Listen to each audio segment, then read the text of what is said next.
Recorded Books and RB Digital present Hope's Highest Mountain by Misty M. Beller, narrated by Melissa Hurst. Chapter 1. My darling Rachel, you were everything to me. You still are. Don't ever forget that. I saw a beaver today that reminded me of you. The creature paddled to the edge of the river and peered up at me through the water, just like that summer you learned to swim in the Ohio. Your mama could barely pull you from the river to eat and sleep, you loved swimming so much. When you did come home, water dripping from your red curls, you always carried some treasure you'd gathered, smooth river rocks, or a pail of tadpoles you planned to keep as pets. That was the summer you earned your nickname, Sweet Ducky. Mama didn't care for the title at first, but the name captured your personality so well I couldn't help myself. Always swimming, always smiling. My little ducky. I only wish I would have watched you swim more often, instead of spending long days away from you and Mama. So much I missed. If I had it to do over again, I'd have kicked off my shoes and dove into the water with you. Played games to see who could reach the shore first, or who could hold their breath the longest. I would have joined in any amusement you thought of, just to spend another marvelous hour with you. I miss you every hour of every day. Papa. October 1866, Montana Territory. They say the last man who attempted this died in the doing. Rest his soul. A frigid gust of wind ripped around the freight wagon. Ingrid Chastain pulled her cloak tighter around her shoulders. She tucked her chin into her collar, blocking out both the icy air and the images their driver's morbid words conjured. This rugged cliffside might be as perilous as the old man described, but the staggering beauty of the mountains around them caused her chest to pulse, as though she was just now coming alive. The mules plodded ever upward as the side of the mountain fell away on their left. It seemed a wonder this road could have been carved into the edge of such a jagged cliff. Every difficult step carried them higher, almost eye level with the majestic peaks surrounding them. This land possessed a strength she'd never imagined possible. Was the traveler properly prepared for the elements? Her attention shifted back to the unlikely pair on the bench seat in the front of the wagon. Father, with his newly purchased fur coat, sat upright and confident beside their driver, a hunched, gray-haired man in worn buckskins. Father spoke again. Any endeavor worth doing can be harmful if not attempted correctly. Of course, he would look at the story from the most logical approach. Ingrid slid a glance at Beulah, their quiet maid, perched across from her. The supplies almost buried Beulah's ample curves, but didn't hide her dark gaze swimming with worry. She looked away from Ingrid, down to their pet dog who'd nestled in her lap. Did she regret her determination to accompany Father on this trip of mercy? The gentle maid had been with them as far back as Ingrid could remember, and had as tender a heart as any woman alive. When the desperate wire came, begging Father to send smallpox vaccines to an obscure mining town in the Montana Territory, Beulah had insisted on accompanying Ingrid and her father. There would likely be a need for nurses if the smallpox outbreak had spread. Their driver didn't answer Father's words right away, merely hacked a raucous cough, then spoke to the mules as they climbed upward on the rocky trail. "Get up, boys!" He added more encouragement with a flick of the reins. At last, he sent a sideways glance to Father. "I reckon. Angus Jones knew about these mountains as much as anyone.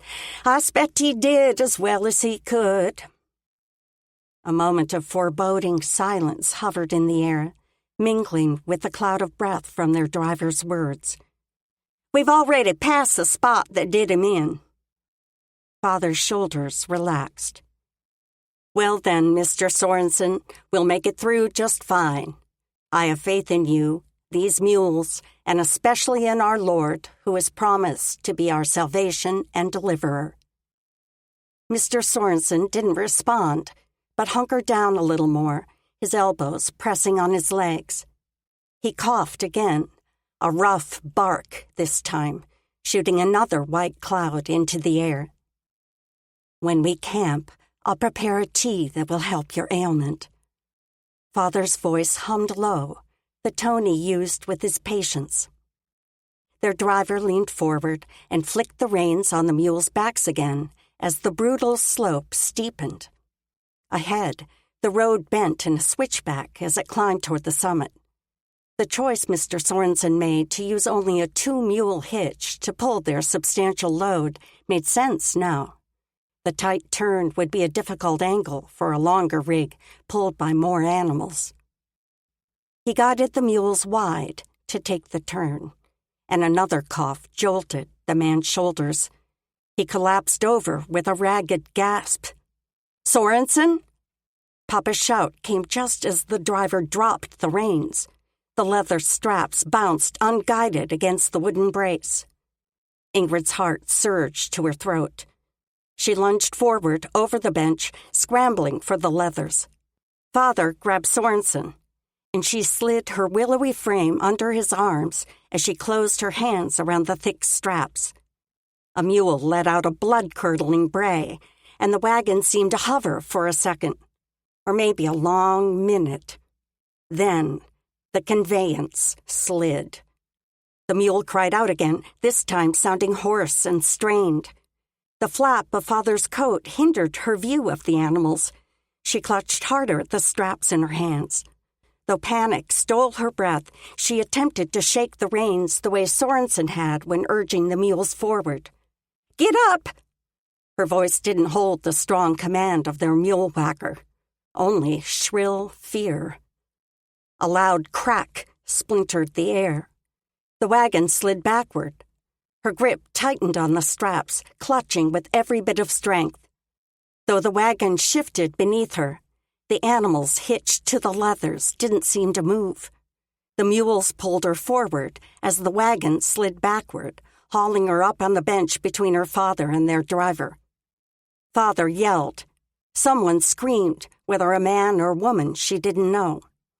Ingrid pulled the reins even harder, trying to end this madness. Her chest caught a hard blow on the front of the wagon, the footboard. She tried to brace herself against it, not finding purchase with her body. But she refused to release the reins. Holding tight to the connection with the mules was their only hope of keeping them all from sliding down the side of the mountain. Arms pulled at her, or maybe it was the wagon pressing into her chest, wrenching her in two. She fought harder to keep her grip. For a dizzying moment, she was rolling, floating, falling. Something hard and heavy crashed into her leg. Then, blackness. Micah Bradley forced one foot in front of the other as the icy wind surged along the mountain crag, buffeting his neck beneath his beaver-skin hat. He almost didn't notice the gust anymore, not much anyway, except when the icy fingers snuck under his defenses. A hoarse cry filled the air, stilling his feet mid-stride. He strained to hear above the howling gusts. A mountain lion? Or maybe the eerie wail of wind sweeping around the rocks? There, it came again. A mule? No wagon train would dare venture through these mountains so near to winter. The first snowstorm appeared to be only hours away. He plunged forward, angling higher up the mountain as he lengthened his stride. It must be another trapper. Yet something about the cry set the hairs of his nape on end and pressed him forward. He rounded an outcropping of rocks, bringing the wagon road into view in the distance. A figure shifted on the trail. A man? His heart gave a leap. He'd not seen a person in weeks. He squinted to focus. Two forms, actually, animal, not people. One must be the mule he'd heard. Micah lengthened his stride. Where there were mules, there had to be men to handle them. The animals lingered on the mountain road, waiting. But for what? No man moved around them, at least none he could see. Something was wrong. He could feel it in his bones. The same way he used to know his doctoring skills were about to be summoned even before a pounding knock sounded on his door. That had all been so many desolate years ago. Too bad the instincts hadn't died, along with everything else he'd loved.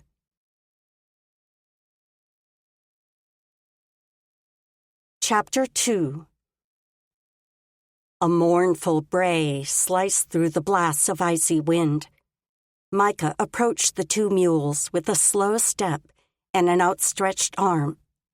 The animals stood in the bend of the road in the switchback, harnesses hanging from them, reins and straps dragging behind into the brush along the side of the road. The mule that cried out stood with its hoof cocked at an odd angle, broken. He'd seen that twisted look enough to know, even before feeling the bones. The other mule stood on all fours, although the whites of its eyes flashed, as though still recovering from a fright. Micah's chest tightened as he scanned the area, his gaze drawn over the side of the mountain. Had a wagon tumbled down that treacherous descent? The cliff didn't drop off completely, but tapered steeply enough that a hurtling conveyance wouldn't survive the impact at the bottom. Neither would the people inside, unless they jumped off.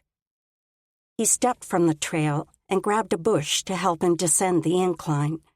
A motion to the side snagged his focus. Was that blue fabric? His pulse surged as he scrambled toward it, jumping a rock and sidestepping a scrubby pine. A woman lay on the rocky ground, her body twisted. His chest clenched as he slowed to take in the details as he approached, his mind falling into the habit too easily. Her head lay at an angle, but maybe not as much as he'd first thought. The loose strands of her glossy brown hair gave her more of a disheveled look, not that of a broken spinal column. Dropping to his knees beside her, he pressed two fingers against her slender neck. He'd not seen a woman like this in more months than he could count. He forced his mind to focus, to shift back into his training. He scanned the rest of her. Arms bundled in a coat, not lying at awkward angles. Legs were hard to tell under all those skirts. She hadn't dressed for the mountains in winter, but more for an eastern ballroom. What was a woman like this doing in the wilderness with a snowstorm coming any minute? A faint pulse sped under his fingers, light but quick. Her face was pale, and a bead of sweat glistened across the porcelain skin of her brow. He pressed his hand there, cold and clammy. A knot formed in his gut. "Miss?" He patted her cheek with just enough oomph to pull her to consciousness if she wavered at the edge. No response. He stroked her head, running his fingers over every inch. A bump rose near the base of her skull. How long had she been unconscious? Her condition required getting her to a warm shelter, but there might be others who needed him too. Shifting away from her head, Micah began a quick fingertip assessment over the rest of her. He'd feel better about doing so if he had her consent before checking her legs, but if a bone needed to be set, she'd thank him later for getting the job done while she couldn't feel the pain. Before he'd raised the skirts higher than her booted ankles, the unnatural turn of her left leg twisted the knot tighter in his gut. A quick inspection revealed the truth. Her thigh bone had a full break, an excruciatingly painful break given the amount of swelling already. He had to set the bone before she moved, preferably before she woke up. But he still needed to look for other survivors. She couldn't be traveling alone, and someone's life may depend on him. He rose and strode down the mountain, shifting and sliding as he went, bracing himself against brush and rock. It wasn't hard to follow the trail of bent saplings and rumpled bushes. He hoped the thick underbrush had helped slow the careening wagon. Partway down the slope, the shattered remnants of a conveyance pressed into a cluster of sturdy lodgepole pines. His breathing grew harder, but he forced himself to shuffle down the steepening hill. No one could have survived that crash. A flash of buckskin snagged his focus just beside his foot. A leg. He stumbled forward, then twisted and dropped to his knees beside the man who'd been shielded under a squatty bush. An older fellow, with graying hair and a thick beard. The haggard, sun-leathered lines of his face and well-worn buckskin carried the look of a man familiar with this territory. Micah waited a whole minute, with his fingers pressed against the patient's neck, shifting in search of a pulsing artery. Nothing. He straightened the man's arms and gave him a final squeeze on the shoulder. Rest in peace. I'll be back to settle you when I can. He pushed to his feet, and another boot caught his glance, only a stride or so behind this man. How many were there? Micah swallowed the burn in his throat as he stepped toward a stout, well-groomed man. A gash ran from his cheek all the way down his neck, the skin split wide and still oozing blood. Micah avoided the crimson while he focused on finding a pulse somewhere in the man's veins. The gray, interspersed through his hair, made him appear to be in his middle years. Maybe the woman's father or uncle?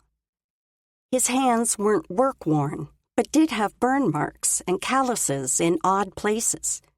Interesting. But the man would never be able to explain the oddity, as his heart no longer beat. Not enough blood left to pump, considering how much had leached into the rocky soil, running down the mountain in a long stream. Micah looked away, forcing his gaze up to the heavens. Anything to clear his head of other images of blood oozing over pale flesh, once delicate skin marred with the awful pox. Death. No matter how far he ran, he seemed to drag it behind him like a prisoner's ball and chain. The sky above offered nothing to encourage him, only the thick gray of coming snow. He pushed to his feet. There was much to do and very little time to do it. The ebony-skinned woman he found, mixed in the debris of the wagon, held a sweet smile, even in death. A final sweep of the area showed only splintered wood and fragments of supplies, no more bodies. There had only been one survivor, and he best turn his focus on her if he hoped to keep her alive. With a coil of rope, a blanket, and boards he'd pulled from the wagon, he climbed the steep slope and knelt beside her. "Ma'am?" She stirred. A good sign, for her head injury at least. He brushed his hand across her forehead again. Still cold and damp. He had to get her warm. She needed a fire and furs to snuggle under, both of which he couldn't give her here. Especially not with the air thick with ice-tinged moisture. The first flakes would fall any moment, and by the look of the clouds, a dangerously heavy snow would follow. If only God would hold off the snow, at least for a few hours. But the Almighty had stopped doing him favors a long time ago. He touched the woman's shoulder. "Ma'am, your leg is broken, so I'm going to set the bone. It will be painful, but it's important I do it right." No flutter of her dark lashes, no pinch of her brow. maybe she'd stay unconscious a little longer. He inhaled a long breath and set to work. After positioning her skirts out of the way and slicing through her stockings, the knot in his chest eased a little to see that the bone hadn't broken the skin. Her limb had already swollen to almost twice its size, and the knob raised a handbreadth above the knee showed exactly where the bone had broken and now pushed against the inner wall of the skin. Thankfully, the bump was on the outer side of the leg, so there was less chance he might nick the femoral artery when he set the bone. Still, he'd have to watch closely for signs of damage to that critical blood vessel. He settled himself where he could pull the bone back into place. Not an easy position for either of them. At least she wasn't awake to realize it. With a firm grasp on her ankle, he clenched his jaw and pulled on the bone, shifting her leg, then easing the limb to the ground as the internal workings pulled the bone back into correct position. He let out a long exhale, then crawled back up to her head. If possible, her face had lost more color. Since the pain hadn't awakened her, the agony of what he'd just done must have forced her into a deeper sleep. He'd set more broken limbs than he could count in the 7 years he'd spent doctoring in Indiana. This kind of intense pain could drive the patient either way. He'd have to work fast to brace her leg and get her back to camp before she awoke. If she awoke. Healing the head injury might prove harder than setting the bone. Within minutes, he had the limb wrapped in the blanket for comfort, then secured tightly to the boards along the length of her leg. He'd chosen wood that would hang past the end of her foot for good reason. Where the break was located, she'd not be able to bear weight for several weeks. If the brace kept her from pressing her foot against the ground, she'd be less inclined to try. And there was still a strong chance that trauma this severe, both her head and her leg, might be more than her body could recover from. He might fail this patient, just like he'd failed his own family. His gaze traveled to her face, which was beautiful, despite the dirt and bruising.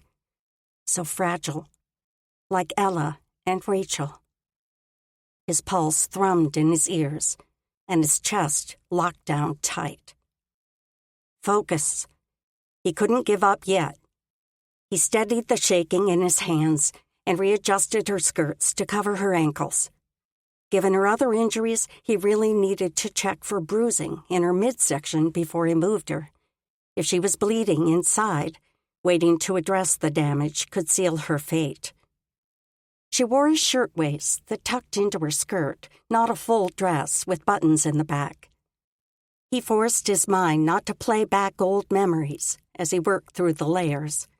At least he didn't have to worry about pockmarks in this examination. No swelling or dark bruising in her lower abdomen, which would signal damage to her vital organs. But an area farther up, just above the base of her ribs, boasted a dark, puffy circle. A broken rib, if he had to guess, which meant he'd have to be careful. Too much jarring could pierce a lung, the last thing she needed. He readjusted her clothing and wrapped her cloak tighter around her. Moisture beaded on her brow again, intensifying the clammy feel of her skin. Her body seemed unsure whether to turn feverish or give out completely. Pushing to his feet, Micah turned his focus to the mules. An icy prick of sleet stung his nose and another his cheek. Time was running out. They had to move to shelter. He strode toward the mules, which now stood with their heads hanging, still in harness. The uninjured animal looked up when Micah approached, and he stroked the mule's face. Weary brown eyes stared back at him, a little glassy, but no longer showing the whites around the edges. "It's going to get better, fella. Soon. It has to." If only his words were true. He patted the mule on the neck as he reached under and unfastened the strap that held the animals together. Stepping close to the hurt mule, He rubbed the animal's neck to soothe him, then ran his hands down its back, working his way to that rear leg. A closer look at the swollen limb and the way the bottom part of the leg hung at a loose angle told him his suspicions had been right, but he still did his diligence. The mule balked when his hand neared the injury, jumping sideways and hobbling off on 3 hooves. Not once did it put weight on the left rear. If it had tried, it likely would have driven the bone right through its flesh. With a sigh, he turned back to the first mule. "We'll get you tied someplace safe, then take care of your friend here." Taking care of the injured animal entailed a task he did not relish. The mules looked almost identical, maybe brothers that had pulled together most of their lives, working in tandem, knowing the other's movements before each came, feeling and doing everything together. No wonder the healthy mule still looked miserable. Micah knew that feeling. Losing a longtime companion shattered one's heart. Micah forced a swallow past the lump in his throat. It had to be done. It was the only merciful thing.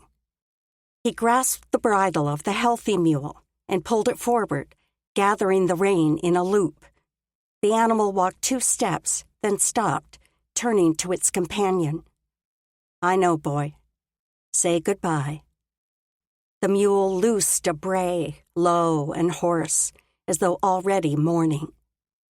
Micah patted the animal's neck, then pulled it toward a sturdy pine 20 strides off the trail. He tied the rein in several knots, then tested the strength of his work. That should do. The animal stood with its head high, white showing around its eyes again. Micah stroked the bulge behind its ear. "Stay here a few minutes, then we'll find a way to get that lady to a better place." Micah inhaled a strengthening breath and turned back to what had to be done. The injured mule still stood with its head down, that back hoof cocked so the toe barely rested on the ground. Micah turned away and strode toward the edge of the trail where he'd left his rifle. He set his jaw and scooped up the gun, then turned and took aim. The quicker, the better. Just as he was lining up the sight, the wounded mule loosed a pathetic bray, sending a surge of burning up to Micah's eyes. He spread his legs and fixed his finger on the set trigger, moving it into place. The mule behind him released an ear-splitting answer to his friend, his lifelong companion, his brother.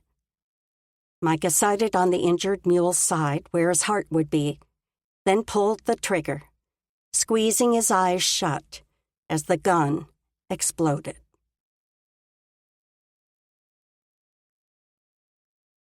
Chapter 3. A cry ripped through the air. Micah whirled to see the healthy mule pulling furiously at the rein that held it to the tree. With a pop, the leather snapped, propelling the animal backward. It landed on its haunches, even as its front legs paddled to spin it around. The mule stumbled to its feet, swaying. Micah strode toward it. "Hey, boy, easy." He spread both arms wide, shifting right to approach the wide-eyed mule head-on. If he let the animal get away, they'd really be in a mess. If only he'd taken time to make a halter out of the rope, instead of relying on the bridle to hold it secure.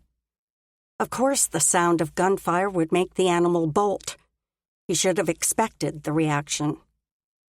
The mule released another piercing bray, then jerked its head sideways, swiveling away from Micah. He could close the distance in a 6 strides, if only the mule wouldn't kick him in the approach. "Easy."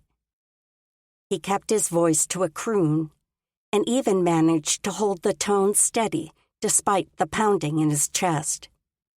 A step closer, and the mule seemed to bunch tight within itself, like a mountain lion poised to attack. Or maybe more like a deer. Either way, not safe to be around. With another hoarse cry, the mule sprung forward, leaping over a low cedar shrub and landing on the road. It sprinted down the mountain trail toward Fort Benton, the place the animal probably considered home. Micah would never catch him, not without effort and time, and he had no time to waste. A woman's life depended on him. Again. The ache in his gut spread through all his muscles. What was God thinking to saddle him with a woman so wounded? Hadn't he proved himself incapable? Yet he couldn't ignore her, even though she might have as good a chance at survival on her own as with him. He sighed and turned toward his patient. That wasn't quite true, but he had his work cut out for him. Ingrid fought against the grip pulling her toward the furnace. The raging fire already seared her leg and her head. If only she could think straight, she would get loose and run far away from this inferno. A hand gripped her shoulder. "Miss?" She fought to wrench free, to back away from the heat. "No, let me go," she thought. Now hands held both her shoulders. Why did they keep her here? Her leg burned as though the flame had already scorched the skin to ashes. She was going to die if they didn't let her go. Tiny pellets of ice dotted her face, at odds to the heat, all around her. Then a hand brushed her brow. Not like the other hands had gripped her. This one had a different touch, light, almost soothing. If only they would pull her away from the heat, away from the fire eating through her leg, pounding through her head. Shh. Someone whimpered. Or maybe that was her own cry. She pressed into that soothing hand, letting herself relish the one touch that eased the agony.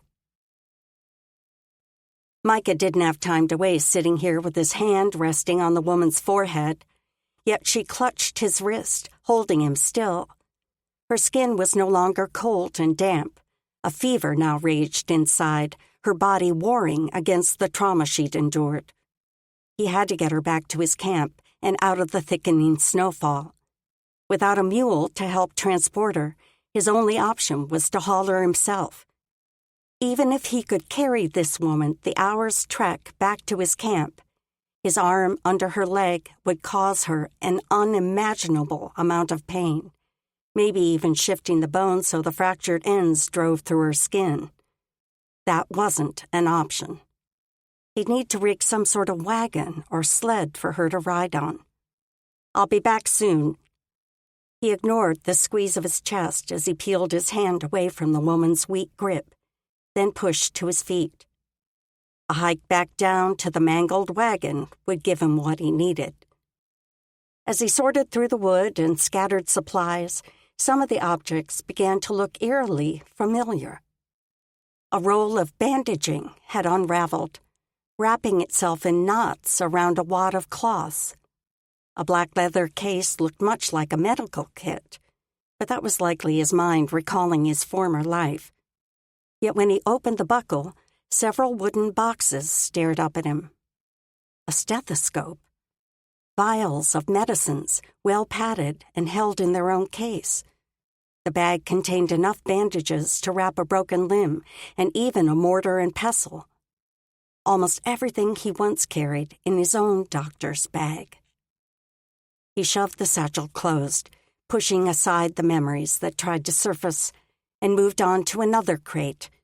He had to stay focused on finding a way to transport the injured woman, although he should probably come back for these things after he got her to camp, in case he needed them later. The well-dressed man must have been a doctor. Had he been planning to hang his shingle in one of the mining towns here in the territory? Life among all those money grubbers would have been a rude awakening for a man accustomed to finer things. The front of the wagon was mutilated, having crashed headlong into the stout trees, but the rear axle and wheels were intact. Much of the wood from the bed had split or splintered, but enough remained in that rear section that a woman could lie with her legs extended if she bent at the waist. He'd have to figure a way to pull her himself, like a pony cart. The plan would have to work. There were no other choices in the limited time. A glance at the gray clouds closing in above pressed him into action. Time was almost up.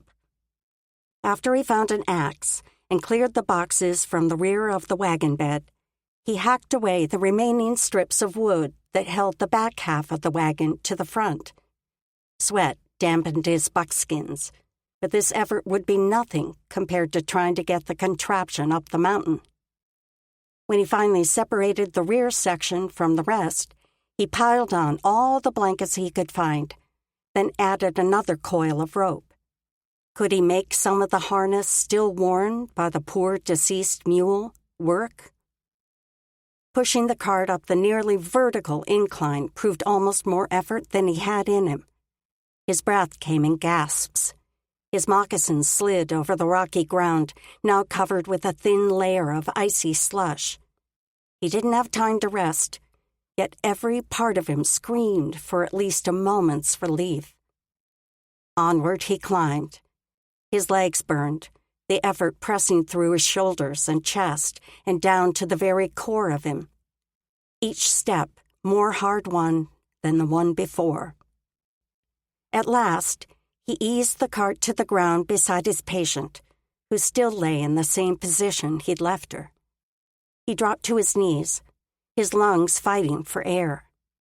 Inhaling the biting chill made his chest ache, but he couldn't seem to get enough. As soon as his legs would hold him again, he pushed to his feet. All he lacked was the harness. Then he could get her loaded and be on his way. Another hour with his snowfall, and he'd have to build a sled instead of a cart. As he approached the mule's still form to remove the harness, his stomach churned. Poor animal. Had it ever enjoyed a carefree life? He had to force himself into that distant place he hated, but knew all too well. Though he was certain he'd done what the injury required, his training had been to save lives, never to take them. His fingers fumbled as he released the leather buckles and pulled the straps away, then worked to make a smaller version of the yoke for himself.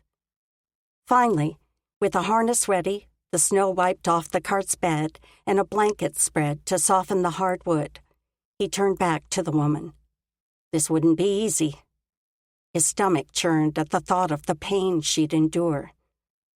A thin layer of white covered her cloak and skirts, and her eyes still rested shut, long brown lashes fanning porcelain cheeks. He'd not seen skin that soft and so long. Too long. But he couldn't let himself follow those thoughts now. Her lips moved, as though she was whispering. Or maybe praying.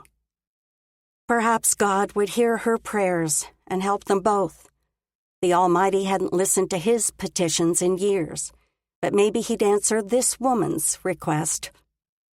Micah blinked away the sheen that blurred his vision, then dropped to his knees beside her and brushed the snow off her clothing.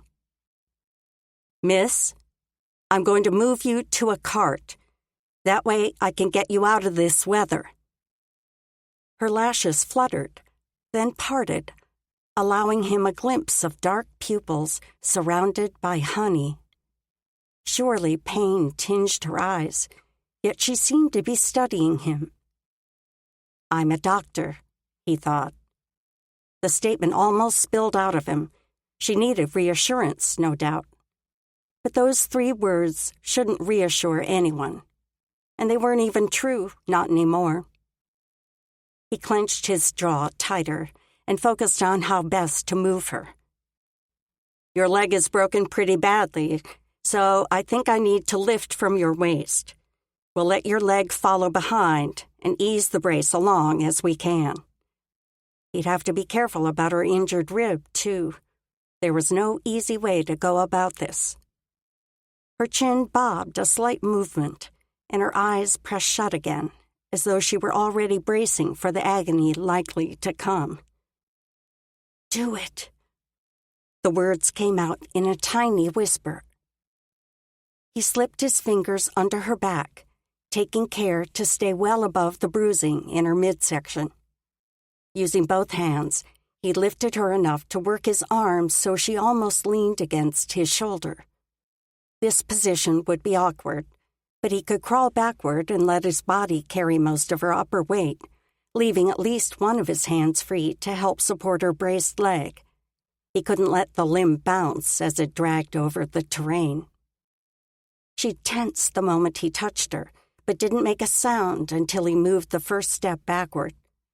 Then only a gasp through her teeth. He clenched his own, imagining the pain that must be surging through her damaged limb, through her entire body. Go easy, he thought, 1 inch at a time. When his shoulder bumped the cart, he let out a breath he hadn't meant to hold. Little by little, he slid her onto the boards, upper body first. You're going to have to lie on your left side and bend at the waist so your leg fits. He helped her work into that position with one hand, while lifting the splinted leg onto the cart with his other. When they finally had her in place, she let out a slow, achingly long breath. A lock of hair rested across her cheek, and he brushed it aside. Her soft skin sent a jolting warmth through his work-worn fingers. He pulled his hand back. That should be the hardest part. Now you get to ride a while. Not that traveling on this old wagon frame would be anything close to a padded carriage bench, but something in him felt the need to keep her spirits up. Knowing her name would help, too. That tiny, pointed chin bobbed again, enough that he caught the slight movement. At least she was trying, and she hadn't complained once. Most people would be curled in a ball, wailing. Maybe she was stronger than she looked. With a final glance to make sure she was secure, he stood and gathered the harness around him. Regardless of how much he'd accomplished in the past hour, in truth, the worst of the journey still lie ahead.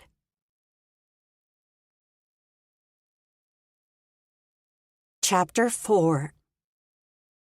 Ingrid gripped the sides of the cart, her fingers digging into the rough wood.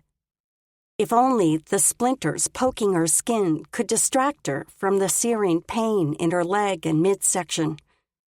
Icy snowflakes prickled her face, a welcome chill to offset the flames eating her insides. Every breath intensified the ache, and she focused on taking in shallow bits of air.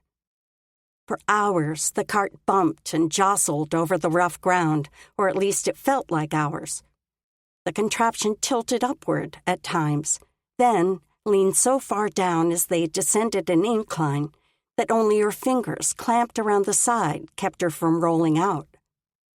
If she had enough breath, she would call out to the man pulling the rig, find out where he was taking her, how much farther. But enduring the blade in her middle and the fire in her leg took all the strength she had.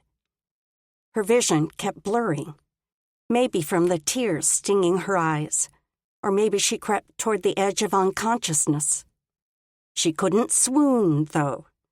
The risk was too great that she might roll out of the cart and down the side of this mountain. Micah strained into his load, the effort burning his midsection all the way down to his legs. Camp wasn't much farther, just over this rise and down into the nook at the base of the mountain. Protected on 3 sides, it was the best campsite he'd found since the cave at the end of last winter. Nothing like what this woman was accustomed to, but it would have to do for now. As he crested the ridge, he turned to grab hold of the conveyance to keep it from rushing downhill.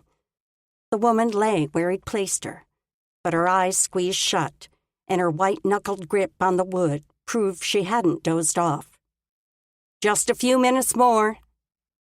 Her eyelids fluttered open, pain lines grooving their edges. She nodded and seemed to be taking quick, shallow breaths. Maybe he should let her rest for a few moments. He dropped to his knees beside her, keeping hold of the cart's edge so it didn't tilt. "We'll stop a minute." She shook her head, an intense, jerky motion. "Just go." She must be eager to finish this torturous ride and cease the jarring. He pushed back to his feet, his legs protesting at the effort. "If you're sure." As answer, she squeezed her eyes shut again, preparing for the renewal of torment. He did his best to avoid stones and shrubs that would jostle the wheels, but a layer of snow had settled over the landscape, making it harder to discern a rock from a clump of winter grass. To the woman's credit, she cried out only once, when the cart bumped over a low ledge of rock into a gully at the base of his camp. "We're almost there," he called over his shoulder. She didn't answer, and he didn't stop to check to see if she'd passed out, just dug in for the last uphill slope. He didn't even slow as he reached the edge of the little space he called home, just pulled her toward the brush lean-to that housed his supplies and bedding. The wheels barely missed the ashes of his campfire, and he was able to pull her right next to the sleeping pallet. Exhaustion washed through him as he straightened, keeping tension on the harness to hold the cart level. "We made it." He sucked in air, ignoring the burn in his lungs from the chill. They both needed water, but not until after he transferred her to the bed. Otherwise, she might spew the liquid back on him with the pain of moving. He should probably steep a bit of willow bark for her, too. After shucking the harness, he studied the woman's position relative to the pallet of furs he used as bedding. He'd only need to transfer her a few feet, but that movement would be excruciating for her. Crouching beside her, he settled a hand on her shoulder. "I'm going to move you to the bedroll under the shelter so you can rest out of the snow. It'll hurt, but I'll be as quick as I can." Her eyelids fluttered open, and her brown eyes met his for a brief moment. Those orbs held so many shades, giving them a depth that felt like he was looking all the way to her soul. Her dark lashes sank shut again before he could read the emotion there. Certainly pain, but much more. Pushing aside the distraction, he looked to the rough splint peeking out from under her skirt. "I'm going to move your leg down to the ground first, then I'll lift you." He did as he promised, and her only response was a squeak as he eased her up from the cart. By the time he laid her on the wolf fur, her face was as pale as the snow powdering her coat. He positioned her injured leg so the foot rested at a natural angle, then rolled a blanket alongside her to hold the limb secure. Finally, he draped the extra buffalo and bearskins over her body to protect her from the cold. A glance at her face showed her eyes open in narrow slits, her dark pupils watching him. "More comfortable?" He tugged the edge of the fur around her shoulders. She nodded, more with her eyes than her head, which must mean her head ached. Not surprising, with all she'd been through. "I don't know your name." He shouldn't force her to talk, since the effort probably pained her. But if they were going to be spending a while together, it seemed he should know what to call her. Her mouth parted, working as though she was trying to summon moisture. Her lips were bright red and dry. He pressed his hand to her forehead. Still feverish. She needed water next. "Ingrid." The word came out in a rasp, and she cleared her throat. "Ingrid Chastain." The name sifted through his mind, settling in as though he'd known it for years. The words formed a picture of innocence, purity, and beauty, exactly as she appeared. Her eyes opened a bit more, her face tipping so she could look at him better. Her mouth opened, working for another word. "Yours?" Heat flushed up his neck. He'd been out in this wilderness so long he'd lost all decent manners. Bradley. Dr. Micah Bradley. Her eyes widened a little more, and his stomach flipped. He hadn't called himself doctor in 5 years, and hadn't meant to say it now. He had no right to the title anymore. He'd proven himself far too unworthy. Turning away, he focused on rekindling the banked fire. Too much snow had fallen, dampening the coals, so he had to start from scratch with flint and dry tinder from his stack. His cold hands fumbled more than normal, and maybe not just because of the frigid weather. The presence of the woman lying just behind him weighed heavy. Why had he brought her here, thinking he could somehow save her life? Yet what else could he have done? He couldn't leave her to die on the mountainside, although death may still be her outcome. After far too long, he worked the fire hot enough to melt snow. A few more minutes warmed the liquid, and he lowered a cloth pouch of shredded bark from a white willow into the water. The chatter of tiny animals drew his attention, and he slid a glance to the 3 chipmunks who'd ventured into camp. They kept themselves several strides away, possibly because of the woman they weren't accustomed to seeing behind him. Her presence didn't cease their steady chirping, though. He reached for the pouch at his waist and pulled a small handful of oats to toss to them. "I don't have the good stuff today. You'll have to come back later." They scurried toward the grains, scooping them up like beggars gathering coin. With a few final chirps, his friends scampered away. He'd missed those urchins when they went into hibernation, but maybe the timing was for the best. He now had someone else who needed him a great deal more. At least for now. When the tea was finally ready, he carried the tin cup to her. "Try to drink some. This will help with your pain and fever." He brushed his fingers against her cheek. Still warm, but not more than before, a good sign. Her long lashes flicked upward, her eyes meeting his without searching, as if she knew exactly where to look for him. Lifting her head, she reached for the cup. He didn't release it into her hand, but helped guide the mug to her mouth. Her lips were still so chapped, she needed bear grease to protect them from the wind and cold. After drinking half the liquid in the cup, she sank back against the fur, panting. "Those broken ribs will be painful for a few weeks. Try not to strain yourself. Sleep is what will help the most for now." She studied him, fear edging into her eyes for the first time. "Where are the others?" A boulder formed in his gut. She wasn't strong enough to hear about the others. Some of them were likely kin, or at least good friends. He looked down, examining the contents of the cup. "See if you can finish this." When he raised the tin to her lips again, she accepted the drink, but her eyes never left his. He didn't meet her gaze, but her penetrating stare pierced his skin as he kept his focus on the cup. The fact that he didn't look at her may well frighten her, but the truth couldn't be any better than her wildest fears. All the members of her party were dead, killed in a wagon crash. Not only was she utterly alone in this mountain wilderness, she had at least 2 broken bones and a fever, which might stem from internal infection or trauma, either of which had the potential to take her life. How much worse could her situation be? But a slip into despair when she heard about her friends might well be the death of her. She needed to heal a little before facing the news. She made a noise as she sipped the last of the tea, and he pulled the cup away, analyzing the specks of bark left at the bottom.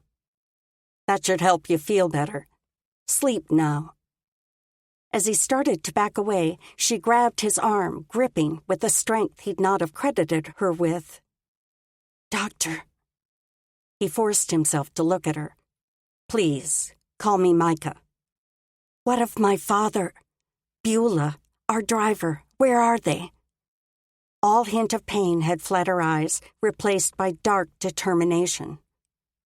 No, this wasn't the time to tell her. She wasn't strong enough yet. He forced his most calming expression. You should rest now. We can talk later. Please. She tightened her grip. Tell me. She probably wouldn't rest until she knew. He swallowed, summoning some kind of words that might ease the pain. I'm sorry. No others survived. That determination wavered the smallest bit as her red-rimmed eyes shimmered. Her throat worked. Are you sure? Her words slipped to a whisper. This was the part he'd never learned to handle, especially not when the mere words conjured a wave of despair that stole his breath. I checked each of them. I'm sorry. Her hand slipped from his arm, and he took it in his own, his wind-chapped skin contrasting starkly with her black leather gloves. He had so little to offer this woman. Miss Chastain, nothing I can say will ease your loss, but know that I'll do everything in my power to see you well and on your way back to your home. A gasp pulled his focus back to her face, as much as he didn't want to see the tears there. Her reddened eyes had rounded, fear touching them again. Or maybe not fear. The box. She clutched his hand. Do you have the box? He scanned his memory for the container she might be referring to. I saw several crates around the wagon. Which one do you mean? Some were broken open. And the thought of traipsing back out in the snowfall held no appeal. The box of vials. It's about... She released her grip to spread her hands twice as wide as her body. They were packaged carefully. I have to find that crate. She raised her head as though she planned to stand and hike back to the wagon herself. He pressed a hand to her shoulder. I'll find it. She lay back and studied him. You will? Her scrutiny made his neck itch. But he nodded. I will. Finally, she relaxed, her eyes drifting shut as though she could no longer hold them open. Probably the willow tea taking effect. Thank you. After tucking the fur around her again, he stood and stepped back. He couldn't help but study her, even as he analyzed her request. Of everything she would fight for after the news he'd just given her, a box of vials seemed almost absurd.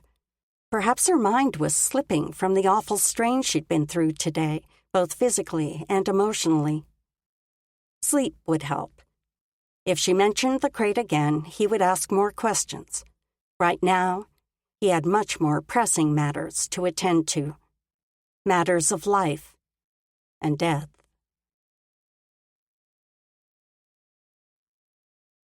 Chapter 5. Miss Chastain didn't wake again that day, a fact that brought him relief for many reasons. Maybe after a solid half-day of sleep she'd be more lucid, less likely to fixate on crates of medicine or perfumes or whatever filled the vials she'd been so insistent about.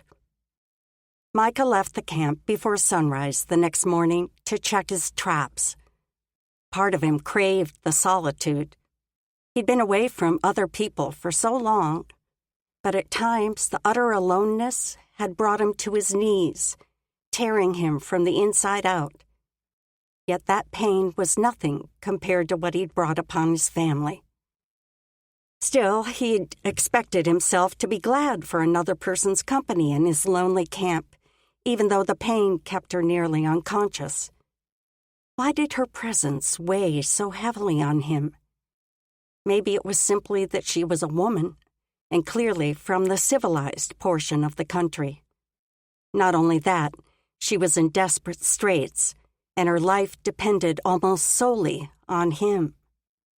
Because of that, he wouldn't linger over long on the trail. If the woman woke, she wouldn't be able to get up without hurting herself. Hopefully, she wouldn't try. The more still she stayed, the better her leg would heal. He needed to make that point clear the next time she was coherent. Only 2 traps were full, so he reset them, then skinned the beaver and marten before bringing the meat and furs back to camp for preparation. It was always better to leave the remains as far away as possible so the smell of blood didn't attract mountain lions or wolves. He eyed the lump of furs under the shelter as he stepped into the campsite.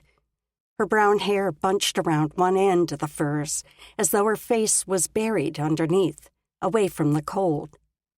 Her silky strands had a grayish-brown shimmer, a unique shade that contrasted with the white and gray mottled fur of the wolfskin underneath her.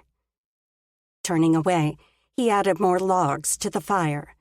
She needed warm food in her belly, maybe corn cakes with the fresh meat. As he worked on the meal, his mind turned back to the supplies scattered around the wrecked wagon. He'd be a fool not to return for the foodstuffs, and he should probably ask Miss Chastain if there were belongings important to her. The doctoring supplies may be useful too, but he may not be able to carry much. At least he could bring back the things that mattered. At times like this, it would be nice to have a horse, but feeding an animal through the mountain winter was no easy task. He'd long ago decided fending for himself was the only way he could carry on. Bearing responsibility for another person or animal was too much. He'd proven himself incapable. A moan sounded from behind him, and he turned as the uppermost fur on the pallet shifted. The pelt wrinkled, as though an animal had crawled inside, scurrying to find a way out. Miss Chastain's forehead peeked out at the edge, then her eyes, scanning the world around her. Her gaze widened, as though what she thought was a bad dream might actually be true. How awful that this was her new reality, but he would do his best to make it bearable for her. Sleep well? Her eyes jerked to him, and she pulled the fur tighter over the lower half of her face. The morning air nipped with a sharp cold, probably uncomfortable after her cocoon under the pelts. She didn't answer, so he settled on his heels. Not sure how much you remember from yesterday, but I'm Micah Bradley. I found you on the side of a mountain and brought you back here for your wounds to heal. He motioned toward her leg. You have a break in the distal region of your femoral shaft, also a cracked rib. When you're well enough, I'll take you back to Fort Benton, where you can get a ride home. That would be in the spring, when the winter thawed, but he was trying to ease her fears with the summary, not stir them anew. Her eyes grew cloudy with his words, moist. She was likely remembering the fate of the others in her party. He turned back to the pan where the morning meal cooked. I've some food here. It'd be good if you could eat.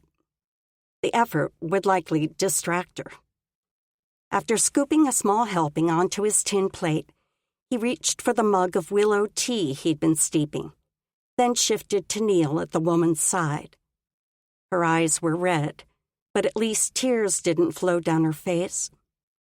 She lowered the covers and pulled a hand out from underneath, then reached to take the plate. I'm afraid I don't have a utensil, sorry. How barbaric he must seem to her. Only a single dented tin plate and cup, no eating fork or serviette. But it was only him, and he'd long since stopped caring about such things.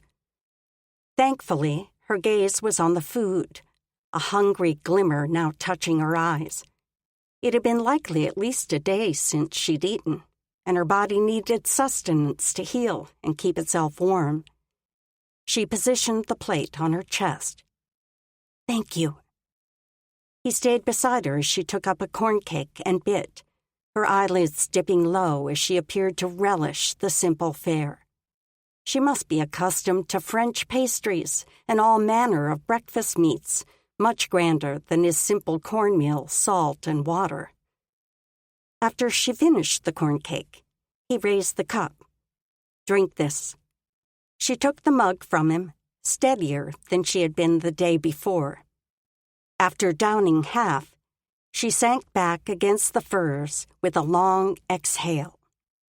Her eyes lifted to his for the first time since she'd seen the food. "Thank you.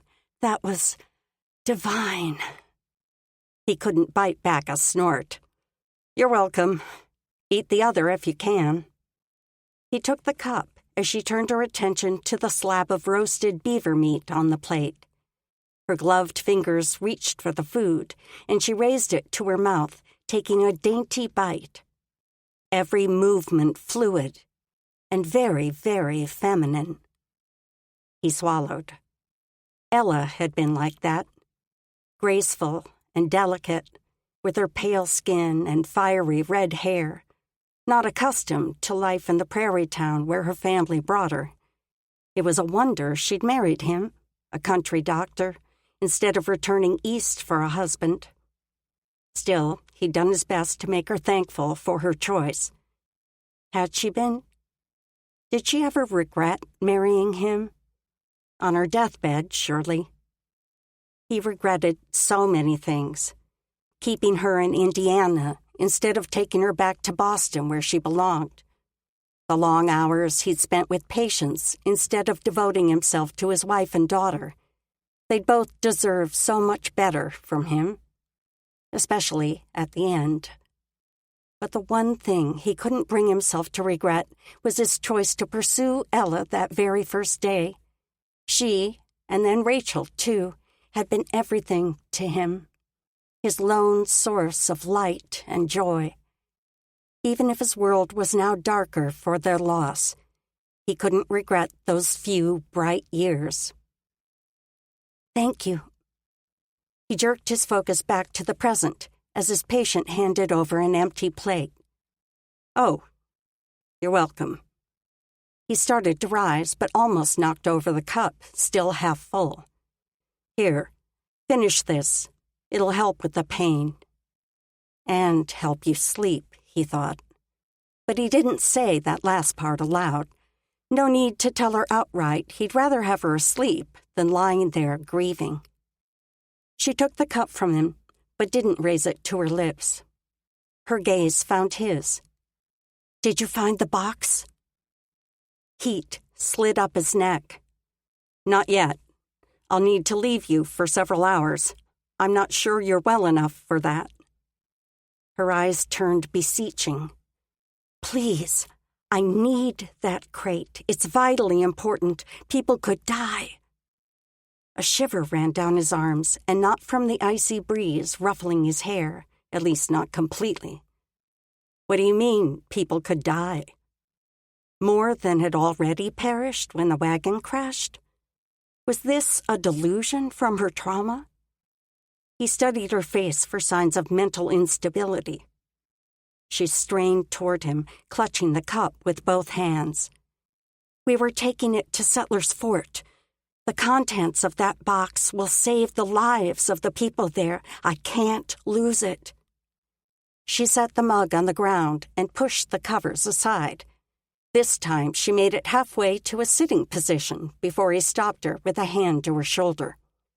"I'll go, but only if you promise to lie still and let your bones heal."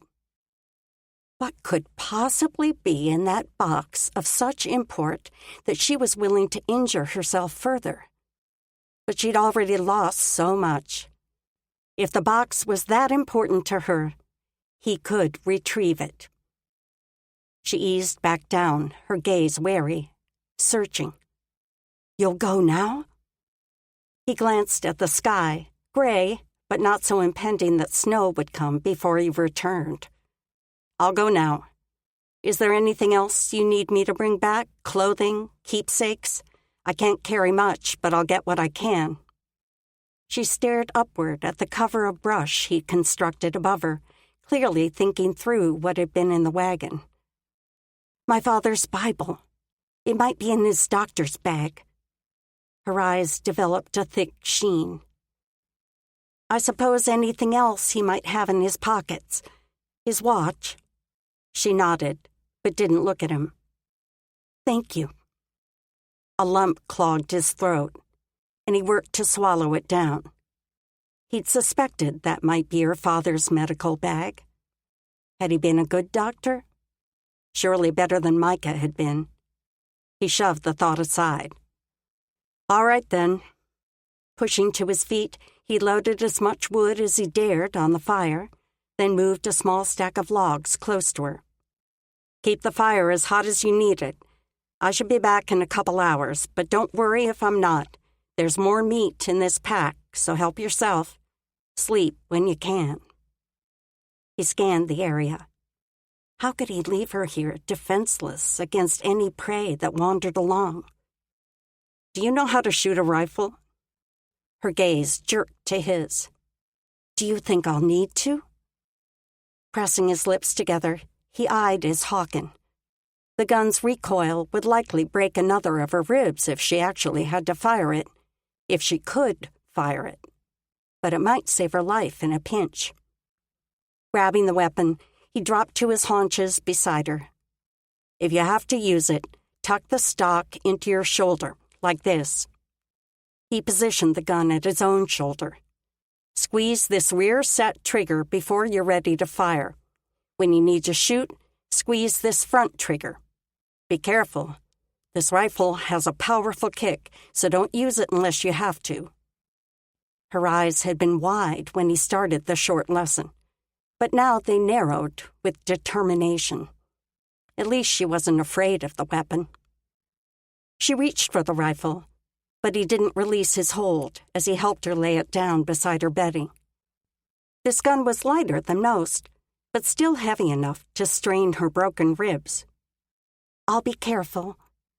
He stood and inhaled a long breath as he looked around once more. That was the best he could do.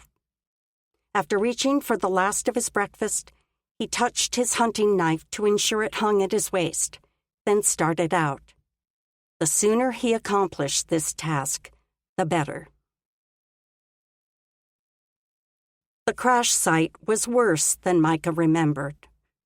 The snow blanketing the wreckage gave it a ghostly appearance, as though the scattered debris were flotsam cast about years before, a shipwreck with no survivors, save one. Pushing aside his thoughts, he focused on the job at hand. Food, a crate of medicine vials, and her father's Bible. And if he could carry more, some of the doctoring supplies. He could collect the other belongings from Dr. Chastain's person on his way back up the mountain. After kicking snow off some of the mounds, he found a piece of splintered wood and used it to clear the icy blankets from the rest of the crates and trunks. Several of the trunks were locked shut, but he found the axe he'd used before and split them open. When he lifted the first lid, a wad of green velvet fabric sprung out at him. He nearly dropped the cover, then lowered it back in place to protect the delicate items inside from the wind and snow. He hadn't seen anything this luxurious in years, maybe decades. He hated to touch such dainty things with his grimy buckskin gloves, but there might be something in there Miss Chastain needed. He should at least look for an extra coat or gloves or the like. After raising the lid again, he peeled back the green velvet and found a striped fabric, some kind of soft blue cloth, and a bunch of white frilly things. Not one would be suitable for the weather in these mountains, especially with winter now upon them. He eased the cover shut, then moved on to the next box. He could have spent an hour digging through all the crates and supplies, but he could only carry a few bundles in addition to the crate of vials he found partway through. The case wasn't marked, but Miss Chastain had been right about how well each glass container was packed. Partitioned by wooden dividers, then wrapped in stuffed fabric, not a single bottle had broken. Nothing indicated what the contents were, though. Why hadn't he asked? He stacked the Bible on the crate, then piled on bags of cornmeal, flour, oats, and salt. Perhaps he should leave a bag or two behind so he could bring the doctor's bag, but food seemed more important. Far more important. With the load in hand, he started up the mountain. After climbing only a few steps, a whimpering sound from behind stopped him mid-stride. He braced his foot on a sturdy rock, then turned, leaning to see past the bulk in his arms. The noise had a high pitch. Maybe a bird? Not a bird call he'd heard before. More like an injured child. Surely there wasn't someone else from the wagon he'd missed before. Hadn't Miss Chastain spoken only of the 3 people he'd already discovered? "Is anyone there?" He strained to hear a response. A movement farther down the mountain caught his focus. Just a shifting of a snow-covered bush, as though a rabbit hopped deeper into the shelter. "Hello?" He focused on the bush.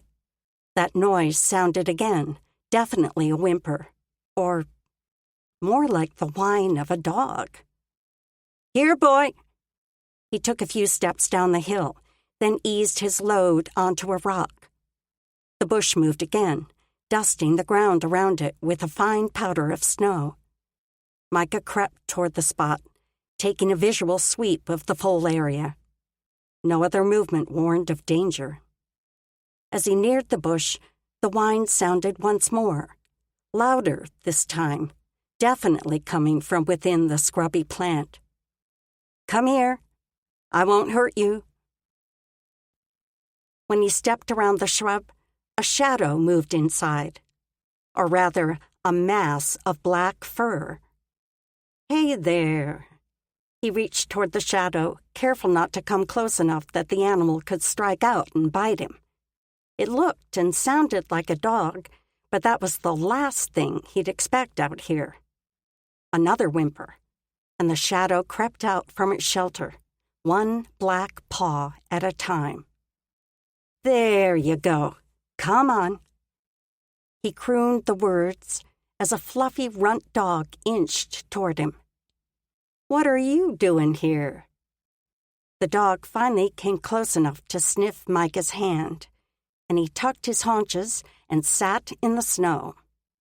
A second later, the little thing hiked its tail back up and stood, legs spread and shivering. Micah couldn't help but chuckle. "That snow too cold for your backside?" He eased closer and stroked the animal's back. The dog was barely bigger than the spread of his hand, and almost all fur. He didn't seem to mind being touched, so Micah slipped his fingers under the dog's belly and scooped him up, tucking him close to his chest. The little shadow snuggled close, as though relieved to be safe from his nightmare of the past day. He must belong to Miss Chastain. There couldn't be any other logical reason a pet dog like this would be stranded in the mountains, days from any settlement. And this wasn't exactly the kind of animal a frontiersman kept for companionship. He tucked the dog into the crook of his arm and started up the mountain.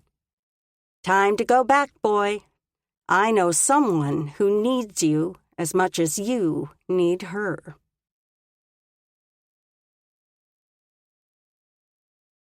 Chapter 6. Micah's load was already awkward, but he settled the little dog on top of the crate where it could lean against his chest. The animal burrowed in, relaxing into the ride.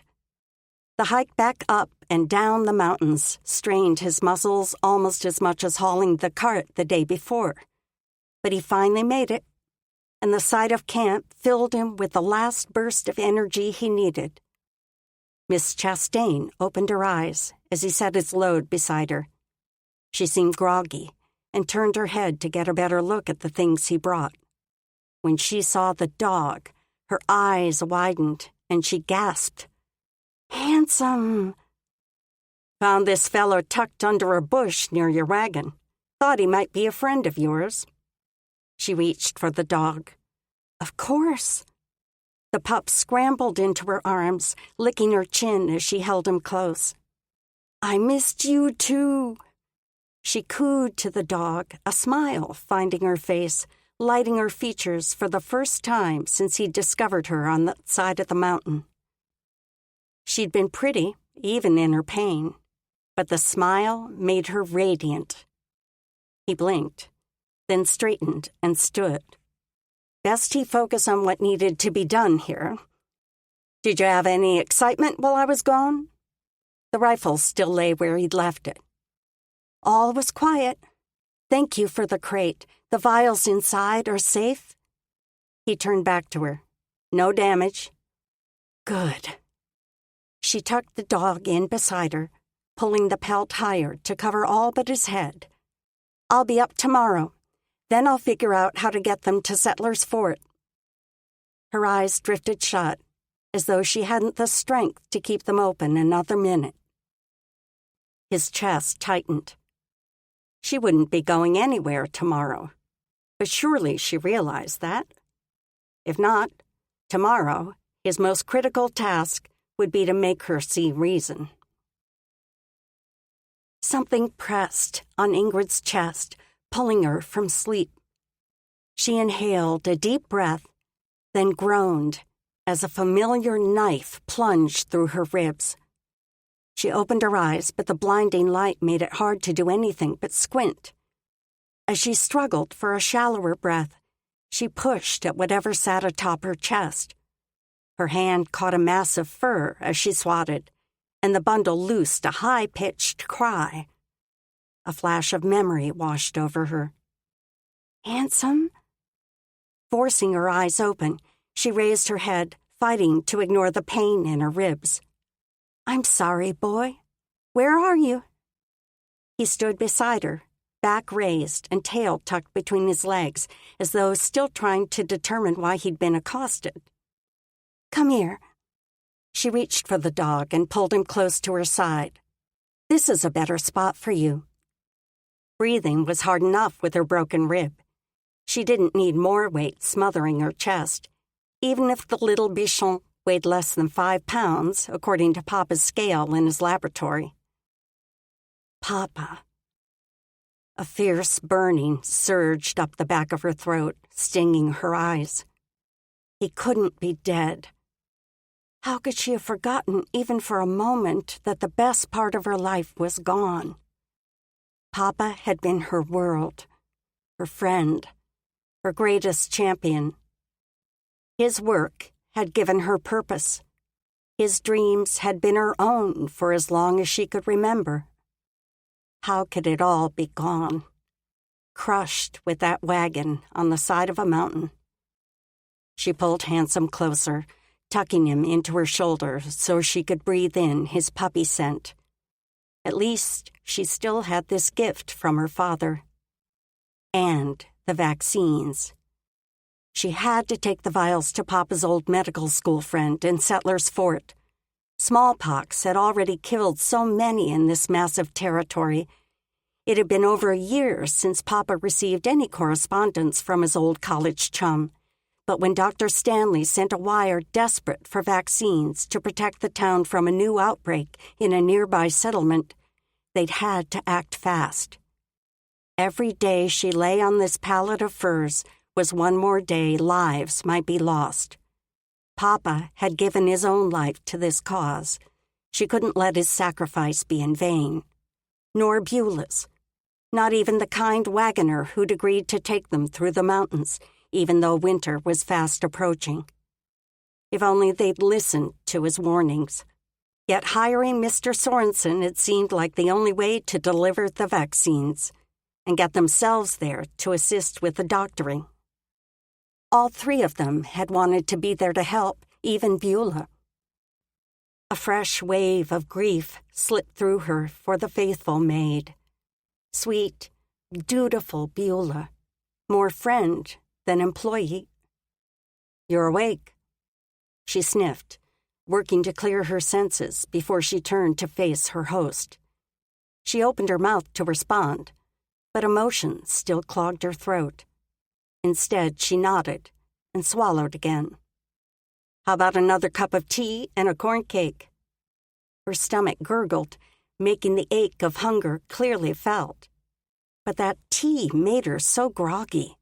It felt like she'd been sleeping for weeks. Corn cake sounds wonderful, but no tea, thank you. He reached toward the fire, then turned back a moment later, a plate and cup in his hands. How about water instead? We need to make sure you drink enough. How's the leg feel?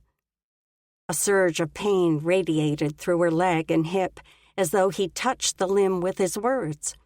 She gritted her teeth to keep from crying out. Still bad, huh? He dropped to his knees. I need to pack it in snow again while you eat. We're fighting the swelling. A dim memory surfaced of him leaning over her leg, icy wetness freezing her skin, numbing the pain as shivers overtook her body. It was hard to say which was worse, the constant agony of pain or being so cold and miserable.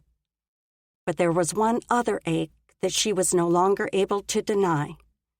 She dropped her gaze to the blankets. I don't suppose you have a chamber pot around here, do you? Heat flamed to her cheeks. This was the last thing she wanted to discuss with anyone, especially a man. But there was no denying the need, and she wasn't sure she could get herself up to take care of things without help. Yes. He leapt up and strode toward his other shelter, where he appeared to keep supplies. Surely he didn't actually have a chamber pot. He returned with something that looked like a leather pail. The top brim was built with wood, probably to make the sides strong enough to carry water or other heavy items. He crouched beside her. We can just slide this under you. Do you think you can sit up? She nodded, pushing the blankets down. I can do it. Thank you for the pail. There was no way she'd allow him to help with the actual task. Not unless the pain grew so bad she passed out. At least then she wouldn't be awake for the mortification. He nodded and rose to his feet, then stepped back. I'll just be over here. Call if you need help. Thank the Lord he moved to the far edge of camp and turned away from her. The pain in her rib felt like it would pierce her insides as she sat up, but her leg was by far the worst when she maneuvered herself to do the rest of what she needed to. It took every bit of restraint she had left not to cry out. At last, she sank back down onto the fur, exhausted, her legs and arms quivering. You can come now. Her voice came out so weak she wasn't sure he'd heard her. He must have, though, because he was by her side the next moment. Moving the makeshift chamber pot away, he knelt beside her, touching her forehead, her cheek. I need to cover your leg with snow now. She nodded, not bothering to open her eyes. She was too weary to complain about anything. But as he pulled the furs aside, a cold wind slapped her flesh, rejuvenating her senses.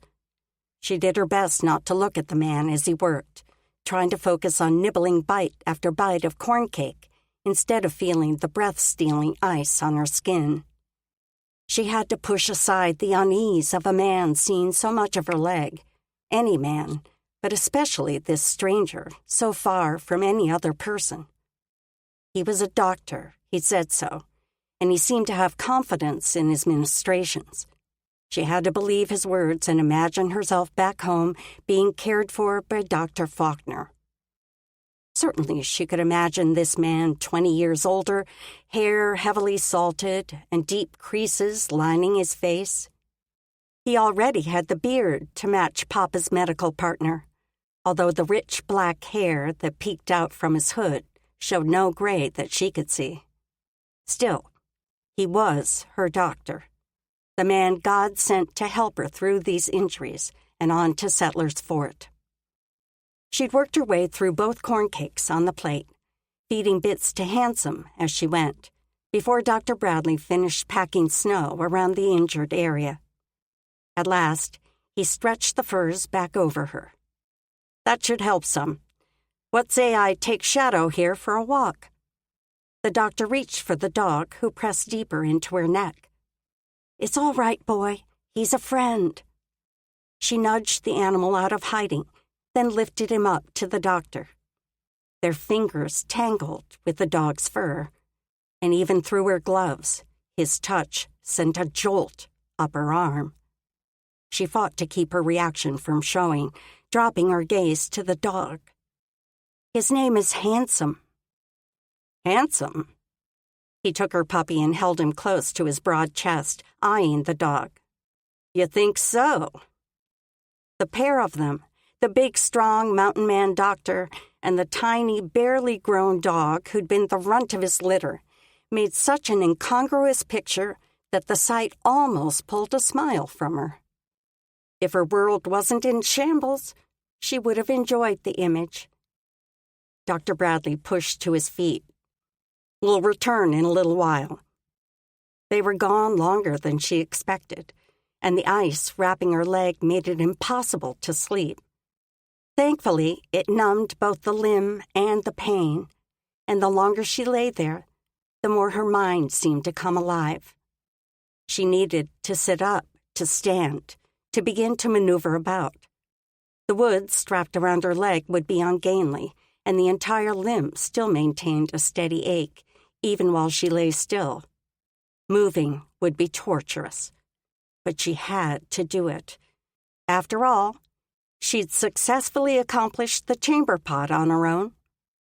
Propping her elbows underneath her, she levered herself up, not daring a breath until she sat upright. Her ribs jerked in spasms, so she took tiny breaths through her mouth. At last her body settled, and she could take steady, albeit shallow, breaths. There, she could sit like a normal person again, although her midsection trembled, so she propped her hand on the ground behind her. Dr. Bradley ambled back into camp, Handsome trotting along behind him. The pup jerked his feet with each step as though the cold hurt his paws. Or maybe he was just too prim to get his fur wet. As for the man, his brows rose when he took in her position. "Feeling better?" She forced a smile. "I am. I'd like to get up." He shook his head before she finished the last word. "You can't. The bone fragments in your leg are just starting to adhere.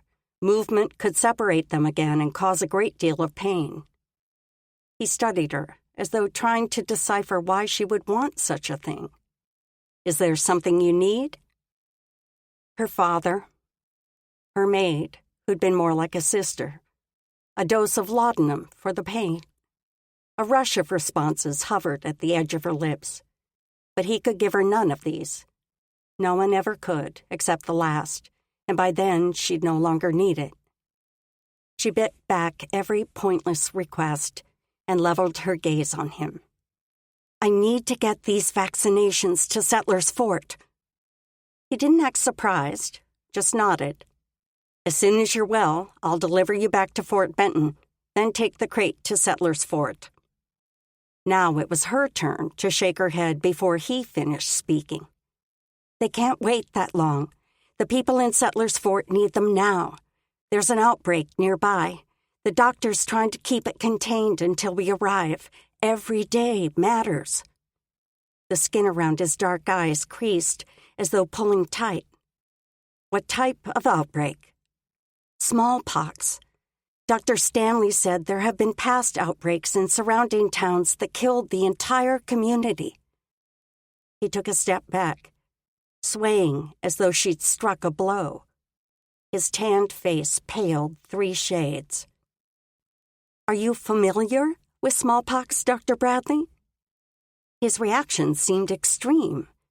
Did he fear the disease? Perhaps she should inoculate him before delivering the vials to Settlers Fort. "I am." Then he spun on his heel and marched toward a pack he kept in the other branch-covered shelter. After scooping up something from the case, he strode out of camp. Silence settled over her. Handsome turned a circle beside her, then stretched out along the length of her side. What was that about? She stroked the dog's side, still watching the rock around which Dr. Bradley had disappeared. But he didn't return.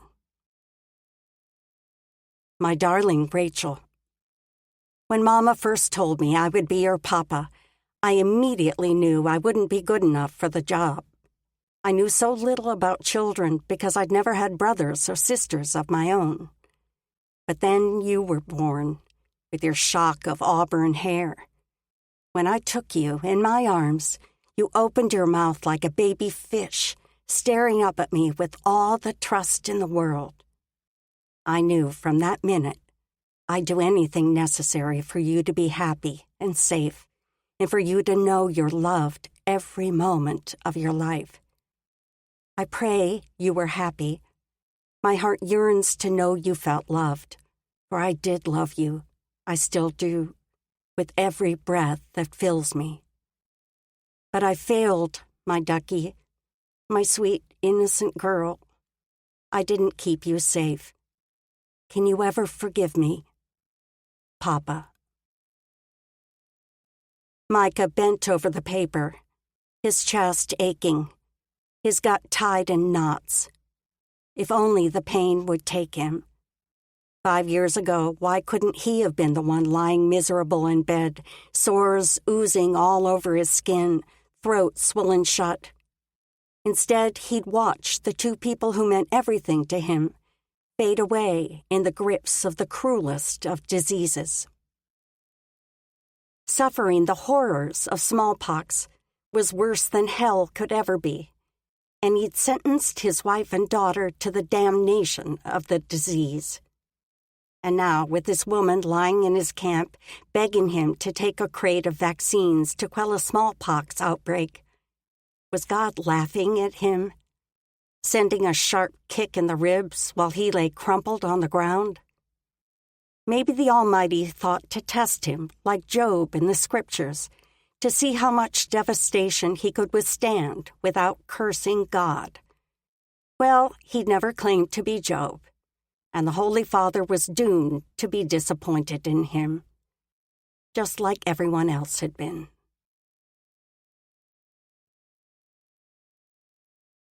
Chapter 7. Ingrid forced herself to stay awake until Dr. Bradley returned to camp. He might be right about her inability to travel on to Settler's Fort until her leg healed more, especially since he didn't seem to own a horse, which meant she'd be hobbling the trail on foot. But he had to agree to go in her stead. Her stomach gnawed steadily at her backbone, and the murky light of dusk settled over camp by the time the doctor's broad, buckskin-clad shoulders appeared around the boulder. Handsome looked up at the man and gave a yip, his tail wagging back and forth in a slow fan. The man didn't look at them, just strode to his pack and deposited whatever he'd removed before, then turned to the fire. "I've been adding wood to it." She motioned toward the blaze. He nodded, but didn't comment on his absence. Nor did he have to. He wasn't required to check in with her before proceeding through his day, but it would have been nice if he'd mentioned he'd be gone for hours, leaving her alone and defenseless. Enough, Ingrid, she thought. She wasn't defenseless with God as her protector. Forgive me, Lord. Dr. Bradley didn't speak as he poured several ingredients in a pot beside the fire, then stirred with steady rotations. Perhaps he preferred such silence, but the quiet hung between them, thick and sticky, like the taffy she used to watch being made in the window of Gildan's Candy Emporium. Was it her desire to take the crate to Settler's Fort that bothered him? Or the mention of smallpox? He'd maintained a steady argument every time she mentioned delivering the box, but he blanched when she told him the contents of the vials. Did he fear contracting the sickness? Or did smallpox have anything to do with the reason why an apparently competent doctor would be encamped alone in the mountain wilderness, living like a wandering trapper? She had so many questions for him. If only he would turn and let her start a conversation before the pain forced her back to sleep. At last, he straightened from the fire and glanced toward her. She worked for a smile. "What are you making?" "Corn dumplings, but I'm sure it won't be as good as you're used to." His voice held a hint of challenge, as though he expected her to thumb her nose at the fare. "It smells wonderful." And she was hungry enough to eat anything he put before her. "Here's some tea you can work on till the food's ready." He reached for the cup sitting on a rock near the fire. "Actually, I wonder if we could talk about how to get these vaccines to Settlers Fort first."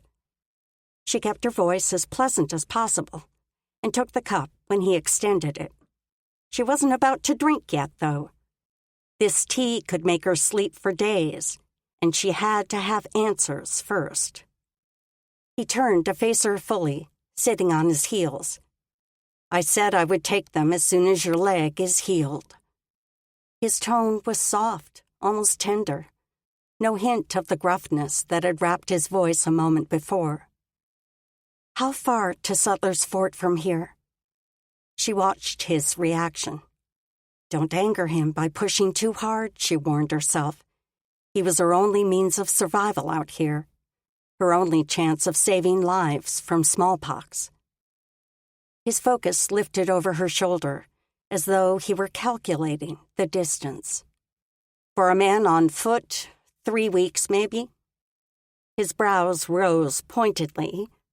On 2 good feet. A woman limping on walking sticks would be prey to wolves or a mountain lion the first night out. He motioned toward Handsome. That little shadow would be their first bite. A shiver slipped through her. He was right, no doubt. "You can go then." He shook his head. "I can't leave you here. Those same wolves will strut right into camp and eat their fill of you." She stiffened her shoulders. "I can fend them off. I'll be safe here." He didn't look convinced in the slightest. "I'm not leaving until you're well enough to travel." Worry pressed through her. How long will that be? He scanned the length of her as though he could see through the fur covering her broken leg. "At least a month until you could ride comfortably in a wagon. Except no wagon will be able to get through the snow by then. 3 months before you could ride out on horseback, assuming I can find a horse for you to ride." 3 months? The entire town of Settlers Fort could be dead in 3 months.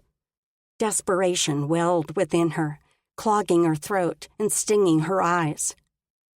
"You have to take them, please." Micah flinched at the pleading in her voice. He was going to have to take those vaccines to Settlers Fort. There was no way around it. And she was right. Lives could be on the line.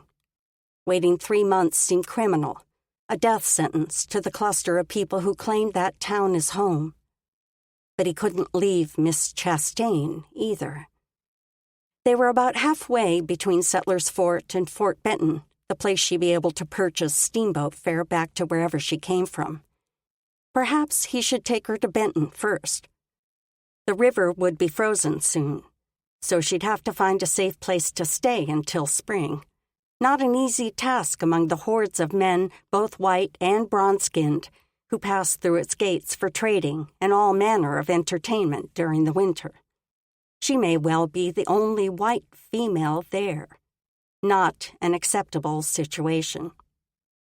Of course, how much more suitable was it for her to be stranded in a mountain camp with only him and a makeshift branch shelter? Perhaps if he got her to Fort Benton, a family member would come to accompany her home in the spring. He eyed her. "Miss Chastain, where is your home? The rest of your family?" Her lips pressed flat, her eyes turning glassy. "Our home is in Boston." She inhaled a deep breath, pulling the little dog closer. My father was my only remaining family, except for this fella. She cradled the pup under her chin, sliding her fingers through his fur. She had no one? How was it possible that an obviously well-to-do woman like herself wasn't surrounded by people who loved her? What of friends? I can take you to Fort Benton, then go myself to deliver the vaccines to Settlers Fort. You can send for a family friend to retrieve you on the first boat that comes in the spring. Her face took on a depth of sadness that tightened the ache in his chest. We have household staff who are like family, as well as my father's colleagues, but I hate to burden any of them. She dropped her gaze, and her throat worked. Perhaps she was trying to regain control of herself, or maybe debating who she would ask to come. Then she raised her chin, her jaw clearly set. All trace of tears had left her eyes, save the lingering redness.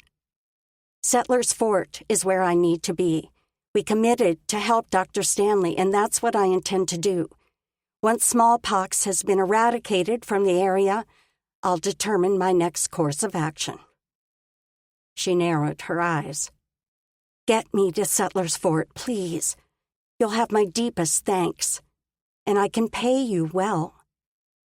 This woman was a force to be reckoned with. Even mourning the death of her father, the last of her family, she possessed a will of iron and strength to match. It sounded like the people of Settlers Fort really did need those vaccines. But he couldn't leave her alone and helpless here. That left only one option. He had to take her with him. But how? He'd need to give that some thought before he voiced any plans. He wouldn't take her money, though. That he knew with certainty. Yet one thing she'd said still lingered in his mind. How long have you lived in Boston? All my life. Father was the first of his friends to leave the waterfront and build in the West End. We've lived in our little Cambridge Street home as long as I can remember. Images flittered through his mind. There were no little homes on Cambridge Street in the West End. He knew that well, for his mother had worked in at least a dozen of those mansions, taking in laundry and mending. He trotted along with Mum to pick up and deliver, and had always been fascinated by the massive structures and ornate decor.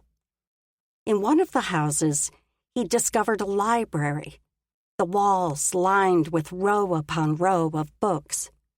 Mum had only owned 2 books, the Bible and a storybook that she'd been using to teach him to read. He couldn't imagine having so many volumes at hand. If he had access to all those books, he'd never do anything but read. A girl in the home had discovered him in that room, and he tried to slip away with a quick apology. He shouldn't have gone in. But she'd not let him leave, instead begging him to play stones in the yard.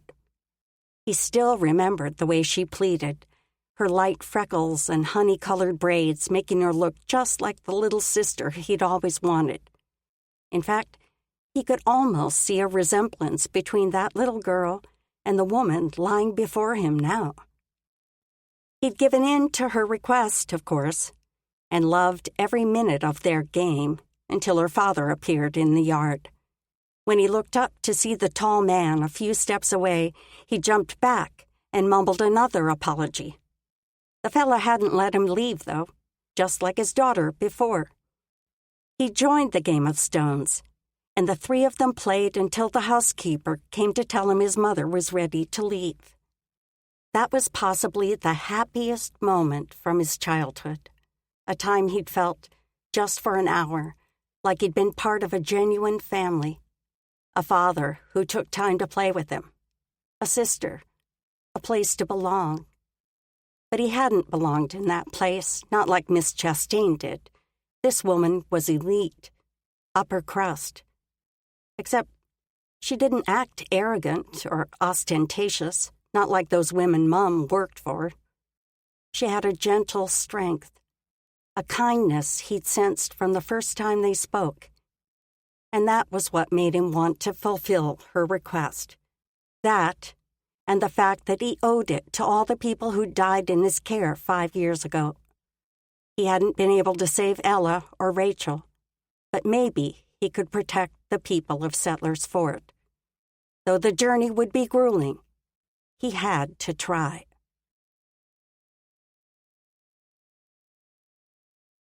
Chapter 8. Sleep was scarce that night, coming in bitter, cold fragments between worry and a chill wind. Micah tried to make sense of the almost impossible task of bringing Miss Chastain with him on the journey to Settlers Fort. He was more than willing to rise when the first hint of light spread across the eastern sky. Checking the traps was a simple matter, but he had to force himself to focus on his surroundings, to notice tracks and listen for bird calls or eerie silences.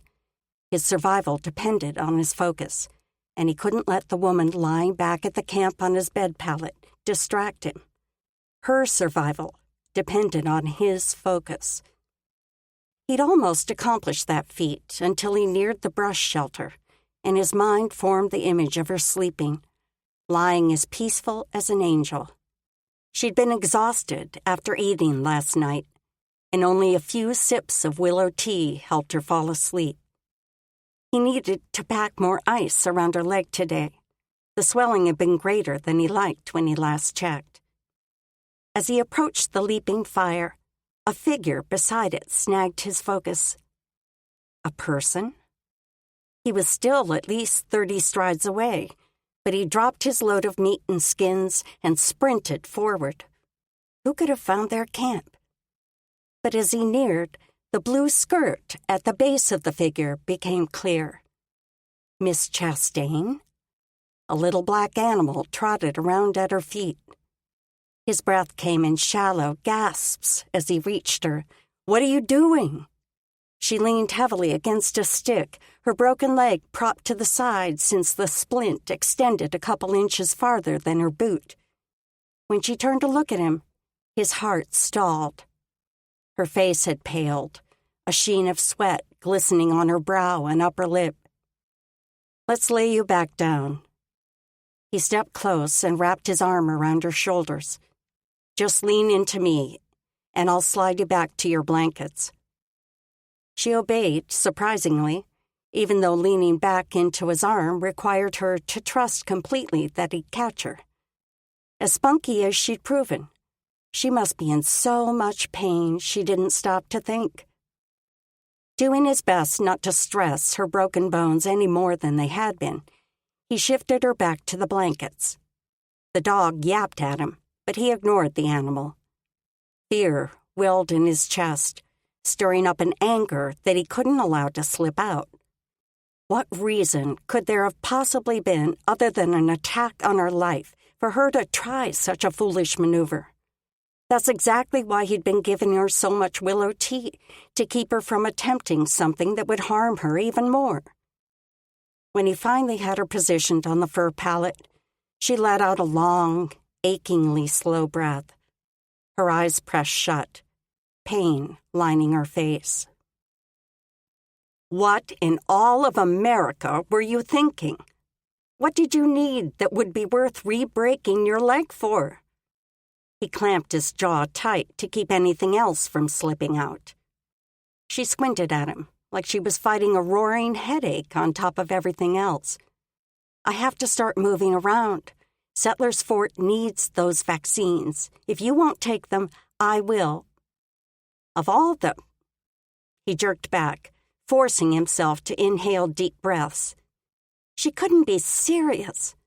With her leg in the splint, she could have easily lost her balance. If she thought a broken femur was painful, the burns from falling into a blazing fire would be excruciating. And burns that became infected would triple her risk of death at least. Deep breaths weren't working to calm the anger inside him. He surged to his feet and spun away from her. How could he keep this woman safe if she wouldn't follow his orders? He stomped toward the edge of camp. He needed to get away until he had settled down. He had planned to take the blasted vaccines to Settlers Fort. She didn't need to risk her life to prove her point. A niggle of thought forced its way into his awareness. Had he actually told her he planned to deliver her and the vaccines? When she'd said she wanted to go with him to Settlers Fort instead of returning home through Fort Benton, had he specifically agreed to that plan? He'd been so lost in his memories, he couldn't remember if he'd spoken the words or not. That was the thing about living alone in the wilderness for so long. A man's thoughts grew loud, and it was hard to know sometimes if words were actually spoken. He exhaled a long breath, then scrubbed a hand over his face. He owed her an answer and an apology.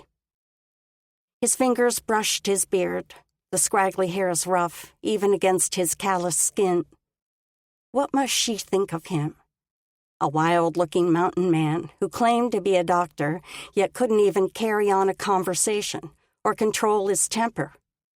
She'd not asked about where he obtained medical training or anything about his past.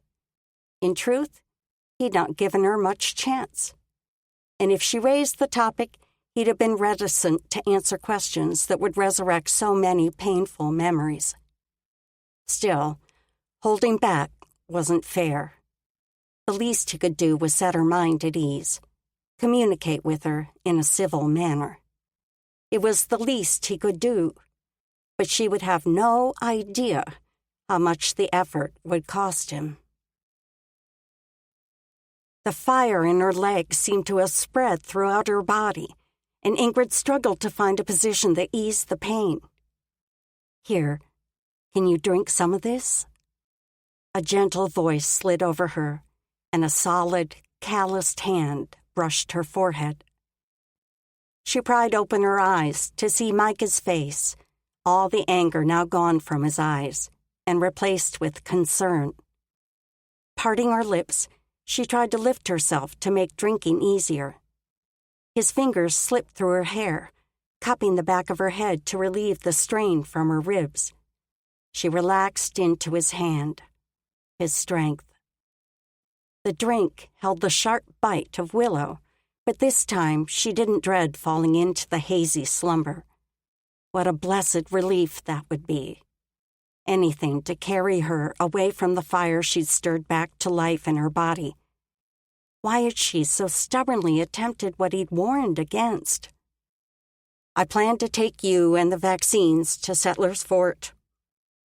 She stilled, forcing the words to penetrate her cloud of pain. Could he possibly mean what they sounded like? She pulled away from the cup and studied his face. "You will." She tried not to let hope stir in her chest. He nodded. "You're right. Those people need the vaccines, and we need to deliver them. Sorry I didn't tell you before. I had already decided to, just didn't think to tell you." His mouth pinched in a sad kind of chagrin. "I didn't mean for you to hurt yourself." Now she felt even more foolish for her bull-headed act. But she couldn't dwell on that. They had to make plans.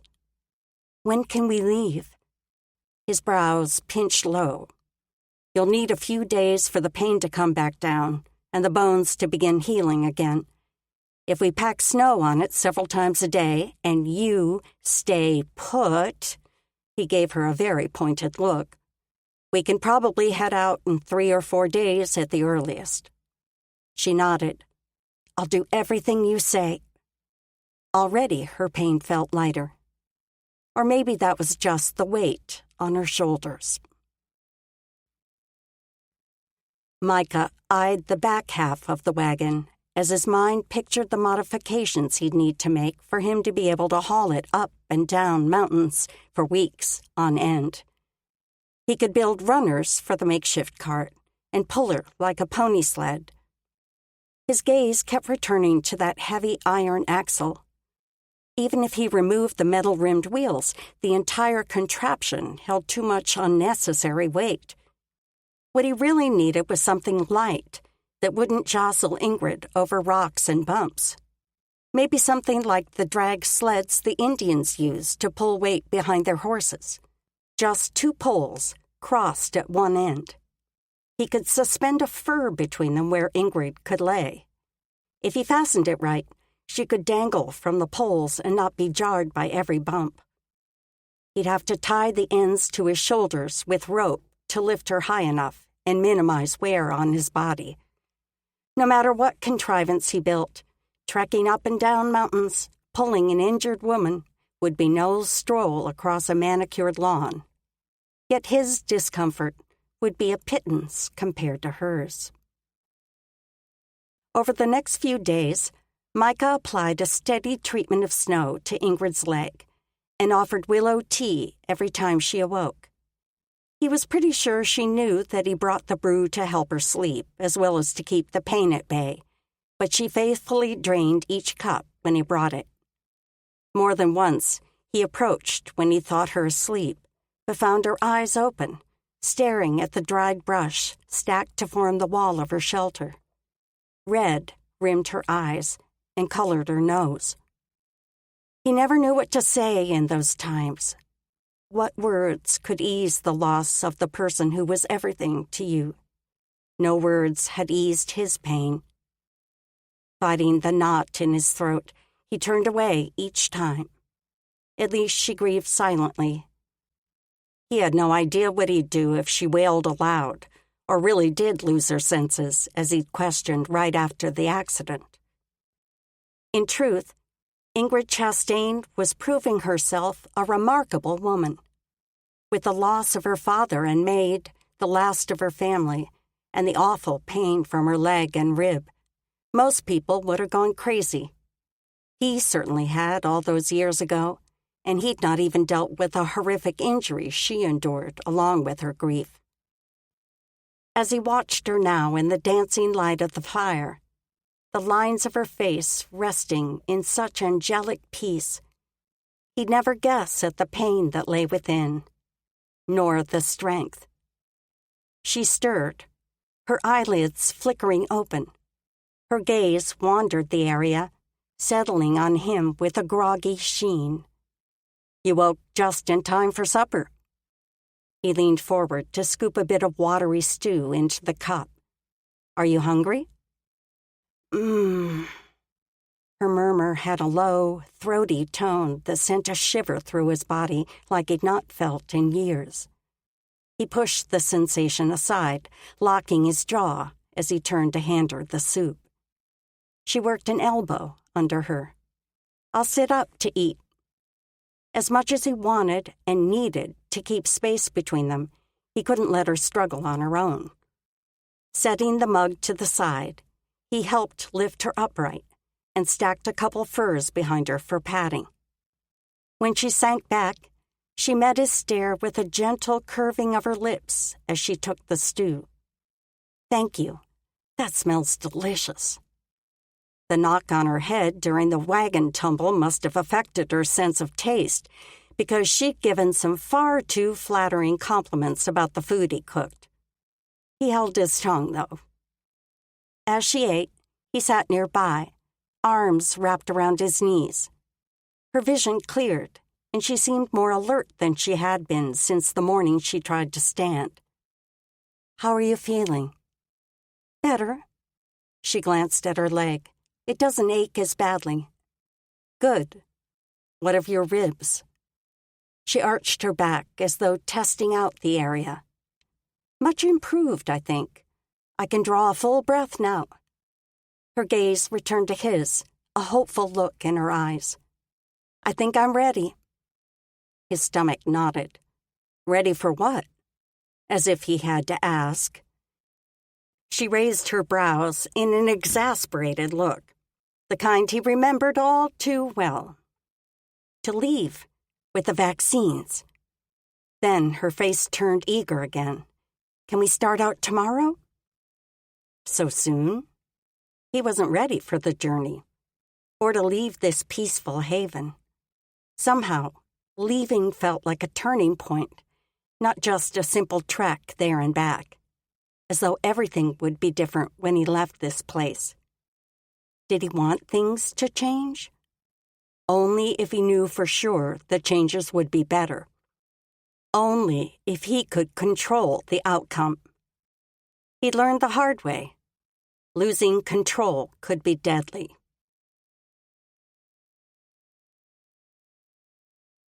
Chapter 9. The way Micah marched around camp with quick efficiency the next morning made Ingrid feel so helpless. For at least an hour, he'd been taking things down and packing up, and the place looked almost as if they'd never been there, except for the ground cleared of snow and the black circle that had been their campfire. Handsome followed along at Micah's heels for a while, but finally came to flop down beside her, weary from keeping up with the big man. At last, Micah stopped to scan the area, probably checking for anything he'd missed. "I'm so sorry I haven't been of help to you. I feel useless just sitting here."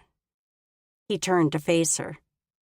"I prefer to do the packing so I can know where everything is." He looked down at her leg, a fur covering the mound of melting snow packed around her. He'd taken this last opportunity to ice it before they headed out. "I need to lighten the splint before we move you." She tried not to wince, just nodded, then moved the fur aside. As he knelt over her and attended to the strips of fabric holding the wood against her leg, she searched for something to focus on other than his ministrations. He didn't wear his fur cap this morning, and his black hair fell forward as he worked, brushing against his dark eyes. His coloring suggested Mediterranean descent, maybe Italian or even Spanish. "Have you lived in America all your life?" He glanced at her for a quick moment, then turned his focus to his work. "Yes." "Where did you grow up?" "Mostly Massachusetts and Connecticut. Then I moved to New York to study medicine." Her attention narrowed on a very familiar word.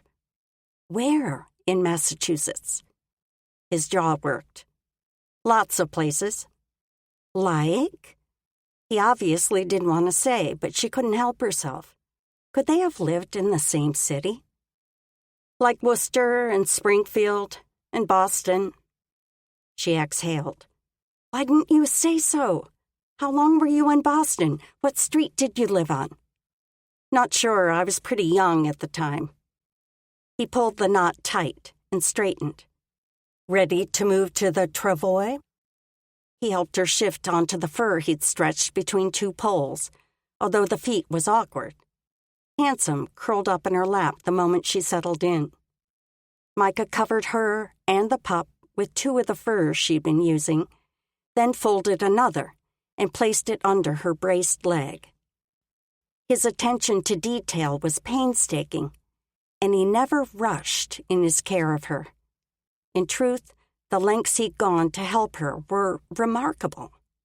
If only she could thank him adequately. At last, he stepped back. "Comfortable?" She nodded, her throat swelling as she forced herself to look at him. "Thank you, Micah, for everything." Emotion clogged her voice, locking in everything else she should say. He nodded and looked away, seeming self-conscious. "Let's head out, then." A chirping sound at the edge of camp snagged his attention, and she looked that direction. 3 tiny squirrels chattered, as though speaking to them. Or perhaps those were chipmunks with the black stripes down their backs. What are they doing? She leaned forward to see them better. Micah didn't answer, just took a step toward the animals, then crouched. "I wondered if you'd come." He spoke in low tones as he tossed something small on the ground in front of him. The chipmunks darted forward, chirping with every step. He murmured something too low for her to understand as he scattered more bits on the ground, dried berries maybe, or seeds of some kind. The animals gulped them down, creeping well within Micah's reach as they ate. None seemed the least afraid of him, great, strapping man that he was. He never attempted to touch them, just offered the gifts he'd obviously saved for the animals. How often did these chipmunks come to visit him? How many other animal friends would he be leaving behind? As far away from people as he stayed, the creatures in this wilderness must become as dear as family, and she was forcing him to leave. Yet she had no other choice. This man was her only option to get the vaccines to the people at Settler's Fort. He rose and turned back to her, although he didn't meet her gaze. He'd stripped all expression from his face. Not sadness, not anger, not even determination. He simply stepped to the front of the poles and positioned himself where they crossed. When he lifted the poles onto his shoulders, she rose up in the air. She couldn't help a squeal as she grabbed the rods, but it didn't stop her fur sling from rocking. "Everything all right back there?" "I think so." She leaned forward, gripping the sticks. Truly, her life now hung completely in his control. "I'll be as careful as I can, but call out if I bump you too much." "Don't worry about me." She wouldn't complain for any reason, not when hers was the easy task. When he started forward, the ends of the poles bounced on the ground. Even hanging suspended didn't keep the bumps from jarring her leg, and she gripped the rod with one hand to keep from crying out. After a few moments, she settled into the feel of things, except it was impossible to prepare for the frequent jarring when the ends hit an uneven spot. An hour into the journey, Micah's labored breathing filled the air, increasing her level of guilt with each arduous intake. If she'd felt powerless while he packed, it was nothing compared to the utter helplessness that churned through her while he now struggled. "Why don't you rest for a few minutes?" As much as they needed to cover distance, he had to keep from wearing himself out. He stumbled to a halt, then the poles jostled as he worked his way out of them. The dizzying sway made her clutch the rails with both hands as he lowered her to the ground. With his boot, he scraped the snow of a rock, then sank onto the hard surface. She had to turn to see him clearly, and the sight of him sent a surge of concern through her. "Micah."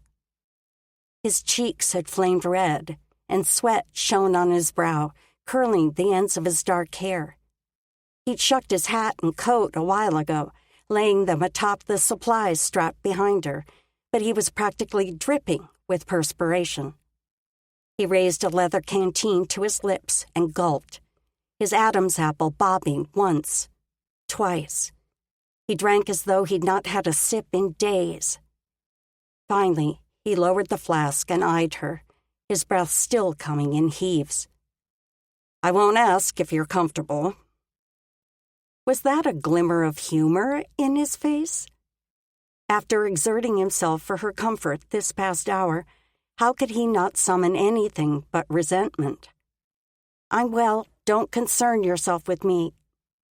In truth, the throbbing in her leg had returned to the same level as when she'd foolishly tried to stand days before, but he was doing everything possible to make the trip easier. She wouldn't complain. Besides, he was the one who needed help just now. She leaned forward. "What can I do for your relief? Maybe if you press snow against your face and neck, it will cool you." He needed sustenance, too. "If you show me where the food is packed, I'll ready something for you." He shook his head, resting his forearms on his knees. "No food. We'll stop at noon to eat. I'll keep till then." Leaning over the side of the stone, he scooped white snow into his drinking pouch. "I didn't mean to drink all the water. This was supposed to be for us both." Corking the top, he held it out to her. "If you keep this near you, the snow will melt into drinking water." She followed his instructions, and within minutes, he lifted the poles to raise her up in the air again. Her splint jarred against a rod, sending a shooting pain through her leg.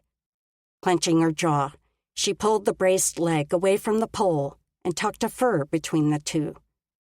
But as they progressed, the steady bumping and sudden jolts ate away at her fortitude, and the pain began radiating through her body again, especially through her skull. Micah didn't stop for hours, and as much as she wanted to ask for a break, if she unclenched her jaw to speak, the moans wouldn't stay inside any longer. Her pain built up inside, pressing hard until she might explode. She'd stopped fighting the tears and let them stream down her face, as long as she could keep quiet. They'd been traveling downhill for a while, a condition that tilted her rearward in a way that felt as if she'd tumble back on her head. One more reason to cling to the rails. At last, Micah slowed to a weary halt. The travois jolted and dropped, and she clenched her jaw tighter to hold in a squeal. Had he stumbled? Are you hurt? She twisted to see him.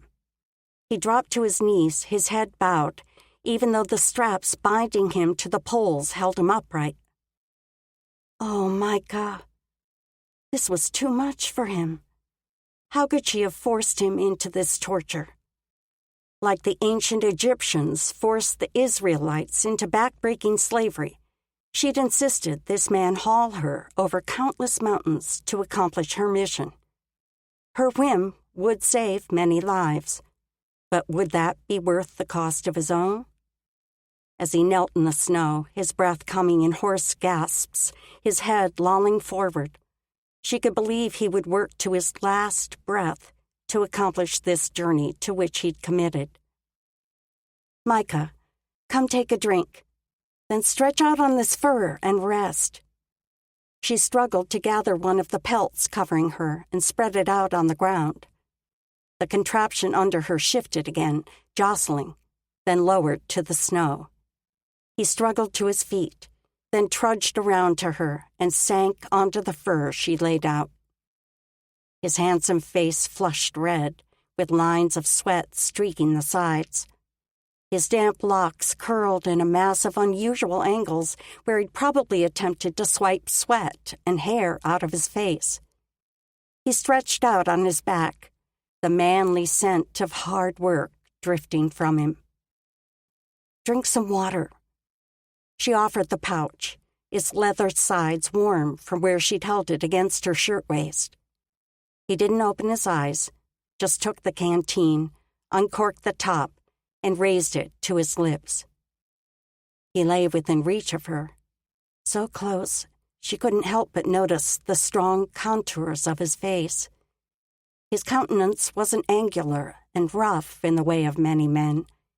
Even with his beard, each part of the whole seemed like a piece of artwork, coming together to form an appearance so attractive she'd need to protect her heart from becoming enamored with him. He was her physician, a savior who appeared in her darkest hour and now performed his professional duty to treat her wounds and carry her to a distant mountain settlement to save the lives of people he didn't know. So maybe he was a bit of a hero, too. Micah's legs ached, yet he forced one step, then another as he gathered firewood that evening. Surely his body would adapt to the extra load after a day or two, and the entire trip wouldn't be as hard as today. He'd first thought to eat cold meat and leftover corn cakes he brought with him, but a stew would be better, warmer for Ingrid, who couldn't seem to shake her shivers as the evening chill settled over them, and more nourishing for them both. As he reached for another rotting log, a bit of gray appeared underneath it. Mushrooms, this late in the season? Probably the log had kept the spores protected. He carefully scooped the largest of them. This was definitely the variety he ate through the summer, and they'd been a good source of energy, an excellent addition to the stew pot. One more log finished his load, and he headed back to where he'd left Ingrid in their camp at the edge of the woods. She'd not complained once today, but her pallor and bloodshot eyes proved the ride had been painful. He should brew some willow tea with the evening meal, an extra for her to drink through the day tomorrow. She cracked her eyelids when he approached, and he tried to ease his load down quietly so he didn't startle her with a clatter. "What can I do to help?" Her words seemed to issue through clenched teeth, as though she were biting down on her pain. "Just rest. I'll have the fire going soon. Then I'll start supper." As he knelt beside the area he cleared for the blaze, the little dog rose from Ingrid's side, stretched each hind leg in turn, then ambled toward him. As Micah laid out the tinder, the dog sniffed his hand. "You want to help with the fire?" The pup licked him, then stared up into his face while wagging that curly tail. Micah raised a brow at him. "I don't think you're old enough to play with fire." The dog cocked his head as though trying to make sense of Micah's words. He might be a perfectly useless little shadow, but he was kind of cute. When he had a decent fire blazing, he pulled the pot from the supplies he'd strapped to the poles beside Ingrid. "If you bring your pack here, I'll make the stew." Ingrid's eyes were open, and she struggled to sit up. She still looked so weak, but lying there all the time was probably frustrating for her. She could cut ingredients into the pot and stir without injuring herself further. And he still needed to gather more firewood, enough for the night, and a few pieces to carry with him in case he couldn't find dry wood tomorrow night. By the time he finished the evening chores, Ingrid had food ready. He sank onto a dry fur and took the mug she handed him. "Thanks. Sorry I don't have a second cup." Maybe he could carve one out of wood. But after they reached Settler's Fort, he'd no longer need it, so that seemed like a waste of energy. And just now, he had no energy to spare.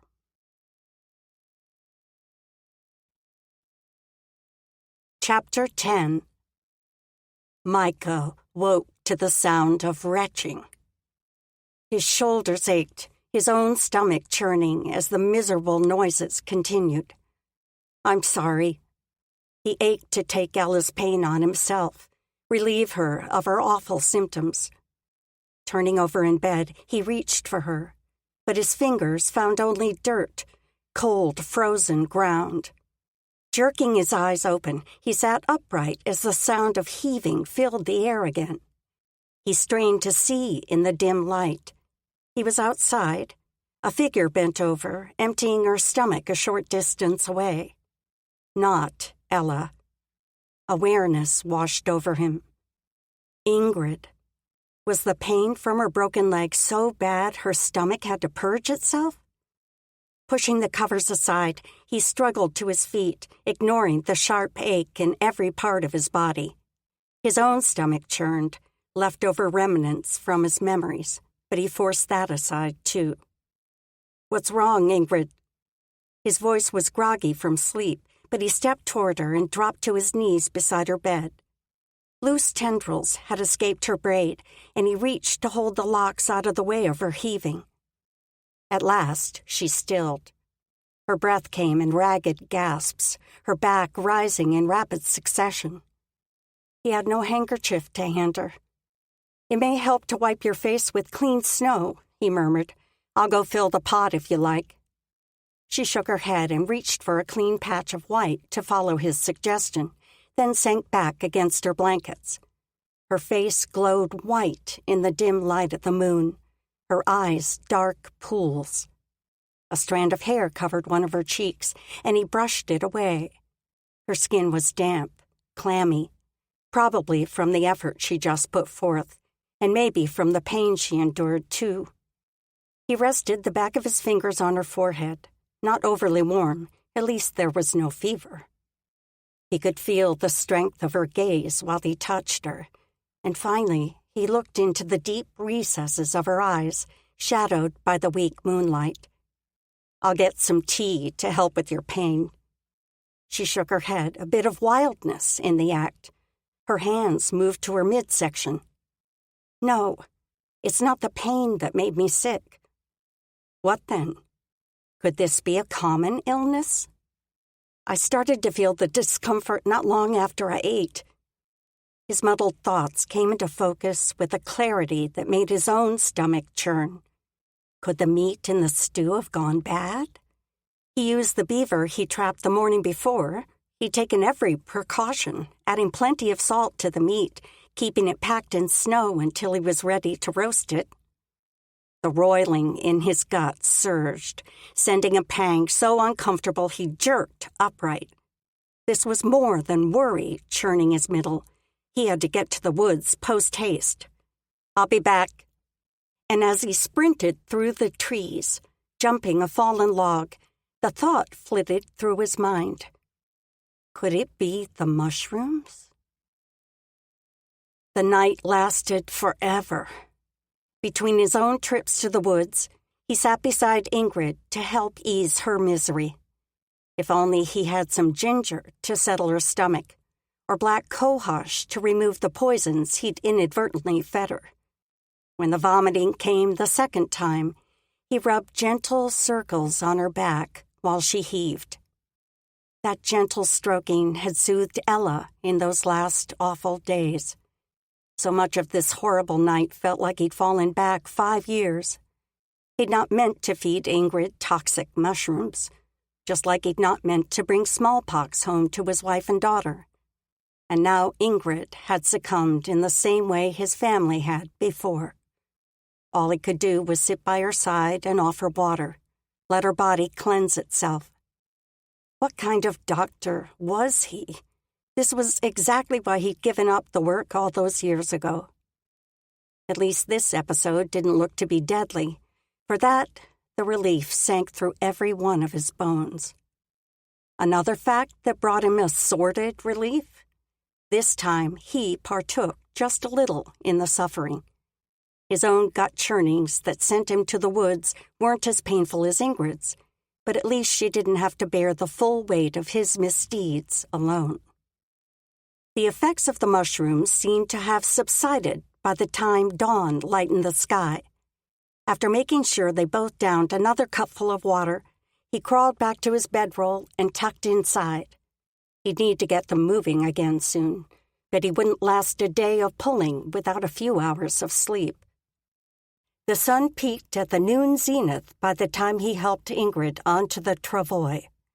She sent him a smile that lit her weary face and thawed something inside him. Through all she'd endured, this last bit at his own hand, it was a wonder she could still muster a look that hopeful. He slipped off his buffalo skin coat before strapping on the poles and raising Ingrid into the air. "Do you think it will snow?" Her muffled words drifted over his shoulder. Lifting his gaze to the low-hanging clouds, he searched for the sun. Only a spot of light brightened the clouds through the thick cover. The air seemed colder than it had in the night, too. Probably. And it turned out he was right.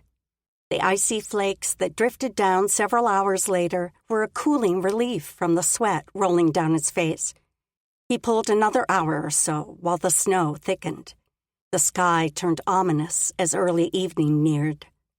He had to find a place where they could camp under the shelter of trees, but he'd been climbing the face of a mountain for a while now, and nothing larger than bushes and boulders poked above the snowy expanse. A half hour later, he crested the slope and spotted a cluster of 3 trees ahead. That would have to do. The snow had risen almost to his knees and still fell in a thick curtain. Tomorrow he'd need to strap on his snowshoes. The well-padded ground probably made Ingrid's ride smoother, so he couldn't be sorry for the extra depth. Not much, anyway. When he reached the downward side of the trees, he sank to his knees, lowering the travois to the snow. "This looks like the best spot to camp." She didn't answer, and he worked his way out of the straps so he could turn and check on her. The buffalo hide was pulled up to cover her face completely, sending a jolt of fear through him. "Ingrid, what's wrong?" The fear rang in his voice as he scrambled back to her side. The fur lowered to reveal her eyes. "Nothing. I'm just cold." Her teeth chattered, making the words stutter. What little showed of her face was pale, and her eyes seemed drained of life. He reached for the covering and pulled it down so he could see the rest of her features. Even in the dimming light, he could see the bluish tint of her lips. Oh, Ingrid. He pulled the fur back up to cover her nose, then reached for his own coat, laying on the supplies above her head. After tucking it around her as much as possible, he placed both his hands where her arms should be and rubbed. He had to get a fire going, then he could work to encourage her circulation. Even after he cleared snow from the area, the wet ground made building a fire achingly hard. They were high enough on the mountain that a steady wind cut through the area, dousing his flame every time he managed a spark with his flint and steel. By the time he finally had a small blaze licking at the dry tinder he'd packed, darkness shrouded them like a thick fog. He cleared more snow for Ingrid's bed, then helped her move to the spot.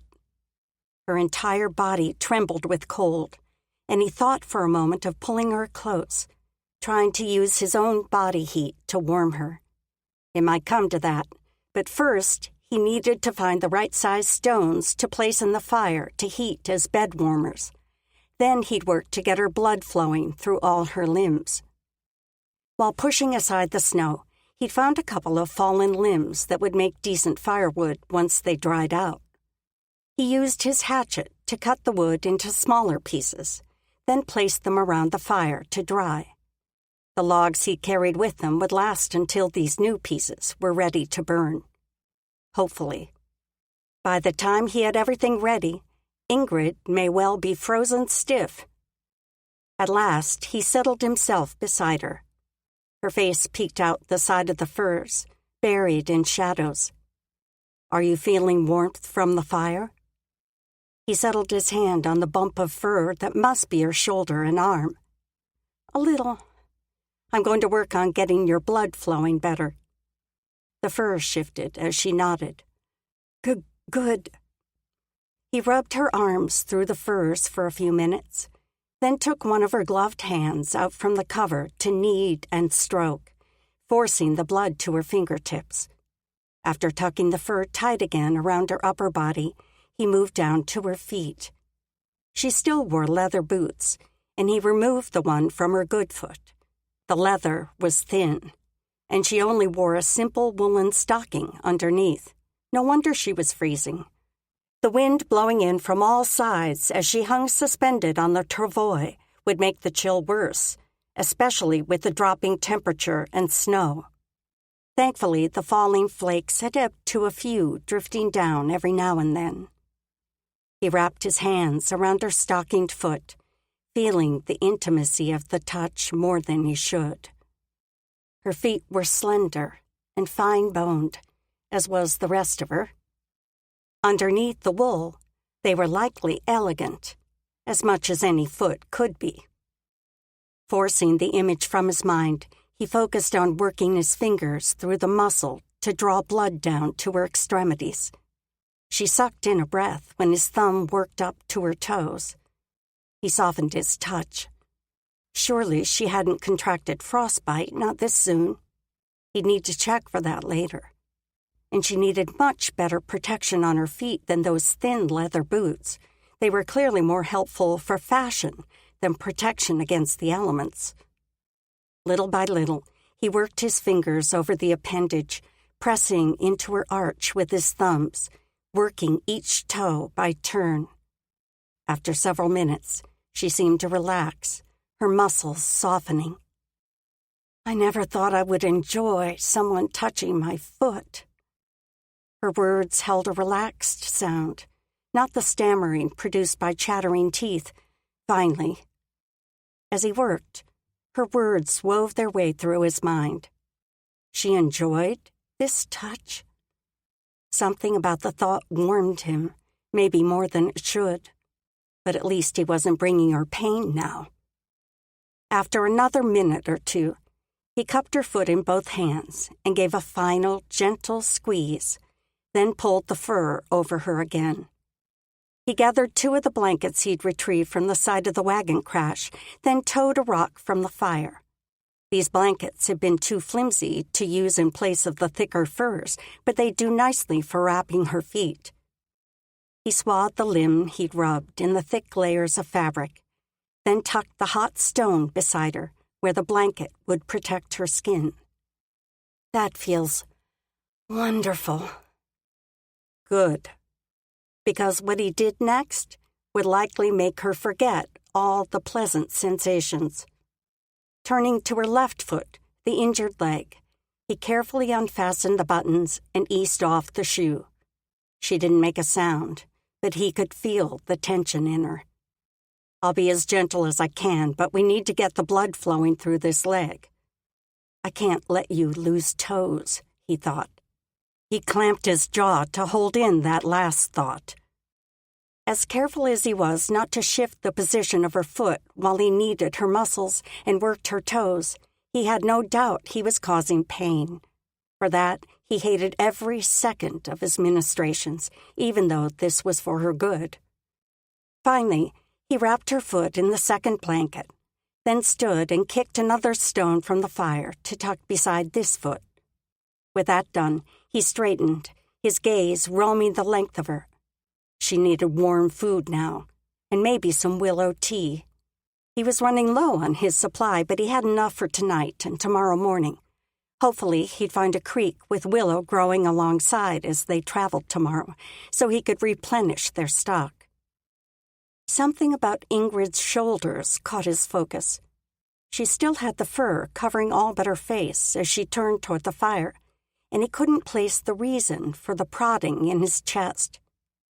He knelt beside her, settling one hand on her shoulder and using the other to peel back the pelt so her face wasn't buried in shadows. What he saw constricted his chest. Oh, Ingrid. Tear tracks glistened on her cheeks, and fresh tears spilled from her beautiful eyes. He stroked the hair from her face. Did I hurt you that much? He was a heavy-handed cad. He'd known he was causing discomfort, but had no idea she was suffering this much. She sniffed. I'm not hurt. Her attempt to soothe his concerns only showed how strong and truly good this woman was. He ran the backs of his fingers across her forehead and down her temple. Her skin was so soft and warm now, finally. I'm sorry, Ingrid. Truly, if I ever hurt you, I need you to tell me you're in pain. She laughed, a choking laugh, and more tears leaked from the corners of her eyes. I'm always in pain. Sometimes my leg hurts the most. Other times, it's my heart. His chest ached the way hers must.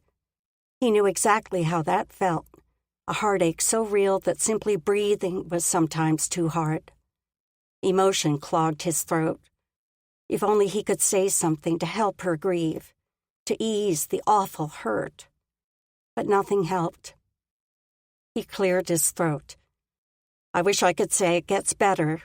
That's what people told me. With time, the hurt goes away. I don't think that's true. But I do know memories help. She looked up at him, her eyes luminous in the moonlight. You've lost someone? He nodded. He'd not meant to talk about Ella and Rachel. He never talked about them. But if anything could help her, he had to set his own preference aside. My wife and daughter. She sucked in an audible breath. Oh, Micah, I'm sorry. This was why he didn't talk about them. He didn't want her sympathy. 5 years ago. That's why I stopped doctoring. The pain never gets easier, at least not for me, but I hold on to the memories. They make the pain bearable. Sometimes. She reached from under the covers and took his hand. I have so many special times to remember. Papa was everything, my whole life. I would take lunch to him on the days he worked in his laboratory, mixing medicines. He taught me all about each ingredient, which blends worked well and which could be toxic. He was a chemist, I assumed a physician from the medical bag. Both. He saw patients on Monday, Tuesday, and Wednesday, then worked in his laboratory the other days. He and some friends studied and advocated for the use of vaccines for widespread diseases, like smallpox. Her voice softened with the last words, her memories likely circling back to the reason she'd come to these mountains, the reason her father died on that cliff. He squeezed her hand. Hold on to the good memories. Her eyes glistened, her mouth attempting to form a brave smile. I will. A glance at the fire showed he'd best get moving. Rest now. I'll make something for us to eat.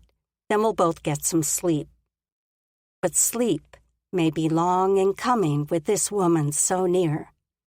Slowly but surely, he was coming to care about her more than he liked, and far more than he should.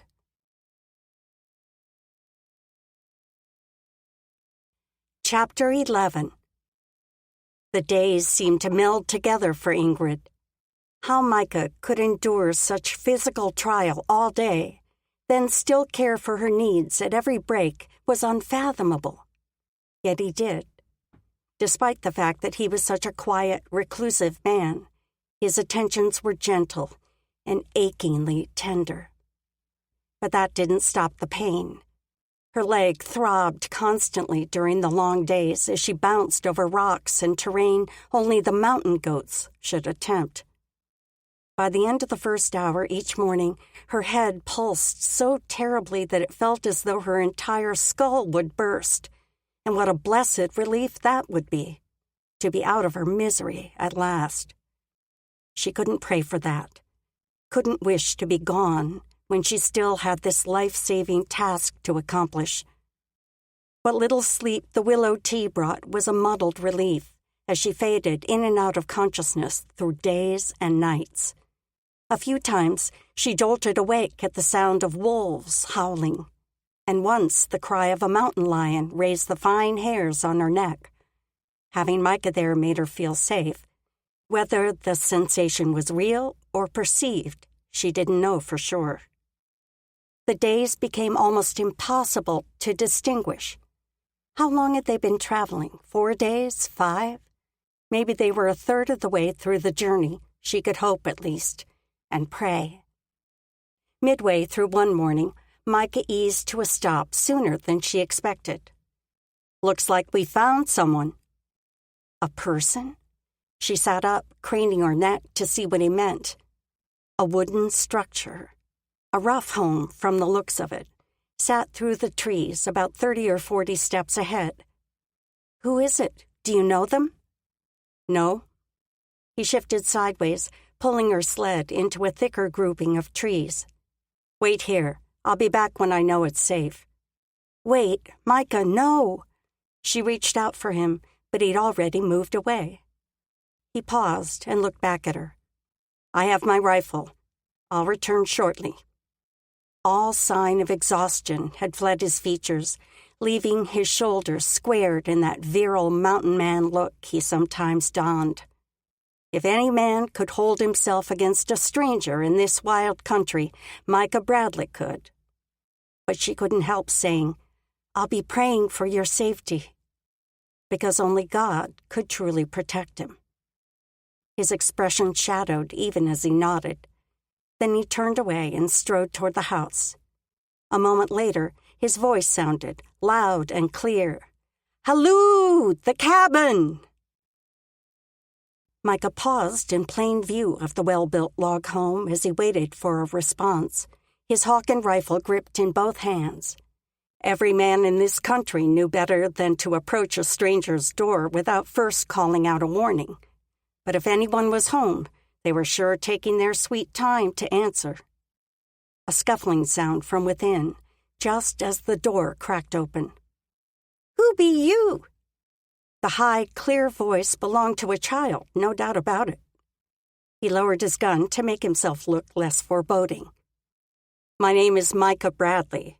Is your father around? What was a child doing in this country? Most of the settlers in these parts were miners and trappers, although some did take Indian squaws as wives, so children weren't completely unheard of. A head poked through the doorway, a shock of bright red hair pulling Micah's focus like a hungry dog to a chunk of meat. His chest tightened. Rachel's hair had been every bit as red. "My paws hurt. You want to talk to Mama?" The child, a boy he was pretty sure, couldn't be more than 5 or 6. Who would let such a youngster greet a stranger at their threshold? The man must truly be bad off. All Michael's muscles bunched. He wasn't a doctor any longer, had turned fully from the job when he left Indiana, and he'd never been tempted to take it up again. Until Ingrid. In truth, he'd not been faced with a need save his own occasional injuries. Now, not only did Ingrid wait outside with a broken leg and ribs, he may need to treat the man who lived here as well. Was God tormenting him? "I'd like to talk to your mama." He eased forward, closing some of the distance between himself and the house. The door widened to reveal a woman, a white woman, of all things, a sight rarely seen in these parts. Wisps of hair stuck out from her brown coif, and her coat looked to have seen better days. Maybe those things were what caused her harried look, but likely it was the thin set of her mouth. He took another step forward, bringing himself about 10 strides from the cabin. "Hello, ma'am. I'm Micah Bradley, and I'm traveling with a woman who's injured. Would it be possible for us to come inside to get warm before we head on our way?" He wouldn't ask for food, but he'd not decline if she offered. She didn't look inclined to offer. At least not from the way she pulled the door closer to herself, uncertainty clouding her stern features. "Where is she?" He motioned toward the trees behind him. "Not far back. I wanted to make sure we'd be welcome before I brought her closer." A woman and boy didn't seem to be much danger, but he'd rather not give Ingrid's exact location and condition until he ascertained their safety. "Are there others in there with you?" She straightened. "My husband is here." The boy's father, who was injured. She was likely more concerned about her own family's safety than anything else. He raised a hand, palm forward. "We mean no harm. I just thought to warm up for an hour or two. We've been traveling in the snow for days now." That seemed to make up her mind. She opened the door wider. "Bring her in. Her leg is broken, so I'll need to carry her in." He closed the distance and poked his head inside. "I can lay her there beside your fire if that's acceptable." She nodded, holding the boy's shoulders to keep him beside her. He squirmed, trying to work his way out of her hold. "Thank you. I'll be back in a moment." Ingrid was sitting upright when he retraced his tracks to her. Who are they? A woman and boy. They say the man is there, but he's hurt. He gathered up the harness and strapped himself to the poles in the position that had become more familiar than sleeping these days. He pulled Ingrid right up to the door, then eyed the flattened log he'd have to lift her over to enter the house. The floor inside was dirt, and she'd be most comfortable if she stayed in the travois, even inside the small building. After pulling the poles more than halfway inside, he balanced them on the transom as he moved beside her, then eased her the rest of the way in. The effort brought him closer to Ingrid's face than he'd been in days, and her eyes widened at his nearness, drawing him into their depths. She really was a beautiful woman, too delicate for this country. He pried himself away from her gaze and straightened, looking around. The woman and boy stood against the back wall of the sparse room. She motioned toward the fire. "In front of the hearth is best. I'm Joanna Watson, and this is my son, Samuel. We've hot water if you'd like tea, and there's stew in the pot if you're hungry, bowls on the shelf." She pointed toward a ledge mounted beside the hearth. A noise drifted from another room, like that of a person calling out, maybe a groan. The woman jerked and released her grip on her son. "Samuel can show you where things are." Then she ducked behind a blanket hanging from the back wall, disappearing into what must be a bedchamber. Micah pulled the travois forward until Ingrid was beside the fire, then turned to face the lad. "Hello, Samuel. Is that your pa calling out?" The boy's freckled face drooped. "Yeah, he hurt himself real bad. Mama told me not to come see him till he's better." "He sounds like me." Ingrid spoke up from her position on the floor. "My leg is broken, but Dr. Bradley here is taking care of it. I'm getting a little better every day.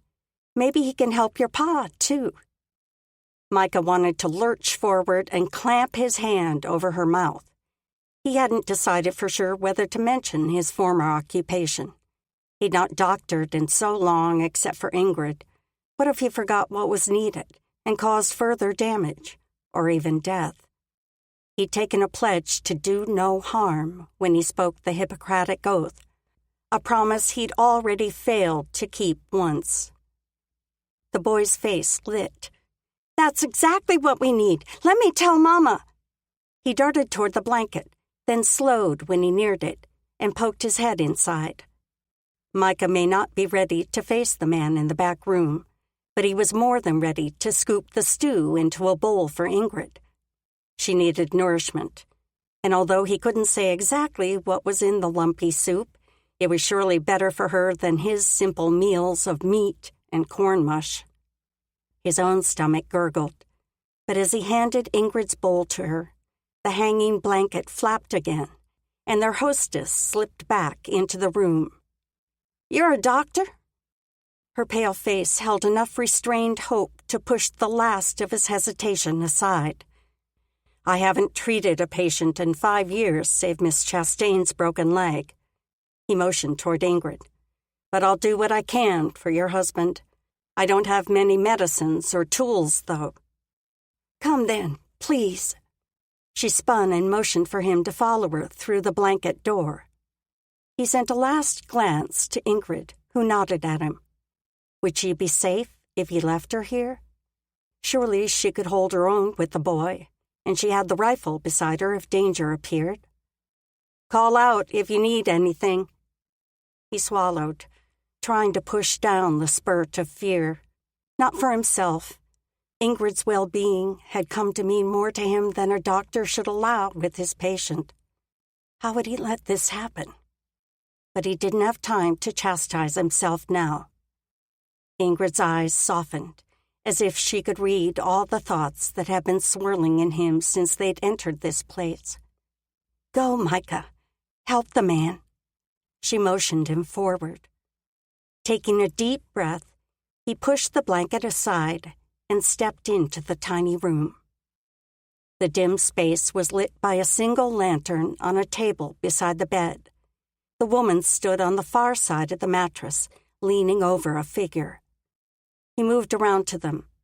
The man lay with only a lightweight blanket covering him, his left arm resting atop the cover, a bandage wrapped around the forearm. His axe slipped and dug into the flesh as he was swinging. "I've been using a salve, but it seems to be getting worse."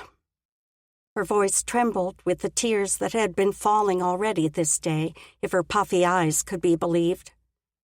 She stepped back, and Micah took her place. The man didn't look conscious, but his labored breathing filled the quiet room. "What's his name?" He pressed a hand to the forehead. Burning, likely from an infection. "Robert." He turned his attention to the bandaged arm and began unrolling the fabric. The skin above and below the gray wool bandage glared an angry red hue, so he prepared himself for what he would find when he peeled off the last of the cloth. Still, the sight of raw crimson flesh oozing with pus churned bile in his stomach. He worked to refrain from showing a reaction. "I'll need several clean cloths and a pot of warm water, and bring me that salve." She moved to do his bidding, and his mind scrambled for anything else he could use to clear the infection. Have you any peppers from a garden, or perhaps a clove of garlic?" She hesitated, her brow furrowing. "No, I'm sorry." Her words tapered into a mournful whisper, as though it was her fault she'd not thought to grow such things. "Any whiskey or strong drink?" She shook her head. "No, we only drink water and root teas." "Just bring water and rags, then." But cleaning the pus from the wound likely wouldn't be enough to fight the infection surging in this man's body, not when the poison was eating through his flesh. Time seemed to span interminably as he worked, cleaning the gruesome wound, trying to cool the man's feverish skin, and getting him to sip a little water. Robert's pallor continued to drain, his body seeming to sink in on itself. He wasn't getting enough water, that much was clear by a quick inspection of his skin. But with him unconscious, anything more than a dribble could easily choke him. We need to place wet cloths all over him, his arms, legs, face, middle, everywhere. Maybe his body could absorb the moisture through his skin while the cloths cooled him. Mrs. Watson dove into the effort, pulling back her husband's clothing to apply the rags. She was younger than he'd first supposed, probably not much older than Ingrid. Yet her worries hung on her like a worn, tattered blanket. And no wonder. Her husband lay at death's door.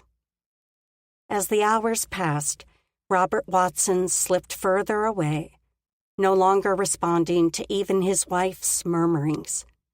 The time had come to say something, but oh, he hated this part. He cleared his throat. "Mrs. Watson." Her face jerked up to look at him, her hands still cupping the cloths on her husband's cheeks. "Yes?" Fear made her voice ring high. "I'm not sure he has much fight left. The infection's taken over his body. Now might be time for you and your son to say any last words."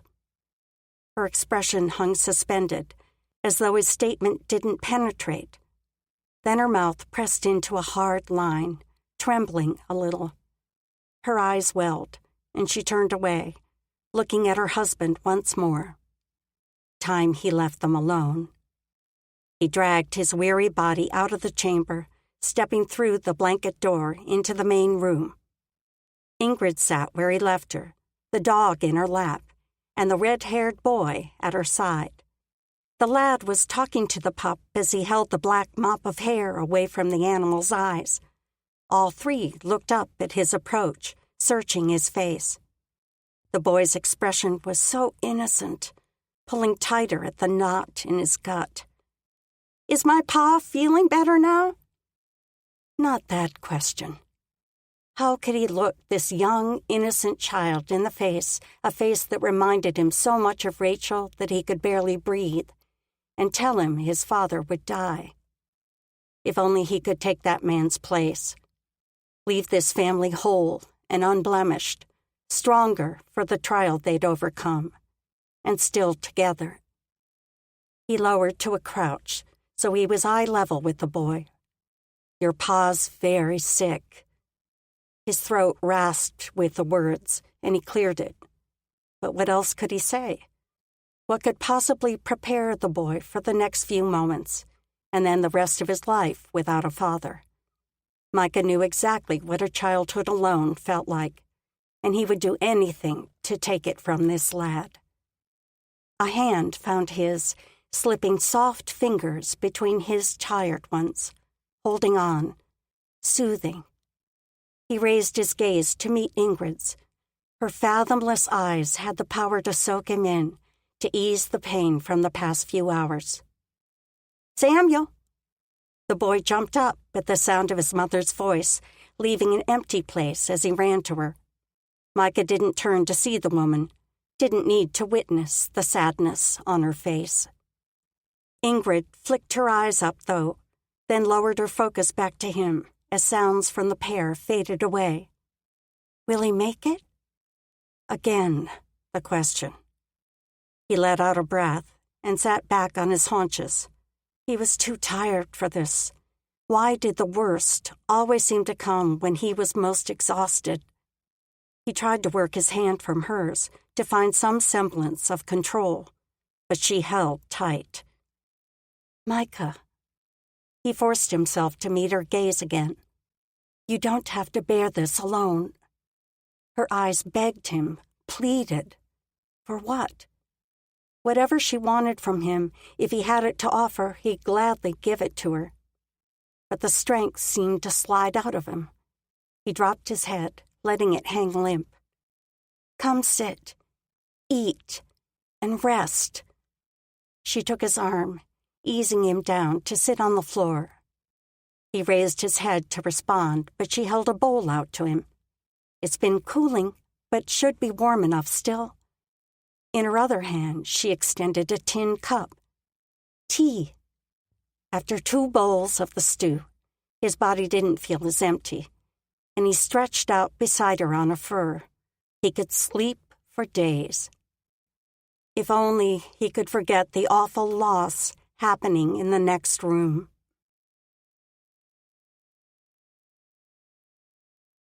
Chapter 12. If only she could get up and do something to help. Ingrid lay on the travois with the crackling of the fire on her left and Micah's deep breathing on her right. The noises she didn't hear were the ones that worried her most. What was happening in that room where Joanna and Samuel had disappeared? From Micah's reaction, it didn't sound as if Mr. Watson would survive his injury. Her heart longed to be near to comfort his wife. No woman should have to endure loss like that alone. And Samuel. Her heart ached for the boy, so young and innocent to lose his father. He'd never have his pa to teach him to fish or how to become a man, to help him navigate the trials of life. Was it worse to have a parent for a time and then lose them, knowing what was lost? Her heart still ached for Papa, with a pain that felt as though her chest were being wrenched in two. She'd felt the loss of her mother, too, especially as she grew into a woman. But Mama had died giving life to her, and she'd never known exactly what she was missing. That hollowness inside her that Papa was almost able to fill completely. And now the loss of him carved out that hole to a full crater. She turned toward the fire as a fresh wave of tears surged, burning their way down her cheeks.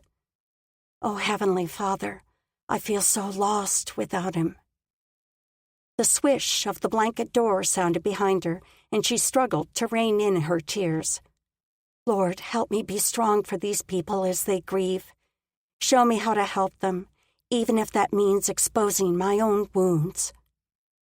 She turned to them as Samuel trudged through the doorway, head drooping, while his mother led him with a hand on his shoulder.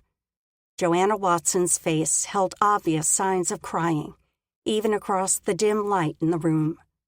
Still, her shoulders were squared and her chin raised high. Micah must have sensed their presence, for his breathing quieted, and he raised up to a sitting position. Joanna approached him. It's over. Her words escaped on a breath, stilling Ingrid's pulse with their meaning. Oh, Joanna. She reached out for the woman, but of course she was too far away to touch. She craved to pull her into an embrace that would help take the sting out of the awful pain she must be experiencing. Micah stood in a smooth motion, then stepped toward the woman and placed a hand on her elbow. I'm so sorry, ma'am. The gentleness in his tone, the respect in his touch, had to provide at least a little comfort. His face took on that achingly gentle expression, the one he'd used when he told her about Papa's death. That look could only be given by a man who'd endured a world of loss and pain of his own. Joanna nodded. Will you help me? Lay him to rest? Of course. Micah paused. With the snow, everything is frozen. I'll need to clear a spot and start a fire to thaw the ground. Or it might be better to cover him with stones. I'll help, Joanna said. While they spoke, the boy had inched toward Handsome, who still lay snuggled in Ingrid's lap. His mother turned to him just as Samuel knelt to stroke the dog's head. "Come, son, let's put on our coats." His crestfallen look made Ingrid's chest squeeze. She looked up at Joanna. "He can stay and keep me company." Relief eased the woman's face. "That would be helpful, thank you." Sleeping with a roof over his head, a real roof, not a cave or brush shelter, was a luxury Micah hadn't experienced in months. He slept longer than he planned, maybe because there were no windows in the cabin for the sun's light to awaken him. Yet even when he awoke and glanced around to take stock of the morning, he felt as weary as if he'd been pulling Ingrid's travois all night. Mrs. Watson worked at the table, cutting some kind of food. How had she fared through the night? She and the boy had retreated into the bedchamber after they finished the burial the day before. It was hard to tell from her outline how she was holding up this morning, but chances were good she'd had a rough go of it. Pushing to his feet, he approached her. "Can I get water for you while I'm outside?" Without turning to face him, she motioned to a pail by the door. "There's a creek behind the barn, but it's frozen. If you can fill that with snow, I'll melt it." He grabbed the pail and stepped outside. A hoarse bray filled the air as he passed the tiny barn tucked into the trees. Ah, yes, the donkey he'd discovered the day before. He opened the door and slipped inside, wincing as another high-pitched bray sounded in his ears. "Hey there, boy. You hungry?" He could at least replenish the burro's water and toss him some hay while he was out here. The donkey greeted his offering with hungry enthusiasm, nudging Micah's leg as he stepped into the little stall with the feed.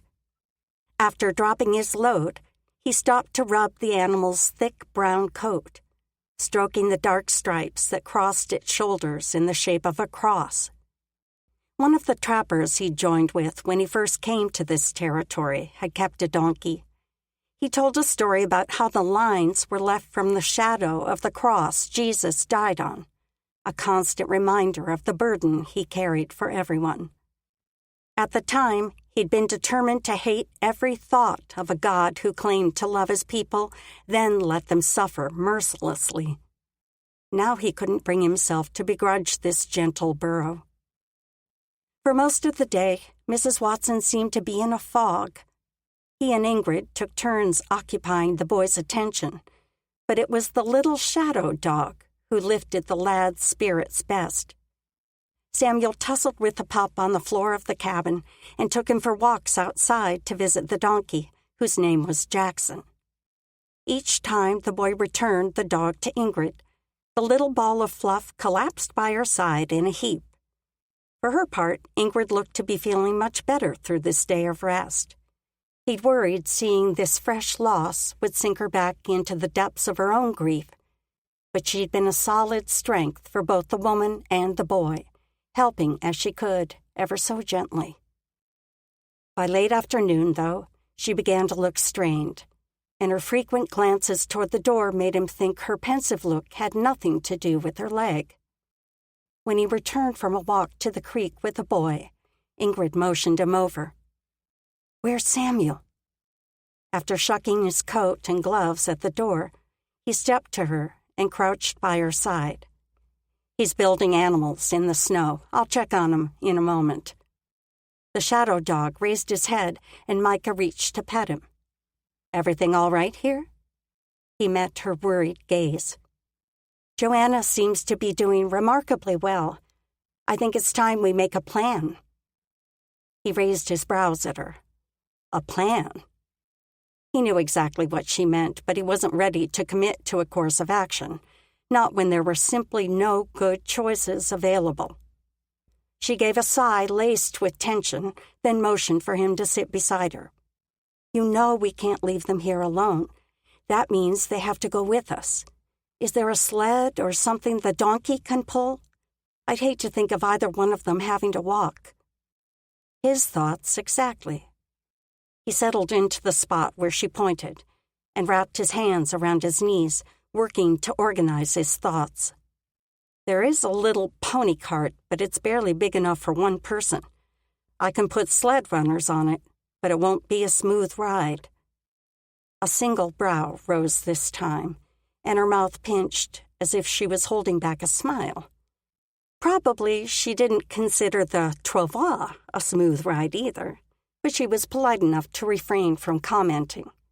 Instead, she said, "We have to speak with Joanna about it. Perhaps she'll have other ideas." He let out a breath. "We can see what she says." Less than an hour later, Mrs. Watson stepped from the bedchamber and approached the fire. "Joanna, can we speak with you when you have a minute?" Ingrid wasn't letting grass grow under her feet. Surely she wouldn't rush this grieving widow into leaving her home. Mrs. Watson turned, her face taking on a look of resolve. Had she seen them talking earlier? Would she be willing to abandon this place? Mayhap she'd be eager to return to a larger settlement. Yes. He could feel Ingrid's gaze on him, possibly wondering if she should do the asking. But this was his responsibility. "Mrs. Watson, have you thought about what you'll do next? Do you have family you can go to?" The woman's expression dimmed, but then she seemed to find another bit of inner strength. "My family have all passed. My husband's mother lives in St. Louis, but I doubt she'd take kindly to us showing up on her doorstep. This is our home. We'll continue as before." Except they weren't as before. A woman and child had little chance of surviving out here alone. He couldn't leave them, no matter what she said. But perhaps... He turned to Ingrid. "You could stay here with them while I take the vaccines on to Settlers Fort. I'll return with help to travel the rest of the way when you're well enough." He didn't like the idea of leaving all three of them alone, but if they kept a gun at the ready and stayed close to the house, they might be safe enough. Maybe. But she was already shaking her head before he finished speaking. "I'm going with you. We agreed. I know I've been a burden to you so far, but if the donkey pulls the pony cart, surely that would be easier. I'm sorry, Micah. Please." A hint of something flared in her eyes. Desperation? It looked almost like fear, yet he'd never seen fear on this strong woman. Was she afraid to stay here alone? If that were the case, he couldn't leave her, wouldn't leave her. If something happened to her, he could never live with himself. He brought death on the two most important lives entrusted to him. He wouldn't let the same happen to Ingrid. "I can't tell you how wonderful it feels to have clean clothing." Ingrid adjusted the wristband of her shirtwaist to make the ruffle lay straight. Having Joanna's help to freshen herself and her garments made her feel so much better. It was a wonder. "I know what you mean." Joanna gave her a gentle look as she rolled another blanket into a tight bundle, but the expression didn't chase the sadness from her eyes. "I'm glad we had time to wash your things today." Ingrid studied her new friend. Was that remorse in her voice?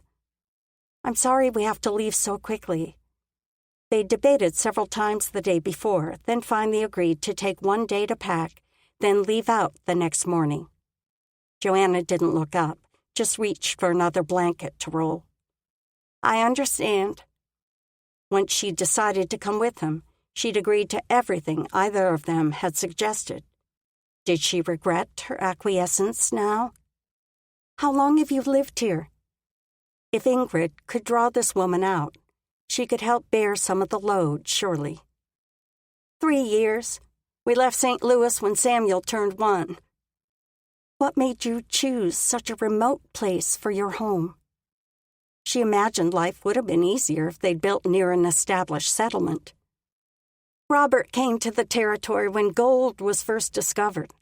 He soon realized the chances of growing rich were slim, but he fell in love with the mountains. He didn't want us to be around the kind of men who came with gold lust, So we found this land and chose to build a life here." Her voice softened. "Robert was happy, like he finally found peace. I thought this would be our home forever." Ingrid reached for her hand. "I'm so sorry, Joanna. I know it's hard."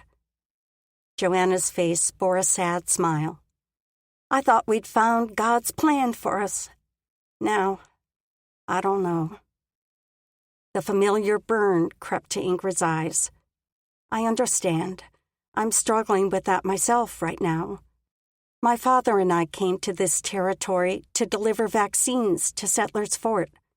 We could have paid for them to be transported, but I knew in my heart we were to bring them ourselves." She paused to inhale a long breath, searching for the memory of that certainty. "Now that the journey has cost Papa and the others their lives, I don't understand God's plan either." Her voice cracked on the words, and she forced in another deep, painful breath, then released a steadying exhale. "But I know in my very core," she pressed a hand to her chest, "that God is leading me to His best plan for me. I have to trust that He is good." She squeezed her eyes shut, tears threatening to overwhelm. "You are good, Lord, right? What could you possibly have for me that would be better than Papa? He was your blessing in my life." She couldn't dwell on that now, though. She had to stay strong for Joanna, had to offer the only hope that could be the strength she'd need in the coming days. Opening her eyes, she focused on the woman through her blurry gaze. "Thank you, Ingrid. I know you're right." Joanna's voice sounded stronger than her own had. "I don't want to leave our home, but I don't want to be here without Robert. It was his dream." She sent Ingrid a pleading look as though begging her to understand. Ingrid squeezed her hand. "I'm glad you're coming with us. We'll discover the next step in God's plan for our lives together."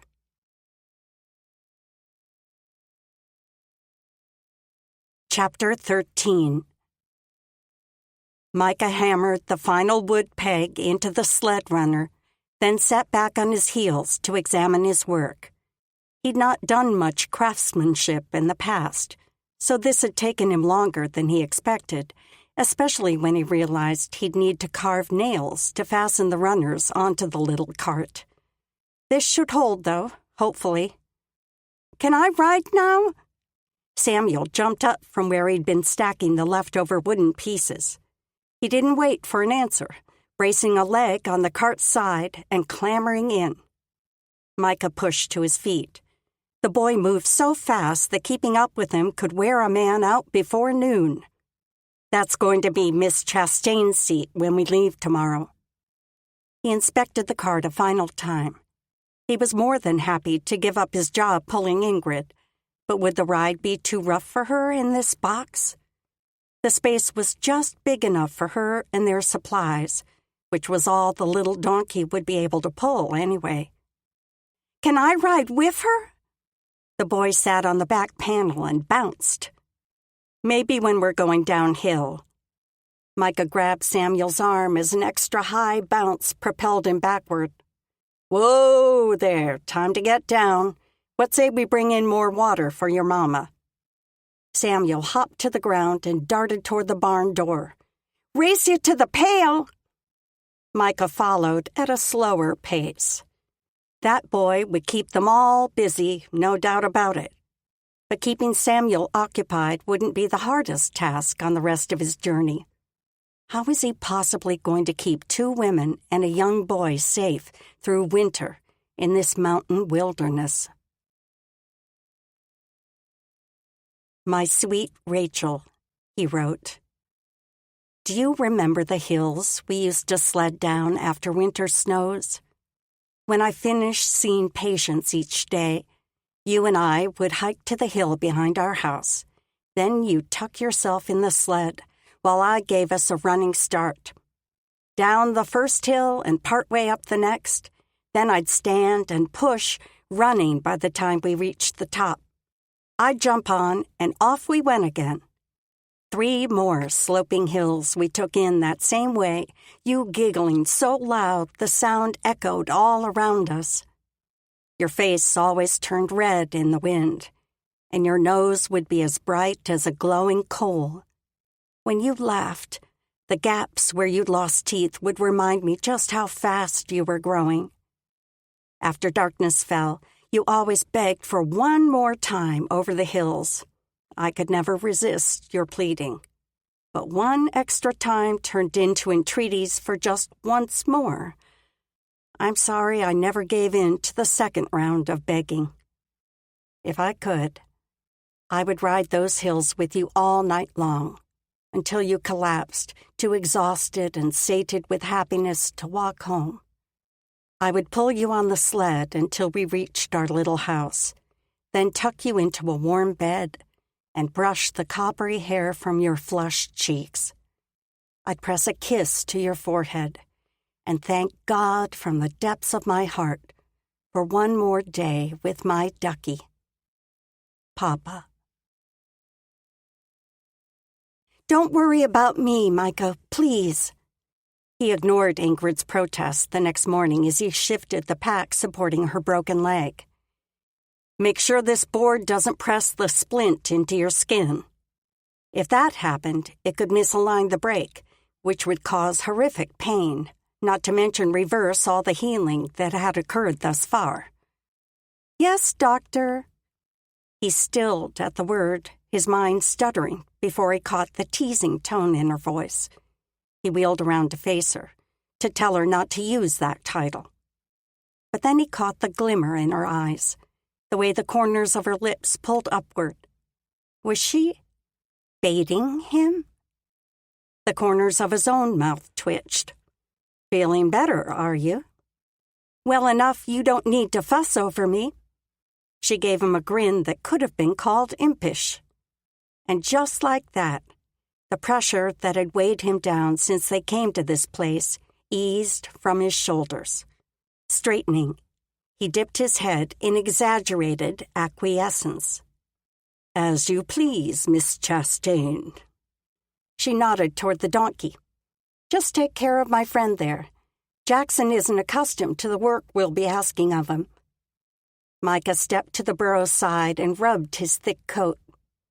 Think you can handle this, old boy? The animal turned to nuzzle him, pressing into Micah's hand. Samuel's high-pitched tones sounded as soon as the cabin door opened, and he and his mother stepped outside. Mrs. Watson held her shoulders squared in that way that had become familiar. Yet as the pair neared, he could see the splotches of red that proved the final parting from her home had been difficult. Ingrid extended her hand as they neared, and Mrs. Watson took it, the two of them sharing a look. Ingrid had such a way of connecting with people, reaching past their defenses to ease hurts and soften pain. He swallowed down a lump threatening to clog his throat. If she wasn't here to help, the trip with this grieving woman and feisty lad would be much more daunting. Can I lead Jackson, Mr. Bradley? Samuel's voice cut through his thoughts as the boy appeared at his side. He's my friend, and he likes me to walk him. Micah rested his hand on the boy's shoulder. I suppose so. We can take turns as the day goes along. Just let me lace on my snowshoes. He motioned to the pair of frames in Mrs. Watson's hand. It's not so deep you have to wear them now, but they'll make things easier. She nodded, resignation marking her face. I don't got no snowshoes. Samuel wrinkled his freckled nose. The look was so like Rachel that he wanted to pull the boy into his arms. Instead, he dropped his face to focus on his laces. I think you'll be fine without them. You can ride on my back if you get tired. Really? He'd not heard so much enthusiasm in a tone for 5 years now. As they set off, the group found a quicker pace than he expected. Their speed would ease soon enough, but he let the donkey set the stride he liked. After an hour, they'd slowed considerably, and Samuel had handed over the rope and taken his mother's hand. From the looks of things, she was now doing her part to pull the boy along. At this rate, they wouldn't be moving much faster than when he pulled Ingrid in the travois. By the time the sun crested the sky, he'd hoisted the lad onto his back and carried him piggyback style. The ground they'd been climbing leveled into a plateau, and he raised his hand to halt Mrs. Watson, who'd taken over leading the burro. "This is a good spot to eat a bite." He lowered Samuel to the ground. Then he stepped back to Ingrid. Her face had grown paler the longer they traveled, lines of pain etching around her eyes. She turned to open the pack of food, but he touched her arm to gain her attention. "Your leg is hurting?" She looked at him, pain dulling her expression. "I drank the willow tea faster than I should have. Don't worry about me, though." Turning back to the pack, she asked, "Shall we have some of this good bread Joanna made?" He let her shift the focus from herself, stepping back as she and Mrs. Watson prepared a hearty meal for them, even without a fire or a dry place to sit. The food seemed to refresh Samuel before he was even halfway through with his portion. "I'm going to build snow animals, Mama." "Stay where I can see you." Mrs. Watson sat propped on one corner of the cart, her shoulders sagging in a weary arc. Ingrid turned to him. "Micah, did you know Joanna's been to Settlers Fort before?" He looked to the woman. "Did you ride or walk?" "We had horses back then and traveled in early summer, so the going was considerably easier." She raised her brows. "I remember the journey taking at least a week each direction." "That sounds right. Since we're on foot and moving slow, I expect it to take us close to 2 weeks to reach the Mullen Road, then a few days or so after that." He couldn't remember exactly the distance to Settlers Fort from where they joined that trail, but it shouldn't be too far. The going would be easier once they reached that more established road. "What happened to your horses?" Ingrid gave the woman a curious look. Mrs. Watson's face turned down. "Golden took sick one spring. The following winter, Nugget broke his leg on the ice. Robert hated to end his life, but we couldn't let him suffer." The memory of that poor mule from Ingrid's wagon flashed through his mind. There was nothing easy or good about taking a life, even when it was the only merciful option. "Samuel!" Mrs. Watson sat up straight, turning to scan the area around them. Micah turned to where he'd last seen the boy playing near a boulder. No sign of that copper-colored hair. His muscles tightened as he strode toward the spot as fast as his snowshoes allowed, his gaze sweeping all around it. "Samuel!" Mrs. Watson's frantic call filled the air. Tracks littered the area, especially around a mound of packed snow that might have been a likeness of any four-legged creature. He checked behind the boulder, then scanned the area surrounding the tromped-down section. There, a trail leading around the side of the mountain. How had the boy disappeared so quickly? "Samuel!" Mrs. Watson tromped close behind him, lifting her legs high to maneuver her own snowshoes. They rounded the curve in the rock, and a figure appeared in the snow 20 strides ahead. The boy was crouched beside a stone, staring intently at something. Micah slowed to a walk, and Mrs. Watson did too, but didn't ease her determination a bit. She easily outpaced him, her frame spraying snow with each step. "Samuel!" Her tone had turned from desperate to frustrated, but her call finally turned the lad's focus to them. "Shh! You'll scare him away!" His loud whisper reached them easily, even with a gloved finger to his lips. As Micah strained to see what had captured the lad's attention, a white form darted through the snow, blending almost completely. Samuel lunged after the hare, chasing it with as much determination as his mother now possessed. "No, sir!" The bark in her voice rang hard. stilling him while the animal dashed out of sight. "Yes, ma'am." Samuel's dejection was evident in every line of his posture, reminding Micah too much of another expressive form he still saw in his dreams, another freckled nose that wrinkled when she was frustrated, and a mouth that spread in wide abandon when she celebrated.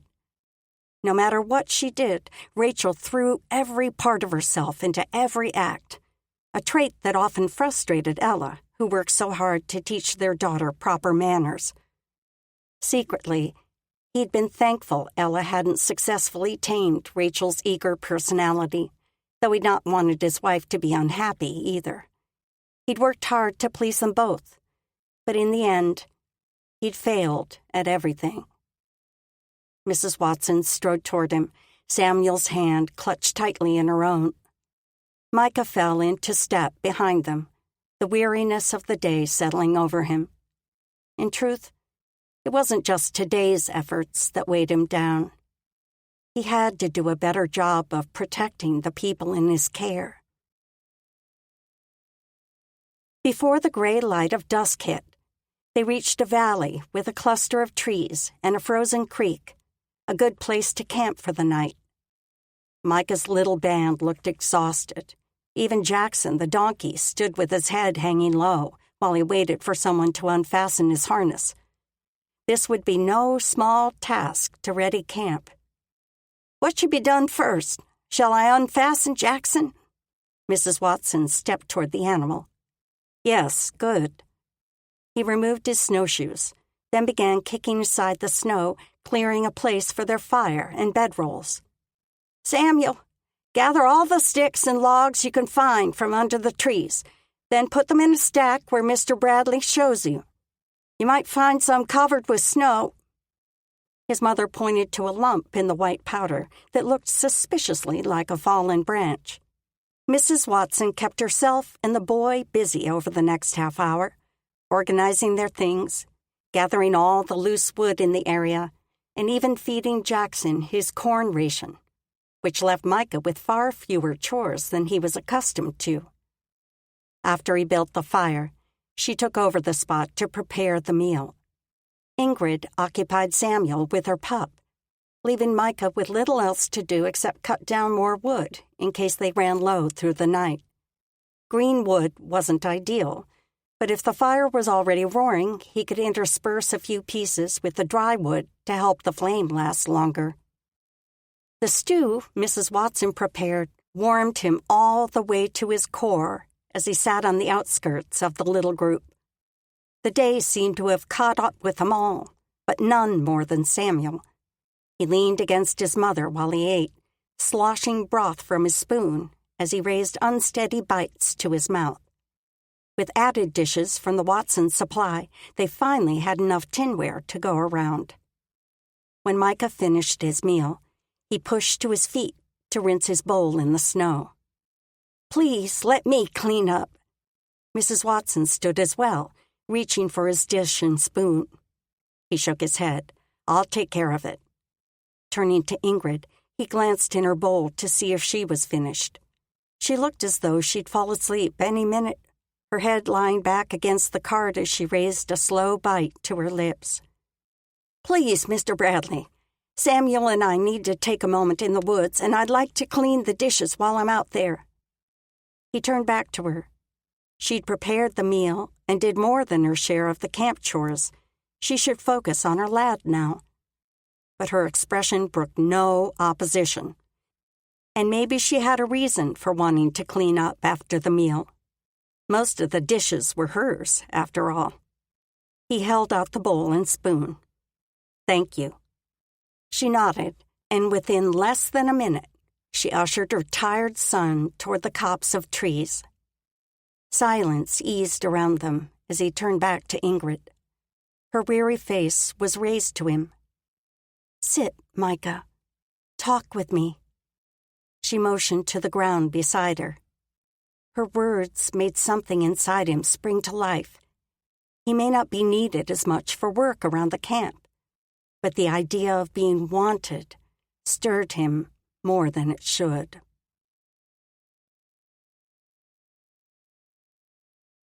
Chapter 14. Micah dropped to his knees beside Ingrid. "Are you warm enough?" Several layers of furs covered her, but night had cooled the air considerably. "Much better after that stew." Her voice sounded as tired as she looked. "Shall I brew willow tea for you?" Perhaps if the tea dulled the edge of her pain, she could sleep. "In a minute." She must have something to tell him, then. He held his tongue, letting his gaze wander to the leaping frames of the fire. She would speak when she was ready. It didn't take long for her gentle voice to break the quiet. "Do you have a home, Micah? I realize today I don't even know that about you." He glanced toward the darkness. "These mountains are my home. I set up camp in one spot and stay there until it feels like time to move on." "The mountains are beautiful, aren't they? I never imagined this wilderness would feel so majestic. Even with everything that's happened, I feel so much more alive here." He turned back to her, and the soft smile that touched her lips, even through the exhaustion marking her face, made his heart lift. She was so beautiful. Yet it was her inner strength that drew him like he'd never expected to be drawn to a woman again. He forced himself to look away. "Do you miss having one place to call your own? Or for that matter, do you miss having a place to store things? It must be hard having no more than you can carry with you." Was she simply making conversation? Or was there a serious question she wanted to ask? He wasn't sure he was ready for a deeper discussion, so he took the lighter path and slid her a look. "I found I can carry more than one would expect." She gave a soft chuckle. "It turns out you can even haul an injured woman when forced to." Her tone sounded so demeaning, it made him want to turn and face her to make his point clear. But he forced himself to stare into the flames. "I'm thankful I can help, that I found you on that mountainside, alive. If I'd been a day later—" He couldn't finish the thought. It brought back too many memories of times he wasn't able to help. Her hand touched his arm, and he could feel the heat all the way through his coat. "I'm thankful you found me, too. More thankful than I can say." He finally met her gaze, but shadows made her thoughts impossible to read. So he nodded, then looked away, back to the flame, a welcome distraction. She pulled her hand from his arm, leaving a barren place, and only the crackle of the fire sounded. Usually he loved the quiet, the peace of silence where nothing was expected of him. But a part of him couldn't stand to let go of the connection that now stirred between them. So he searched his mind for something to keep her talking. "How do you know the doctor in Settlers Fort?" "He and my father worked together as chemists after graduating from their university." "When did your father begin doctoring?" "After I was born. My mother died giving birth to me, and I think he hated feeling helpless as she slipped away. He went into doctoring a few months later." She was quiet for a moment.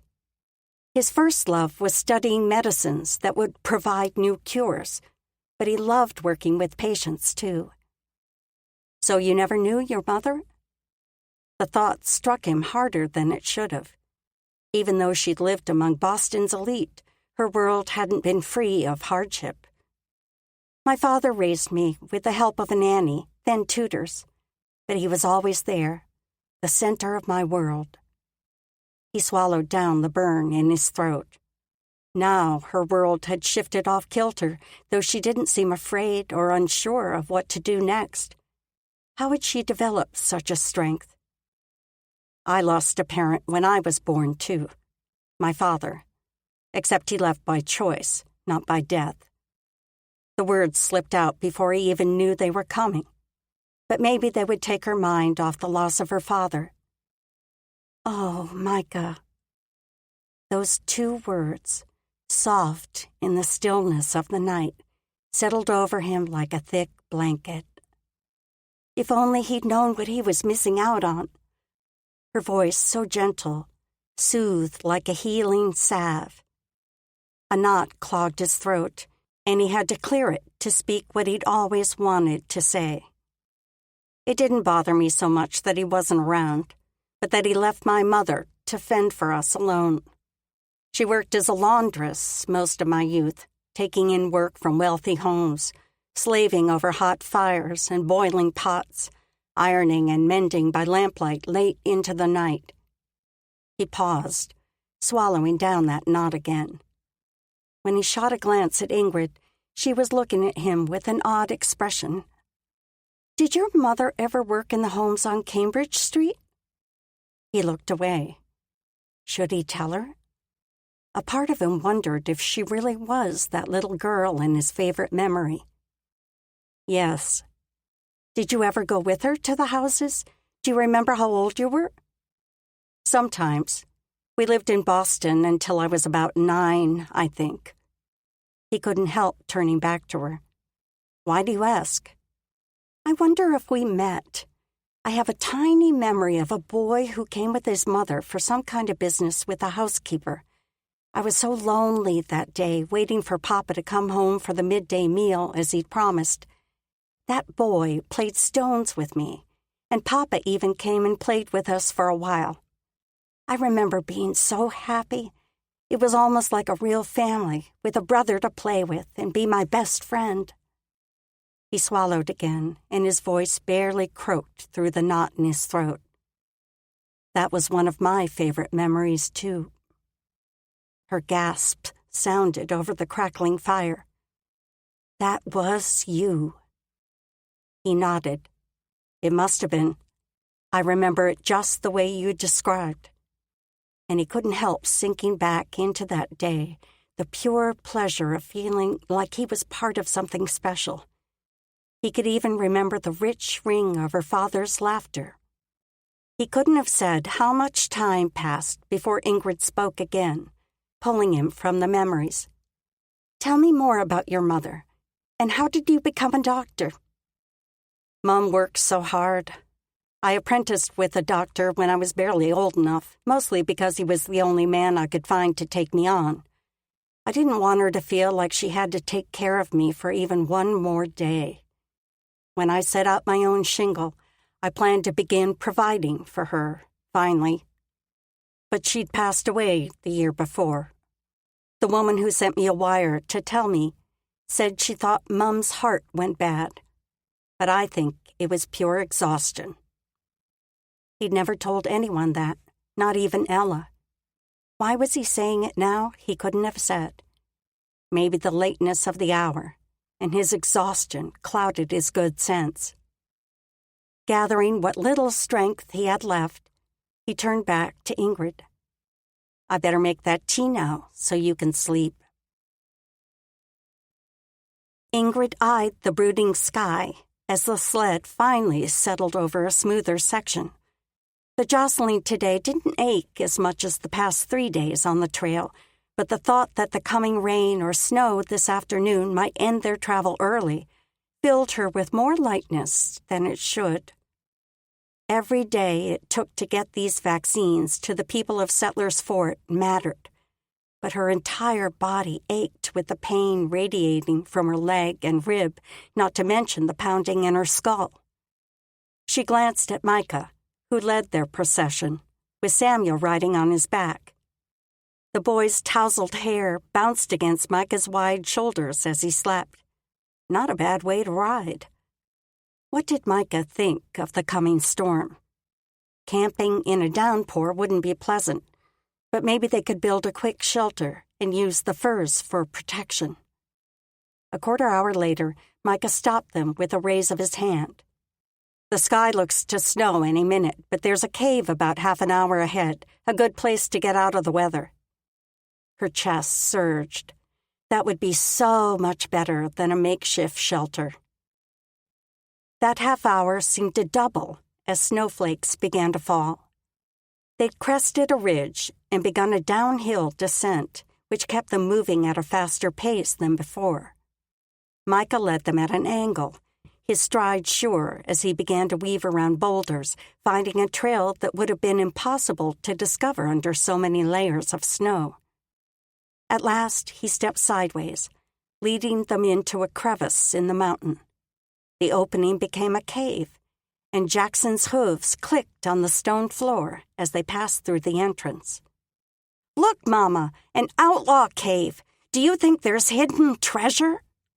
Samuel's voice rang loud in the small enclosure. "I don't know, son. We'll look after we make camp." Joanna's voice dragged with weariness. She'd handled more than her share of cooking and camp chores, not to mention climbing mountains for 3 days now. "The cave doesn't reach much deeper than we can see. Go ahead and settle in. I'm going to gather wood." Micah turned back toward the entrance and stepped out into the falling snow. Joanna set to work with her usual efficiency, assigning Samuel simple tasks. When she asked him to pour corn for the donkey, the boy plopped down on the stone floor. "I'm tired, Mama. I don't want to feed Jackson." Here was a chance she could help. Ingrid leaned forward. "You know what? Your little donkey is so smart. I bet we can teach him a trick or two." "A trick? Like magic?" He sat up straight, then struggled to his feet. While she entertained Samuel with the donkey, Micah brought in 3 loads of wood, forming a large pile near the fire Joanna was kindling to life. After dropping the last of the sticks, he brushed the snow from his coat and turned to scan their camp. His attention hovered on the boy, who now sat with Handsome in his lap. Something in Micah's eyes looked almost haunted, but then his gaze shifted again, landing on her, or rather, her leg. His focus roamed the length of her propped limb before coming back to meet her eyes. "Would you like to stand for a minute?" Hope surged in her chest. Could he be sincere? "Yes, please." She pulled the furs aside, ignoring the blast of icy air that hit her lower half. He stepped beside the cart as he still studied her. "I need to adjust the splint first so your foot can rest on the ground. We'll need to move you out of there so you can sit flat on the floor." "What can I do to help?" Joanna appeared at Micah's side, wiping bark from her hands. Twin lines formed between her brows, a sure sign of worry. "Let's raise her out, just like before. You support her legs." He stepped around the cart so he was on the side of her good leg, then bent low, his face coming near hers. "Wrap your arm around my neck." His breath heated her face, her eyes not quite meeting hers. She did as he asked, while he fit one hand around her waist and the other under her good leg. He was merely her doctor, assisting her to a more comfortable position. Yet the gentleness with which he touched her made her feel cherished. Until her broken leg shifted and a knife plunged through the bone. "Oh!" The sound slipped out before she could clamp her jaw shut, and she clung to Micah. "I've got you," he murmured in her ear, his breath fanning her hair. Then his voice shifted. "Let's ease her down." The stone floor was hard and cold, but she did her best to ignore the sensations as Micah knelt beside her broken leg. He fiddled with the cloth wrappings for a minute, then wrapped his hand around her ankle as the wood pieces fell away from either side of her limb. The release of pressure sent another pang through the injured area. She fought the sting, pricking her eyes, then pressed them closed as tears threatened harder. After inhaling a deep breath, she paused, then exhaled, focusing on releasing a steady stream of air. When she forced her eyes open, Micah was studying her, worry creasing his brow. "Does that hurt a great deal?" She shook her head. "Not a great deal. Not as much as those first few days after the crash." Slowly, he released her ankle. "Sit exactly like this for just a minute while I cut the wood shorter. Don't move at all, understand?" She nodded, afraid to unclamp her jaw, lest the tears spring up again. He stepped away, taking the 2 boards with him. Then the sound of a hatchet on wood echoed through the cave. "What are you doing, Mr. Bradley?" Samuel's little boy voice blended with each blow. "Cutting these shorter?" The hatchet blows ceased. Then Micah stepped back to her side and knelt again. "What are you going to do with those?" Samuel crouched beside Micah like a shadow. "I'm going to tie them next to Miss Chastain's leg, so the bone heals straight." His tone stayed calm and relaxed, as though he was perfectly accustomed to explaining his every action to a child. "Samuel, come help me lay out the blankets." Joanna's voice interrupted the boy's next question. "Oh, Mama, I'm helping Mr. Bradley now." "I can handle this for a bit. Best help your ma." Micah placed the wood and wrapped the first cloth around her leg. "Yes, ma'am." Samuel released a long, suffering sigh as he pushed to his feet and ambled toward his mother. Ingrid braced a hand on either side of the wood pieces to help hold them in place while Micah tied. "You're good with him." One corner of his mouth tipped. "It's hard to have so much energy sometimes." He spoke as though he'd experienced such. "Was that the way you were as a child?" She kept the question soft, gentle, so he didn't feel like she was prying. His mouth lost any sign of a smile, and he was quiet for several heartbeats. "My daughter was like that." She froze, searching his face for what emotion might show there. He didn't take his focus from his work as he fastened the second tie. "She sounds like a special girl." The corners of his mouth flicked. "She was." "What was her name?" Maybe she shouldn't press for more details, but he might like the chance to talk about her. "Rachel. She had red hair and freckles, just like Samuel.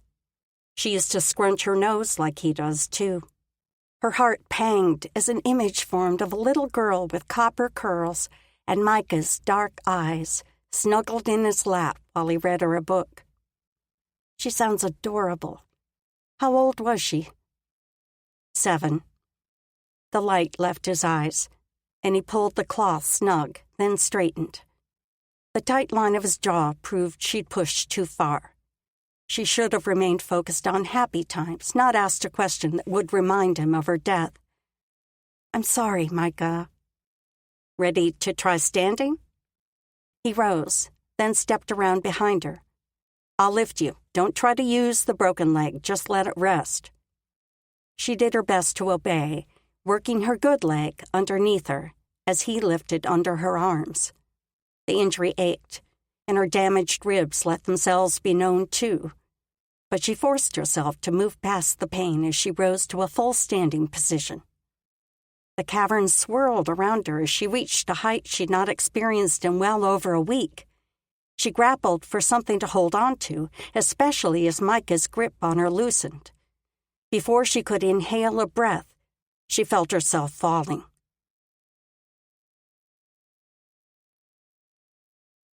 Chapter 15.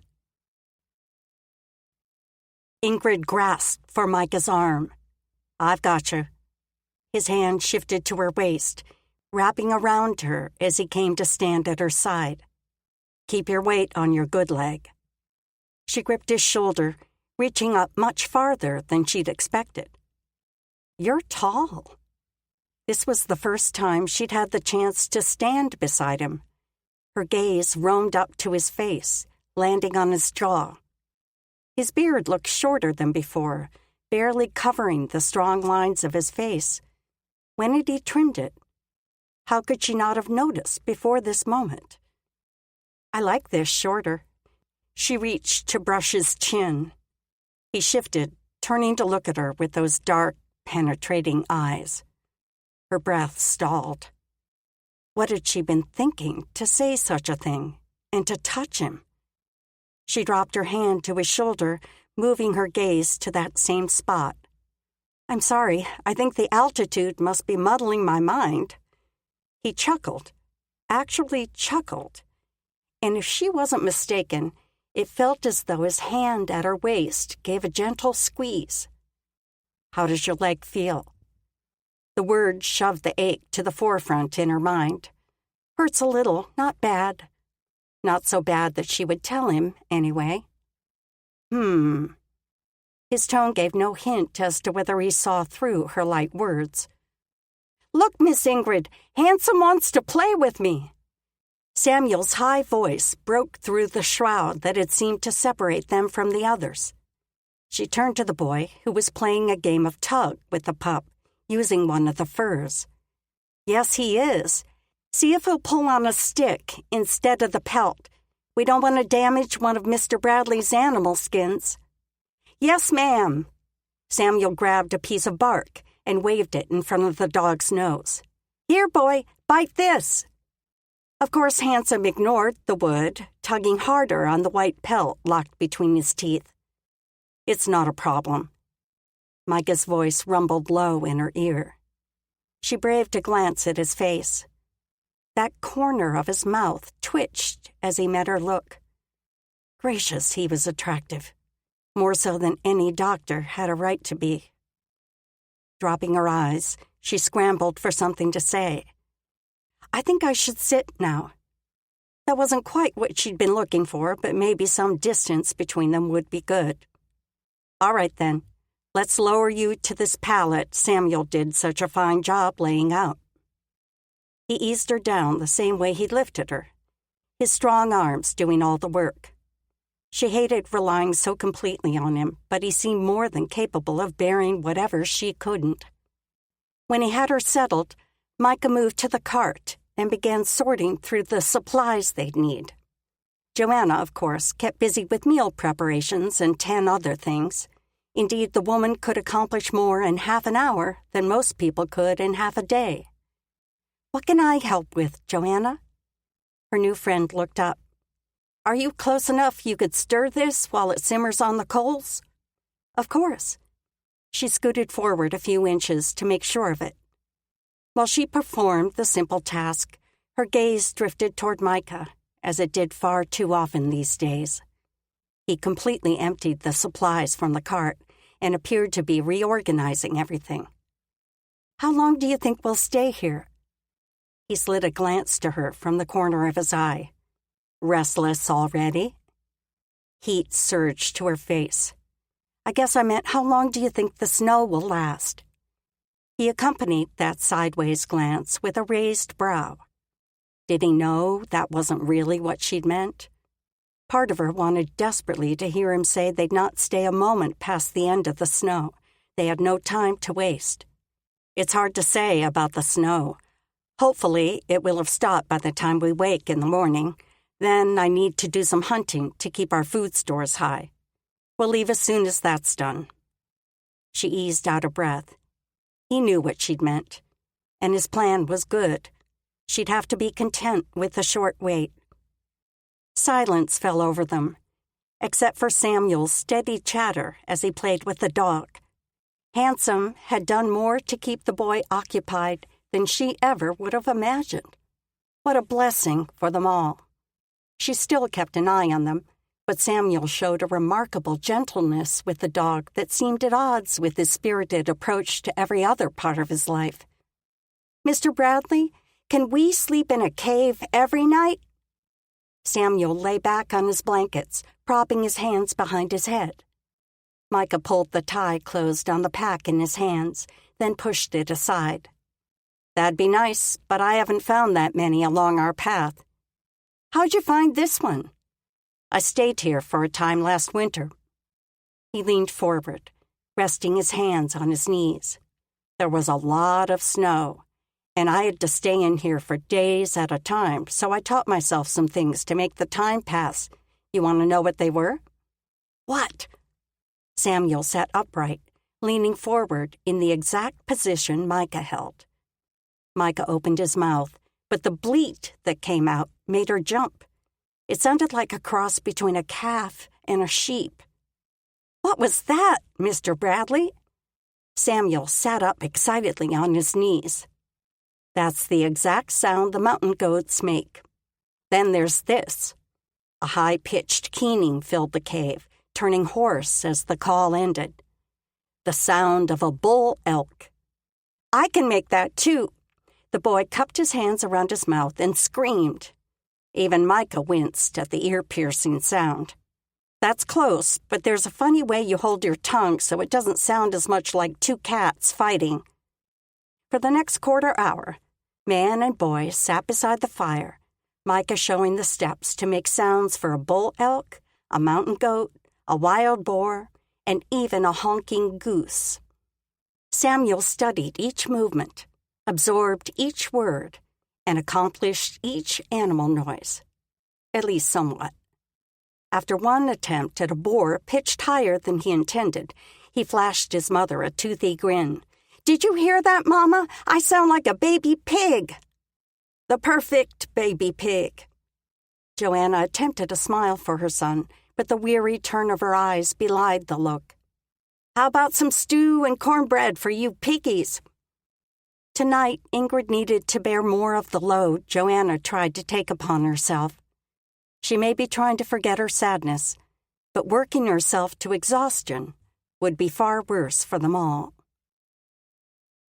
Micah stepped out into the steadily falling snow the next morning. This wasn't a good time to hunt, but he couldn't stay closed up in that dark hole for another minute. Ingrid's presence had become too strong in the place. He never should have wrapped his arms around her when he helped her stand the night before. Getting so close. Well, he'd not been able to clear her from his mind since.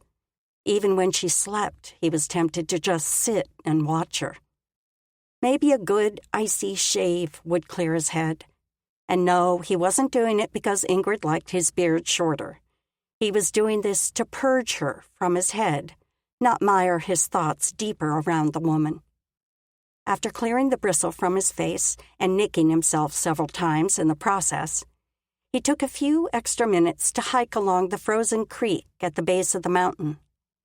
If the willow trees were still there, he could replenish the supply of bark for Ingrid's teas. Her leg appeared to be healing straight, which was a wonder with all the jostling he'd put her through. She made light of the pain, but anyone could see the lines of strain around her eyes and mouth, and the way she eased through any movement, as though even turning her head too quickly would send a bolt of agony through her. And after a mere hour on the trail, her face usually lost its color. If only he could take the pain from her, bear the weight of her suffering, both the physical agony and the anguish of losing her father. It didn't seem right that she should be forced to endure both crushing blows at the same time. Nothing about this life was fair. By the time he climbed back up to the cave, the falling snow had lessened to a few final flurries. As soon as he had a bite to eat, he'd head back out to see what game might be venturing from their shelters. As he stepped into the cave, his eyes took a moment to grow accustomed to the dim interior. When he could finally see more than utter darkness, he was able to make out the form of Mrs. Watson kneeling by the fire, preparing food, most likely, and the boy sitting with Ingrid. The pair were occupied with the dog, and Samuel's steady chatter filled any possibility of silence. Honestly, the only time the boy wasn't making noise, he was sleeping. The constant talking was still hard to get used to, so different from the quiet he'd been surrounded with for the past 5 years. But he couldn't be angry with the lad, not with the way he brought back so many memories of Rachel. He set the bark in a safe place on his bedroll. "Micah, you're back." Ingrid glanced up at him with a strained smile. Then her eyes grew wider. "You're just in time to eat." Mrs. Watson held a plate out to him. "What happened to your face, Mr. Bradley?" Samuel, too, was staring at him. "Samuel!" The boy's mother sent him a furtive glare. "That was unkind. Apologize to Mr. Bradley, then come sit beside me to eat." She darted a glance at him, then focused on the food again. Micah brushed a hand against his cheek, his fingers finding one of the places where the blood had dried. "No harm done. I simply wasn't careful with my knife." He forced himself not to look at Ingrid, instead focusing on the beans and corn cake on his plate. "Sit, Micah. It's not healthy to eat while standing." He raised his gaze to Ingrid. "Where'd you hear that?" "Dr. Faulkner, a friend of my father's, says it often. He and my father are partners in their medical practice, or they were." Her voice dipped, fading a little at the end. "He was always telling Papa to take dedicated times for eating. Says it's unhealthy for the digestion to eat while standing." Micah eased down on his fur pallet. After a request like that, one that spurred such sad memories, how could he not comply? "I'm going out hunting for a bit. We'll pack up as soon as I prepare the meat from whatever I find. I'll have the rest of our things ready." Mrs. Watson still hadn't sat to eat while the rest of them partook, but appeared to be cleaning the utensils she'd used while cooking. Should he tell her to rest for a minute or leave her be? "Joanna, please sit. Eat with us while the food's hot." Ingrid's gentle tone made the words in his head sound so much better than he ever could. The woman paused in the midst of wiping out a bowl, looking up at Ingrid with a startled expression as though the idea hadn't occurred to her. "I suppose I can." She reached for the plate she'd set aside, then adjusted her position on the stone floor and raised a corn cake to her mouth. Had she always been so industrious? Or was this determination to stay busy an effort to keep her mind from straying to her own loss? Soon, he'd thawed from his morning hike, thanks in part to the hearty meal, and reached for his hawken. The sun now peeked through the clouds, warming the air a little. "Can I go with you, Mr. Bradley?" Samuel pushed his plate aside. "I'm good at hunting." "Best stay and help your ma this time." He slipped his shot bag over his shoulder. "But I've done all my chores this morning. Ma said so." "Samuel?" Mrs. Watson's tone held a warning. "Let Mr. Bradley go alone." The boy looked so crestfallen, tucking into himself as though guarding against a blow. Did he think Micah didn't want him around? He strode toward the lad and squatted in front of him, reaching a finger to tip his chin up. "The kind of hunting I'll be doing isn't safe for you, but I'll need your help when I get back. For now, do what your ma says. If you get bored, practice those animal sounds we worked on. Remember to tuck your tongue in the back of your mouth for the bull elk." The boy sniffed, his countenance lighting as Micah talked about the animal calls. That was the kind of thing he would have loved to learn when he was that age. Much more thrilling than how much soap to put in a pot of wash water or how to properly starch a collar. "I will, Mr. Bradley." Samuel wiped his nose on his palm. "Yes, sir." "Good." He clapped the boy on the shoulder, then stood and headed for the cave's entrance. Half an hour later, he was regretting his suggestion to Samuel.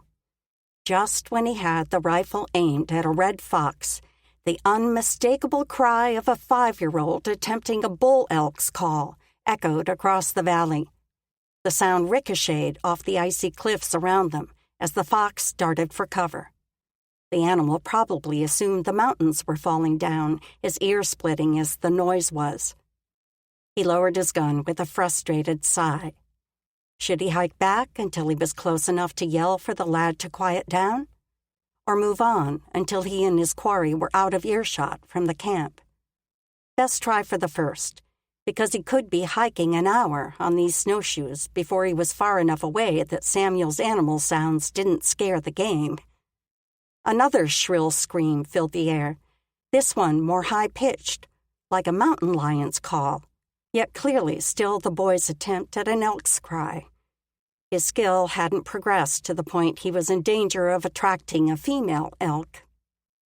As he slogged in that direction, following the winding path of the valley along the edge of the tree line, a flash of white movement ahead grabbed his focus. A snowshoe hare hopped from behind a rock, stopping in the path before jumping again. Micah raised the rifle to his shoulder, aimed, and fired in a quick motion. The crack of the gun reverberated from the mountains around him echoing for several heartbeats after he pulled the trigger. He strode forward to see the hare, but a hissing sound caught his attention, making the fine hairs on his neck stand on end. He scanned the trail. The sound couldn't be a snake during the winter months. Nothing seemed out of place in the snow around him, so he looked higher up the surrounding cliffs. There, up on the mountain before him, high above the cave, a white cloud billowed, shifting downward, growing wider, bigger, faster. An avalanche.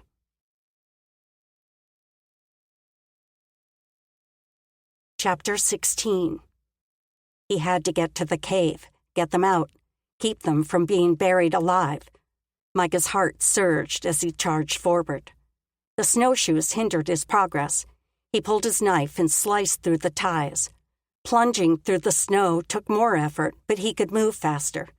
He raced through the cluster of trees separating him from the mountain. How fast was the avalanche moving? A flowing cloud still sped downward, ever widening, already covering half the distance to the cave. He'd never make it. He gulped in a breath of air and cupped his hands around his mouth. "Ingrid!" "Please let them hear me inside the cave," he thought. The rush of snow drowned out his voice. "Samuel!" What was the other woman's given name? His thoughts muddled as he worked to pull them free. "Joanna!" The billowing cloud had almost reached the opening. They'd never be able to get out, especially with Ingrid crippled. God help them. He could only watch as the torrent of white curled over the dark circle that was the entrance to the cave, engulfing everything in its path, plunging onward, ravenous to consume more. His chest ached, his throat tightening. Did the snow fill the cave completely? He couldn't lose them all. Not again. God keep destroying everyone he cared about. The wave of snow descended to the base of the mountain, surging forward with a very real possibility the swell may cover him where he stood. Maybe the Almighty planned to take him out with the others. Come and get me, he thought. The pain could finally be over. But the white cloud slowed, easing to a stop not 20 strides before him. His heart thudded in his chest. He was alive. But why? Why leave me to grieve again, he thought, as he looked back up the mountain to where the cave opening had yawned just minutes before. A wave of helplessness sank through him. How could he ever break through to them? He had to try. Turning back, he retraced his steps to his snowshoes. With so many layers of icy powder covering the trail, he'd need these to walk atop the fluff. It took some doing to retie the cut laces, which left time for his mind to churn. Was the snow secure enough to walk on? Or would it shift out from underneath him, starting another avalanche, like the aftershock from an earthquake? He gladly let the massive white blanket smother him into oblivion, but Ingrid and the others were counting on him. He had to get them out. Finally, he pulled the knots tight, securing the frames to his feet. He also needed something to shovel snow when he found the cave. A sapling was the best thing he could find, and he used his knife to cut through the green wood. Perhaps he should leave his rifle by the trees so he didn't have to worry about keeping it dry. Still, it went against his instincts to be without a gun in these mountains. He'd keep the weapon with him. Finally, he turned toward the wall of white. The mountain towered above him, and he mentally marked the spot where the cave should be. Hopefully. Climbing upward seemed to take an hour, 2 hours, as he inched his way over the sliding snow. Twice, the loose powder slid from under his feet, plunging him face first into the icy mix. At last, he reached the place where he'd judged the cave to be. There was no indentation in the bed of churned snow, no sign that he gauged correctly. He might dig for hours, only to hit solid rock. "Ingrid?" He pounded the snow with his stick. Nothing answered, save a faint echo. He'd best not make another loud noise. Had it been his rifle shot that loosened the avalanche? Please, no, he thought. He dug in with a stick, pushing aside the loose powder. His actions had buried Ingrid and the others alive. He would not let another woman he loved. No, he couldn't say that. However he felt about Ingrid, he wouldn't let her die. Nor the other woman and boy. These people would not suffer the consequences of his actions. For what felt like hours, he dug, tunneling through the white mass. He'd had to remove his snowshoes early in the process, and he'd now pushed aside enough snow to sink to his thigh when he stepped into the hole. Digging took longer now, for he had to loosen the packed ice with his stick, then scoop out the powder. He would dig as long as it took to find them, or until the mountain took him, too. If only he knew for sure he was in the right place. When he'd gone deep enough that he stood in snow to his waist, his stick hit something hard. He stabbed at the ground. Let it not be rock, he thought. As he chipped away at the packed snow, a dark surface appeared beneath the white. He'd reached the stone of the cliff. He sank back against the snow wall of his hole, disappointment stealing the strength from his limbs. The wrong spot. Inhaling a long breath, he scanned the snow blanketing the cliffside around him. Had he dug too high or too low? Maybe the right height, but too far to the left or right. He turned to stare down the mountain at the trees below, summoning the memory of exactly how the view had appeared from the cave entrance. He needed to be to the left a little. Grabbing his stick, he hoisted himself out of the hole, then pushed to his feet. Without his snowshoes on, he sank to his buckskins in the loose snow, the icy wet seeping through to steal his breath. He slogged forward, stopping a couple of times to check the outlook on the trees below. Finally, he found the spot that looked right, although maybe he should be a few steps higher. At last, he started digging again, shoveling the snow aside, scooping it out of the hole that gradually sank deeper and deeper. The snow had been waist-high in the other area, so that was a good estimate for how far he'd have to dig here. Unless, if the snow had fallen into the cave, he might be digging for hours. Maybe the others would be clawing out from the inside. Sweat dripped down his back as he worked. The sun glared off the white crystals. His mouth grew dry, but he stuffed in a handful of snow when it became unbearable. He dug through to waist height, but didn't reach stone. Maybe that was a good sign. Or perhaps the avalanche had simply deposited more snow here. Pausing to wipe the perspiration from his brow, he poked at the bottom of his hole. Ingrid? Joanna? Samuel? Just the thought of them freezing down there refueled his energy, and he stabbed at the snow again, shoveling loose powder out of the way. He forced the stick harder with each jab. The sapling might break any moment, but he had to make faster progress. How long would the air inside last with the fire blazing and all three of them breathing, not to mention the donkey and dog? He'd not even thought of the animals in this ordeal. With a jerk, one of his thrusts broke through. He tumbled forward, landing on his elbows in the snow. Micah! The voice inside barely drifted through the tiny opening, but the sound of it flooded him with joy and fear, and a fierce jolt of energy. He jerked the pole out. Ingrid, are you hurt? What a silly question when she had a broken leg. The others, are you all safe? We're safe. Joanna's voice sounded louder than Ingrid's had. She must be standing near the opening. A bit of skin showed through the hole, then an eye. I'll have you out soon. He shifted to dig again. We'll help from this side. No. He practically yelled the word, images of the snow where he stood caving in on them, burying them again. Pack our things. As soon as I make the hole large enough to get you out, we're leaving this place. Ingrid hated this feeling of helplessness.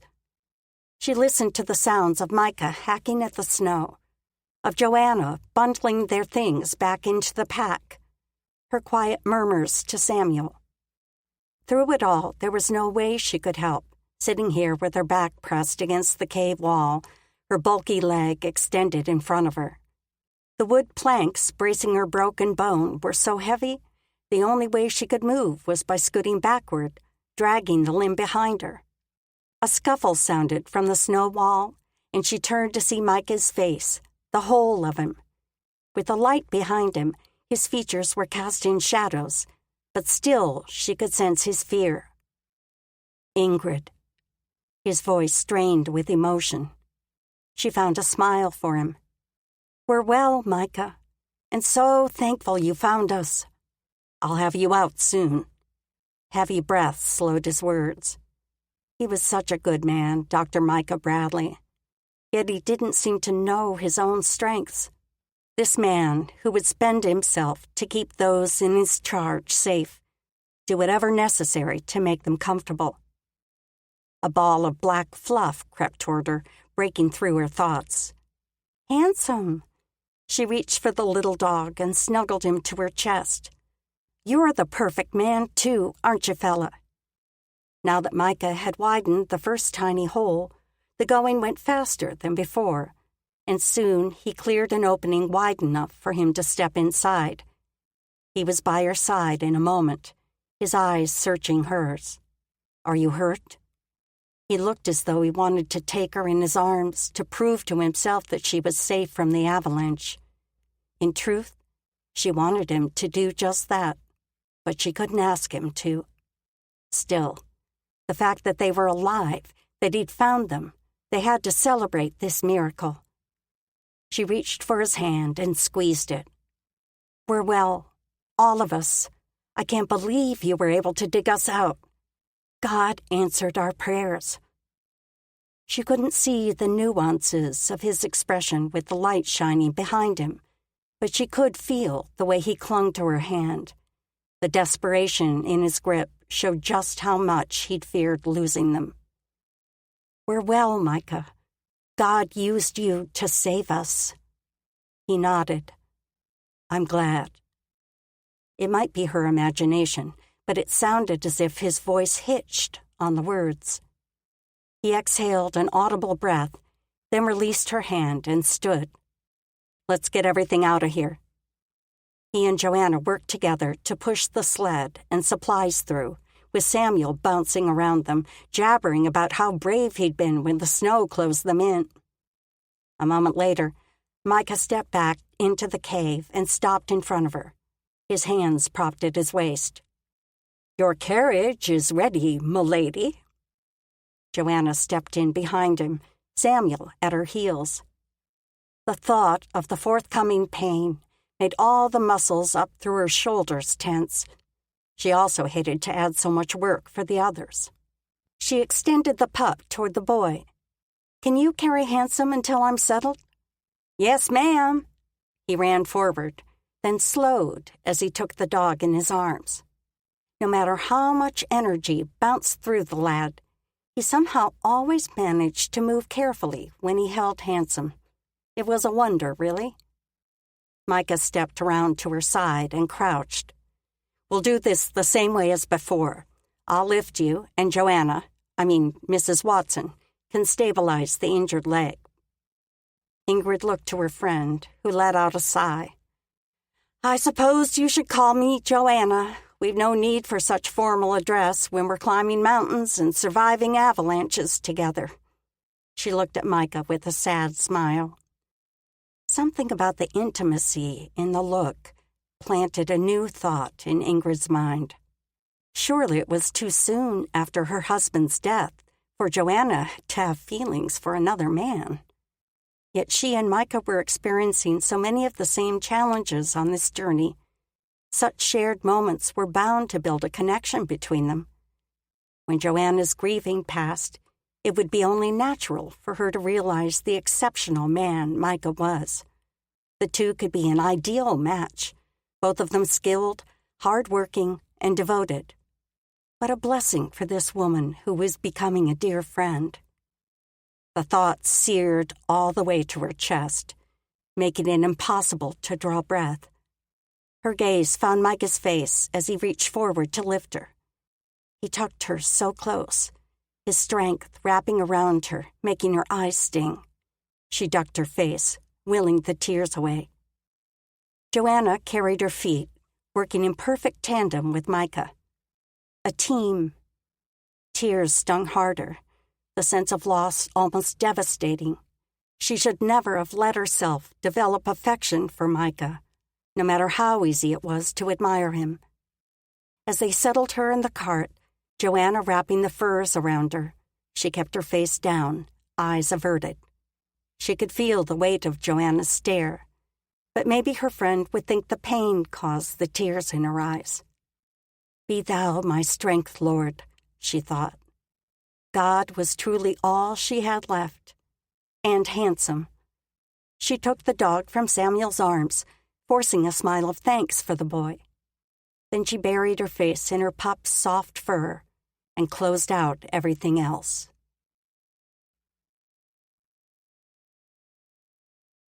Chapter 17. That evening, Micah stopped them early. He still needed to hunt as they were almost out of meat. Mrs. Watson did a remarkable job of stretching their limited supplies. Probably she'd had a great deal of experience doing so.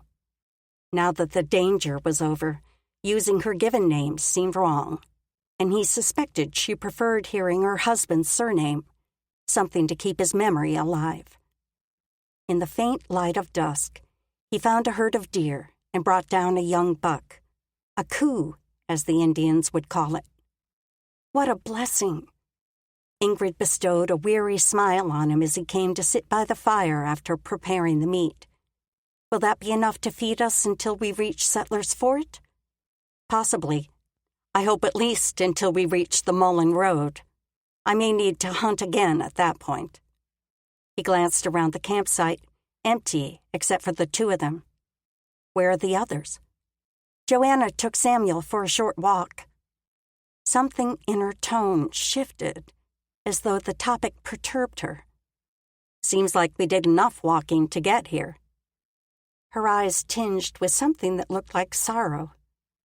"I'm sorry I haven't been able to share in the load. I've only made things harder for you." Was she berating herself? His heart quickened. "You don't make things harder. In fact, this journey would be worse without you." And he hoped she didn't ask why. He wasn't ready to divulge the way he felt about her. Best change the conversation. "Would you like to stand again, or would you prefer I rub your feet? We need to keep your blood flowing correctly." A corner of her bottom lip slipped between her teeth. "I'd like to stand if it's not too much trouble." A thrill slipped through him, a feeling he shouldn't allow. He was her doctor, assisting her with proper blood flow. He shouldn't crave the nearness that accompanied this action. She pulled her blankets aside and straightened her legs.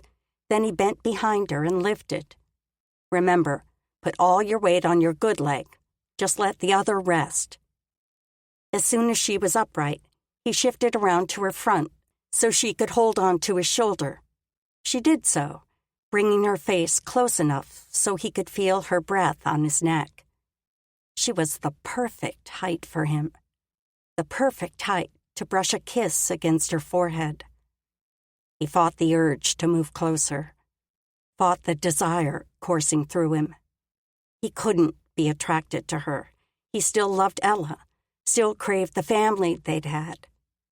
The reminder did exactly what he hoped it would, cleared his mind and senses like a bucket of water sluicing away the dirt. He must have pulled back, probably his unconscious attempt to put distance between them. But the movement made Ingrid teeter. She gripped harder on his shoulder, throwing her weight into the hold. "I have you." He moved in again, placing a stabilizing hand on each side of her waist. "I'm sorry, I'm so unsteady." He made the mistake of looking down at her, catching the glow of moonlight pooling in her eyes. He couldn't see much of her face in the darkness, but those eyes were luminous, drawing him in. resurrecting every bit of desire he just tamped down. His focus dropped to her lips, another part of her lit by the moon's glow, full and calling to him. Did he dare? He flicked his gaze back to her eyes.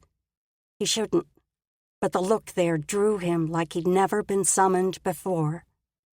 As he lowered his mouth, she reached up to meet him. Sweet perfection. Her lips were soft, full, unschooled, and achingly sweet, just as the woman herself. She made a noise, a gasp. He paused, pulling back to look in her eyes. Did she want him to stop? Above all else, he wouldn't push her. He shouldn't have gone as far as he had.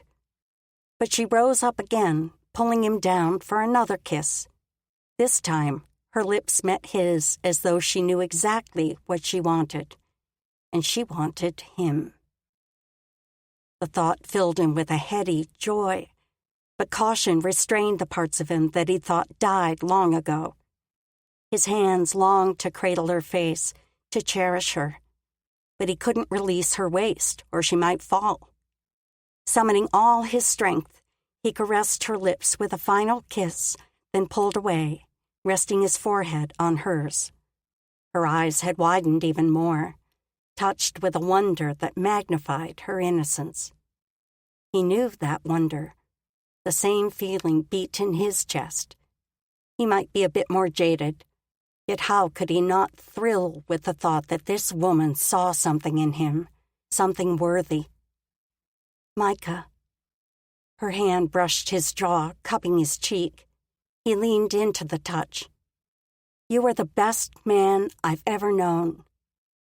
Her words sent a burn through him, clogging his throat with more emotion than he thought he could feel. He forced the mask down. I wish I was. His words came out raspy, as though dragged through a dry, rocky creek bed. A familiar little boy voice sounded in the distance. Ingrid jerked her hand from his face, straightening as she gripped his shoulder again. He didn't want to put her in a compromising situation, but he couldn't regret the connection between them.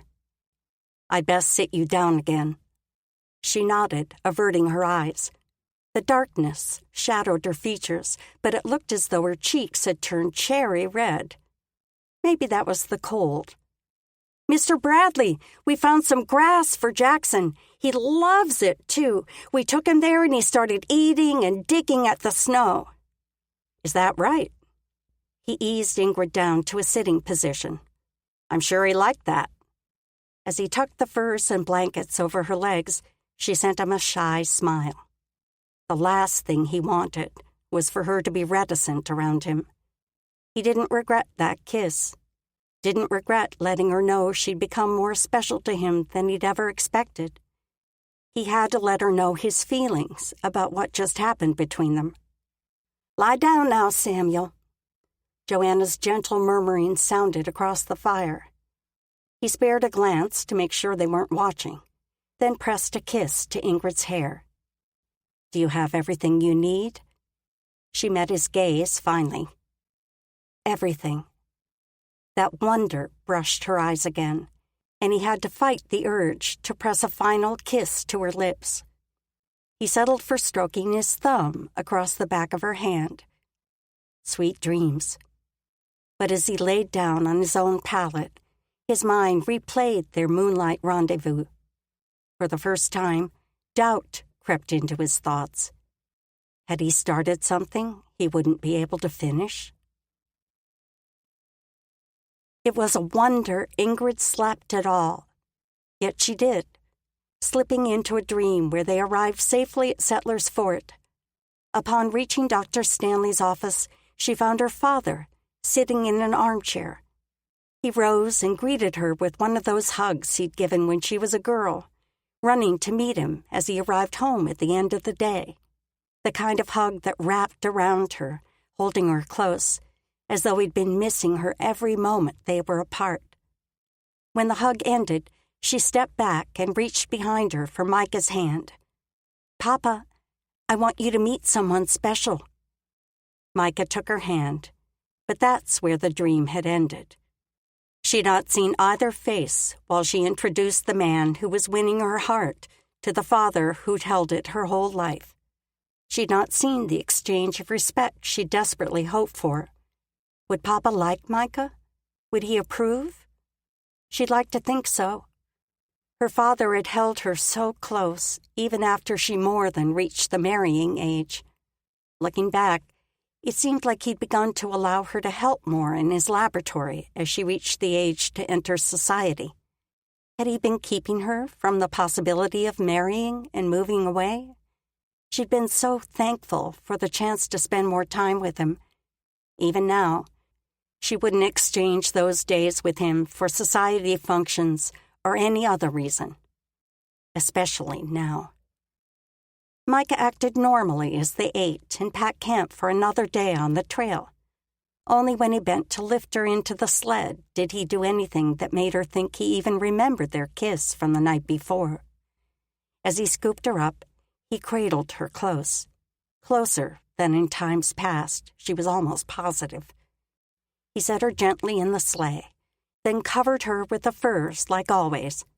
But this time, when he finished, his gaze found hers, and his face softened. He leaned over her and pressed his lips to her forehead, sending warmth all the way through her. Then he straightened. "Let's head out. Samuel, will you lead Jackson first?" "Yes, sir, Mr. Bradley." The boy jumped to his feet and charged toward the donkey. A heaviness poked through Ingrid's awareness, and she looked over at Joanna. Her friend was looking at her with a kind of knowing half-smile curving her mouth. Heat flamed up Ingrid's cheeks. How much had she seen?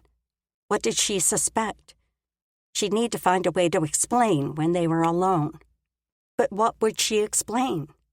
That her heart was slowly melting for this man? She wasn't sure she could claim nothing was between them without giving away the lie. Still, she needed to talk with Joanna to make sure she understood nothing untoward had happened between her and Micah, if she didn't count that kiss. "Come on, Jackson." Samuel's voice broke through her thoughts. The animal eyed the boy with a wide eye and a swiveling ear, but started forward without a fuss when he pulled. They settled into their usual pace with Samuel talking steadily. Their path followed a valley between two mountain ranges, winding along a frozen creek. The day already promised to be colder than the few sunny hours they'd enjoyed the afternoon before. Ingrid pulled the fur tighter around her shoulders and snuggled in. If she were up and carrying her own weight like the others, she wouldn't suffer nearly as much from the cold. If only. A couple hours after they'd begun, Joanna gasped and pointed at something in the distance. "What is that?" Ingrid strained, but Jackson's big ears blocked her view of the spot. "I can't see! Put me down! I can't see!" Samuel bounced from his position on Micah's back, kicking him as he wiggled to get down. Micah obliged, and the boy's feet were already running when he touched the ground. "What is it?" She leaned sideways to get a better view. "Something that sparkles. I can't really tell with the trees in the way." "A waterfall, but I'm betting it's frozen." Micah took the donkey's rope from Joanna, probably so she would be free to chase after her son if she felt the need to. "Don't go near the water, Samuel," she called ahead, and her words actually slowed the boy's pace to a walk. As they neared, Ingrid had to blink a few times against the brilliant sparkle of the ice crystals. The water seemed to originate from a rock partway up the mountainside, except it had frozen solid. The flow appeared to stair-step down in 3 little waterfalls, each about the height of Samuel. All 3 falls were frozen in partially clear, shimmery ice crystals. Micah halted the donkey at the water's edge, where she could look her fill. It's beautiful, more than beautiful. To think that not only did God have the ability, but also the creativity to conjure this masterpiece, more lovely than anything man could make. Our God is a wonder, isn't he? He is. Joanna's voice sounded as awestruck as she felt.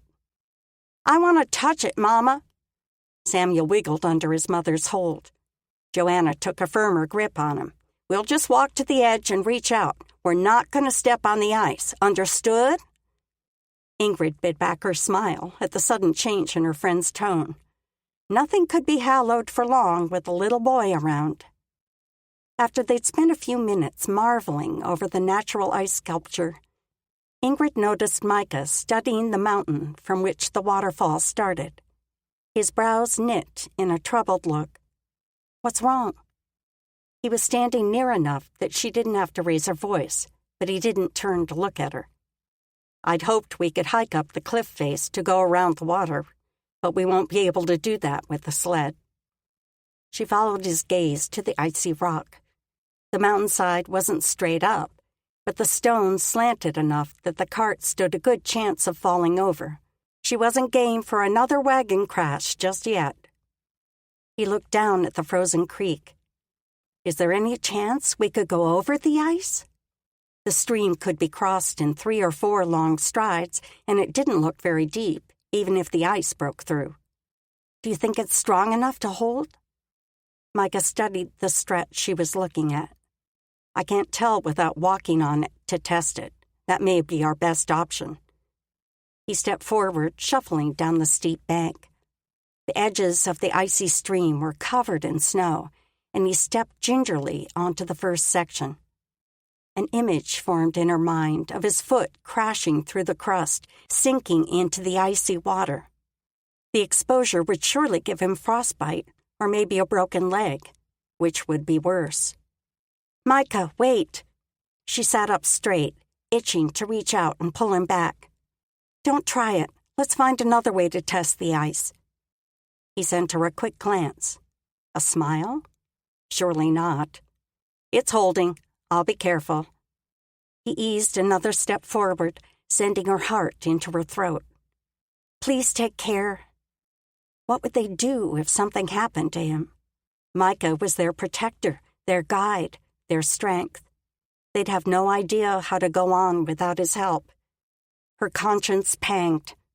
God was her protector, her guide, and her strength. He'd sent Micah to help, but he could as easily accomplish the task another way. Still, the thought of Micah being hurt made her chest ache as deeply as her broken leg. "Lord, keep him safe. Please."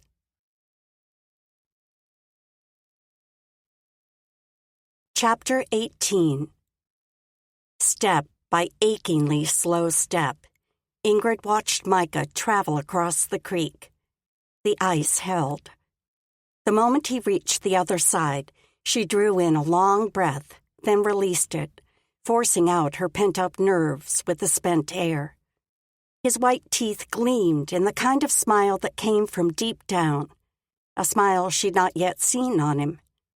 "The ice is good." He stepped back across, taking a different path this time, and not nearly so carefully. She didn't breathe until he reached land again. After trotting up the bank, he moved to the spot where the harness attached to the cart. "Here's what we'll do. Mrs. Watson, you and Samuel take the donkey up the hill and around the spring. He's sure-footed, so we won't give you trouble. I'll put the sled over the ice. I'd rather not chance the weight of the burro."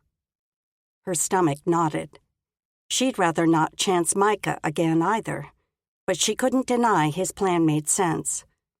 After tucking up Jackson's harness so it wouldn't drag, Joanna took her son's hand on one side and the donkey's lead in the other. "Let's go climb a mountain, boys." Her bravado swept away a layer of worry from Ingrid's shoulders. Joanna was a brave woman, and no matter how much struggle she faced, she didn't shy away from making the best of it. Samuel was blessed to have such an example. "Ready for our turn?" Micah's voice pulled her back to the present. He met her look with raised brows, a hint of adventure gleaming in his eyes. "I suppose if we have to." She gripped the sides of the cart as he pulled her toward the frozen creek. When she tilted over the ledge and down the slope of the bank, She had to clamp her teeth to keep from crying out. The sled tried to rush down the little hill, but Micah held it back, digging in deep with each step. Finally, they reached the edge of the frozen creek, and he gripped the cart's shafts to haul it forward. She hated sitting here at the complete mercy of those willing to help, looking up at the world around her and watching others manage her responsibilities. She'd be happy never to be in this position again. Micah stepped onto the ice, leaning into his efforts. The cart crept forward, and he had to strain to move the runners on the snow-covered edges of the frozen stream. When his boots reached the part not covered in snow, his foot slipped, and he gripped the shafts harder to stay upright. "Please be careful." She couldn't help the words. Her own hands gripped the sides of the cart until her fingers ached, as though that would help Micah. His only reply was a grunt as he eased her forward, but then his foot slipped again. He paused, appearing to study the ice. Releasing the shafts, he stepped forward to the snow lining the far edge of the stream, then turned and grabbed the poles again. With a tug, he hauled the sled forward. He'd almost pulled it to the snowy patch when the sound of a shot rang out, and the back of the sled dipped. She screamed, grabbing for the front. Water splashed, and the rear runners dipped lower. Micah strained to pull the shafts, leaning his entire body backward as he fought against the weight sinking through the broken ice. Should she climb out? That would put her in even worse trouble, crawling on the ice and snow. Was the water deep enough to come over the side of the cart? Surely not. Micah would get her out of this fix. No, she thought. God would get her out of this fix. Sorry, Father, she thought. Keep me safe, please. Her spirit eased with the prayer. Leaning all his weight back, Micah dragged the sled forward. The back end came up with each inch of progress. Then another crack sounded, and the back end dipped with a splash. Micah growled, bending his knees as he worked to repeat the progress. Twice more, Micah inched the sled forward, raising the runners up almost out of the water. Then the ice would give way, crashing into the flowing stream, dipping the rear of the sled into the water with it. At last, the front of the runners reached solid ground. Micah's face was scarlet as he hauled her the last few steps of the ice. He still had to get the sled up the sloped embankment, but maybe the donkey could help with that. He released the poles, turning to brace his hands on the cart as though to hold himself up. His head dropped forward, ragged breaths filling the air. "Are you hurt?" He raised his head to look at her, exhausted concern filling his dark eyes. Sweat dampened the edges of his black hair. "I'm not hurt. Are you?" In truth, she was breathing almost as hard as he was, although she had little cause for it. "No." His shoulders heaved with his deep inhales. "Mr. Bradley, Miss Chastain, did you fall in and get all wet?"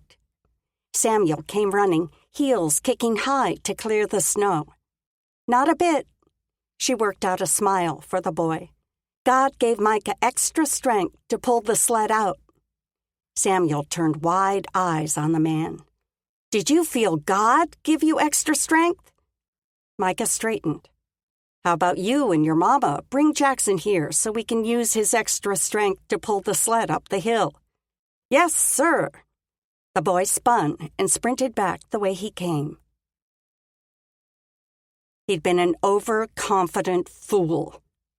Micah forced himself to turn back toward Ingrid and face her. The moment he'd let his guard down, he put her in danger. "I'm sorry. I shouldn't have let that happen." Her brows lifted, widening her eyes. "Did you break the ice on purpose?" A flare of anger burned through him. "Of course not. I should have checked the ice better."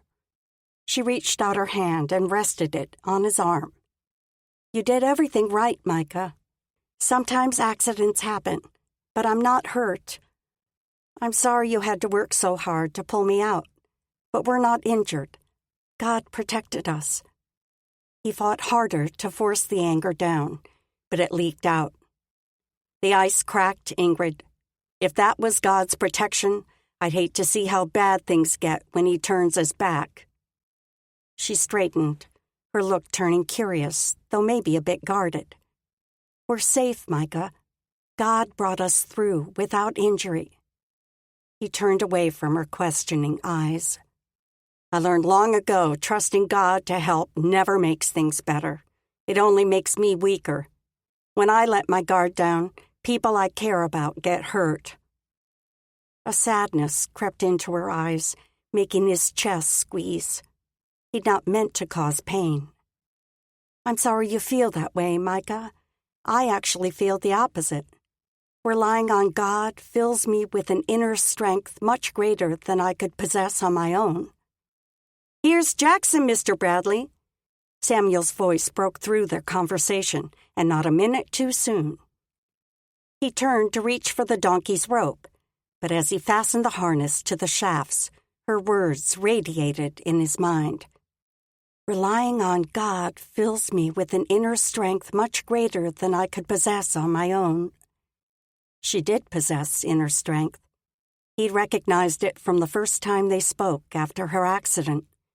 Even as she mourned her father and the others, she had not grown hysterical. She had endured her pain without complaint, and she willingly endured great sacrifice for the hope of saving lives from smallpox. He'd assumed she was simply a remarkable person. In truth, she was remarkable. But could part of her ability be God's strength, too? Even now, she didn't seem ruffled, not upset or struggling to rein in her emotions. He wished he could say the same for himself. Which of them seemed weakest just now? But he pushed that thought aside. If she wanted to think God was protecting her, fine. Still, he wouldn't be letting his guard down again. Ingrid couldn't sweep that determined look on Micah's face from her mind, even though the next 2 days were mostly without mishap. His past struggles had been awful, no doubt, and they clearly still haunted him. Somehow, she had to help him see that turning control over to God would give him peace. In truth, it was the only way she was dealing with Papa's death and the utter desolation of her plans. Their plans. They stopped for the midday meal near the crest of a mountain, but the frigid wind made the break less pleasurable than it might have been otherwise. Still, the view was remarkable, with the snowy descent all around them and blanketed peaks stretching in every direction. This land was so rugged, so much bigger than her sheltered world in Boston. Even though she was bound in this tiny sled, one glimpse over the vast landscape made her feel free, brave enough to step outside the confines of what she'd always known. Could she leave Boston for good? Make a life in Settlers Fort or whatever mountain town the Lord called her to? What would she do there? "Guide me, Father," she thought. The wind swept icy fingers across her unprotected skin, and she pulled the fur tighter around her shoulders. The gust appeared to almost bowl over Samuel. She motioned him toward her. "Come sit on this side of the cart, where you'll be shielded." The boy tucked tighter into his coat and dragged himself to where she pointed. "I'm cold." "I know, honey. Let me lay this fur down so you don't get wet." This icy wind was enough to exhaust them all, especially a 5-year-old boy.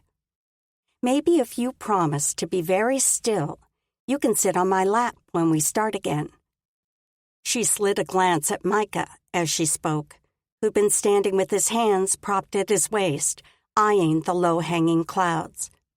He turned to her, a frown drawing his brows low. "I'm not sure Jackson can pull the extra weight." She glanced at the donkey, who was eating the corn Joanna had just poured out for him. The woman still stood with the animal, stroking the coarse hair of his mane. "What about if I carry the food pack?" Joanna's quiet suggestions seemed to catch Micah off guard. She didn't often question something Micah said, but she must be concerned about her son. He turned to eye the cart, and it looked like his gaze hovered on Samuel. "We can try it down the mountain. If the pull seems too hard when we reach level ground, I'll carry the boy." Of course he would. Micah would take the brunt of the work every time to ease the load for those around him. It was one of the things she loved about him. But might it also be part of his drive to make the situation better himself without relying on God?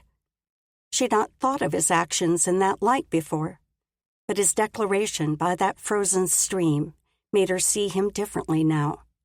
Not that her opinion of him changed, but it was like she could see glimpses under the mask of self-reliance he wore. When they prepared to start out again, Micah took the 2 larger packs from the wagon and strapped them on his back, making room for Samuel beside her. "You can put one of those back here, Micah. There's enough space." Honestly, the man didn't have to put himself through so much. He shook his head. "This is how I travel when I'm on my own. It's not a problem." He was telling the truth, most likely, but that didn't stop her from wishing he would carry a lighter load. As they set off down the mountain, dodging rocks and cutting left, then right in switchbacks, Samuel squirmed. He wiggled. He writhed in the tiny compartment she'd made for him. Twice, he accidentally kicked her injured leg, sending lightning bolts of pain down to her foot and up through her back. Not even gritting her teeth could keep in her cry. But the way Samuel snuggled in, his sweet little boy hand tucked inside hers, made all the discomfort worth it. And, of course, he talked. She only had to answer questions every so often because the boy occupied the silence with practiced ease.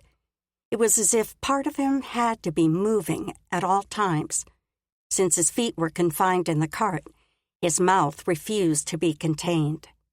Even so, she wouldn't have traded those moments tucked in with the fidgeting boy for 100 calm ones.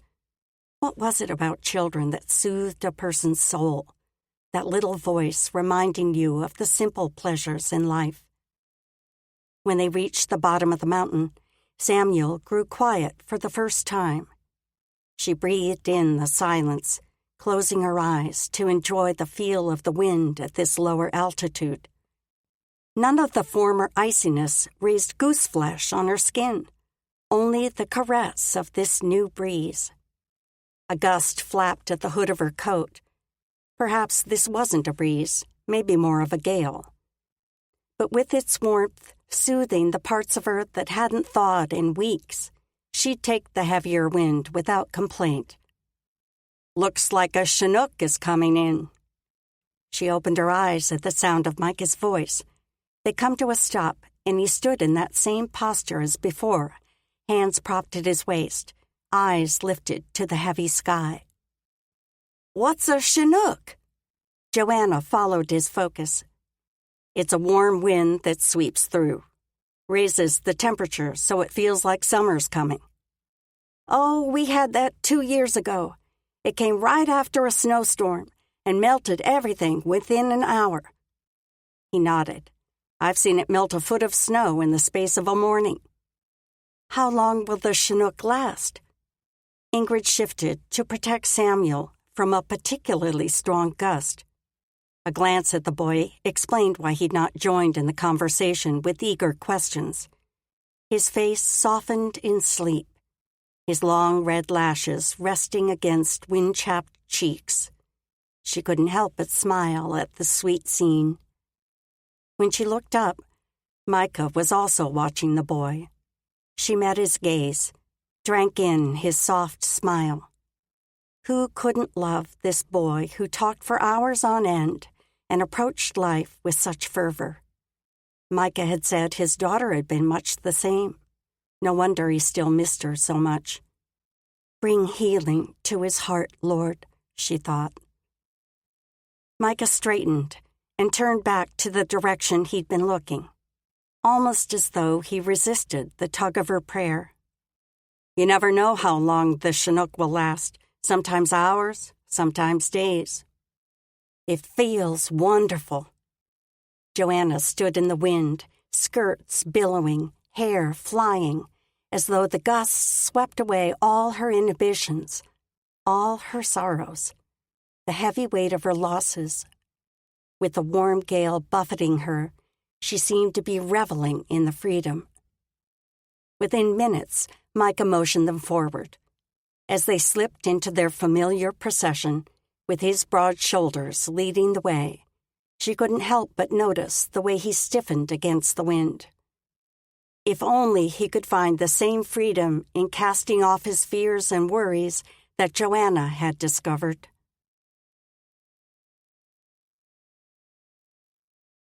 Chapter 19. The Chinook blew all through the night, keeping temperatures balmy enough that they didn't need a campfire, which was good, because the gusts would have blown out the flame the second it formed. "Can I take Handsome for a walk, Miss Chastain?" The nicer weather seemed to infuse an extra dose of energy in Samuel the next morning. "He would like that if you stay close and if your mama says you may." She tacked on that last sentence with a glance at Joanna. As usual, the woman had been working steadily since Dawn's first blush. She might want the boy to stay and help. "Stay where I can see you." Joanna wiped her sleeve across her brow. "When Mr. Bradley gets back with Jackson, we'll be ready to leave." "Yes, ma'am. Come on, puppy."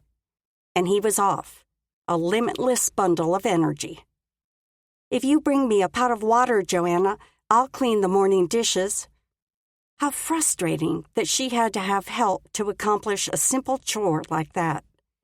But Joanna didn't complain, just brought over the pot that had been sitting at the edge of camp. "I filled this earlier." She offered a gentle smile, the look softening the lines that had begun to creep in around the edges of her face. "How are you feeling this morning?" "Well, I'm enjoying this warm wind. I just wish I could help more. The burden of everything falls on you." She studied her friend's face for signs of agreement. Joanna shook her head. "Not everything. In fact, it almost seems easier being on the trail than back home. You and Mr. Bradley help so much to occupy Samuel." Just the sound of Micah's name conjured the image of him, trekking forward on snowshoes, Samuel clinging to his back and chattering away. She couldn't help but smile. He is good with the boy, isn't he? I'm surprised Samuel's constant talking doesn't make him grumpy, but he just adds a word every now and then and carries on as though he's used to such. Now was her chance to talk to Joanna about what the other woman might have seen between her and Micah the other day.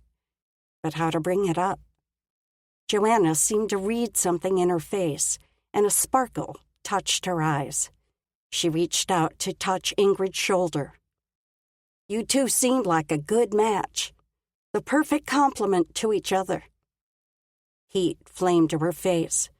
I wanted to talk to you about that, to let you know that there's nothing untoward happening between us. He's merely helping me take the vaccines to Settlers Fort, and he cared for my wounds from our wagon accident. She was rambling, but none of her words seemed to hold any substance. She wouldn't believe her if she were in Joanna's shoes. Joanna rubbed Ingrid's arm, maybe trying to silence her. "He seems like a good man. I've come to treasure your friendship even though it seems we rarely have a spare moment to visit. You deserve to be happy, and I see the smile that lights your face every time he comes near. Don't let him go." She straightened, and that twinkle crept back into her eyes. "And I'm happy to act as chaperone." A lump clogged Ingrid's throat, making it hard to answer. Joanna may have taken her budding feelings further than Ingrid would like to think, but having her friend's support soothed her insides like a cup of tea on a cold day. She reached for Joanna's hand. "Thank—" A scream ripped through the air, stilling her mid-sentence. They both spun toward the source. The voice had sounded like Samuel. Was he hurt? Caught by a wild animal? Joanna scrambled to her feet and sprinted in that direction, raising her skirts high, her feet sloshing through the melting snow. In the distance, the boy began crying, lifting up great wails as though something was very wrong. Handsome barked around him, his frantic yip pulling the knot in Ingrid's chest even tighter. Micah's footfalls sounded through the trees where he'd gone to water the donkey. He appeared from the shadows, sprinting with long strides toward the spot where Joanna now knelt. A large rock sat beside her, several more nearby. The boy's cries didn't cease, only grew louder, more anguished. Something was very wrong. Ingrid scooted backward, dragging her splinted leg until she reached the cart. She had to go help them. By levering her good leg under her, she eased up, gripping the cart's sides to pull herself upright. It had been more than 3 weeks since the injury. Surely she could walk a little if she could find something to lean against. She could just drag the bad leg behind her. But as she stood, bent over and bracing herself on the cart, there was nothing around that would provide the support. Nothing tall and strong enough. She could hear Micah's deep tenor amidst the boy's wails, but couldn't make out his words. Thankfully, the dog had ceased barking. Micah would be able to fix what was wrong with Samuel. He had to. If Joanna lost her son, too, after everything else. The idea was too horrible to give thought to. Lord, please save the boy, she thought. Give Micah wisdom. Give Joanna peace. Her spirit breathed the prayer, stilling her fear with the same peace she had petitioned for Joanna to receive. Micah stood and, with Joanna on Samuel's other side, helped the boy ease to his feet.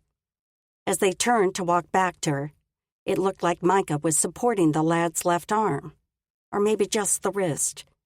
Handsome plodded through the snow behind him, as though sorry he'd not protected the boy like he should. As soon as they reached the camp, Ingrid couldn't contain herself any longer. What's wrong? What can I do? Samuel raised his tear-streaked face to her. My arm!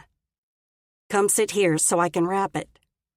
Micah's entire focus was on the boy, or more specifically, the arm. Was it broken? Would he have moved the lad if it was? When Samuel was seated, Micah motioned for Joanna to come closer. Hold his wrist still, just like this. He was so engrossed in the boy and the injury, a professional, intensely focused on his work. After he was satisfied with the positioning, he stood and turned toward the packs, then stalled when he saw Ingrid. You shouldn't be up. Sit back down. He strode toward her. I'll help you. She pushed away his outstretched hand. I'm fine, and I want to help. What do you need? He froze, looking torn. He glanced toward the mother and boy, then spun back to the pack. I don't think the wrist is broken, but there are lacerations, and it's likely sprained. I'll wrap it and make a sling to let the arm rest. Poor Samuel. You can use some of my skirt for the sling. She grabbed the hem of her blue muslin. I found a bandage. It will be enough. He stood and moved back to the boy.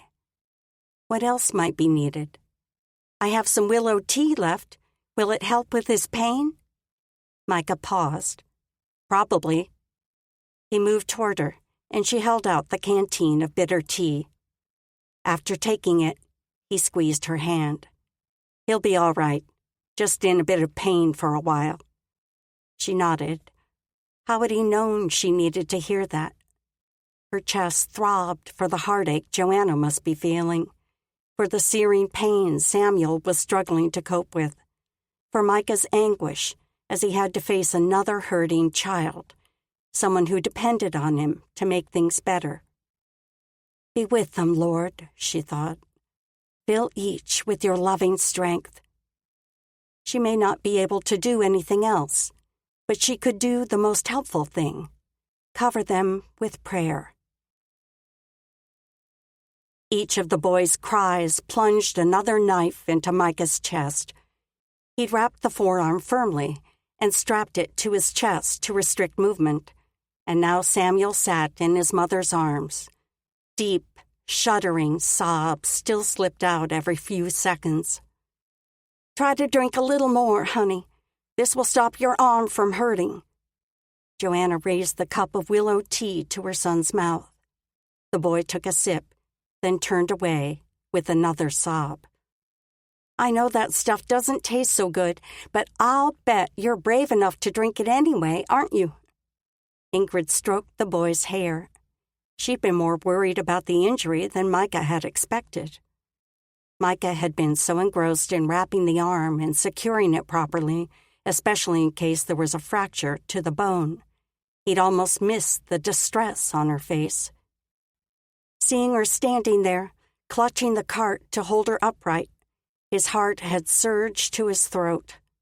If she'd fallen, her leg could easily have broken again. The anguish on her face finally took hold of him. He couldn't even remember what he'd said, but the connection that passed between them as he took her hand seemed to be what she needed. Now she regained that strength that always surrounded her, a calm in the storm, a power he wished he possessed. "Relying on God fills me with an inner strength greater than I could possess on my own." Her words from before rushed back at him. How did she get that strength?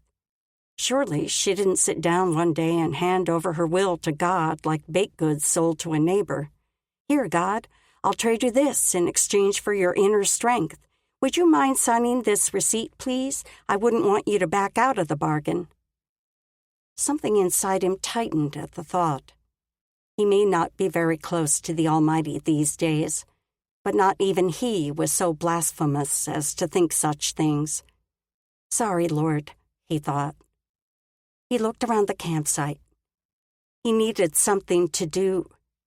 They should stay here another few hours at least to give the boy time to calm down. He should take the chance for a little more hunting, enough to carry them through to Settler's Fort, plus a little extra in case they experienced delay. Another delay, that is. His gaze slipped to Ingrid.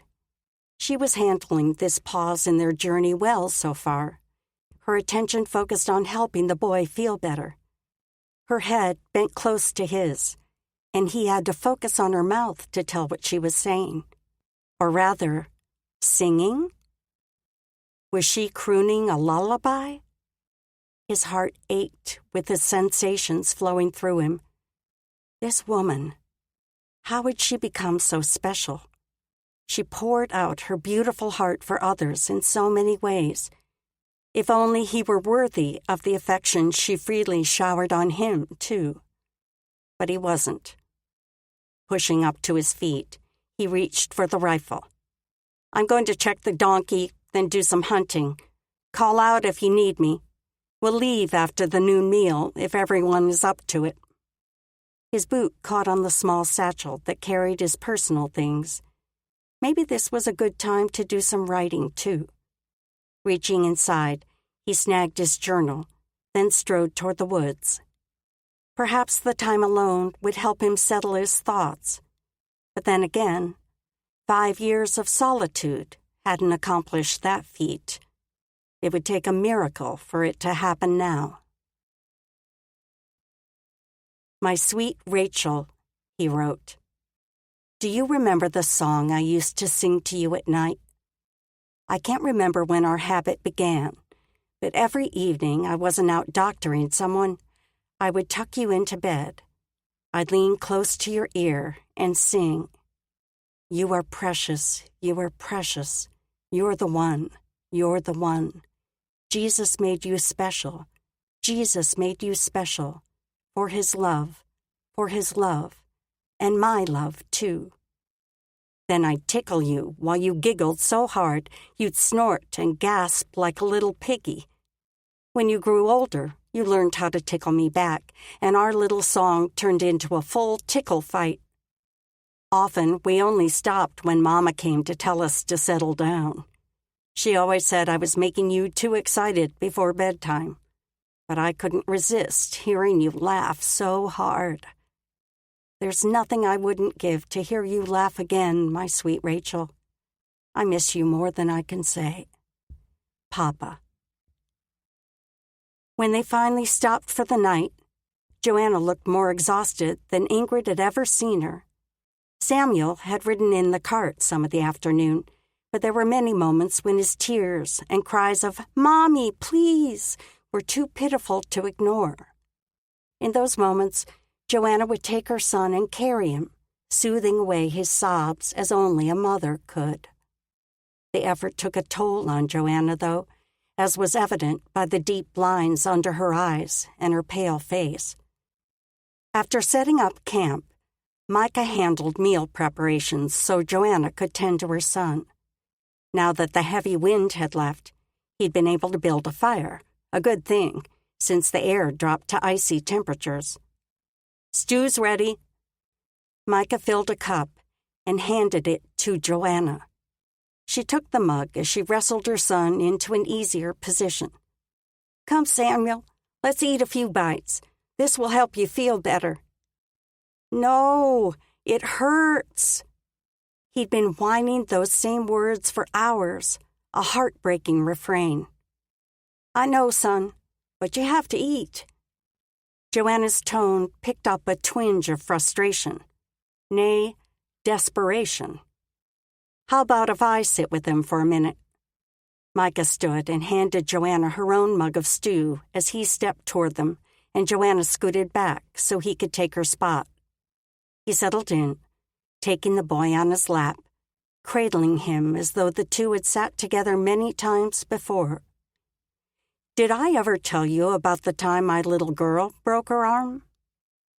The boy's eyes rounded as he looked up at the man. He shook his head and sniffed, then wiped his nose on a sleeve. Micah lifted a bite of stew to Samuel's mouth. "Have a bite here, and I'll tell you." The boy opened obligingly. "She was a year younger than you, and her name was Rachel." The past tense word "was" made pain clog in Ingrid's chest. How hard it must be for him to talk of his child who no longer lived. But he continued the story. "She loved to climb trees and rocks, just like those boulders you were climbing today. One day, a boy came running to tell me Rachel had fallen and I needed to come quickly." He spooned another bite into Samuel's mouth, even as the lad's eyes were fixed on him. "I ran faster than I've ever run in my life. When I got there, I saw she'd broken her arm in the same place yours is hurt." He touched the boy's bandaged wrist. "I carried her home and wrapped the arm up just the way I did with yours, but she still cried, and her tears made me so sad inside that I wished it was my arm that was broken instead of hers." Micah's words quavered a bit as he gripped his own arm in the same spot. Ingrid knew well the pain of a broken limb and could only imagine the grief of watching his child with that ache, not being able to remove the agony. He inhaled audibly. I knew what she needed most was something to take her mind off the hurting, something unusual. "Do you know what I did?" "What?" Samuel was so engrossed in the story, he didn't seem to notice as Micah fed him another bite. "First, I gave her a licorice stick because that always helps. But then, I remembered a game I played when I was a boy called Guess What I'm Thinking. It goes like this. I say, I'm thinking of something that makes noise. Now you can ask me 5 questions to find out what it is, but I can only answer with a yes or no. After 5 questions, you have to guess. Understood?" Samuel sniffed and nodded. "Good. You could ask me something like, is it alive? Or does it move? Anything that will help you guess what I'm thinking of that makes a noise." "Well then, is it alive? And does it move?" Micah chuckled and fed the boy another bite. Yes, and yes. Is it an animal? Yes, it is. What kind? He raised his brows. Best to ask me something that I can answer yes or no. Oh, does it have 4 legs? It does. One more question. But Mr. Bradley, you didn't answer yes or no. Another deep chuckle rumbled from Micah's chest. You're right. Yes, the animal I'm thinking of has 4 legs. For my last question, does it make a noise like a neigh? Ingrid had trouble biting back her laughter at the pair. Samuel was catching on quickly. Micah scrunched his face as though thinking hard. I suppose. Yes. Samuel's expression changed to weary triumph. I think it's a horse. And I think you're right. Micah spooned another bite of stew into the boy's mouth. Now it's your turn to think of something, and I'll ask the questions. They made it through 2 more rounds before Samuel's eyes grew droopy. He'd eaten the full cup of stew and drank most of the willow tea she'd poured for him. For a few minutes, man and boy lapsed into silence. Then Samuel's little voice broke the quiet. Mr. Bradley? Yes? Micah looked down at the boy, the firelight reflecting of the tenderness in his features. My arm still hurts. His voice was low and soft, no trace of the whining from before. I know, but you're being very brave. I'm proud of you. His voice roughened with the last words, then his Adam's apple bobbed. Silence settled over them again as Samuel's eyelids drifted shut. Micah stared into the fire, his face a mask. Was he remembering the time he'd played that game with his daughter? Remembering the challenge of holding her, unable to take away the pain? She wanted more than anything to move closer, to soothe away his hurts, to hold him until she could ease his heartache. But she stayed where she was. Be his strength, Lord, she thought. His peace.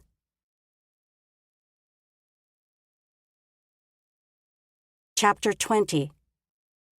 They pushed on the next morning, the boy riding in the cart with Ingrid again. Jackson didn't seem bothered by the extra weight, and Micah kept to the valleys, skirting around the mountains as much as he could. He'd much rather carry the packs and let Samuel ride in relative comfort if they could make the situation work. The rest of you aren't allowed any injuries, Ingrid proclaimed as they started out. There's no room left in the hospital cart. A smile tickled the edges of his mouth. That suits me fine. Samuel grew restless early in the journey, and although he didn't cry from the pain, he certainly lacked his usual cheery disposition. Micah kept them moving, but it was hard not to focus on the conversation between his 2 patients. Would you like to play Guess What I'm Thinking, like you did with Mr. Bradley last night? Ingrid infused her voice with a merry tone. No. Are you sure? You can think of something first. My arm hurts. I want my papa. Micah cringed at the words. Of course this trauma would meld with the greater suffering of losing his father. How would Ingrid answer him? Surely she'd have something more profound to say than anything Micah could summon. He glanced back to see her wrap the boy in a tight hug. I know, honey. I lost my papa not long ago, too, and it still hurts. Micah looked away to stop the emotion clogging his throat. The raw ache in Ingrid's voice resurrected that same pain inside him. But you know what?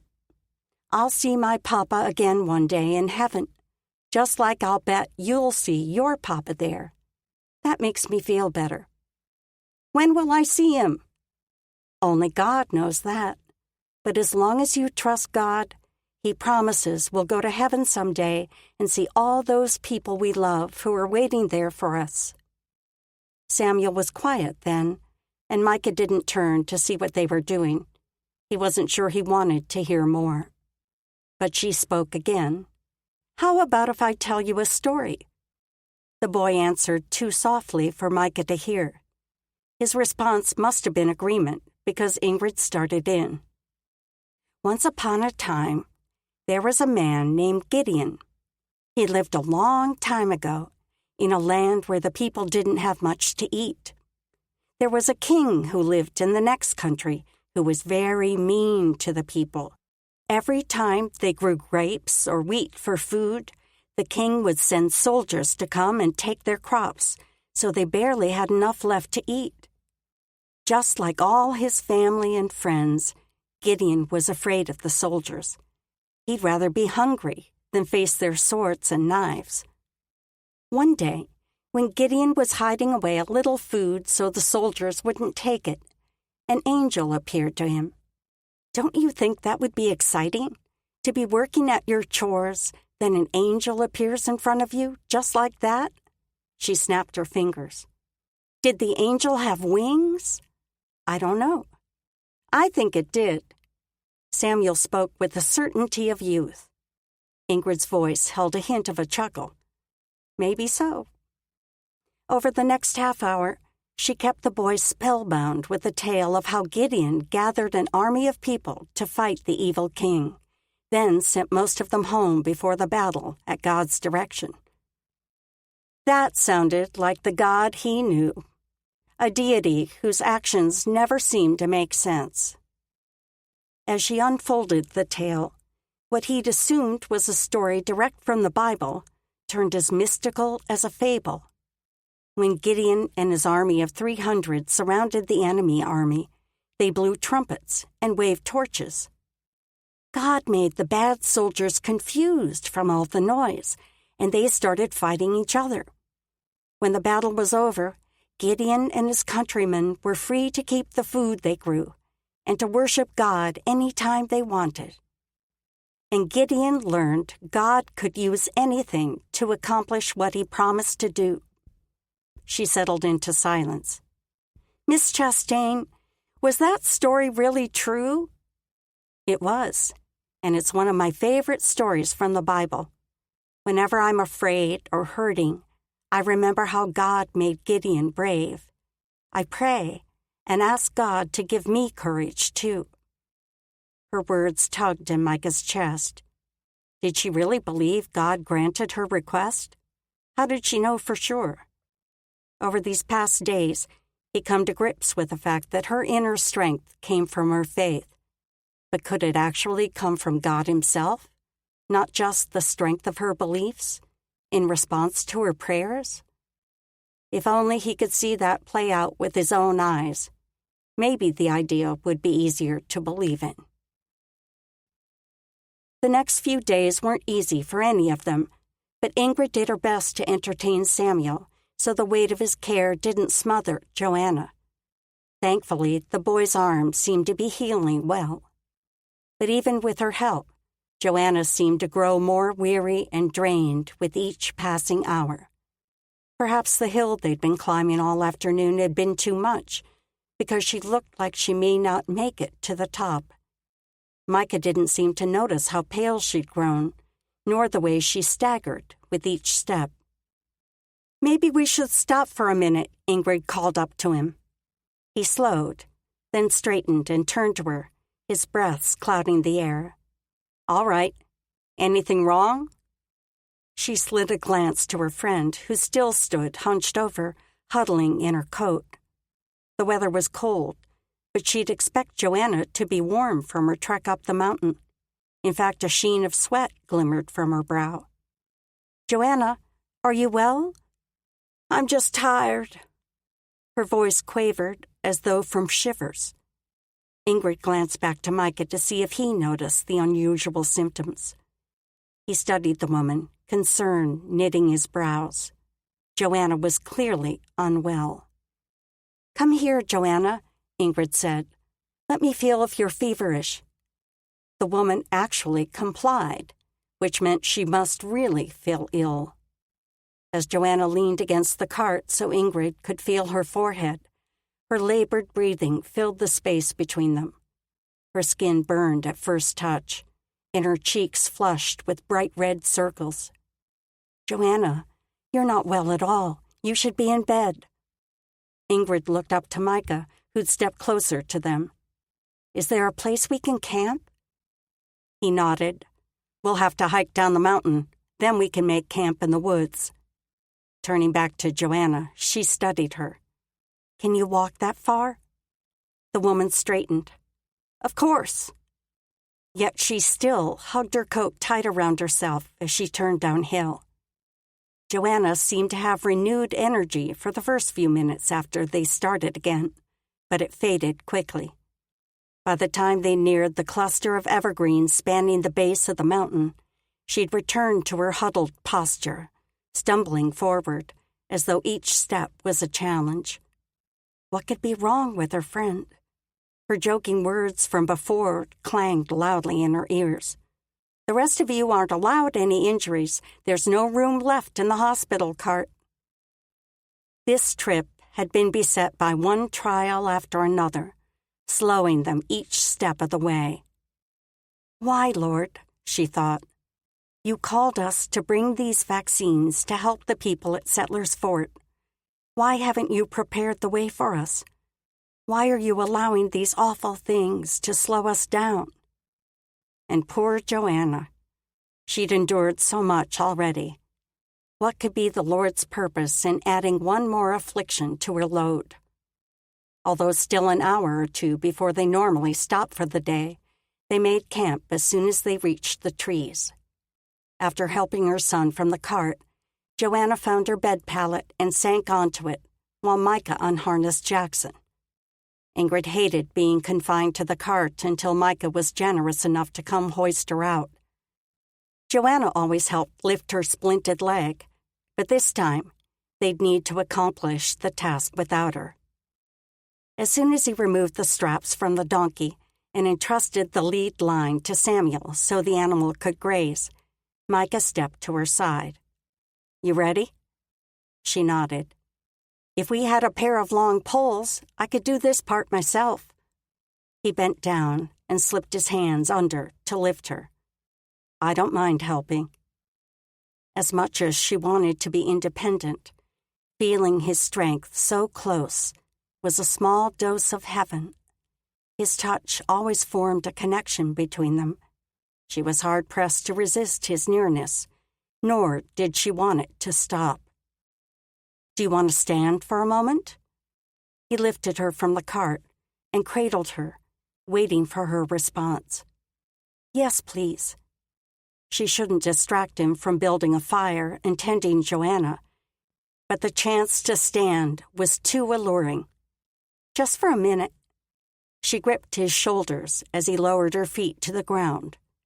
While she worked to find her balance, she could feel the thudding of his heartbeat as the sound intermingled with her own. He kept his hand tight around her waist, holding her to him. She didn't push away, didn't try to put space between them so she could stand on her own. These few moments were the best part of her day. But then the memory of why they'd stopped early brought a stab of remorse. She leaned back to look into Micah's face. "What do you think is wrong with Joanna?" She kept her voice to a whisper so the other woman couldn't overhear. His gaze slipped over her shoulder, and she turned her focus in the same direction. Her friend had curled up on one of her blankets, pulling the others over her as she huddled underneath. "I'll have to examine her to see what's causing the fever." Micah's deep voice rumbled deliciously in her ear, sending a wash of chill bumps through her. She let her eyes drift shut for a quick moment, relishing his hold one last time.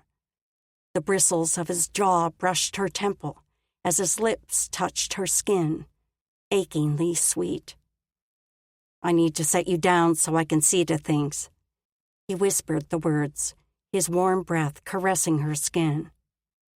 "All right," she responded in a matching whisper. But he didn't move to lower her. nor did she shift away from him. They stood suspended, his mouth brushing her temple, her clutching him as though her life may slip away if she let him go. At last, he inhaled a long breath, then released it as he pulled back. "Can you hold on to the cart side until I get your bedroll unpacked?" She waved him away. "I'll get it. See to Joanna first." He seemed hesitant to release her, his hands slipping along her back as he let go. At the angle she leaned, she couldn't see the expression on his face, but in her imaginings, the look was tenderness, not concern, a desire to be near her, not angst for her safety. Finally, he turned and moved toward their friend. She worked to unload the things they'd need from the cart, which was an awkward business the way she stood, but not impossible. At least this she could do. Micah pressed 2 fingers against the artery passing through Mrs. Watson's neck, counting the beats in his mind. He had no stopwatch to measure them against, but it was easy to tell the pulse was faster than it should be. Her face had drained to a dim pallor, except for spots of color on each cheek brought on by the fever. She lay with her eyes closed, her breathing deep, but not as if she was sleeping.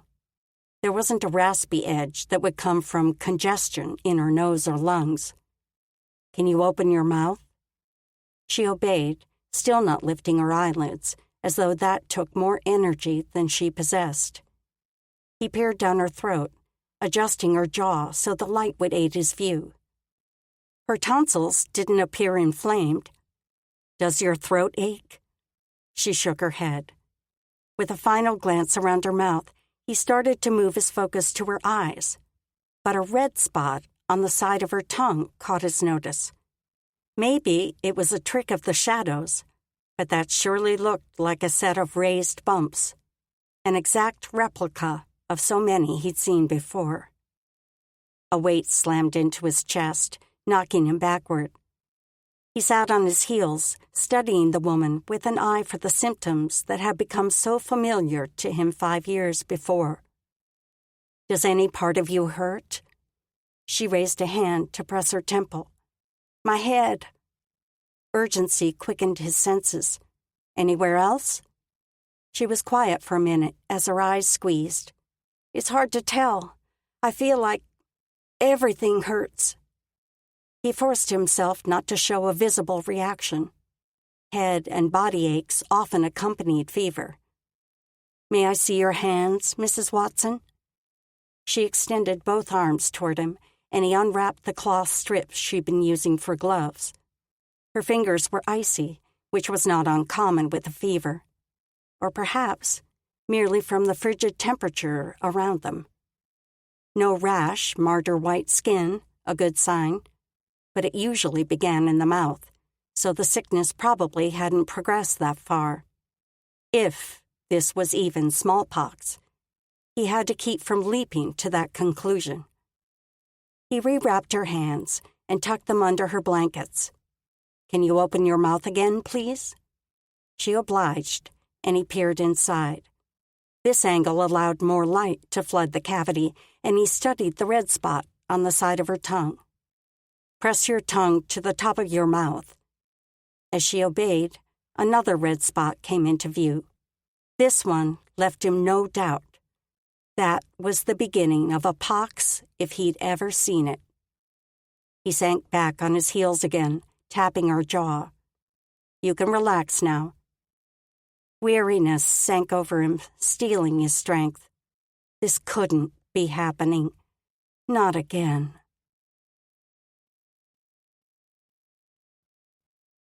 Chapter 21. Ingrid stayed close to Joanna that evening, offering sips of water or willow tea and handling the chores she could from her seat. Micah did everything else, usually with Samuel in tow. The man was clearly troubled by Joanna's illness, but he wouldn't share his thoughts about what she suffered from. The boy was clearly troubled by the change in his mother, too, but Micah kept him busy enough that he didn't have time to brood. When it was time for Samuel to bed down for the night, he moved to his mother's pallet where he normally slept. "Why don't you sleep over here with me, lad?" Micah motioned toward his own stack of furs. "We'll let your mama rest tonight so she can heal." Samuel glanced where Micah pointed, then sent a worried look to his mother. Joanna opened her eyes, giving him a slight, reassuring smile. "That's a good idea, son. Mr. Bradley will help you get a fine night's rest. I'll feel better in the morning." Ingrid should probably offer the boy a spot on her pallet, but she needed to be free to care for Joanna, and the two males seemed to have formed a bond through these days of hardship. Micah's influence could have a strong, positive effect on the lad now that he'd lost his father. Micah sat beside Samuel as he snuggled under the blankets for sleep, and Ingrid couldn't help but steal glances at the man from where she sat with Joanna. After only a few minutes, Samuel's face slipped into the relaxed expression of sleep, and Micah rose from his blankets. Instead of moving toward the woods, he came around and sat beside her. "Are you awake, Mrs. Watson? I need to ask you both a question." Joanna's eyelids flickered open. "What is it?" Her voice sounded so groggy. Ingrid flicked her gaze back to Micah. Was he finally going to tell them what he suspected was the cause of Joanna's illness? He looked at her with eyes so bleak, her chest tightened. She started to reach out for his hand, but something stopped her. "What is it, Micah?" His jaw flexed. "Have either of you, or the boy, been vaccinated for smallpox?" Ingrid sucked in a hard breath. "No," she thought. "Is that what you think this is?" She studied his face, seeking the truth.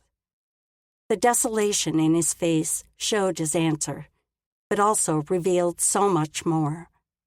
How hard this must be for him to relive the death of his wife and daughter, the brutal end that sent him wandering like Moses into the wilderness. She did take his hand then, slipping her fingers around his palm. "I was vaccinated as a girl." She turned to Joanna. "What of you and Samuel?" Her face was so white it shone in the moonlight. "No, neither of us."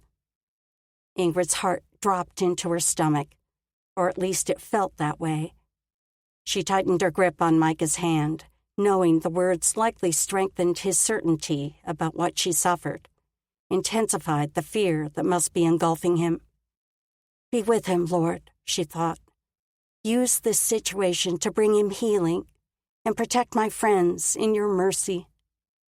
She turned back to Micah, her mind spinning as to what should be done next. "It won't help her to be vaccinated now, will it?" He shook his head, his mouth a thin line. "What of Samuel? Should he be inoculated if he's been exposed to the virus?" Lines formed across his brow. "Yes, I think it's safe. The vaccine is made from cowpox, which is different from smallpox. If he hasn't already contracted the disease, taking the injection may save his life." She looked across the campfire to the boy's sleeping form. "In the morning, when he wakes?" "Yes." The dread in Micah's tone was hard to miss, even with that single word. She brought her focus back to him. "What should we do to help Joanna? What stage is she in?" She'd heard enough from her father about smallpox to know what to expect each step of the way. "I've only seen the rash in her mouth. Tomorrow we'll need to check her body for more pox marks. For now, she needs to eat and drink as much as she's able. Likely she won't be hungry, but she needs all she can force down." He studied the woman, and Ingrid turned to look at her too. Joanna's eyes were open, and she met Micah's gaze. "I'll recover from this. Just take care of my boy. Don't let him get sick too." Her voice broke with those last words, and her jaw worked. Ingrid touched her shoulder. "We'll do everything we can. You and Samuel are in the best care possible. both with Dr. Bradley," she squeezed his hand again, "and God caring for you." Micah didn't sleep much that night, his mind replaying too many vivid memories. Ella, with the pox marring her pale skin, and Rachel, her vibrant personality drained from her those last few days. Lifeless, his heart wrenching, so helpless to heal them. Nothing he did stopped the misery. Nothing kept them from slipping away and taking the best part of him with them. The memories would swallow him whole if he didn't force them away. He worked to focus on Mrs. Watson, picturing the rash in her mouth. It was possible the marks and fever could be from something else, maybe a reaction to something she'd eaten, perhaps even varicella, which some people called chicken pox. He shouldn't assume smallpox just because of his nightmares with the disease and because of a known outbreak in the area. Had Mrs. Watson been exposed to other sick people? He'd have to ask about recent travels or visitors they'd hosted. With the first light of dawn spreading across the eastern sky, he rose and saw to the morning chores, gathering water and more firewood, feeding the burro. When he returned, Ingrid had prepared coffee and corn gruel. Samuel sat on his pallet, his sleepy eyes and rumpled hair making it clear he was still working out of the night's sleep. As Ingrid handed him a bowl of gruel, Micah motioned toward the sleeping woman. How was the night?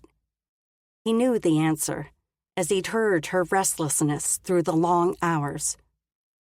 Ingrid showed dark circles around her eyes this morning, too. Her fever seems a little better now. We need to check for pox or rash as soon as she wakes. He studied her.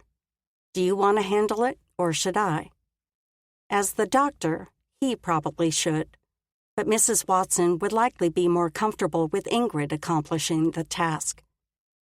Is Mama better? Samuel's little boy voice broke through his focus. Micah turned to him and slipped an arm around his shoulders. She needs her sleep right now, and she'll likely be sick for several days, but there are things we can do to make her feel better. Do you want to help me with that later today? An eager light flickered in his eyes. I want to help. Good boy. He squeezed the lad's shoulder. They needed to build a brush shelter in case more snow came, and that would be the perfect thing to keep him busy.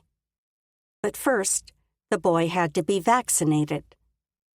He eyed the box peeking above the side of the cart. He'd not opened it since the first time he retrieved it from the side of the crashed wagon. Stepping toward it, he raised the lid, revealing the neat rows of vials inside. Each one had been so carefully wrapped that still none had broken. He couldn't have wrapped them better himself. He glanced over to Ingrid, who was watching him with intense scrutiny. He swallowed. They're all safe. Whoever packed them did an excellent job. A wash of sadness flowed across her features. Papa. He was meticulous in everything he did. His tongue clogged his throat, and he turned back to the box. He never had the right words, but he could already admire the man. Taking up one of the vials, he found the section where the bifurcated needles were stored and pulled one free. It had been so long since he'd done this. Could he inoculate the boy without causing undue pain? He'd do his best. Unless... With the tools in hand, he turned back to Ingrid. She was scooting away from Mrs. Watson toward the lad. She must plan to help. Or maybe she'd read his thoughts before he'd had time to think them. When she reached Samuel, she gave the boy a sideways hug. How are you this morning, love? Fine. He rubbed his eye with a fist. She kept her arm around his shoulders. Mr. Bradley is going to give you some medicine that will help you stay well, so you don't get sick like your mama.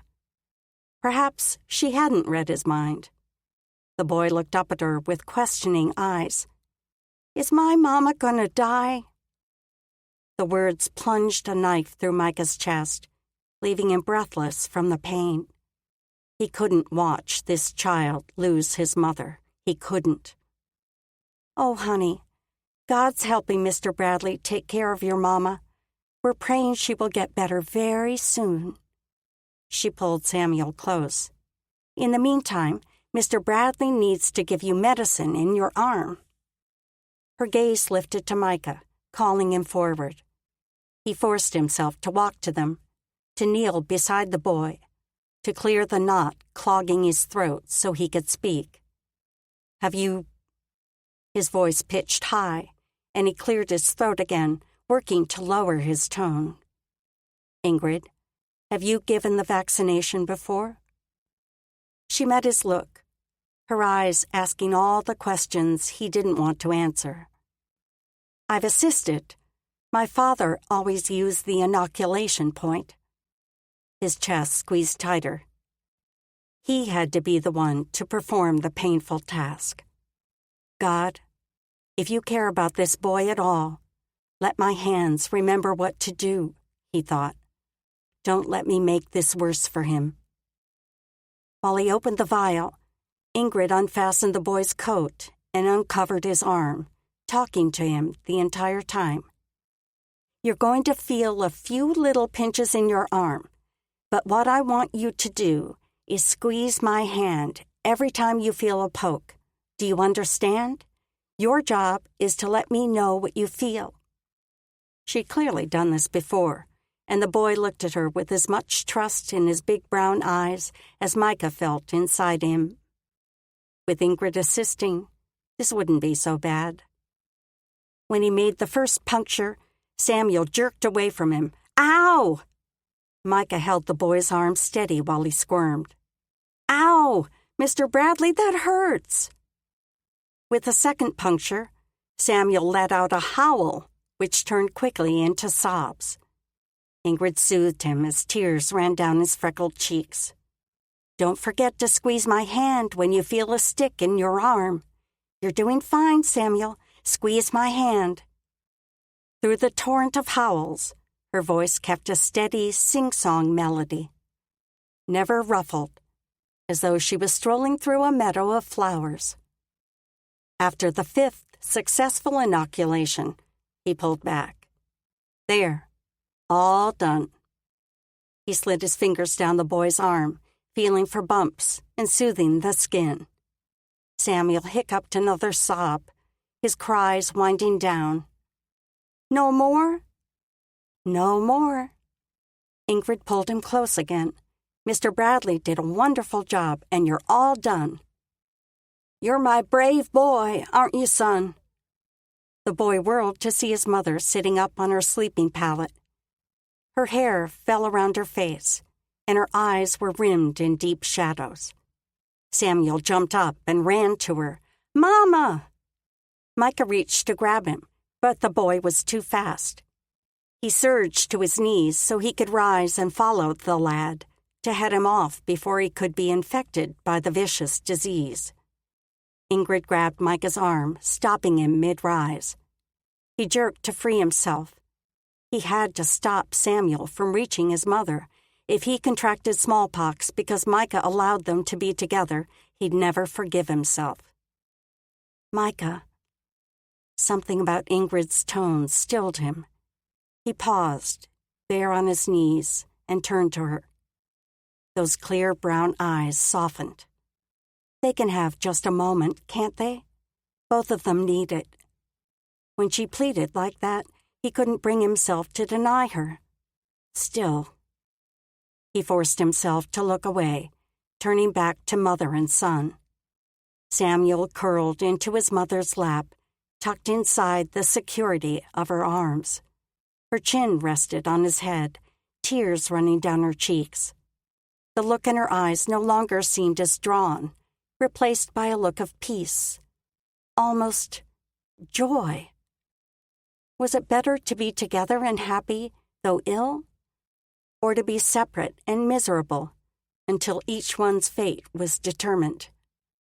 The true answer might lie in the outcome of the illness. He forced himself to stay put, kneeling beside the pallet Samuel had just fled. He should put away the vaccine materials, but he couldn't seem to pull away from the tender scene across the fire. His jaw ached from clenching it. A hand slipped around his, gentle fingers brushing his skin. Ingrid, always supportive, always there when he needed her. He turned his gaze to hers, willing his eyes to show his thanks. She was becoming far too important to him, yet he couldn't seem to stop craving her attention. After a long moment, he forced himself to turn, to focus on the instruments lying on the blanket. I'll put these away. And then he'd take a walk amongst the trees. Some time alone might be the only thing to rein in his wayward desires.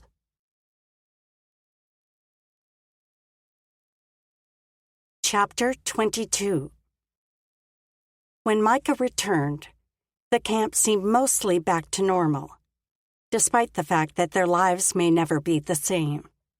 Mrs. Watson ate a bit of gruel, and Samuel played with a pup. He motioned to the pair. "Shall we take that little shadow for a walk to gather limbs? It's time we start on the shelter for your mama."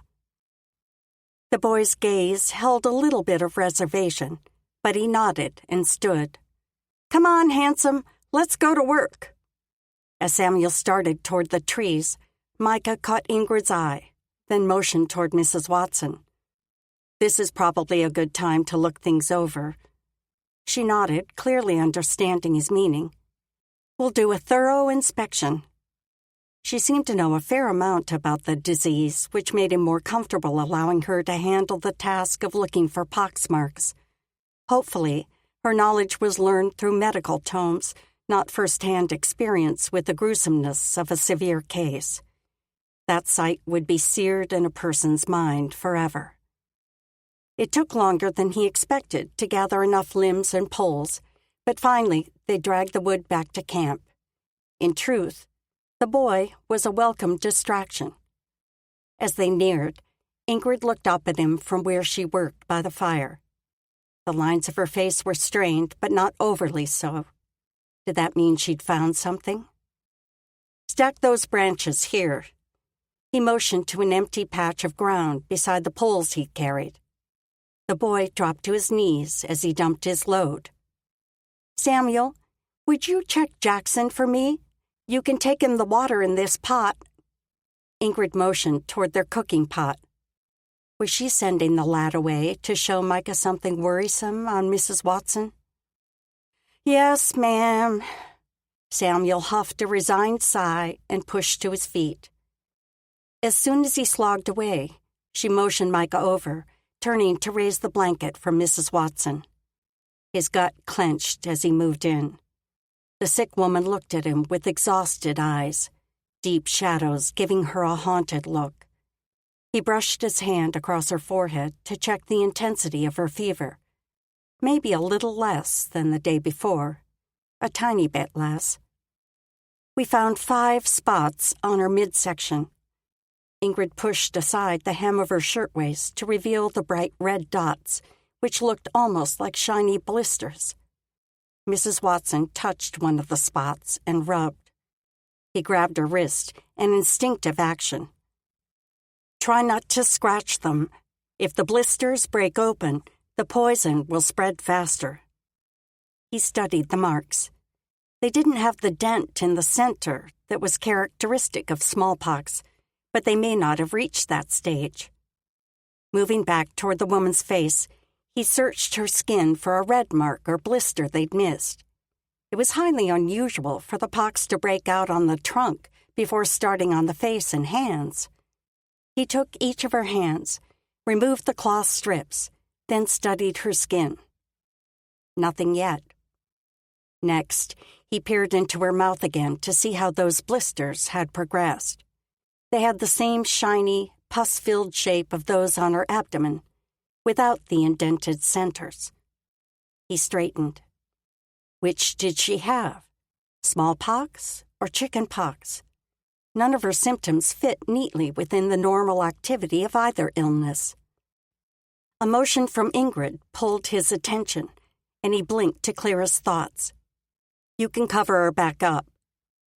"Are you certain it's smallpox, Doctor?" Mrs. Watson huddled into the blankets as Ingrid tucked them tightly around her. How much should he say? In his experience, people wanted to know precisely what was wrong with them, but medical diagnosis rarely fell into a defined package, a fact that always frustrated him. In this case, the possible outcomes for either of his suspicions were so drastically different that she needed to know the full extent of both possibilities. He made his face take on that old expression he'd used at so many bedsides, the one that presented a frank, though caring, manner. "I'm not sure." As he laid out his thoughts, Mrs. Watson's pallor regained a small bit of color. When he finished, Ingrid gripped his arm. "Oh, Micah, chicken pox is so much better than smallpox. I'll pray that's what she has." Their relieved expressions only tightened the urgency in his chest. "You need to know that it's just as possible at this point she's suffering from smallpox. We have to watch carefully. If the pox spread to her hands and face and develops an indentation in the center, it's most certainly the more dangerous illness." He focused his attention on Mrs. Watson. "Either way, you need to drink as much as you can." "Have some water now." Ingrid slipped her hand behind the woman's neck to help her drink. Micah pushed to his feet and stepped back to give them room. But as he watched the pair, he couldn't seem to soften the knot in his gut. If she suffered from smallpox, he couldn't stand to watch another patient die in his care. It would be the end of him. Ingrid watched Micah through the day as he and Samuel constructed a brush shelter to cover Joanna. The boy's chatter had returned in full force, which made her think his arm must be feeling better. Through his host of questions and comments and imaginings, Micah seemed more distracted than usual, and definitely more somber. In truth, he reminded her too much of the Micah she'd first met all those weeks ago, silent and more likely to slip away from camp than sit and talk with her. Of course, he didn't leave them for hours at a time today, but his shuttered gaze swung as often toward the woods as it did to check on her or Joanna. For her part, Joanna seemed to itch all over. They found spots on her back and a few more on her abdomen, and she writhed against the burning itch much of the afternoon. Keeping Samuel away from his mother was no small task, and by the time they finished the evening meal, he began to cry as he reached for his mother. Ingrid curled the boy on her good leg, tucking him tight against her. "I know, honey." She stroked his back as they snuggled under the weight of a blanket. "Your mama's getting better, but we don't want you to get sick." "Hold me, Mama." No matter what she said, the boy still reached out for Joanna with a pitiful whimper. "I have you, Samuel." She pressed his face to her shoulder, rocking. The fear racking his little body made her chest ache. He'd lost his father barely more than 2 weeks ago, and now he must fear losing his mother in the same way. Losing his entire world. "Mama!" The desolation in his tone made her eyes burn. "I know, sweetie, I know." Micah pushed to his feet and turned toward the woods. "I'll be back." Her heart ached. For the boy, yes, but just as much for the man. Had he held his own daughter close as she cried for her mother, his own tears mixing with hers? "Lord, show Micah your grace," she thought. "Wrap your love around him to heal the raw places as his suffering springs back to life. And please, Lord, restore Joanna to health." Because if this woman died, she had a feeling neither Micah or Samuel would ever be the same again. 2 days later, Ingrid studied Micah's face as he examined the blisters that had cropped up all over Joanna's body. Twin lines furrowed his brow, and more worry creases radiated out from his eyes. He fingered the scab on the back of one of her hands. "What do you think?" Joanna scrutinized his every movement, strain tightening her expression. He raised his focus to her face. "The blisters are starting to scab. That's a little quicker than I've seen with smallpox, but only by a day or so. How do you feel?" "Just so tired and cold, and I have to fight not to scratch. The itching is the worst part." She wrapped her arms tight around herself, as though to keep her hands from scratching the bumps. Ingrid stroked her friend's shoulder. "You showed remarkable restraint. Better than I would have if I itched all over." Joanna appeared to pull into herself, her focus still on Micah. "What should I be doing?" "The same as you have been. Rest. Drink as much water as you can. Stay away from Samuel to keep from infecting him." Her gaze shifted to her son, sleeping on Micah's pallet. Micah had taken him on a long trek through the snow to gather firewood, and the boy succumbed to sleep not long after returning. The way Joanna looked at him now made Ingrid's chest ache. Such longing, almost desperation. Her eyes rimmed red, and she looked as though she may lose control any moment. "We don't want Samuel to get sick." Ingrid gave her shoulder a strengthening squeeze. "And you've moved through the stages of the illness so quickly, it will likely be only another day or two before you're better." "When the scabs fall off." Micah's voice held a firm edge. "When all the scabs are gone, you'll no longer be contagious." Joanna appeared to be working to contain her emotions, assembling her features into a look of resolve. She gave a firm nod. "We'll keep praying God brings the illness to an end quickly." Ingrid's words seemed to tug a softer look from the other woman. "Thank you." Red tinged her eyes again, and a weary look settled over her. Micah turned to Ingrid. "We found something for you." She raised her brows at him. "Really?"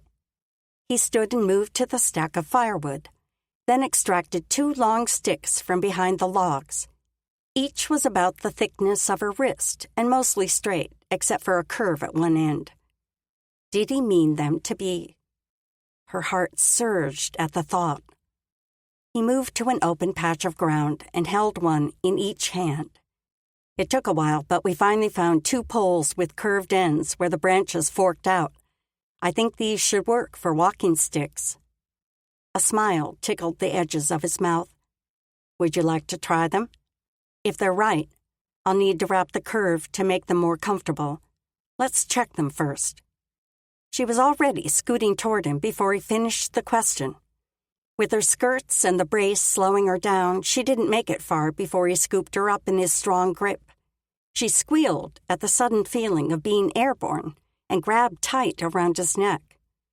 "I've got you," his words murmured near her ear. She couldn't help snuggling in. Finally, he was offering her the freedom to move around on her own. Although if he'd carry her like this all the time, she'd prefer it even over walking sticks. He glanced down at her and caught the smile on her face. "What's so funny?" Trying to bite back the grin did no good. "I'm just happy to be up." When they reached the spot where he dropped the poles, he eased her feet down to the ground. She kept one hand on his shoulder, and he held her waist as he leaned down for one of the poles. "It will take a while to learn how to walk with these, but make sure you don't put weight on your injured leg, not for another week at least." He helped her fit the pole under one arm, then reached for the other. When she had both sticks tucked under her arms, he eyed the positioning of the curved ends, still not releasing her completely. "I can shorten them a little if that helps." "They're perfect. With these to lean on, she'd be able to walk, to move at her own whim." It was hard to imagine a more glorious thought. Try to take a step. He shifted away, yet still kept his hand on her back. She moved the right pole forward, then hopped on her good leg, then positioned the left pole, and worked to drag her injured left leg to rejoin the rest of her. The step was awkward, but she accomplished it. This time, she moved both sticks forward, then swung her body forward in a hop. Faster, and not quite as clumsy, but a lot of work for a single step. The wood pressed into her underarms, and a twinge of pain shot through her left thigh. Next time, she'd need to be gentler. But still, she was walking. She turned to grin at Micah. "I love them, thank you, thank you." His face softened in a smile that lit his features. He was a truly handsome man, with those piercing eyes and the dark beard stubbling his jaw, enough to make any woman's knees buckle, especially when he looked at her like that. Her pulse sprinted through her, pushing her nearer to him. Would he kiss her again? Every part of her longed for that kiss with an ache she'd never felt before. He wanted it too. His eyes showed clearly as his gaze dropped to her lips, then raised to her eyes again. Then his focus flicked right, and he stilled, hovered, backed away. Her chest squeezed the breath from her lungs.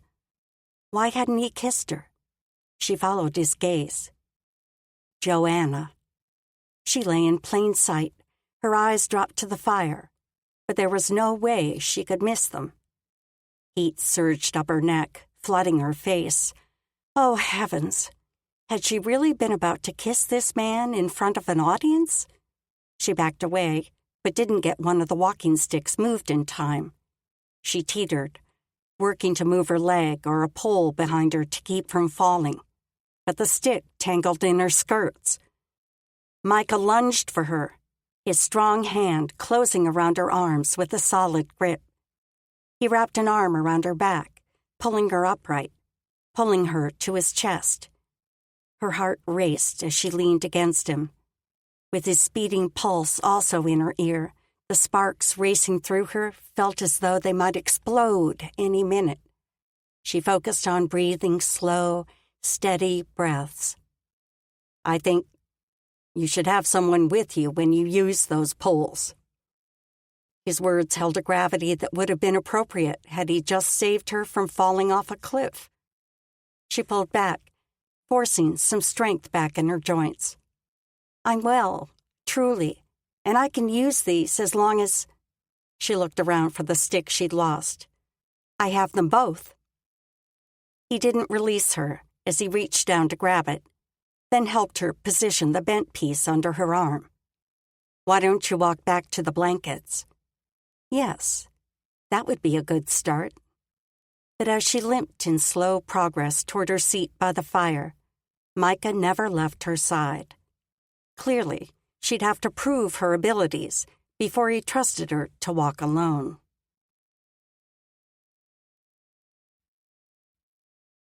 Chapter 23. "Micah, you have to leave." Micah scrubbed a hand through his hair to avoid Ingrid's pleading look.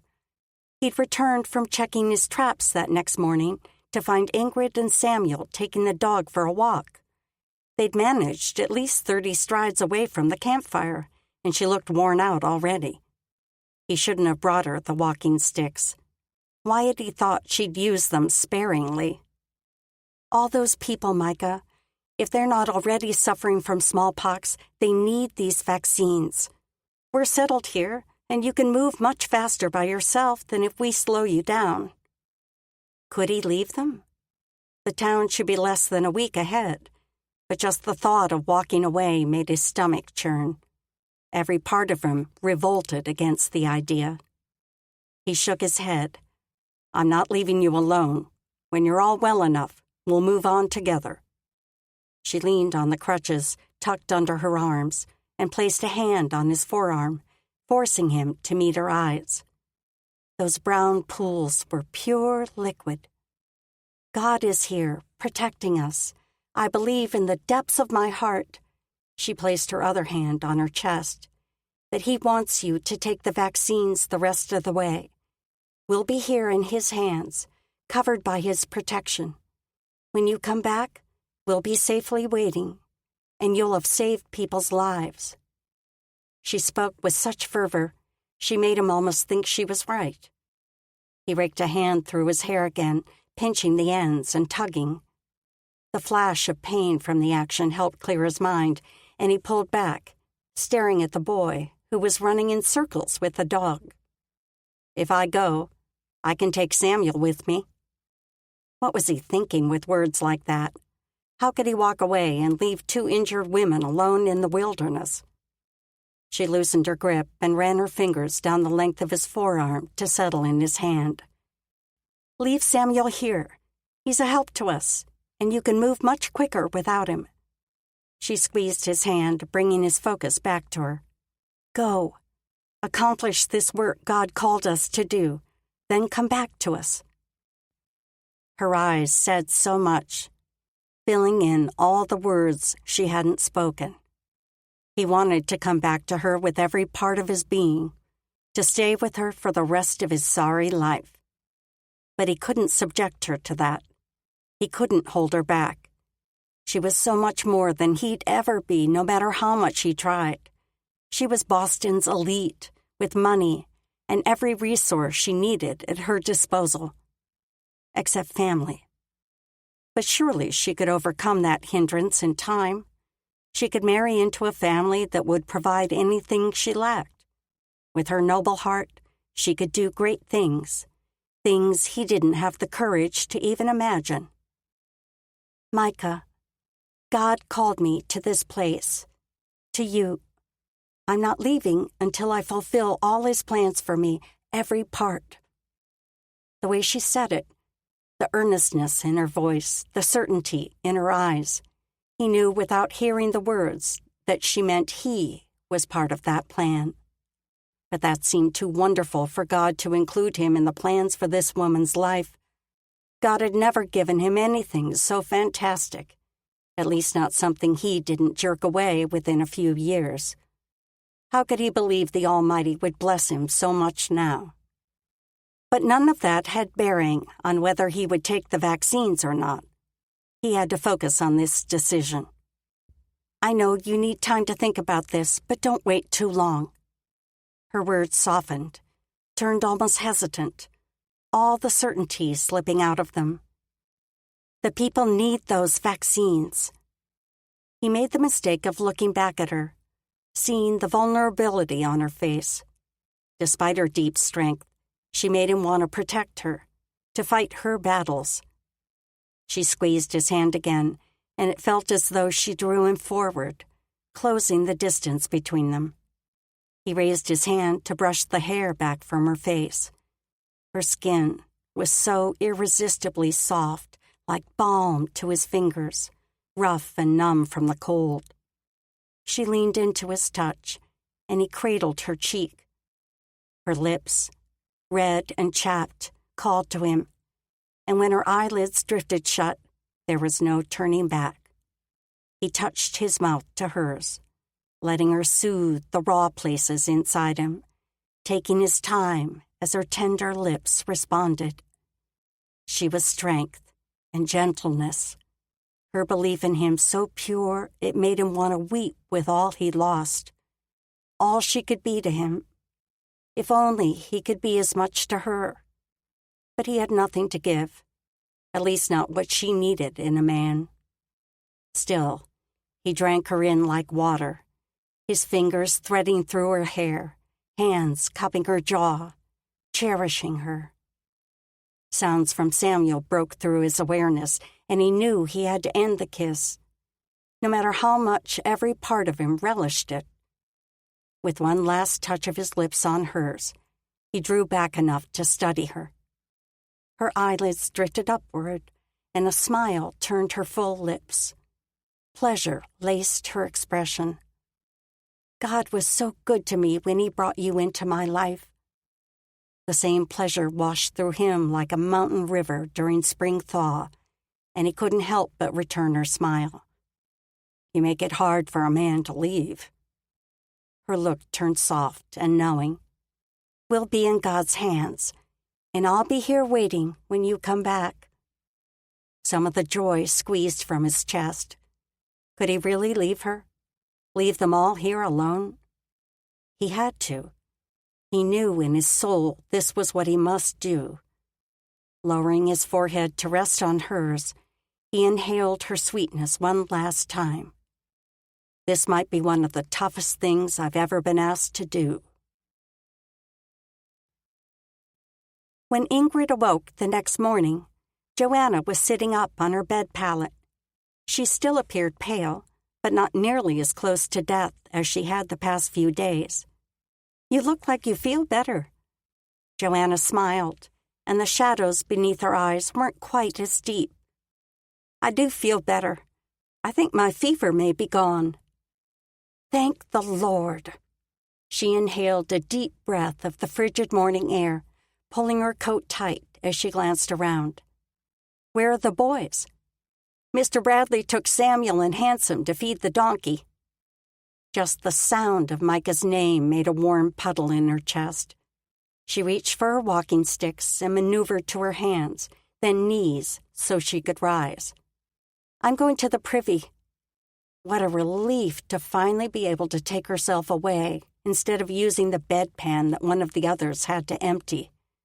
"Tell the boys to come back for the morning meal." A corner of her mouth tipped. "At least tell Samuel to come.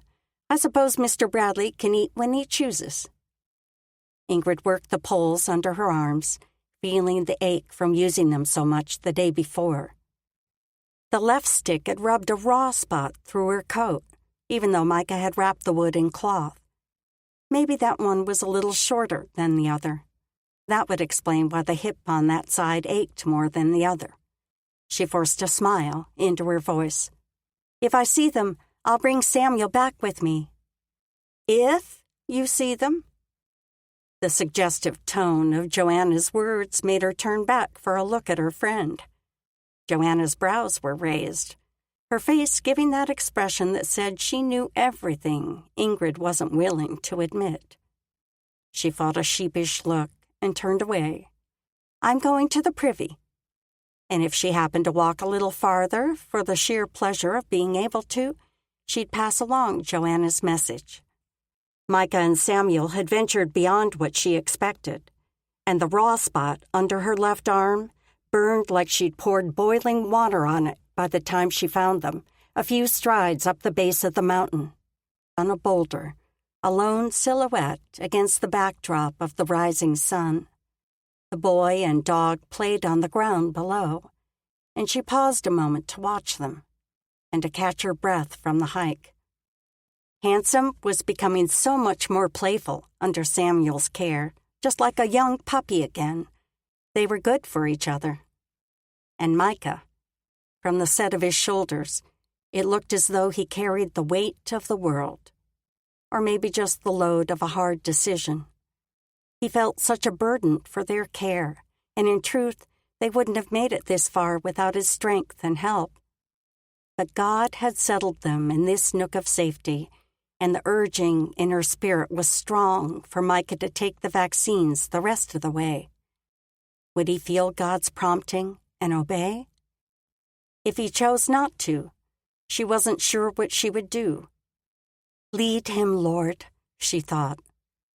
Micah must have heard her, or maybe just sensed her presence, because he turned. His face registered surprise, and a hint of friendly reprimand. "This was too far for you to come." He started to rise, but she motioned him to stay. "I'll come sit."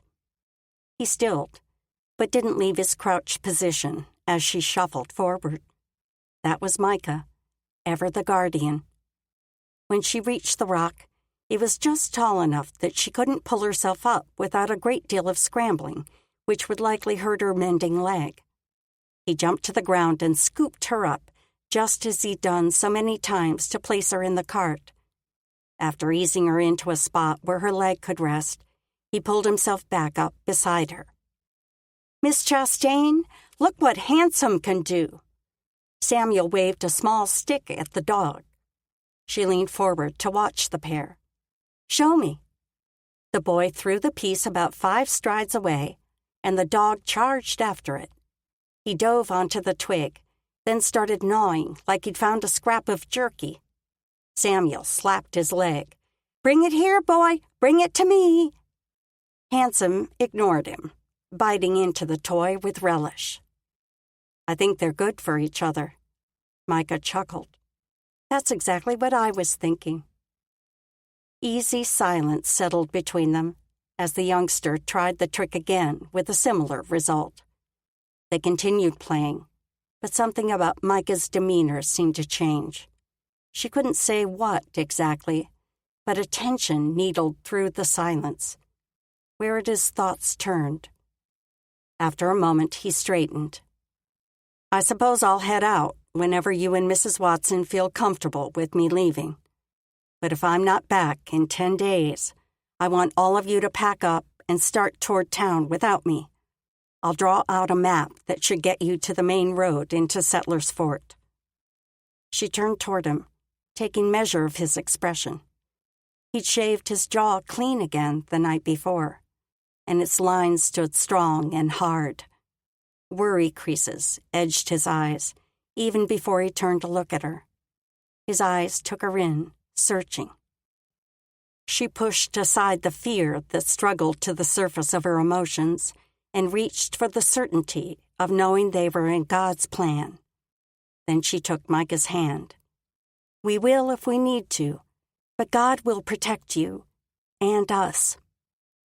He nodded, even as the Adam's apple at his throat bobbed. "Just let me know when you're ready for me to leave." She forced herself to say what she had to. "I think as soon as possible." He raised his brows. "Today?" She caught her breath. Was she ready? Not in the least, but she could trust the Lord's guidance. Squeezing his hand tighter, she nodded. "Today." Neither of them moved. He seemed to be clutching her as tightly as she held on to him. They had no control over what would happen from here on out. If Micah made it safely to Settlers Fort with the vaccines, if he arrived in time to save the town from the epidemic, if they were still alive and well when he returned to them. Only God knew the answers. An urging touched her spirit, a desperate need. "Micah?" "Yes." "Can we pray?" His chest rose and fell as he blew out a long breath. "Yes." Micah pushed as late as he could that night, making almost double the progress they would have traveled with all 4 of them and the donkey. He left the animal and most of his things with the women so he could move more quickly, taking only the vaccines strapped to his back and a few necessities, including his pistol. He felt defenseless without his rifle, but the thought of leaving the women without a solid means of protection made him want to cast up his breakfast. He at least had his knife, and more strength than them, not to mention 2 good legs, although his body ached from the strain of the day's hike. "Lord, let this be enough for my defense," he thought. The prayer came before he even thought about it. Ingrid must be rubbing off on him. He couldn't help but smile at the thought as he stretched out on his bed pallet and pulled his furs over him. She believed so firmly that God would care for her, for them all. How did she trust so securely? He would have called it naivete before she came to the mountain country. Despite the loss of her mother, her life seemed like it had been close to ideal. Yet with her father's death and the pain and immobility from her broken leg, how could her faith remain so steadfast? What had she said to Samuel when she told him the story of Gideon? Something about when she was afraid or hurting, she remembered that God made Gideon brave. Then she prayed and asked God to give her strength too. God was the giver of her strength, not just the foundation of her faith, But God actually poured strength into her when she asked him. I want that too, God, he thought. I need your strength to become a better man. Not just through the trials of these next few days, but to overcome the man he'd let himself become these past years. In truth, he'd never been the man he wanted to be. Not even when he'd been Landsberg's doctor and husband to Ella, father to Rachel. Could God make him into the steadfast man he'd wanted to be, but never seemed to attain? I don't know if that's easy, God, but if you can do it, show me what you need from me. Show me what I need to do. The words rang loud in the clear night, as though they drifted far out into the sky. All the way to heaven? He had the sense that God heard him. But should he do something else? Say something else? A long, slow breath leaked from his chest. You're going to have to show me, Lord. I don't read minds very well. He closed his eyes, letting his weary body take over.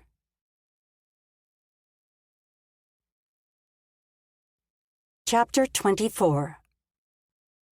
The next morning dawned with low, heavy clouds, the sure sign snow would be joining Micah soon. What about the women? His spirit churned as he went through the motions of packing camp. Part of him wanted to turn around and head back. But what could he do more than he'd already done? Maybe build a second shelter? He should have done that before he left. If they needed to, Ingrid and Joanna could always stretch a fur off one side of the shelter. They would stay warmer if the three of them huddled together in one place. Except that would place Samuel too near his mother's contagion. He wanted to shout at the frustration filling his chest. This was so hard, being away, not being there to help them. No way to control their situation. He stood and heaved his pack onto his back. God, you're going to have to take care of them because I can't do it. He raised his gaze heavenward. Please. Only the wind whipping across the mountainside answered him, but the chaos in his mind eased a little. Thank you, he thought. Breathing in a deep draft of icy air, he started out. For the first few hours, only the wind blew against him. But midway through the morning, the snow began, drifting down in large flakes. Each cluster of ice crystals pricked his face as he marched on, continuing without a break. Finally, he stopped for a drink from his canteen. He crested the mountain a few minutes before, and the fresh white blanket covering the landscape made everything feel different. The scene he'd expected from this view didn't sit the way it had in his mind.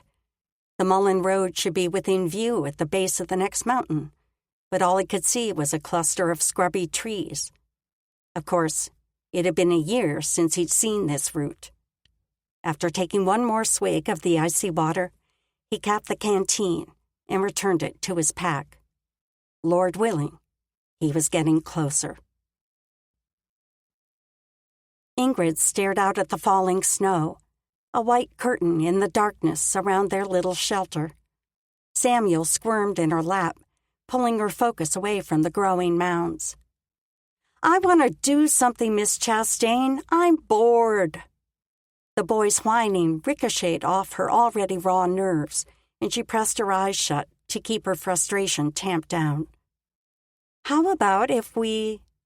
She scrambled for something to occupy the lad, but nothing came to mind. At least nothing she hadn't already exhausted in the hours they'd been hiding away from the snow. Why don't you lie down, son, and I'll tell you a story. Joanna patted the blanket in front of her. Ingrid stiffened, her arms wrapping around the boy as she looked at her friend. They were trying to keep him away from her contagion. Joanna returned her gaze with weary determination. I'm feeling much better, and we laundered my clothing and blankets earlier. I don't think he'll be in danger. The longing in her eyes was hard to stand firm against. How could she separate mother and child? and Joanna did seem better. She'd risen for a while earlier in the day, saying she was desperate for a washing. They'd heated pots of water over the fire, and Ingrid scrubbed fabric while Joanna cleaned herself. The activity seemed to exhaust her, but hopefully the effort had cleared away her contagion. Samuel squirmed into place beside his mother, tucking under the blankets with the childlike innocence of pure pleasure. "Now, what story would you like to hear?" Joanna pressed her cheek against her son's hair. The sight of them snuggled together, secure in each other's love, raised a burn to her eyes. She could still remember sitting like that with Papa when she was Samuel's age.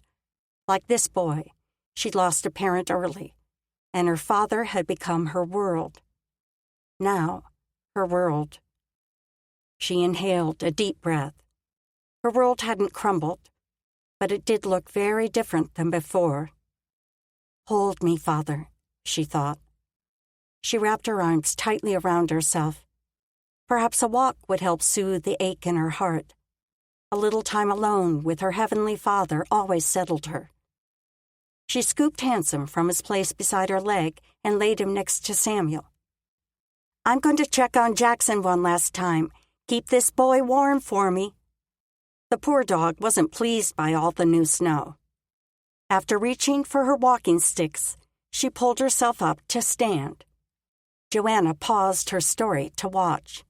"You're doing quite well with those." "I'm happy to practice." She limped forward, ignoring the bite of the left pole in the raw spot under her arm. She trimmed the end of that stick to make it more even with the other, but the wound wouldn't go away.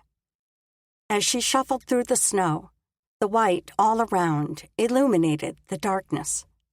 Her mind flew across the mountains to Micah, hopefully tucked in a shelter of his own, snuggled in his furs before a roaring fire.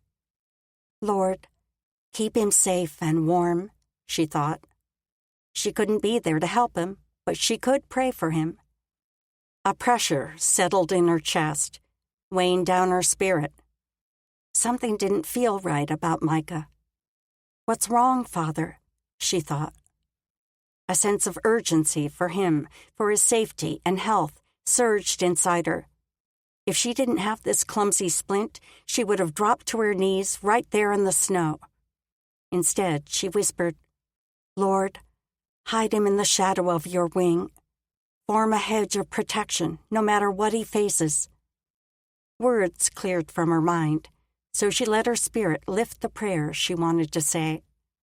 As she remained there, snow falling on her upraised face, the deepest parts of her connected with the Father, easing the turmoil inside. Micah was in the Lord's hands, the very best place for him. Micah awoke to shivers racking his body. Every part of him ached, as though he'd fought with a bear and hardly escaped alive. The fire was low, but still had a flame, so it must be early in the night. Summoning all his willpower to face the cold, he sat up and reached for the stack of logs he'd gathered, then piled as much on the blaze as he dared. He sank back down, pulling his furs over his head so he could burrow inside. He hadn't been this cold in years. A new thought slipped into his benumbed mind. Was he feverish?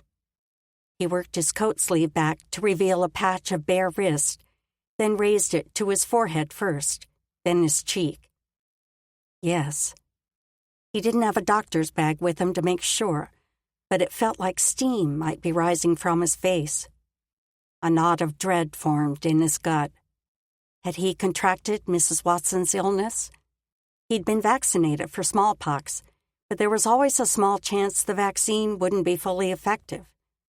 Maybe this was a unique strain of the disease that reacted differently to the inoculation. Perhaps that was why he'd had so much trouble confirming whether Mrs. Watson suffered from smallpox or chickenpox. His mind ached as his thoughts chased every possibility, and he pressed his eyes shut to block out the horrors. He needed to determine his other symptoms so he could make a diagnosis. Running his tongue across his teeth and gums, he felt for sores. His mouth was so dry, he had trouble distinguishing one sensation from another. There, on the side of his tongue, was that a raw spot? He had to pull off a glove to feel with his fingers, and his hands were so icy it took a moment for sensation to return to his finger. But that did feel like a lesion. Maybe. But did it really matter? There was nothing he could do to cure himself. He had no medicines, nothing to reduce the fever or ease the pain, and nothing in the world could cure smallpox once a person was infected. The disease had to run its course, bringing either devastation or weak relief. He let his groan roll out. Was this his final punishment? If God was going to take him the same way he'd taken Ella and Rachel, why had the Almighty made him suffer all these years? Squeezing his eyes shut, he tried his best to block out the convulsive shivers, the powerful ache in his bones, and most of all, the torture of his thoughts. Ingrid jerked awake, her heartbeat racing with urgency. What had awakened her? The fire's flames had died low, which meant it was probably sometime around midnight. Joanna and Samuel lay curled together, both more settled than she'd seen them since Joanna took sick. So what was it that made her palms sweat and her pulse thunder in her neck? Had she contracted Joanna's illness? No. It was more her inner spirit that weighed heavier than any physical ailment. What is it, Lord? She thought. An image of Micah slipped into her mind, huddled on his bedroll before a campfire. What's happening, Lord? She thought. No clear answers came, just the same urgent dread in her chest. She pressed her eyes shut, lifting Micah to the Lord in thought and spirit, praying protection and healing for him. Healing. The thought slugged her in the midsection. Was he sick? Was that why she felt this fierce reaction in her body? Or maybe he'd been injured. Heal him, Lord, she thought. Protect him. Mend his body and safeguard his soul. So many questions assaulted her, yet she focused on praying as her spirit guided. No, not her spirit. The Father's spirit. The one who knew, even now, where Micah was and what he needed.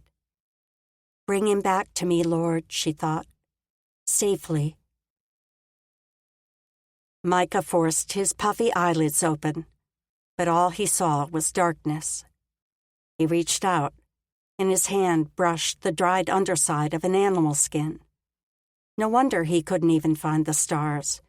He was still in the cocoon of furs he'd made for himself. When had he fallen asleep? It seemed like he'd lain awake for hours, his body convulsing with cold as his mind wandered through the past, sometimes skipping forward to Ingrid. Were she and the others safe? He had to push on today, had to deliver the vaccines and send people back to help them. When he peeled the covering off, a blast of cold air hit him, and he pulled the furs tight around his shoulders. He had to force himself, grit his teeth, and push as hard as he had to. Moving was excruciating, and by the time he rolled his blankets and strapped on his pack, he'd begun sweating, his head lighter than it should be. He'd reached for a tree to steady himself as the world seemed to sway. He'd have to find a stick to use for support as he walked. He made it the first hour on the trail by sheer determination. Perhaps he should have tried to eat, but his stomach felt like it would cast back up anything he tried to swallow down. He needed to drink more water, though. He'd been traveling mostly downhill, and when he reached the valley at the bottom, he allowed himself to stop and rest on a fallen log. He didn't dare drop the pack from his back because he might not get it back on, but he did scoop snow and press some to his forehead. The rest he stuffed in his mouth for water. Sweat ran in rivulets down his face, and he could feel more streams inside his coat. They didn't stop the shivers, though. Maybe his convulsions were made even worse by being wet inside. Not that he could do anything about it. He propped an elbow on his knee and dropped his forehead into his hand. "Oh, God, I can't do this," he thought. His strength seeped out of him with every passing minute. How would he make it for days more? He had no idea whether it would be 1 day or 5, or maybe longer. The thought made him want to sink to the ground and curl into a ball. What were the chances another traveler would come along and find him? Someone with a sled and team. Not as likely as his chance that a mountain lion would track him. Or maybe wolves in need of a fresh meal. Or maybe the smallpox would take over, consume him like it had consumed every good part of his life. Every part except Ingrid. He couldn't let that happen. People were counting on him. The town needed the vaccines, and the woman he loved needed him to return for her. Yes, loved. The certainty in his chest flooded a peace through him that eased some of the ache. Faced with the possibility of death, his thoughts were so much clearer now. He did love Ingrid Chastain. If he recovered, and if she'd have him, he'd take care of her for the rest of their days, however long or short they be, whether in Boston, Settlers Fort, or somewhere in between. If she'd have him. When she was back in the safety of her normal life, she might regain her senses. He pushed to his feet. Still, she was counting on him, and so were the people of Settlers Fort. He wouldn't let either of them down. Not while there was 1 ounce of fight left in his body.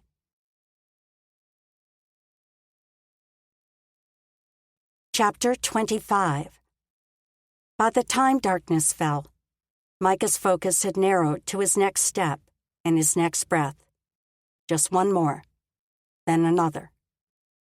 Pain and convulsive shivers flooded his body, but there was no way to escape. Blackness circled his vision, and his body dripped with sweat. He should stop for the night. Every part of him begged to sink to the ground, but if he did, he may never rise. Could he push on through the night? His body would give out eventually, and he would have less chance of surviving at that point. "I don't know what to do, God," he thought. "Help. Help." He'd offered up that single word to the Lord more times than he could count today. Maybe that's why he was still on his feet, still able to move 1 foot, then the next, pretty sure each step would be the last. A dark shape appeared at the edge of his focus, just off the side of the road. A shelter? He paused, sucking in another icy breath. A few strides off the road sat a deserted branch lean-to covered with snow. Yet it had been built deep enough that a patch of ground inside was dry. He stumbled toward the structure. Was this God's way of telling him to stop for the night? The shelter was better than he'd expected. A stack of wood sat inside, probably damp from the elements, but at least not covered with snow. He needed a fire desperately to warm himself. He also needed to get out of these sweat-soaked clothes, but there wasn't much help for it. He brought nothing else with him. After easing the pack to the dry ground, he unrolled his furs and laid them out. Then he took some dried meat from the pack and let himself sink to the bed pallet. He had to eat, no matter how much his body resisted the food, no matter how tired he was. In truth, he was too weary for anything. As the last of his strength slipped out of him, he curled up on one fur and pulled the others over him. Was this the same agony Rachel and Ella had suffered? And his other patients? Maybe God had truly made the best choice by taking them on to heaven, finally bringing them peace from this torment. He could almost imagine Rachel skipping down those streets of gold, swimming like a beaver in the crystal lakes of heaven. her red curls drying like a halo as she sat at the Lord's feet, happy once again. His throat worked, swallowing down the lump that formed. God had done what was best for his girls, but he must have something more for Micah here on earth. He could only pray that included Ingrid by his side. Lord, protect her and the others, he thought, and please make me well so I can help them. There was more he wanted to ask, so much more on his heart, but before he could summon the words, exhaustion took over. What is it, Ingrid? Ingrid pulled her gaze from the fire to look at her friend, but tucked her arms tighter around herself. For the second morning in a row, she'd awakened with a knot churning in her middle, a weight on her chest so heavy she had to work to draw breath. Something's wrong with Micah. I don't know what to do. Joanna dropped to her knees beside her. Do you have any idea what's happened? Her friend probably thought she'd lost her senses, or thought she was just worrying overmuch. Was this merely lovesick concern? No. Her spirit craved prayer. A sense of danger still lingered from when she'd awakened 2 nights before. This had to be God's insight. I don't know what's happened. I just feel this urgency to pray. Or should we pack up and go to him? Do you think he needs our help? Joanna regarded her with the expression she wore when she was thinking deeply. You think this feeling is from God? I do. I just don't know what to do about it. And the weight of her fears were enough to drive her to distraction. If God's leading you to pray for him, then that's what you should be doing. She spoke with such a matter-of-fact tone, but the words didn't penetrate Ingrid's muddled thinking at first. It seems like I should do something. Maybe he needs us to come? She squeezed her eyes shut against the image that had assaulted her when she awoke that morning. What if he's lying somewhere in pain, unable to help himself, freezing to death? Do you think God's directing us to go to him? Joanna's tone remained so calm. Ingrid pinched her lips. She couldn't say that urging was from the Lord. It felt too much like her own desperation. She shook her head. I don't think so, but I don't know. How could she leave Micah to die? Surely God would want her to help him. Then let's proceed with what we do know. We'll pray for Micah. Until he returns, or God tells us differently, we'll lift him up to God's care. Perhaps there's someone else God wants to send to him. She turned to her son. Samuel, come pray with us. Mr. Bradley needs God's help. Someone else? The thought slugged Ingrid in her already queasy middle. But that was fine. However God chose to accomplish the job, she would be thankful, as long as Micah lived. Fella, you need to wake up. I'm not so sure I can hoist you in the saddle. Micah struggled to obey the man's words, to push his eyes open. They felt swollen shut. His mouth was as dry as a rock in the summer sun, and he struggled to work up some saliva. Hands shook his shoulder, making him realize that wasn't the first time they jostled him. He had to wake up. Shivers no longer racked his body, but every part of him ached, even his eyelids. Focusing on that pain helped pull himself fully awake. There you are. Fine now. Let's get you on the mule and on home. From there, we can take the wagon in to see the doc. The blurry outline of a man hovered over him. Home. A wagon. A doctor. The words settled through him like warm coffee. Did that mean he would live? The man gripped his arm again and pulled. The movement shifted his muscles, making his body scream. He gritted his teeth against the agony and forced himself upright. The already fuzzy world spun, sending bright flashes through his vision. He couldn't hold in a groan as he worked to contain his roiling stomach. What little he had left in his belly worked itself up to his throat. He breathed deep to keep it down. "I know you're awful sick, son. That's why we gotta get moving." Squeezing his eyes shut against the spinning, he rolled onto his hands and knees. With the old-timer's help, he found his feet, then stumbled forward. His vision didn't spin so much now, and he could make out a chestnut-colored mule. They reached the animal, and Micah clutched the saddle to keep himself upright. Why was he so weak? And the dizziness still had his world askew. "Sure wish Isaac was here." The man's mumbled words were almost too low to hear, but his next came out louder.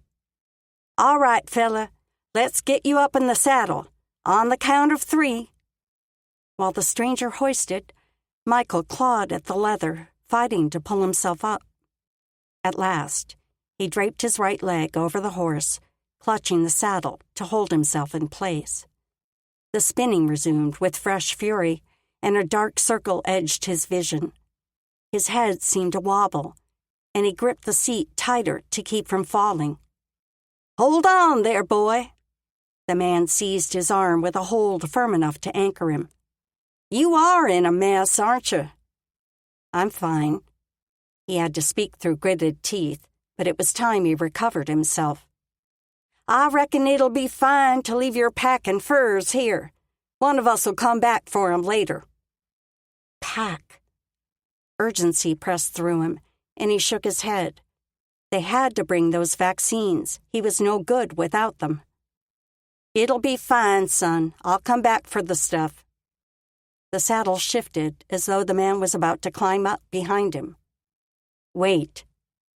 The word wasn't much more than a grunt, but the movement beside him stilled. "What is it?" The man's voice seemed friendly, curious. "The pack. We have to bring it." The saddle shifted again, this time like the man was letting loose of it.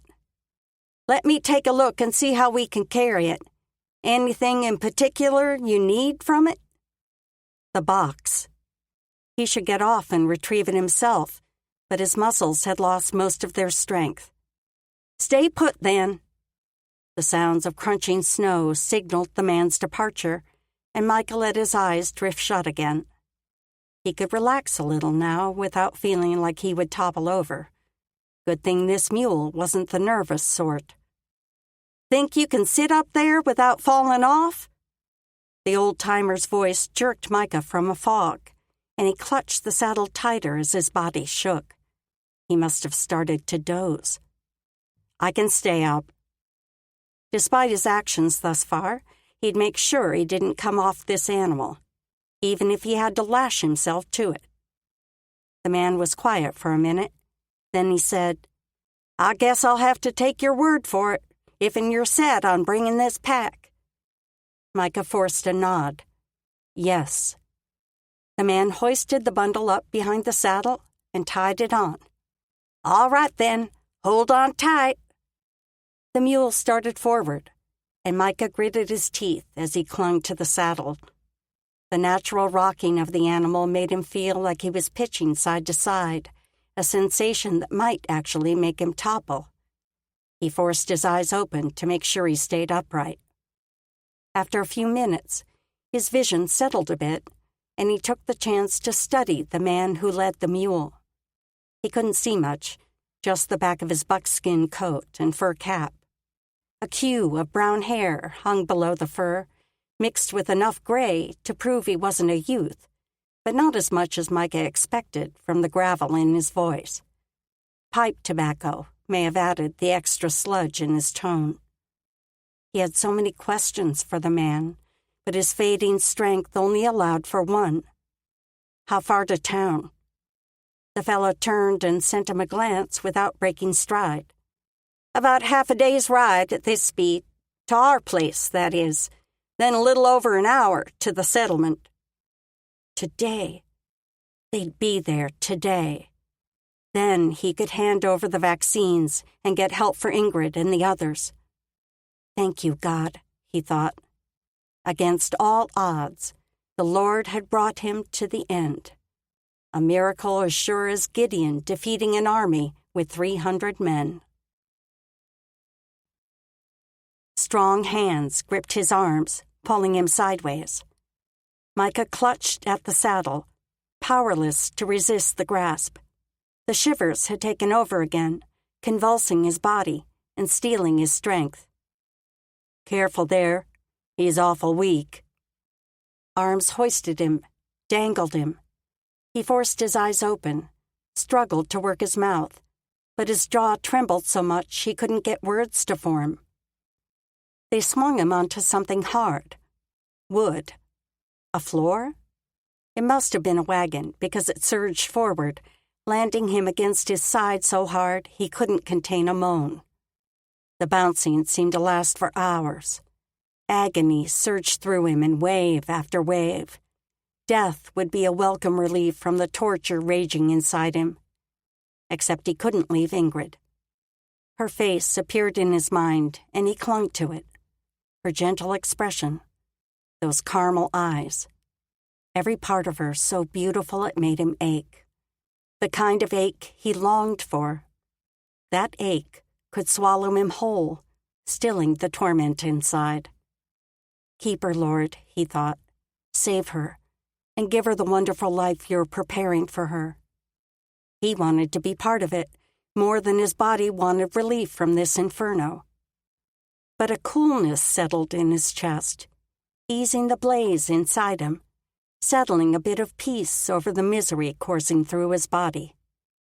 Even if that wasn't God's plan, if he only meant for Micah to deliver these life-saving vaccines, then slip away, so be it. "I'll do what you want, Lord. My life is in your hands." He'd meant those words from that night before the fever took hold of him. Live or die, God would take the lead. "Take me, Lord. Do with me what you will."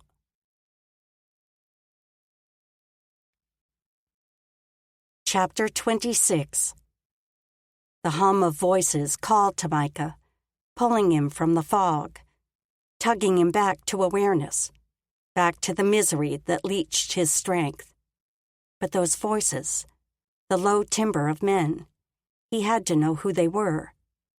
His eyelids felt so puffy, he struggled to push them open. Finally, he forced a slit, then cringed against the blinding light. He turned away from the glare, groaning as he raised his hand to shield his eyes. "Looks like he's awake." One of the voices moved closer. The light was still too bright to focus on the man, but he opened his mouth to ask who the fellow was, where they'd brought him. But so dry was the inside of his mouth that his tongue wouldn't move the way he told it. "Here's a sip of water.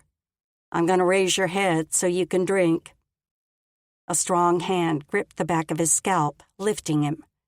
Cool tin touched his mouth. The man didn't seem to have harmful intentions, so Micah sipped the liquid.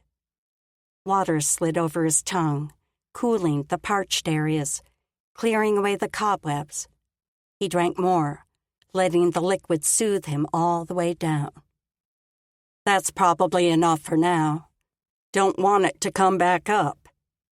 The man lowered his head back to the bed. Micah lifted his hand away from his eyes, still holding it overhead like a shield from the light. He could make out the man's form now. He worked his mouth to form words, and this time his tongue cooperated. "Who are you?" His voice rasped, as though his throat was clogged with sand. "Name's Isaac Bowen. My pa found you on the road, and we brought you into town for the dog." The words pulled a memory of him huddling in his furs, racking chills tormenting his body so much he felt halfway to the grave. But he was alive, and a glance around showed he was in some kind of bedchamber, nicer than any doctor's clinic he'd seen. Where am I now? The doctor's place. He put you in one of his private rooms to keep you away from the smallpox patients. They're lined up all over his clinic.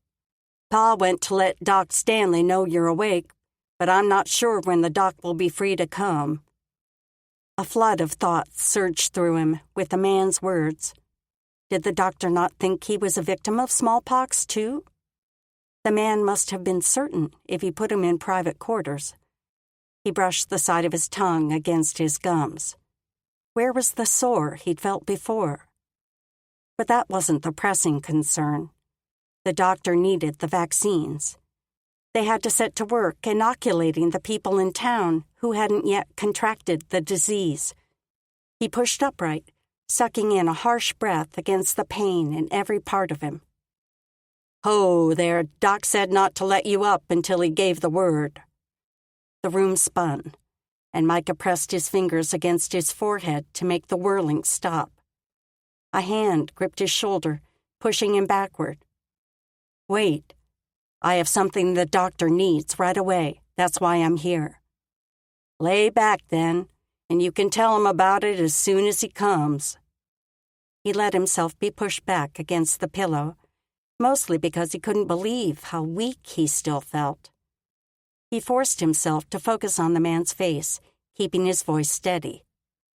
"Dr. Stanley requested the smallpox vaccines that are in the box I brought. He needs them right away. Can you please let him know the vaccines from Dr. Chastain have arrived?" The other man looked to the corner of the room where the box must be, then back to Micah. "I guess I can take them to him. I suppose it's urgent, what with all the people who've taken sick." A reaction in his chest made him want to jump up and grab the box himself. He'd walked for weeks, toting and protecting that crate with every step. The contents could save countless lives. Did he dare trust it into this man's care? He studied Isaac Bowen again. About his own age. Sturdy lines like any man who worked hard to survive the rigors of life in these mountains. Bearded face, but not unkempt. He was probably both decent and capable. Through gritted teeth, he forced out his words. "Please be careful with it. The vials inside are fragile. Make sure you tell him they're the vaccines from Dr. Chastain in Boston." He lifted the box and turned back to Micah. "You're from Boston?" His skepticism was plain in his tone and raised brows. In this bedraggled state with filthy buckskins, Micah certainly didn't look like a dandy from back east, or even a doctor, for that matter. "I'm not Dr. Chastain. I'm only the one delivering the parcel." Bowen nodded, then turned toward the door. "You make sure you stay put." Minutes seemed to drag by before footsteps finally sounded in the hall. The first man to step in must be the doctor, for he didn't look like Isaac or his father. As the man approached his bed, weary lines marred his face, accenting the dark hollows under his eyes. Micah knew that look well. He'd seen it in the mirror during the smallpox outbreak in Landsberg all those years ago. Before saying a word, he pressed a solid hand to Micah's brow. "Fever's gone, that's good." Then he stepped back to level his gaze on Micah's face. "My good friend William Chastain sent you? How is he?" No, he thought. He didn't want to have to share the sad news, but there was no choice for it. "He's, not well, sir. He died on the way here." His voice strained to force out the words. "Wagon wreck." "No." The doctor took a step back, the lines on his face sagging as though he was losing all strength. "How do you know?" "I found them, him and his daughter with 2 others, on a mountain. Ingrid has a broken leg and ribs, but she's recovering." "Where is she now?" Alarm strengthened Dr. Stanley's words. 3 days back. At least that's how long he thought he'd traveled. With another woman and boy. She sent me on to deliver the vaccines and bring back help to carry her and the others the rest of the way. Shuffling sounded as Isaac stepped forward. "We'll go for them. Can you tell us where?" "I'll show you." Now that his fever was gone, he should be able to travel, especially if they had animals to ride. He saw no scabs on his hands, so maybe his sickness had been influenza or the like.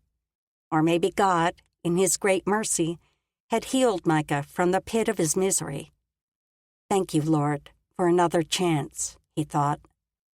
He needed to get to Ingrid and the others, to see them to safety, and tell her everything that had changed inside him. But first, he needed to make sure Dr. Stanley had helped to begin inoculations. He turned his focus back to him, but the doctor's face had grown 3 shades paler, and one of his hands pressed against his chest. Sit down, Doctor. Micah motioned toward the edge of the bed. The man obeyed, and his gaze landed on the bedside table, his thoughts clearly far away. When I sent word of our outbreak asking for vaccines, I thought he'd hire a courier. I never dreamed he'd try to bring them himself, and with his daughter. Funny how one decision, or a string of small choices, had the power to change lives forever, both for the bad and for the good. Even in the midst of the tragedy of lost lives on that mountainside, as well as Ingrid's horrible injuries, he'd have never met her had their wagon not crashed. He'd have never come to know the brave, strong woman he'd traveled with these past weeks. She may wish she never came into these mountains, but he couldn't bring himself to feel the same, albeit he did wish her father, maid, and driver still lived. Dr. Stanley straightened and looked back at Micah. We need to get Miss Chastain here. Is she in danger out there in the wilderness? Urgency pressed anew on Micah's chest. They have a good campsite, but I need to get back to them. He looked up to Isaac. Can we leave now? The man cleared his throat, then shot a look at the doctor. It's already mid-afternoon. We could leave in the morning if Doc says it's all right. The doctor scrubbed a hand over his face. I've a dozen people in the clinic in various stages of the disease, and I need to get the people around here vaccinated, but it sounds like I also need to go along to treat her wounds. Micah shook his head. I set the leg and splinted it. She's healing. The man's heavy brows sunk low, giving evidence of his doubt. He forced out a better explanation. I'm a doctor. Those words were still so hard to say. Those brows surged upward. You are. His tone belied the doubt still on his face. He needed to say more so the man would focus on the vaccinations. I had a clinic in Landsberg, Indiana, for 7 years, before a smallpox epidemic killed my wife and daughter. I left doctoring and came to this territory. He struggled to meet the man's eyes. Please, stay here and vaccinate these people. That's why Ingrid sent me ahead to bring the box to you. When I come back, I'll help with what I can. Dr. Stanley stroked his beard for a long moment, then released a sigh. I'm sorry to hear about your family. And you're right. This town needs to be protected against that vicious disease. My own wife died from it several years back. The thing she suffered. His voice took on sad bitterness. No one should ever have to endure such. Exactly. Micah nodded. The doctor turned to Isaac. If his fever doesn't come back, and he can keep food down, I think he'll be able to leave tomorrow. He looked back at Micah. I'll send something for your pain. As the men filed out of the room, Micah finally gave in to the tug of his eyelids, allowing them to drift shut. Keep Ingrid and the others safe, Lord, he thought. They're in your hands.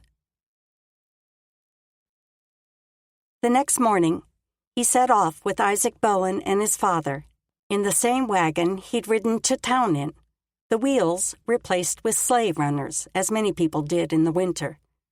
Randolph pointed out the road to their own log home about an hour outside of town. Then, a few hours farther, he turned his mule toward a brush shelter on the right. We should stop and get your things from here. This is where I found you. Nigh on your last breath, I think. Only by the Lord's mercy did ye come back to life." Amen to those words. God had saved him through much these past years.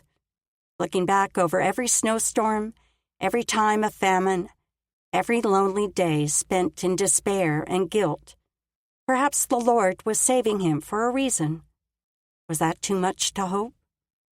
He couldn't fathom what purpose, but the idea sent a thrill through his weary body. What if the best part of his life was still to come? They slept on the trail that night, and with 2 hale and hearty men helping, setting up camp was easier than he ever remembered the task, even with the 3 mules to tend. As best he could tell, they had a few more hours on the Mullen Road before they'd need to leave the trail to travel over mountain. They'd park the wagon beside the road and ride the mules the rest of the journey. Only a couple more days, and he'd be with Ingrid again. Her image stayed constantly in his mind, whether he lay in the back of the wagon while they traveled or slept on his stack of furs by the fire. When he awoke the next morning, he glanced across the dancing flames of the campfire, searching for Ingrid. Instead, his focus landed on a grizzled face, complete with scratchy gray beard, parted at the mouth to let out a steady stream of snores. He blinked as his mind scrambled to recall the man and the setting. To his right, Isaac sat on his sleeping pallet, a mug of coffee in his hand. The man nodded at him, raising his cup in greeting. "Morning." A hint of a smile danced in his dark eyes, almost as though he could read Micah's thoughts, and well understood the dismay in finding his father in place of the lovely Ingrid Chastain. "Good morning." Micah let his eyes drift shut again. If only he could sink back into the dream of her. But the sooner they set out today, the sooner he'd be able to see her in the flesh, to hold her, and if the Lord allowed, to never part from her again.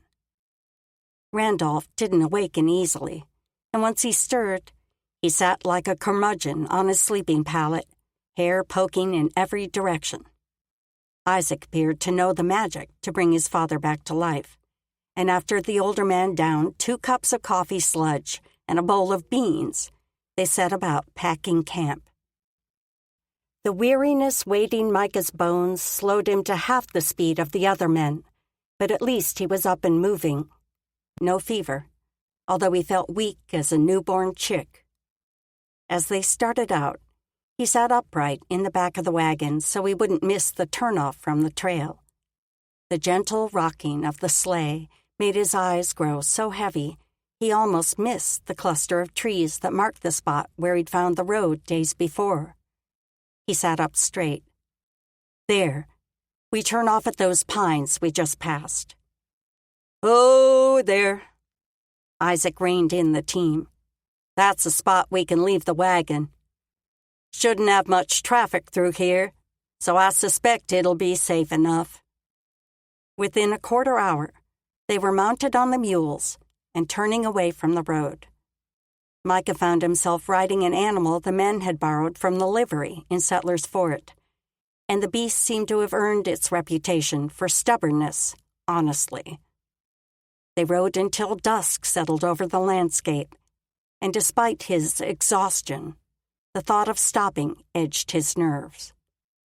"How long did you say it took you to walk from their camp to the road?"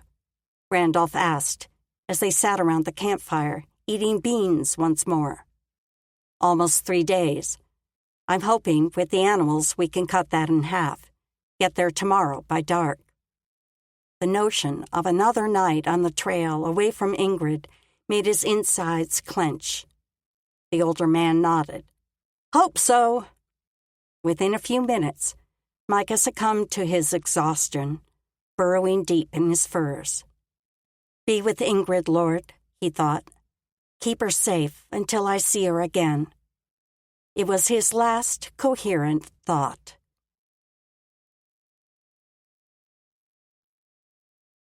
Chapter 27. Ingrid pressed the marker into place in Papa's Bible, then closed it, rubbing the leather binding with her gloved hands. His fingers had once gripped this same book, cradling it with the respect and devotion he taught her from her earliest memories. Would Micah ever come to feel the same way? Lord, be his strength. Show him that he can have a whole life again in you. Only Micah could make that choice, and she could never profess her love until he took that step. But every part of her longed for it, not only for them to be together in this life, but for all eternity, too. She tucked the book in its special place in her pack, then glanced around the camp. As soon as Joanna and Samuel returned from walking Little Handsome, they could all snuggle under blankets out of the cold. This icy breeze slid relentless fingers under the edge of her coat, making the frigid night even more miserable. Where were her friends, anyway? Joanna had said they might move Jackson's tether rope to fresh grazing, but they'd been gone for at least a half hour, and the dark of night now draped the land like a thick shroud. The crunch of footsteps on snow sounded from the trees, and she eased out a breath of relief. Within a moment, Joanna emerged into the glow of the firelight. "There you are. I was wondering if you were lost in the woods." She added a teasing tone to her voice. Joanna stepped close to the fire, reaching out to warm her hands near the blaze. "That wind blows right through my coat. It must be colder tonight than in weeks." She glanced up, then around the camp. "Where's Samuel?" Ingrid sat straighter. "He's with you. Isn't he following you with Handsome?" Joanna whirled, peering into the darkness behind her. "He was cold, so I sent him and the dog back to camp." She strode toward the trees, raising her voice to a yell. "Samuel!" As panic surged in her own chest, Ingrid reached for her walking sticks and worked herself up to her feet. She couldn't help but wince at all the aching parts of her.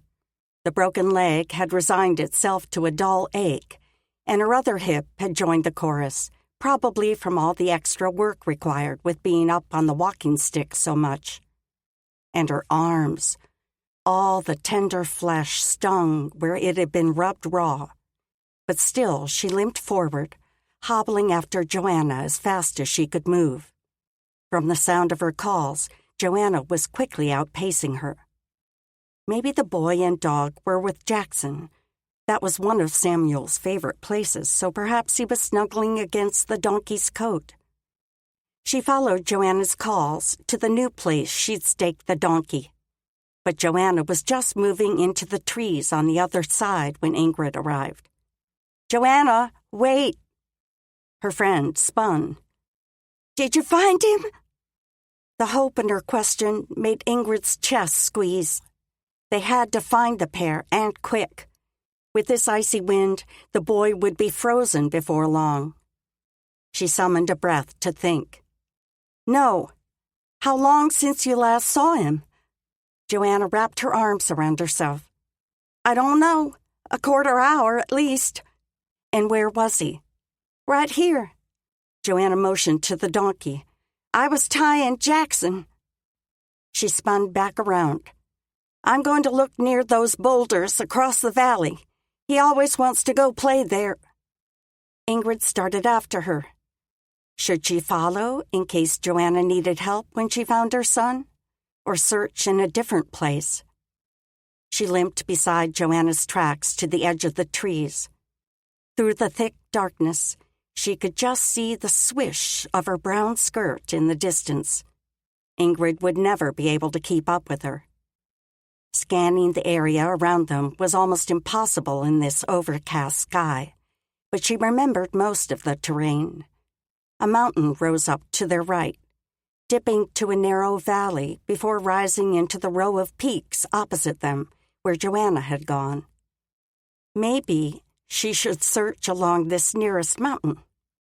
Micah had taken the boy there once or twice, Perhaps Samuel had wandered that way now. "What do I do, Lord?" she thought.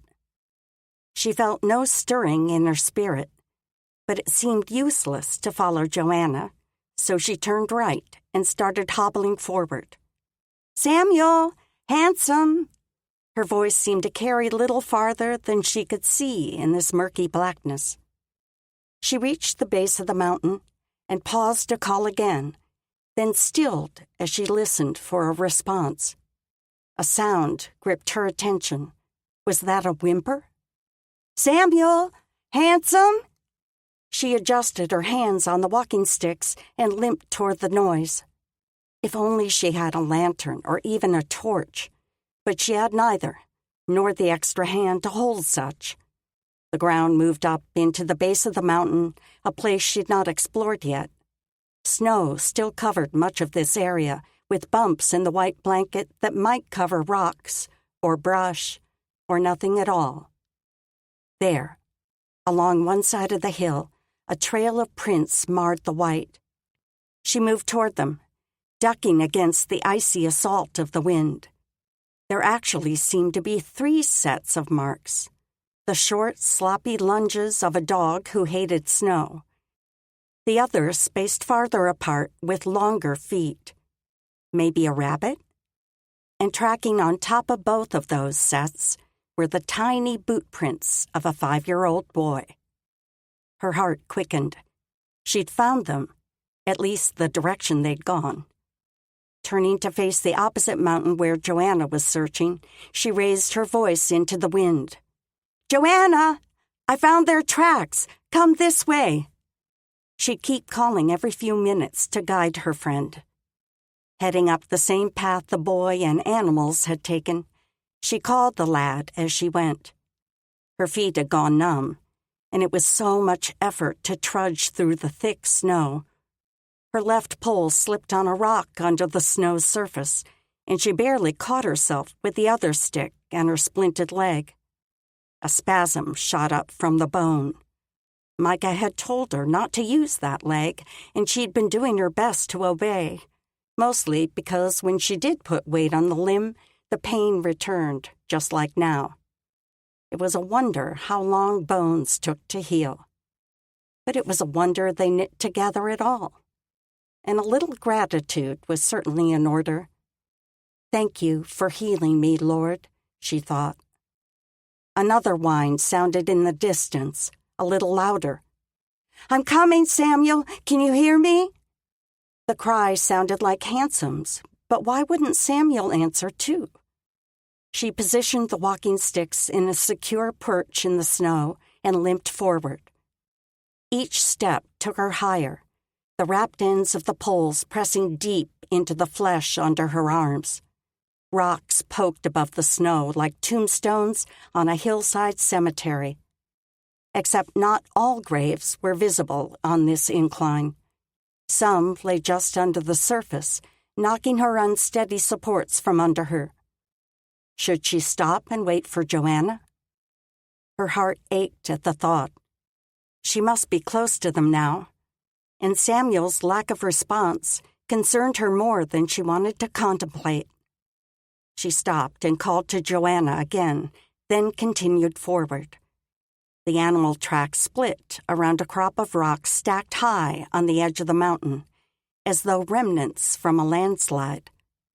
The prints that she'd assumed belonged to a hare turned right, veering higher up the mountain, so they didn't scale the rocks.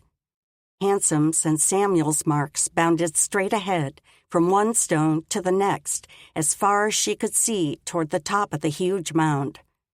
She guessed they'd probably come down on the other side. She'd be hard-pressed to scale the rocks piled before her, unless she crawled on her hands and dragged her braced leg behind her. If she tried that, though, she might well have frostbite before she found the missing pair and returned to camp. She could probably get herself up the hill where the hare had bounded. Then, once she was past the heap of stones, she could move back downhill to find the boy and dog. The mountainside was steep, and she had to pull her right walking stick out from under her arm to use it as a staff. The position didn't support her injured left side very well, and pain shot through her leg and hip with each step. She was sweating by the time she spanned the distance she'd been able to see from the place where the trail split, even though the glacial wind stung her face with each gust. Why had they wandered so far? Samuel knew better than to leave their camp area on his own, especially after dark. Had Handsome run away to chase the rabbit, and the boy followed after? That was so out of character for her little pup, who never willingly left her, not since she'd nursed him with a pat feeder as a tiny pup, small enough to nestle in her hand. The knot in her stomach pulled tighter the farther she trekked. She had to find her little friend, both of them. At last, she paused to catch her breath, then raised her face and called again, "Samuel? Handsome?" The dog's cry came once more, definitely closer. Maybe only 20 strides or so into the darkness. Normal strides, not her slow, creeping ones. "Come, boy." She made the kissing sound she sometimes used to call him. The whine sounded again, but not any closer. Was he stuck somewhere that he couldn't come to her? Or was Samuel hurt, and he wouldn't leave the boy's side? The tension across her shoulders pulled tighter. Lord, let him be all right, she thought. Micah wasn't here to tend him. She started forward again. Her foot hit a mound of snow that didn't give way under her step, sending her toppling forward onto her good knee. Her skirt softened the blow, but as she pulled herself back to standing, she could feel the icy wet through her stockings. Freezing. She had no choice but to hobble on, her teeth shivering in quick staccato. Over the mound of snow, over the hidden rocks. When she made it a dozen painful steps, she stopped to call them again. The pup's whine was louder, more pitiful. She must be close. The pulse in her throat thumped harder, driving her onward. Another few steps, and she could hear the steady whimper of her faithful companion. She was close, almost near enough to see him through the darkness. She strained for a glimpse, finally making out a massive form ahead of her. Her heart froze for an instant until she realized the shape was a ledge jutting out from the side of the mountain. Perhaps this was left over from the landslide. It was hard to tell in the snow and darkness. Handsome loosed a yap, but the sound was coming from lower, just down the mountain. She limped that direction, her poles slipping on the steep mountainside. "I'm coming, boy!" The slope was almost vertical, and with the splint on her right leg, she couldn't bend the limb at all, which meant she had to walk sideways. Without warning, a hole gaped in front of her, and she nearly slid over the edge. She screamed as she sat hard, digging her poles into the snow to stop herself from sliding down. Her pulse hammered in her throat as she came to a stop, her breath pumping hard at the close call. Handsome's whine sounded again, from down in the hole, and this time another sound drifted up. A little boy's moan. "Samuel!" She scrambled around, shifting onto her belly and turning so she could see into the chasm. Darkness yawned below, and it took a moment for her to make out a form. Samuel lay sprawled in the snow. Her throat squeezed tight. A movement beside the boy caught her focus. A tiny black form jumping, yapping. "I'm coming! Keep him warm, boy!" Lord, don't let him be dead, she thought. She twisted back around so she could sit upright. Every movement was a monumental effort now that her entire body trembled from the cold. Samuel and Handsome must be near frozen, too. They had to get back to the protection of camp and the heat of the fire. Cupping her hands around her mouth, she screamed with every ounce of strength she had left. "Joanna! I found them! Come quick!" She still hadn't heard any response from her friend, but surely Joanna heard a cry that loud. She would come. Until then, Ingrid had to get Samuel to wake up. If he lay in that icy snow much longer, the cold might be the death of him. She leaned forward, trying to see down into the hole from her sitting position. She couldn't quite make out the boy. "Samuel? Can you hear me? Wake up, honey." Without seeing his form, she couldn't tell if he stirred or not. She propped her good foot on a bank of snow near the edge and used it to brace herself as she leaned farther forward. The muscles in her broken leg burned at the awkward angle, but she ignored the pain. Nothing mattered except saving those two. "Samuel, wake up! You have to get up!" A moan rose from below. Her heart beat faster. "Samuel, can you hear me? That's right, wake up! You have to wake up!" She pressed her hands into the snow at the edge of the drop-off and peered into the darkness. Was he moving? Yes, his hand moved in the snow. "Samuel, wake up! You can do this! Wake up!"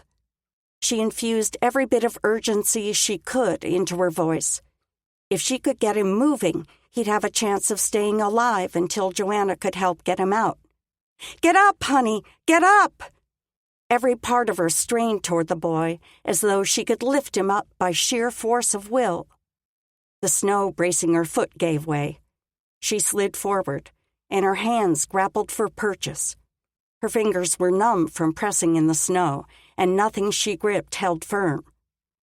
Her splinted leg slid over the edge, the heavy wood dragging her forward. "No!" She clawed at the snow, grabbing a walking stick as she tried to keep from slipping farther, but the weight of her useless limb was too much.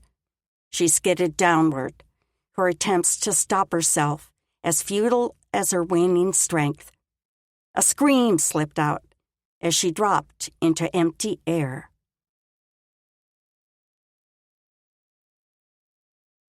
Chapter 28. Micah struggled to see through the frigid darkness, nudging his mule faster. He didn't dare push any harder in this rough terrain, but every instinct pressed him onward. Randolph had wanted to stop at dusk, but they'd only had another hour or two before they should reach the women. Now the trees lay just ahead that shielded him from the camp, just down this slope and around the copse of woods. Then he'd see Ingrid. They reached the edge of the trees, and he reined his mount left to skirt the thick growth. This would be longer, but they could move faster if they weren't winding through low branches. "Ingrid?" He was close enough. She may be able to hear, and he didn't want to surprise her. The last thing they needed was to get shot by a nervous woman. "It's Micah. I brought help." His breath formed an icy cloud around him. No answer that he could hear. He kicked the mule harder. As they rounded the edge of the woods, the brush shelter came into view ahead, outlined by the orange glow of a campfire. "Ingrid? Mrs. Watson?" No figures moved around, but they were likely asleep. Safe. The thought should ease the clamp of fear pressing on his chest, but it didn't. He reined in his mule at the edge of the camp, jumping down before the animal came to a stop. "Ingrid!" His bellow carried through the clearing, radiating into the trees. He strode forward, scanning the campsite. No bodies curled up in the blankets. He pushed aside the furs that were piled under the shelter just in case. No one. The place was empty. He turned, desperation welling inside him. "Ingrid? Mrs. Watson? Samuel!" Where could they have gone in the thick of night? With this bitter cold freezing everything, surely they hadn't been gone long. His heart thudded in his chest as he strode toward the woods. Maybe they'd gone to the donkey. "Ingrid?" Every part of him longed to hear her sweet voice call back to him. He could imagine the sound of his name on her lips, wrapped in joyful wonder at his return. A sound drifted from the trees, freezing him in his tracks. A woman's voice? He strained to hear, and was preparing to call again when the voice sounded a second time. "Mr. Bradley!" He started into the woods, following the sound of Mrs. Watson's distant voice. Every few minutes he stopped to call, listening for the direction of her response. She must be running. Something was wrong. The dread in his soul spread further through his limbs. At last he saw a flicker of movement in the dark woods. "Mrs. Watson, where are the others?" She was breathing hard as she drew near, close enough to grab his arm. But it took a moment before she caught her breath enough to speak. He clutched her elbow, every nerve inside him tensing to run, to help. "Where's Ingrid and Samuel?" She pointed back the way she'd come, panting. "They fell. In a ravine. Hurt. Need rope." Dear Lord, he thought. He turned to find Isaac and Randolph behind him. The younger man spoke. "I'll get rope. Anything else?" "Blankets and a light if you have one." Mrs. Watson was finally regaining her power to speak. Isaac spun and ran back toward camp. Micah gripped her arm. "Where are they? I'll see if I can start pulling them out." She pointed the way she'd come. "Straight to the edge of the trees. Then you'll see the tracks at the base of the mountain." That was all he needed to know. He released her arm.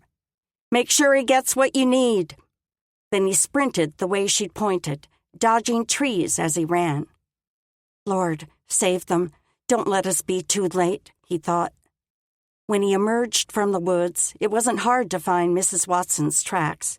At least one other person had walked this path, but the prints were going the other direction, away from the trees, and it wasn't hard to see the drag marks from walking poles and a splinted leg.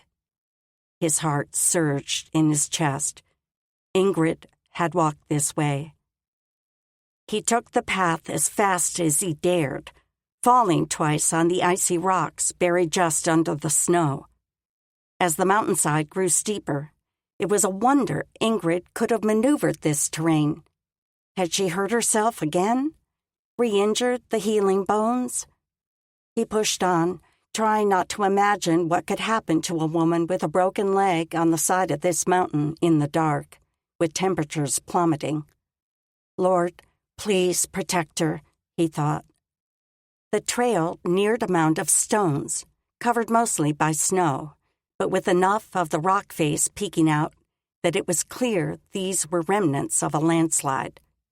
Ingrid's tracks veered up the mountain. How had she ever made her way up that incline? He trekked upward, coming upon a spot where the snow was stirred, as if she'd either sat to rest or fallen, the second being more likely. A fresh batch of fear welled in his chest, making it hard to draw breath. How badly was she injured? Through the darkness, he could see a dark mass, a bulk of snow that protruded differently than the rest of the mountainside. The tracks led him right up to the jut in the rock, and as he glanced down at the snow, a churn spot down the hillside stirred his gut into a full roil. "Ingrid!"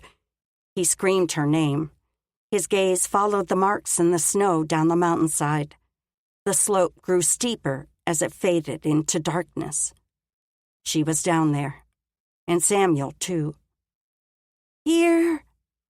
Her voice sounded so much weaker than before, yet she wasn't far away. "I'm coming. Hold on!" He half slid down the gradient, bracing himself against the snowy ground as it steepened. He skidded down part of the slope and barely caught himself at the edge of a steep drop-off. Sitting hard to keep from toppling, he landed in a heap in the icy snow, with something hard poking under him. He shifted to pull it out. A long, straight pole. Ingrid's walking stick. This must be the ravine she was in. Micah! Ingrid's muffled tone called up from below. Ingrid! He leaned forward as far as he dared, peering through the murky darkness. Where are you? At the bottom of the mountain. I fell trying to get Samuel. Her words drained from her like the last few drops of oil from a jar, slow and weary. How badly are you hurt? His chest clutched his throat, nearly strangling him with his need to get down to her, to hold her, to make her well again. I don't know. I'm cold. My leg hurts, but it did before, too. Is it rebroken? He strained to hear the true answer in her breathing and moans, the words she wasn't saying. I'm not sure, which meant it might be. He scrubbed a hand over his face. And the boy, how is he? I can't get him to wake up. He just groans. I'm trying to keep him warm. He had to get them both out of there. Are the boards in your splint still intact? Or did they crack in the fall? Getting her up would be no easy task, but worse if they had to worry about the broken bones moving too. No, it doesn't feel like they broke. How far down are you? He couldn't see anything in the murky darkness below. She was quiet for a moment. Maybe twice as tall as I am. He eased up to his knees. Mrs. Watson and the men traveling with me are coming with rope and blankets. I'm going to see if there's a spot that isn't so deep. Hurry. Her voice seemed to be growing weaker. Dear Lord, help us, please, he thought. Only God could bring both of them out of this alive.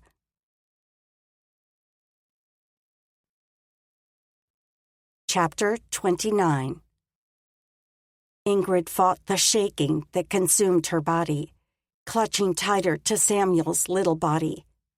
Every part of her ached from the cold, and her mind felt buried in snow. Ingrid, is the dog down with you? Her hand went to the ball of fluff huddled into her side. He was shaking almost as badly as she was. Yes. How did you get all the way out here? Micah's voice wrapped around her, soft and gentle like a blanket, tugging her further into the fog. I don't... How had she gotten here? Handsome licked her chin, nudging a bit of memory through her dulled mind. Samuel and Handsome were missing. I found them in this hole. Is the dog hurt? Had she checked that? She couldn't force the icy fog in her brain to clear enough to remember. She raised her head from the bed of snow to look at him. But she couldn't get a good angle, so she worked her elbow underneath her. Her back ached all the way down to her hips, and a dull pain stabbed her thigh. She gritted her teeth and rubbed the dog. Her fingers couldn't feel the fur that should be soft against her skin. Then she realized she wore gloves. She couldn't feel the sensation of the leather, either. Handsome didn't have blood anywhere, and he didn't act in pain except for the shivering. She sank back against the snow, letting her head loll and her eyes drift shut. She was so tired, more than she could ever remember being, ever. Ingrid? Micah's voice pulled her eyes open. Had she dreamed it? Ingrid, are you there? Speak to me. Not a dream. She tried to answer, but her mouth wouldn't move the way she intended. Finally, she forced her lips open. I'm here. The words sounded so garbled, she tried again. I'm here. That was better. And the dog, is he hurt? She glanced at the pup. She'd checked him, hadn't she? If only she could make her thoughts move through the sludge in her mind. I don't think he's hurt. He's shaking. All right, love. We're going to get you up from there. The others should be here soon with rope to pull you out. Keep talking to me. Micah. Hearing him again was like drinking tea with sweet cream, soothing and warm and so delicious. She let her eyes drift shut, soaking in the melody of his voice. "Ingrid!" He was yelling at her. "What?" Why was he angry? "I asked how long you've been down there. Do you remember?" How long? She looked around, trying to make sense of the snow and darkness around her. Nothing seemed right. She let her head fall back and her eyes close again. "I don't know." All she knew was she'd like to sleep for days. Every part of Micah wanted to climb down the cliff and take Ingrid in his arms. Something was wrong with her, very wrong. Her words slurred like a man on a 3-day bender, and she seemed to have trouble remembering. Had she hit her head in the fall? Or had she lain there so long she was freezing into unconsciousness? How frozen was Samuel if he'd been there even longer? He squeezed his fists to keep from doing something that would make the situation worse. But if Isaac didn't come soon, he'd have to do something. Maybe he could lower himself over the edge and drop the last few feet. As long as he made sure she wasn't beneath him, that should work fine. Then he could assess her injuries and keep her warm. A distant thumping stilled his thoughts. Footsteps. "Thank you, Lord," he thought. He leaned over the side and called to Ingrid again. "Ingrid, help is here. We're going to pull you up. Can you tie a rope around you?" He might need to jump down after all to get her strapped tightly enough to hoist. Would Isaac be strong enough to pull them up? Maybe with his father's help. It wouldn't be easy with nothing to brace against. The man appeared through the darkness, clutching an armful of harness and blankets. "There wasn't a long enough rope, so we brought the donkey harness." "That should work." "Ingrid's barely awake and the boy's not conscious at all. I need to go down to strap them in the leather." Should he throw a cover down? Might be best to focus on the harness first. The blankets wouldn't be as helpful if they became wet. "Ingrid?" She hadn't answered his last question. Silence drifted up from below. Fear clutched at his throat. "Ingrid!" He barked the word so it would penetrate her fog.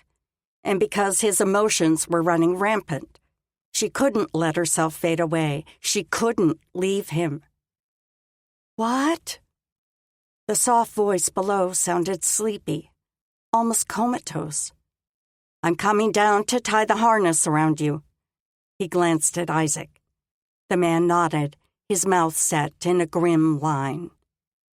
They set to work untangling the lines and shifting over so we didn't drop down on Ingrid. Mrs. Watson and Randolph came panting down the slope, and he relayed their plan in a few quick statements. Talk to them. Keep Ingrid talking back. He motioned Mrs. Watson to a safe place by the edge. She dropped to her knees and called down, "Ingrid, how are you both?" Within moments, he was dangling over the edge of the cliff, hanging by his elbows dug into the snowy surface above.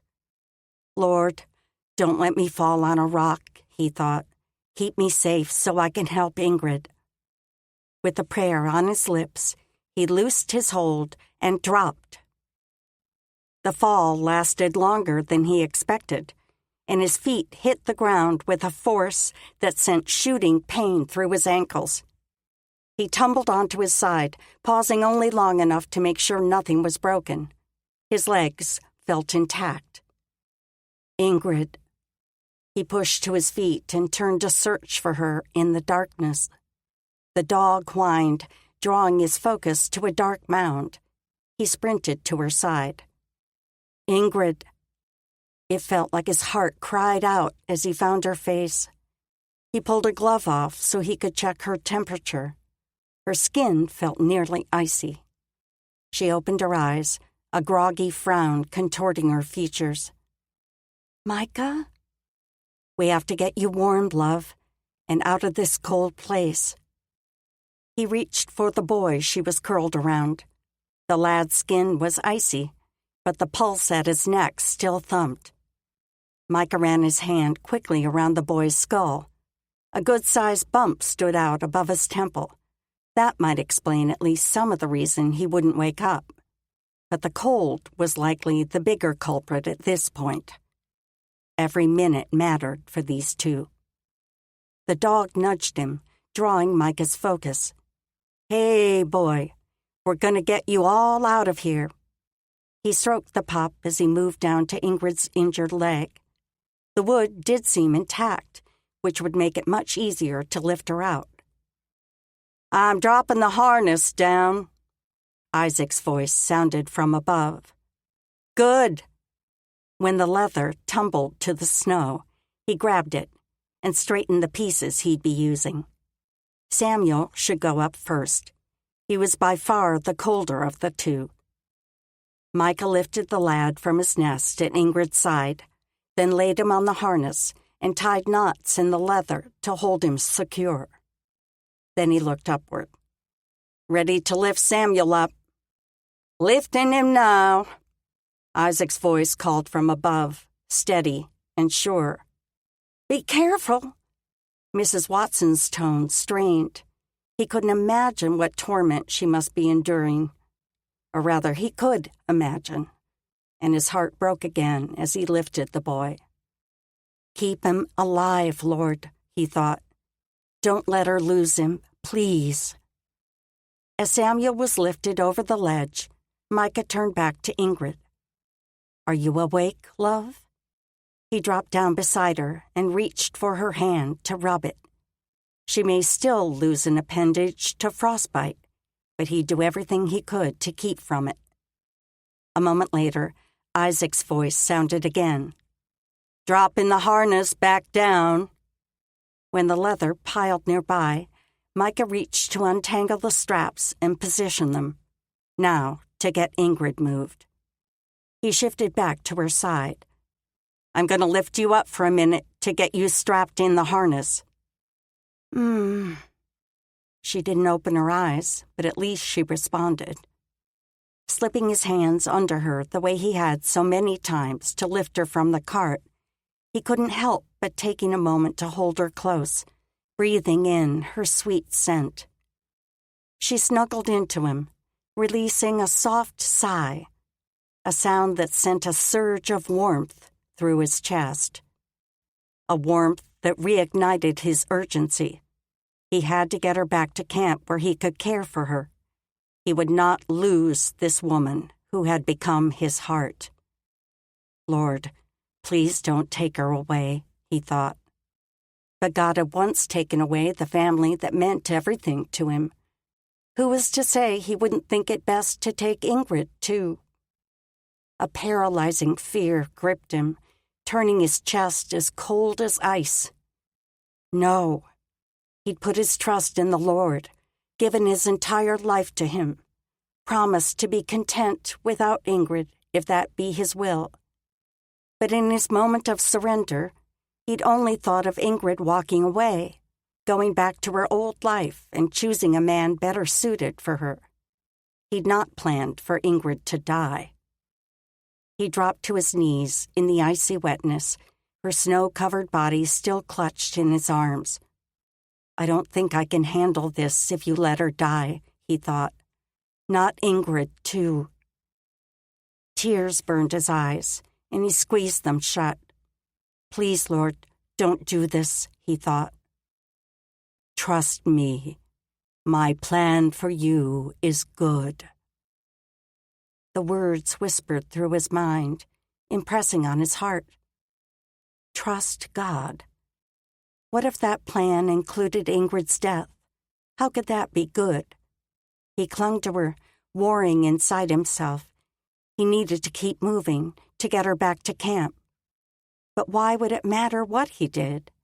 God had control over whether Ingrid lived or died. If the Almighty wanted to take her, nothing Micah did could stop him. A sob surged to his throat, squeezing out his breath. spiraling from the pain pressing hard on his chest. I don't think I can do this, God. Not again. Trust me. I want to, I do, but I can't do it without help.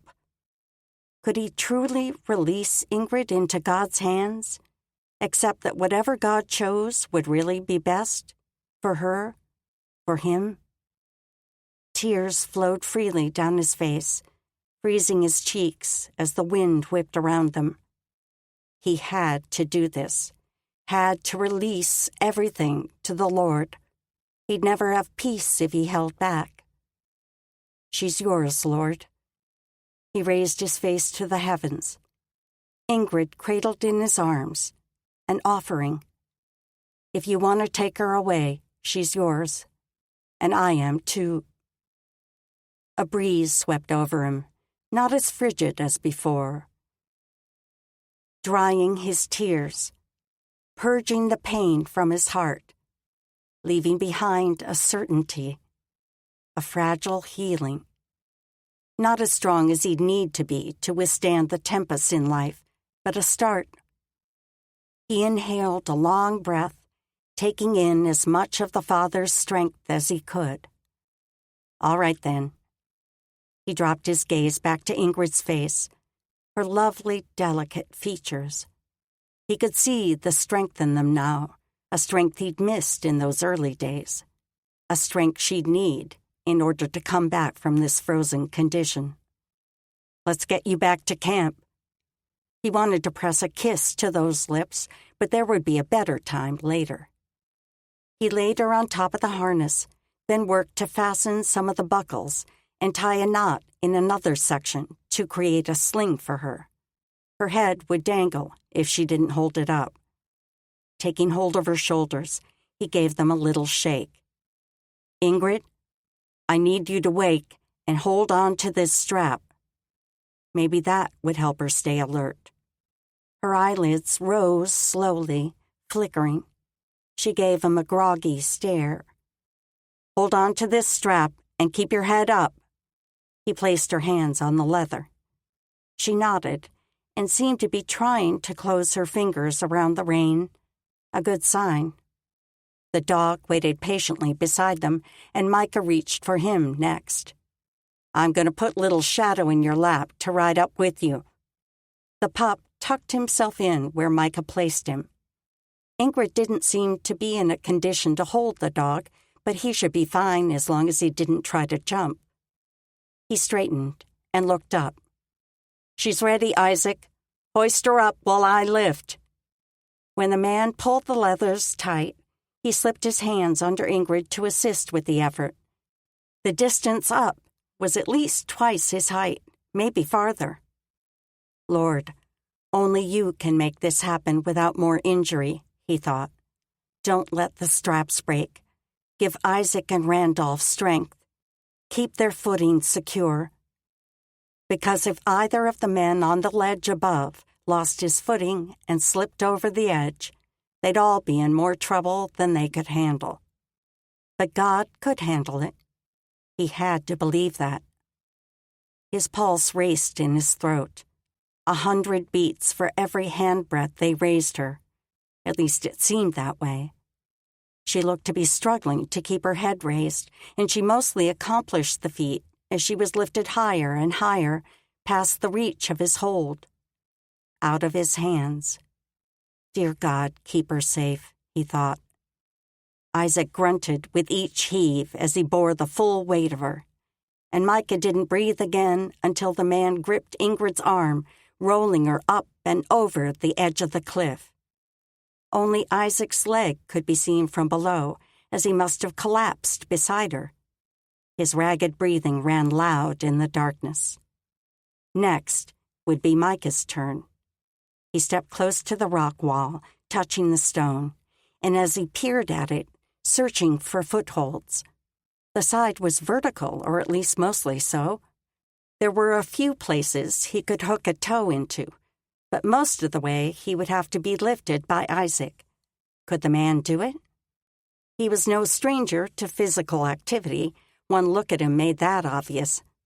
But Micah wasn't scrawny himself, and Isaac would only be as strong as his footing in the ice and snow above. "You're going to have to handle this one too, Lord," he thought. But in truth, didn't God handle every step, every breath, every moment they lived? He inhaled a deep, steadying lungful of air, then released it. And when Isaac lowered the harness again, Micah was ready.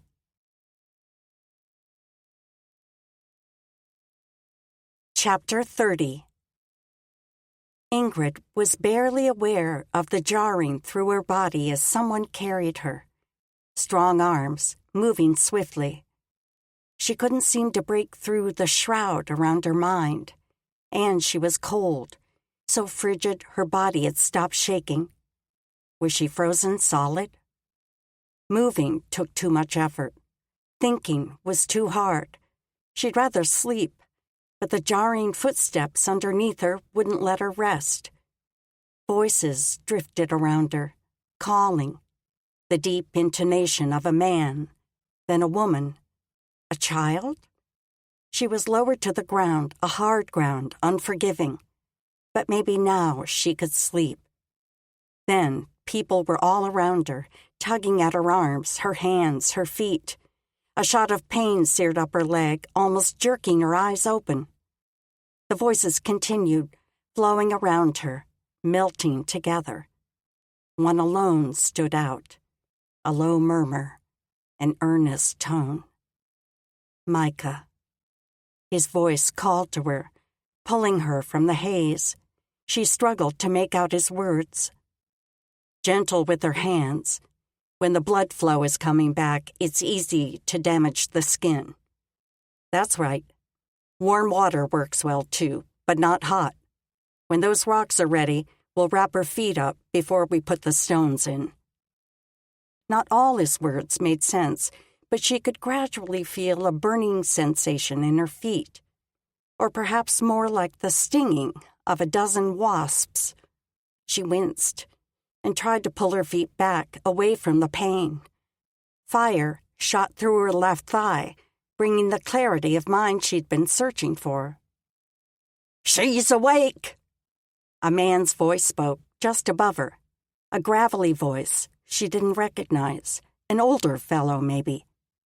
Ingrid focused her gaze and found a lined face that matched the voice, but she'd never seen him before. Where was she? She tried to speak, but her face felt too stiff to move. After working to loosen her mouth, she tried again. Who? Another face appeared in her vision, nearer, and so wonderfully familiar, the burn of tears stung her eyes. Micah. When had he returned? She barely remembered the dream where he talked to her from a cliff on the side of a mountain. She squinted at him, trying to remember. What happened? You and Samuel fell down a hole in the mountain, nearly froze to death. Thank God Mrs. Watson found you in time, and we were able to pull you both out. Samuel. She remembered his quiet, still body as she did her best to warm him. The snow had been so very cold. The memory of it made her shiver even now. How is he? She almost couldn't bring herself to look at Micah's face. Could the boy survive all his body endured? Warming up and finally awake, he glanced over to where the boy must be. His mother and Isaac are working on him. Isaac. She looked that direction for the older man she'd first seen. Isaac Bowen and his pa, Randolph, came with me to bring you all to town. I'm more thankful than I can say they were here to help. Me too. Ingrid winced as the wasp stings began in her fingers. The pain intensified in her feet, and she had to grit her teeth to keep from crying out. I know your limbs are aching now. The pain may get worse over the next hour before it gets better, but the hurting is actually a good thing. Micah shifted down to her feet, where he worked gentle fingers over her toes. She'd seen him in this position before, as he'd rubbed her feet, needing them to help her blood flow with a broken leg. He'd never shied away from anything that would help her, even if it caused momentary pain. The sight of him broke through her defenses, and tears slipped down her cheeks, trailing into her ears. He saw them, special man that he was, and moved to her side. Oh, Ingrid. Her name had never been cherished so much as the way he spoke it. His hands moved to her face, his thumbs stroking away the tears. She couldn't seem to stop them, though, even when they blurred her vision of his wonderful face, those piercing eyes. He lowered his face, and for a second she thought he would bring his lips to hers, even with people all around. Her mouth watered at the thought, her own lips coming alive. But he pressed a kiss to her forehead, his breath bringing a blessed warmth. When he pulled back, he didn't raise all the way up, just far enough so he could look in her eyes. God kept you alive for me. She could see his gaze now, the way it shimmered. Was that grief? Wonder? She couldn't tell for sure, but it looked more like love with every passing moment, the same feeling that dwelled inside her. The tears started afresh. She wanted to touch him, to hold him, to be held by him, cradled in his arms. Though her fingers resisted, she made them curl. Brought her hands up to touch his chest, but his coat seemed an impenetrable barrier between them. Micah closed his hand over hers, his strength covering her. She needed to say something, to let him know how much she'd missed him, how thankful she was that he'd returned. Sniffing away the tears again, she worked her mouth to speak. Micah? It was the only word she could get out before another rush of emotions swarmed her. What is it, love? He stroked her tears away again with the hand that cupped her face. Did he truly love her? The thought seemed too much. You are so good to me, Father, she thought. As the tears flowed freely, a smile took over her face, bending and freeing the muscles. Despite the pain, she wanted to laugh, to sing and dance and fling her arms around him. Instead, she settled for squeezing his hand that held hers and telling him what she could no longer hold back. I love you, Micah. I love you. As exhausted as he was, Micah slept in bits and pieces, rising every hour or so to replace the hot stones under Samuel's and Ingrid's furs. Both appeared to have warmed finally, but they had to be kept toasty for their bodies to recover fully. Mrs. Watson slept with her son tucked against her, and the connection probably did him more good than anything. Micah turned away from the sight. It was impossible to express how thankful he was the boy had survived, but it resurrected the ache in his chest once again. He could still remember seeing Ella curl around Rachel in that same way. He looked at Ingrid, focusing once again on the steady rise and fall of her blankets as she breathed. So beautiful she was, even with only the top of her face peeking out from under the blankets and furs. He must have fallen asleep, sitting there against the corner of her shelter, for he woke upright, a sharp pain in his neck. The little pup lay stretched out beside his leg, the position the dog usually claimed beside Ingrid. He rubbed a hand along the animal's back. He didn't seem injured from the ordeal the night before. Another miracle. Daylight was creeping over their camp, but none of the others had stirred except Isaac. The man sat by the fire, a cup in his hands that must contain coffee. He watched Micah through eyes that gave no evidence of their adventure in the night, just his typical relaxed pose. Micah straightened and tried to unfold himself. Every muscle and nerve in his body protested the movement. When he finally worked himself to standing, The dog rose too and stretched, then moved toward Ingrid to collapse again in the furs. Isaac held a cup out to him. Coffee? The word alone made his mouth salivate for the rich brew, a drink he'd not had in years except for these past few days with the Bowen men. Thanks. He took the cup and bent to pull the carafe from the coals. Isaac must have added more wood to the fire, for the flames leapt in a healthy blaze. He settled in across from the man to drink. There was much he should be doing, but there would be time for it once his body came fully awake. Besides, he needed to say a few things. He sipped a burning swallow of the bitter brew, working to keep a grimace from his face. At last, he eased out a long breath, letting the drink work its magic inside him. Then he turned to the man across the fire. I appreciate your help last night. This entire trip. Isaac only nodded, his gaze wandering around the camp. It's a wonder they've survived so well here on their own.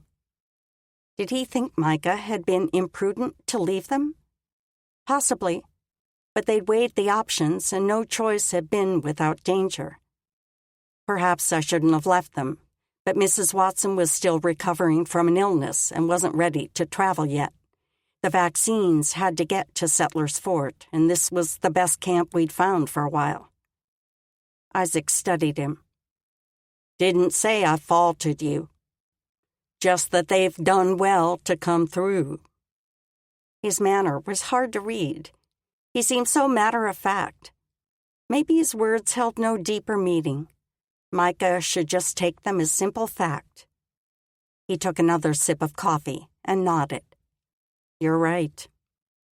Isaac was quiet for a few minutes, but then he broke the silence. Think they'll be able to leave out this morning, or will they need a day? He nodded toward the brush shelter and its inhabitants. If you don't mind waiting a few hours till the sun comes out and they all get a warm meal, I think we could leave today. The sooner we get them to a warm building, the better. Samuel needed rest, which he could get in the wagon for now, and Ingrid needed to be in a cozy house with her leg properly cared for. The other man nodded, then stood in an easy motion. Let us know when you're ready. I'm off to tend the animals. A silence settled back over the camp. He looked to the brush shelter, finding Ingrid with practiced ease. Her eyes were open, watching him with those big brown orbs. The pulse inside him quickened, and he couldn't help the smile that tugged his mouth. How do you feel this morning? Her own mouth softened into that wispy smile that made his heart squeeze. Better, I think. She pushed the blankets back to sit upright, and it was impossible to miss the grimace on her face, though she tried to hide it. Micah stood and moved to her side, kneeling so he could face her. I haven't heard how things went the rest of the time I was gone. A bit of color slipped into her face, and she glanced at the other woman and boy who were still sleeping. The dog must be buried in the furs somewhere. Nothing so exciting as last night. Then she looked back at him, concern welling in her eyes as she reached out to touch his arm. What of you? I made it. He closed his hand over hers. A little fever along the way, but God brought me through. Twin lines furrowed her brow. Was that your second night out after the snow? He worked the days in his mind just to make sure. That's when it started. How did you know? Her eyes drifted shut as she breathed in what sounded like a steadying breath. Then she opened her eyes and searched him with a gaze. The Lord pressed me with a burden for you even more than normal. He woke me in the night to pray for you. I didn't know why or what exactly I was praying for, but I knew it involved your healing. Her words penetrated him like an arrow, working through to his core. Had her prayers been what delivered him? It was God who delivered him, he knew that without a doubt now. But why had the Almighty needed Ingrid's prayers? Unless the Lord was knitting the two of them together, even through illness. He moved her hand to his lap and fingered the fabric wrapping with both his thumbs. Then he told her the details of that night, the following day of walking, falling exhausted in the brush shelter the Lord provided, Randolph finding him, and the feverish haze of riding into town, then finally waking from the fever in the doctor's home. Urgent excitement replaced the worry on her face as he mentioned Dr. Stanley. "Did you give him the vaccines? Were we in time?" Love for this woman swelled in his chest. Her first thought was always of others. "I gave him the vaccines. He had a clinic full of people suffering from the disease." His chest ached at the memory of the rows of people lying on bed pallets, lesions marking their faces and hands. He scrubbed a hand through his hair. "He needs help." She let out a long breath, as though she'd been holding it all these weeks they'd been traveling. "I'll help him." Her gaze dropped to their hands, but her eyes seemed distant, as though her thoughts were 100 miles away, or maybe a few days' ride away, in a little town called Settler's Fort.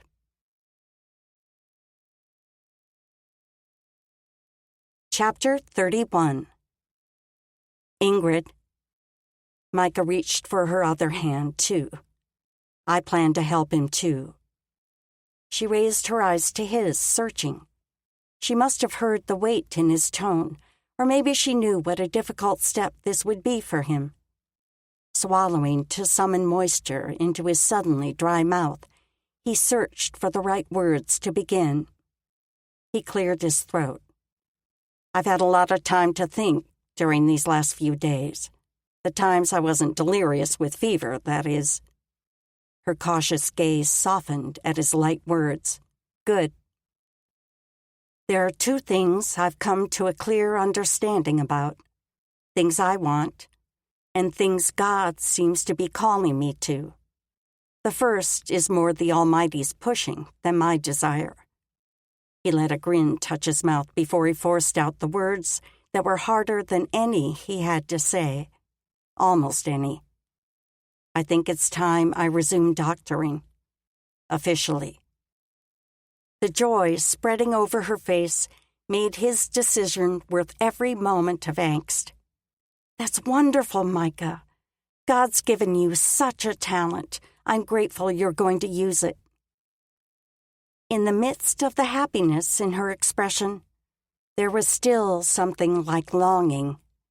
At least he hoped that's what she felt. A longing to match his own. Cradling her hands in his, he looked into her fathomless brown eyes. "The other thing I want, even more than that, Ingrid, is to be your husband. To have you by my side, come what may, whether in Settler's Fort, assisting Dr. Stanley, or in Boston, or any place you wish to go."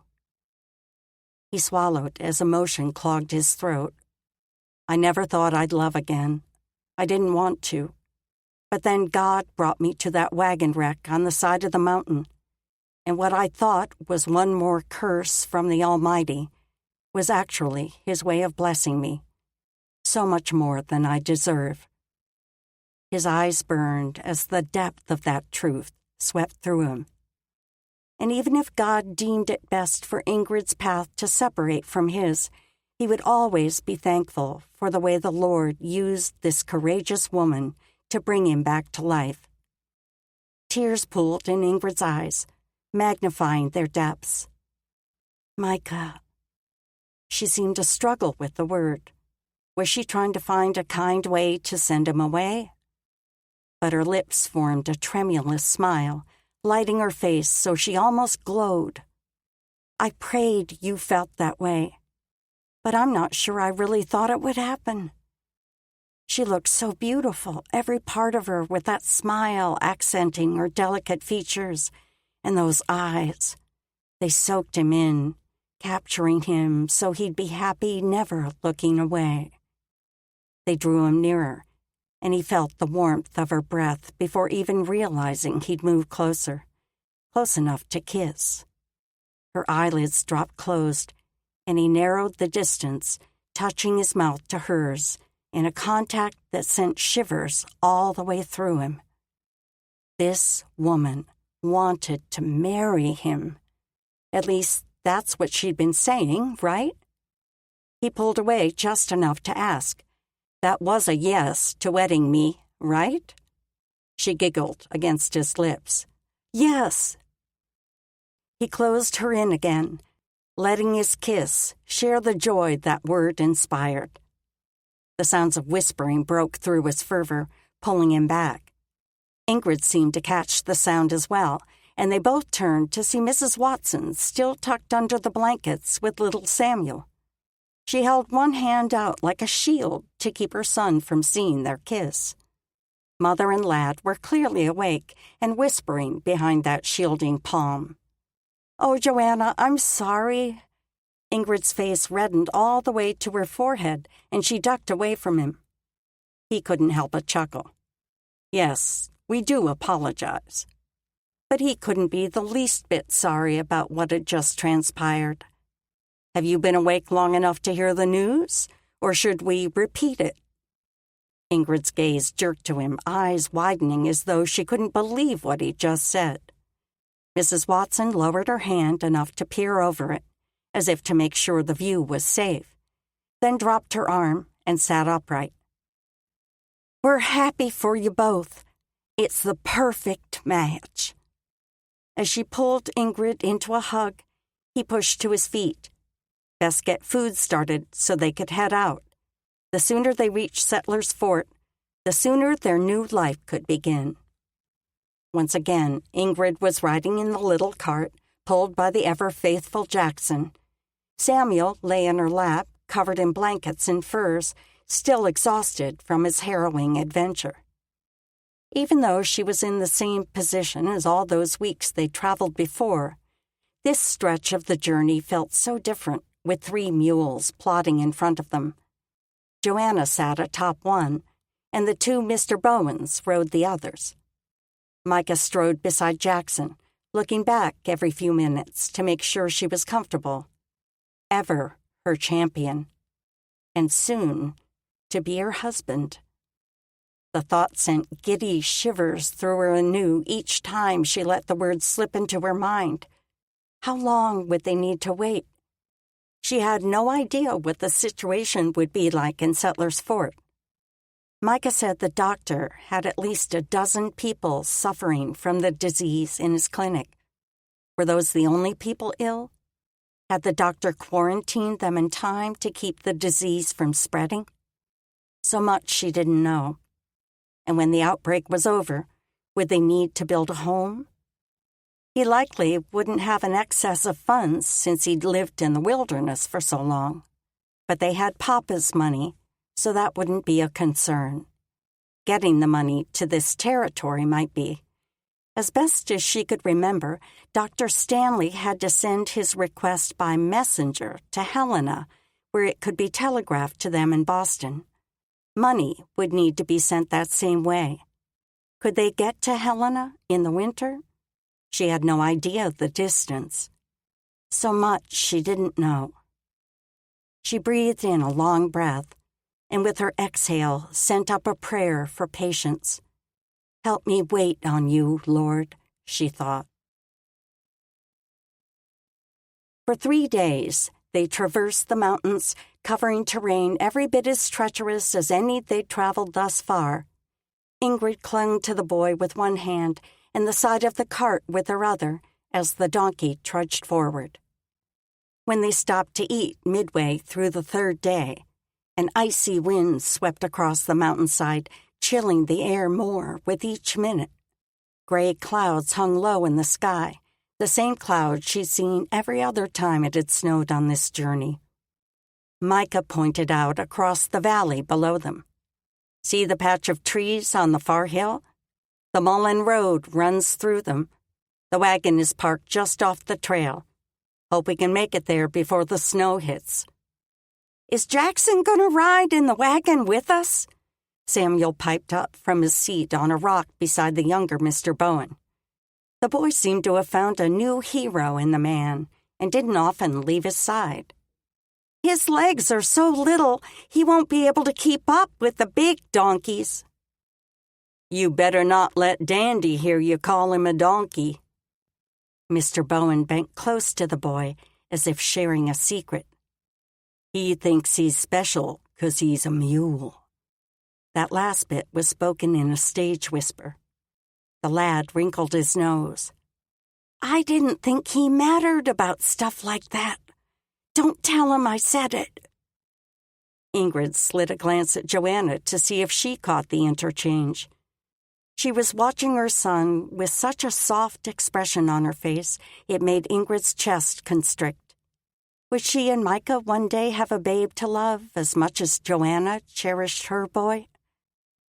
She couldn't stop her focus from sliding to that man who sat beside her, listening to the elder Mr. Bowen relay a tale about a fierce winter he'd experienced years back.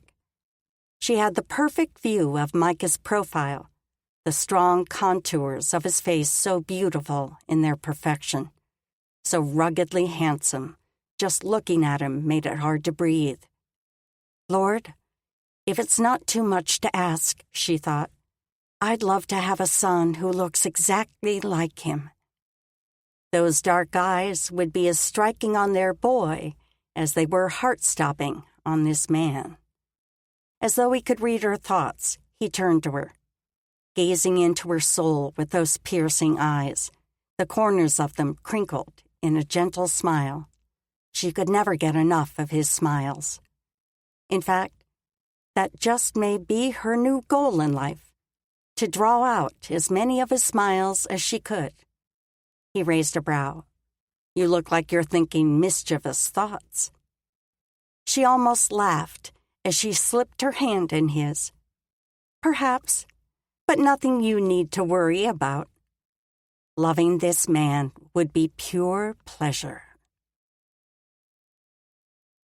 "Are you sure you folks don't want to stop off and rest a spell? We can take you into town come morning." Randolph made the thought sound so tempting, Micah shot a glance at Ingrid before answering. With the light snow still falling, maybe they'd be content to stay the night at the Bowen cabin, where they could all get warm and dry. But she was already shaking her head. Of course she'd feel an urgency to see how the people fared in Settlers Fort. He turned back to Randolph. "We appreciate the offer, but I think we need to push on tonight." He looked to Mrs. Watson and the boy to make sure he hadn't spoken too hastily.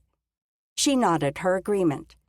It seemed they were all ready to settle into a permanent place, at least something that felt more permanent than a campsite. "All righty, then." Randolph raised a hand in farewell as the wagon rolled forward, leaving him and the donkey and cart at the Bowens' home outside of town. Samuel clambered to the back edge of the wagon, waving his good arm. "Bye, Jackson. We'll see you in a few days." "Careful, son. Don't fall out." Joanna gripped the boy's shoulder just as the wagon hit a bump that would have knocked him sideways. As Isaac drove the wagon on, Micah settled back against the creaking side.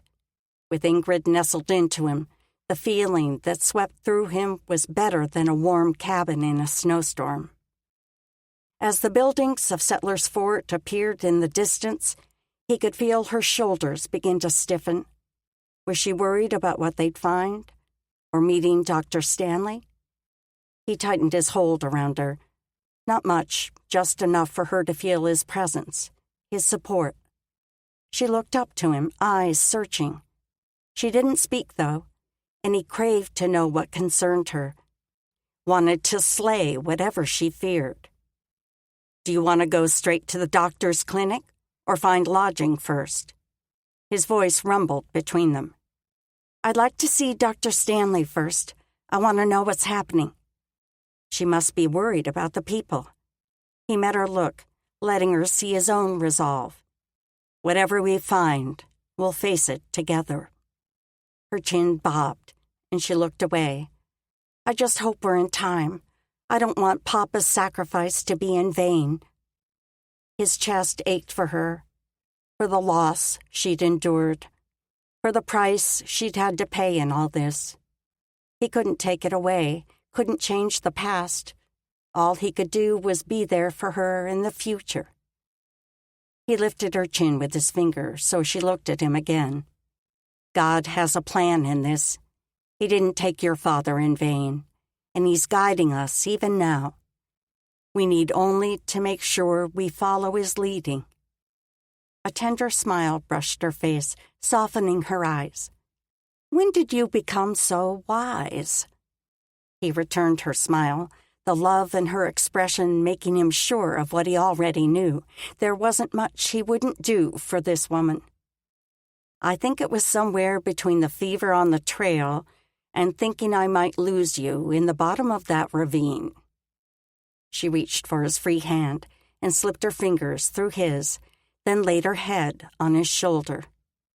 You're God's way of showing his love for me. Her words brought a lump to his throat, and he tucked her more closely into his side. It was almost too much to fathom how God had worked in their lives to bring them to this point. Thank you, Lord, he thought, for everything. And for the first time in his life, he meant those words with every part of his being.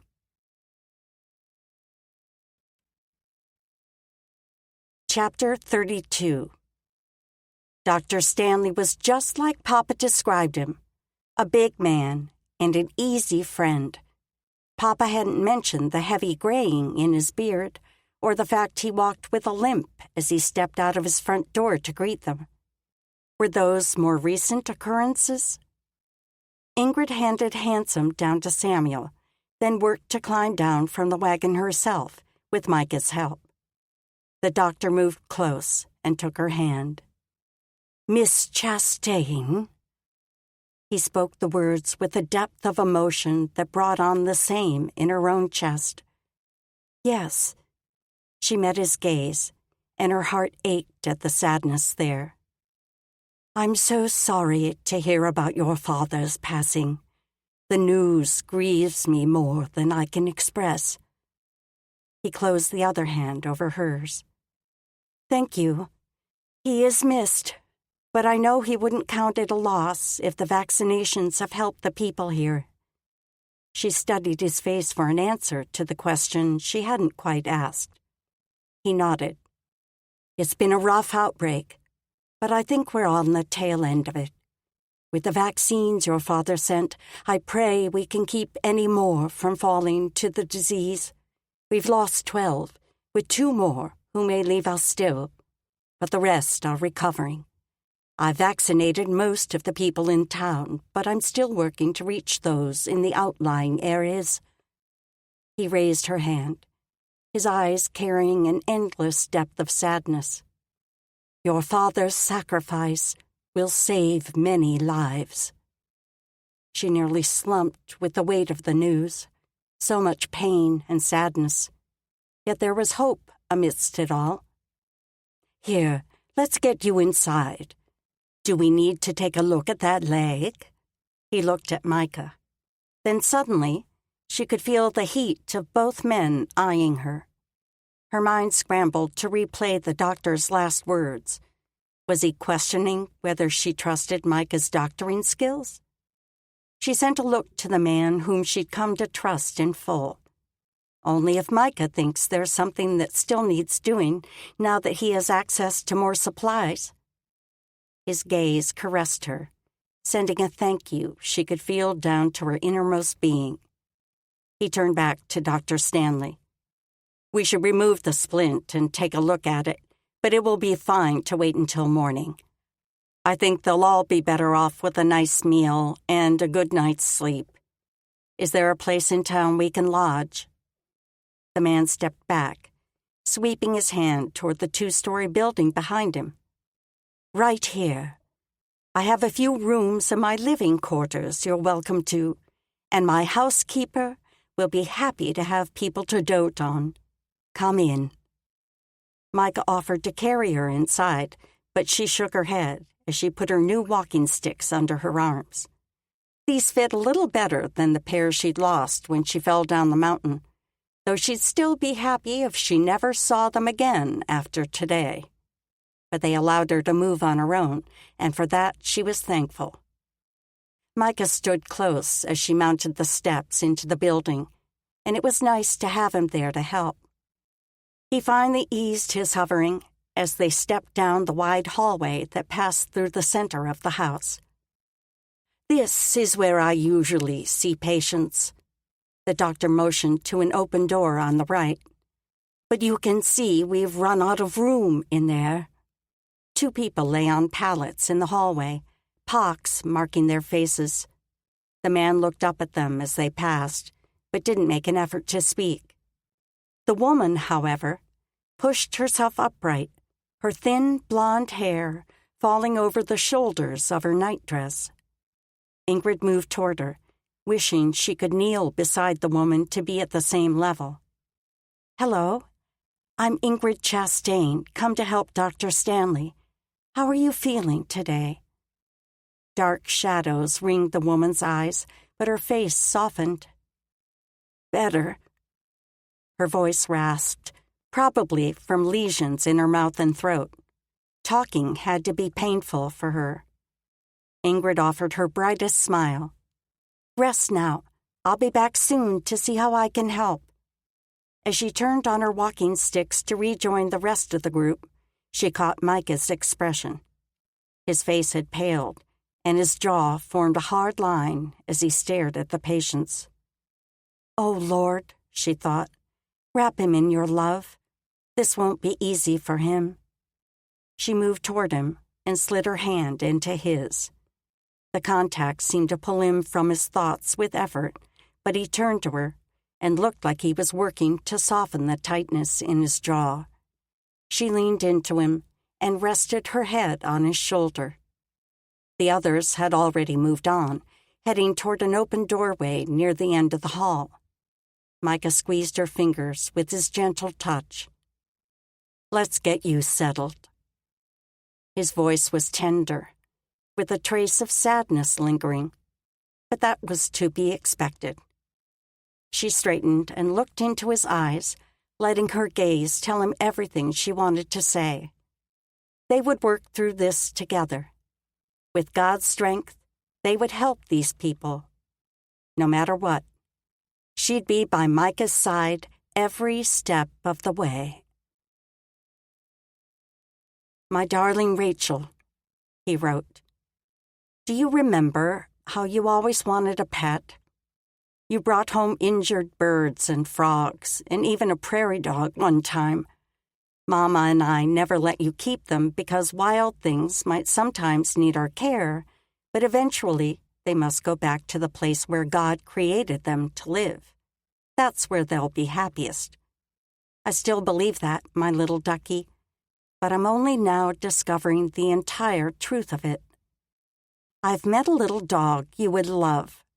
His name is Handsome, and his hair is almost as curly as yours, although the color is so black I sometimes call him Shadow. He traveled with me to a nice town called Sutler's Fort, and I think we might stay here for a while, at least until God says He has a better place for us. I still miss you, my girl, but I now realize you're in the home where God created you to live. Someday, I'll join you in heaven, and we'll skip rocks across the crystal lakes together. Until then, I'll be working hard to do the things God has planned for me, living in freedom, just like those wild animals were after we let them go. Always remember how much I love you. Papa." Micah stared out the hall window, nerves churning in his gut. When would Ingrid stir from her room? After 8 days working in tandem, he and Dr. Stanley had finally finished the vaccinations that morning on everyone who would agree to receive them. It was a relief to have that done, but the work had been a good chance to meet many of the townspeople, and a good opportunity to know Dr. Stanley better. He couldn't deny he liked the older man, weary and overworked to be sure, but he truly cared about his patients. Cleanliness seemed important to him, too, something frontier doctors didn't always worry with. Both of those were strong considerations for what he had to discuss with Ingrid. "Micah?" Ingrid's soft voice made him spin away from the window. She stood in the doorway of her room, the little dog at her side, soft light framing her slim figure. Wisps of hair hung around her face, accentuating her beauty in a way that took his breath away.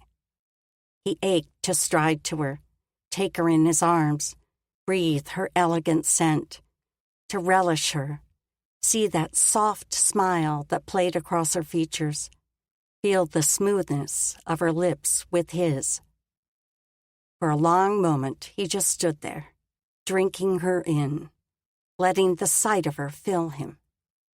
When she moved, slipping the walking sticks under her arms, his mind finally remembered the thoughts that had been swirling through him. He stepped forward. "Do you feel better after a rest?" She slid him a guilty look. "I shouldn't be sleeping when there's still so much to do in the clinic." He tipped her chin up so he could see those beautiful eyes. "I hear you've been tending patients all morning, and you're still a patient yourself. The doctor ordered you to stay in bed several hours each day to let your leg heal." In truth, rest was what her weary body needed.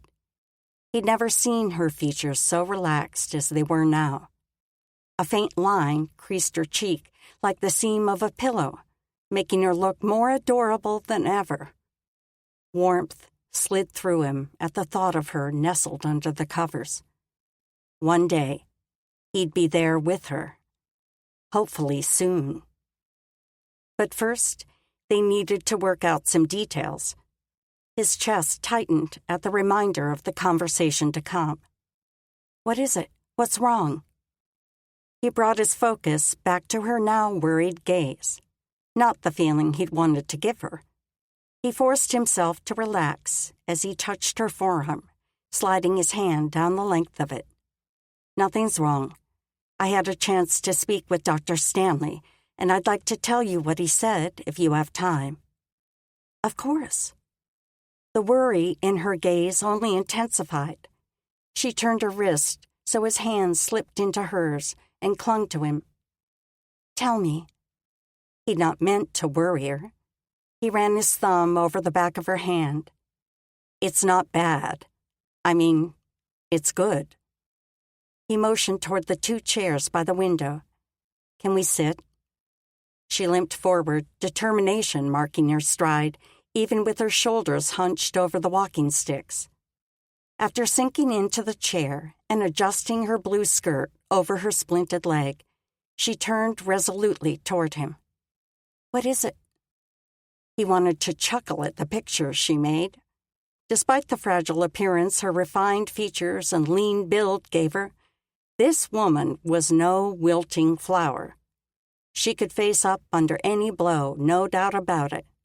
That was one of the things he loved about her. One of the many. Her pretty brows drew low, and she tilted her chin. "Now you're laughing?"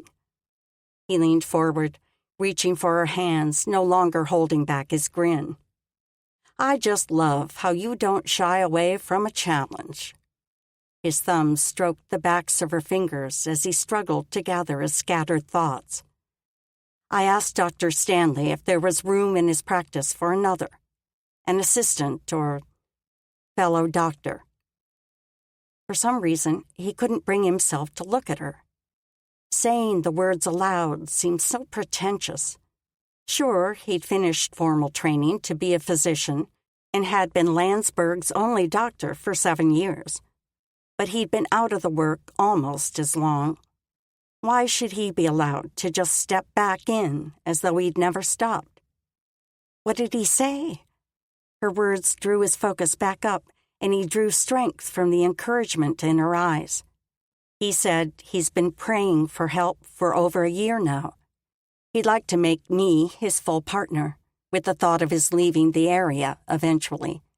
He'd like to move back to Kansas, where his children and grandchildren live, but he wants to wait a few years.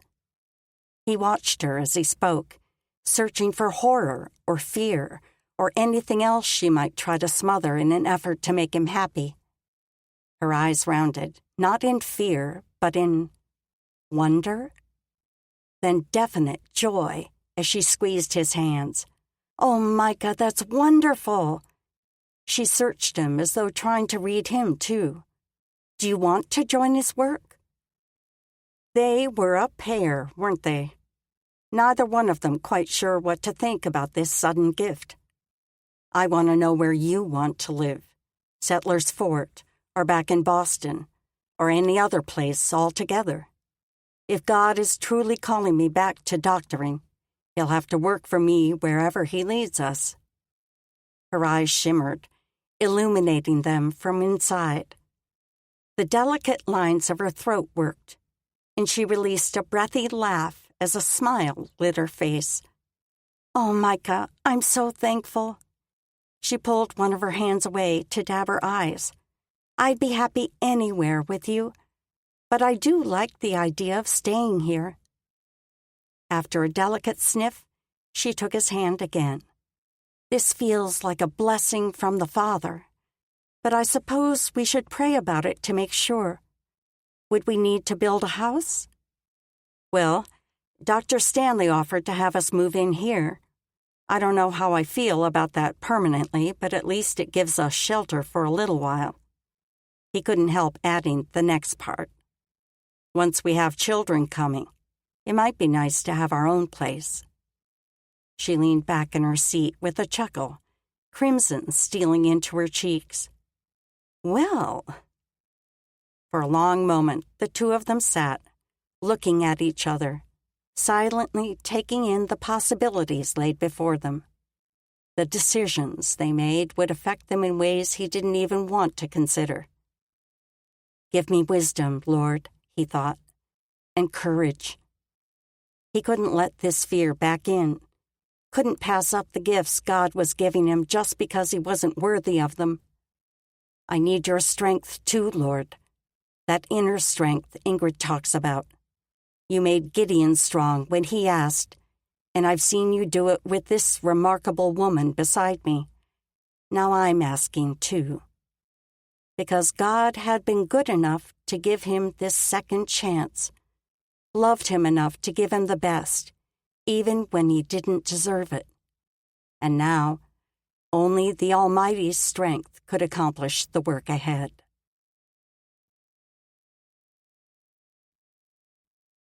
Epilogue.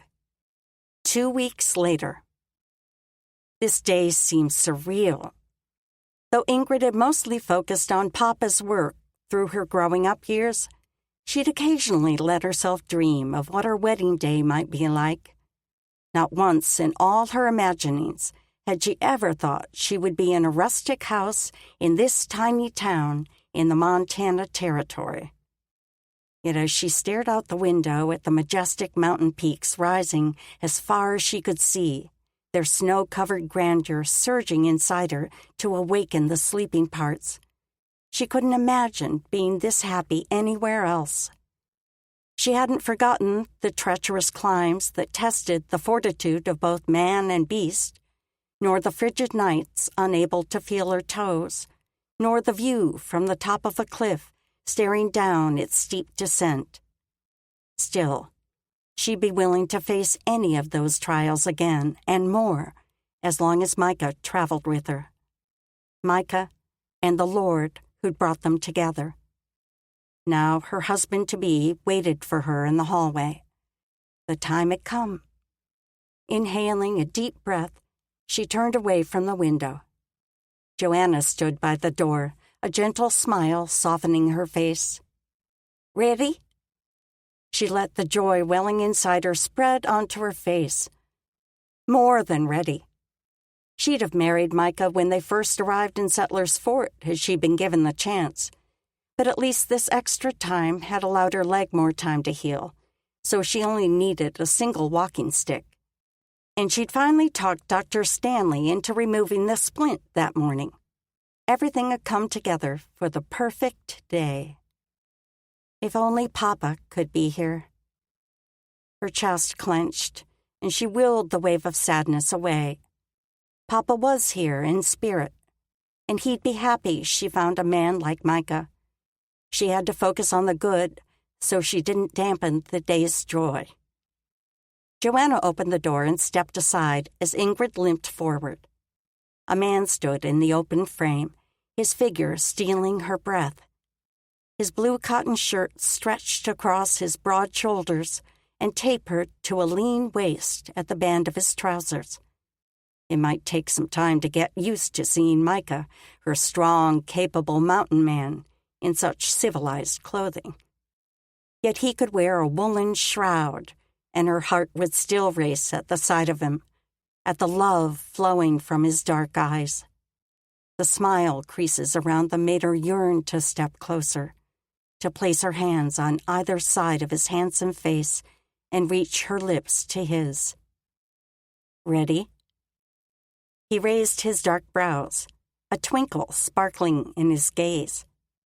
Had he read her mind?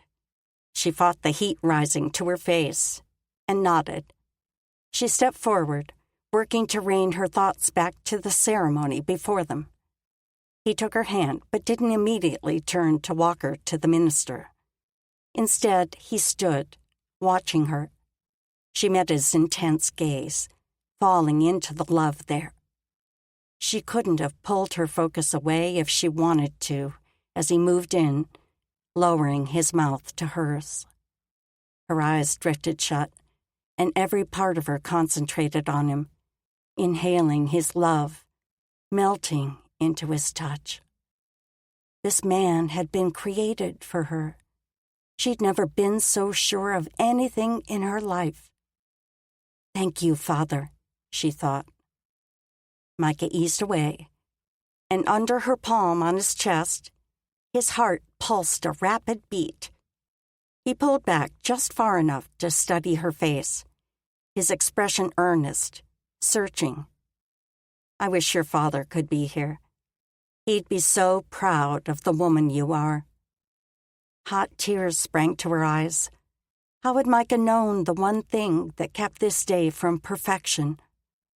His thumb brushed her cheek, wiping away the drop that slipped past her defenses. She sniffed. "I know he'd love you. He's finally getting that son he always wanted, and he'd be so proud you're a doctor." Something in his face shifted, an ache, or maybe a yearning. His Adam's apple bobbed. "I've never had a father I knew. Not an earthly one, anyway." "Oh, Micah." She moved into him, letting him slip his arms around her. She pressed herself into his chest, absorbing his strength, giving what comfort she had. Together, they would move forward, taking life in stride. Together. After long moments wrapped in his security, renewed by his love, she pulled back. "Now I'm ready,"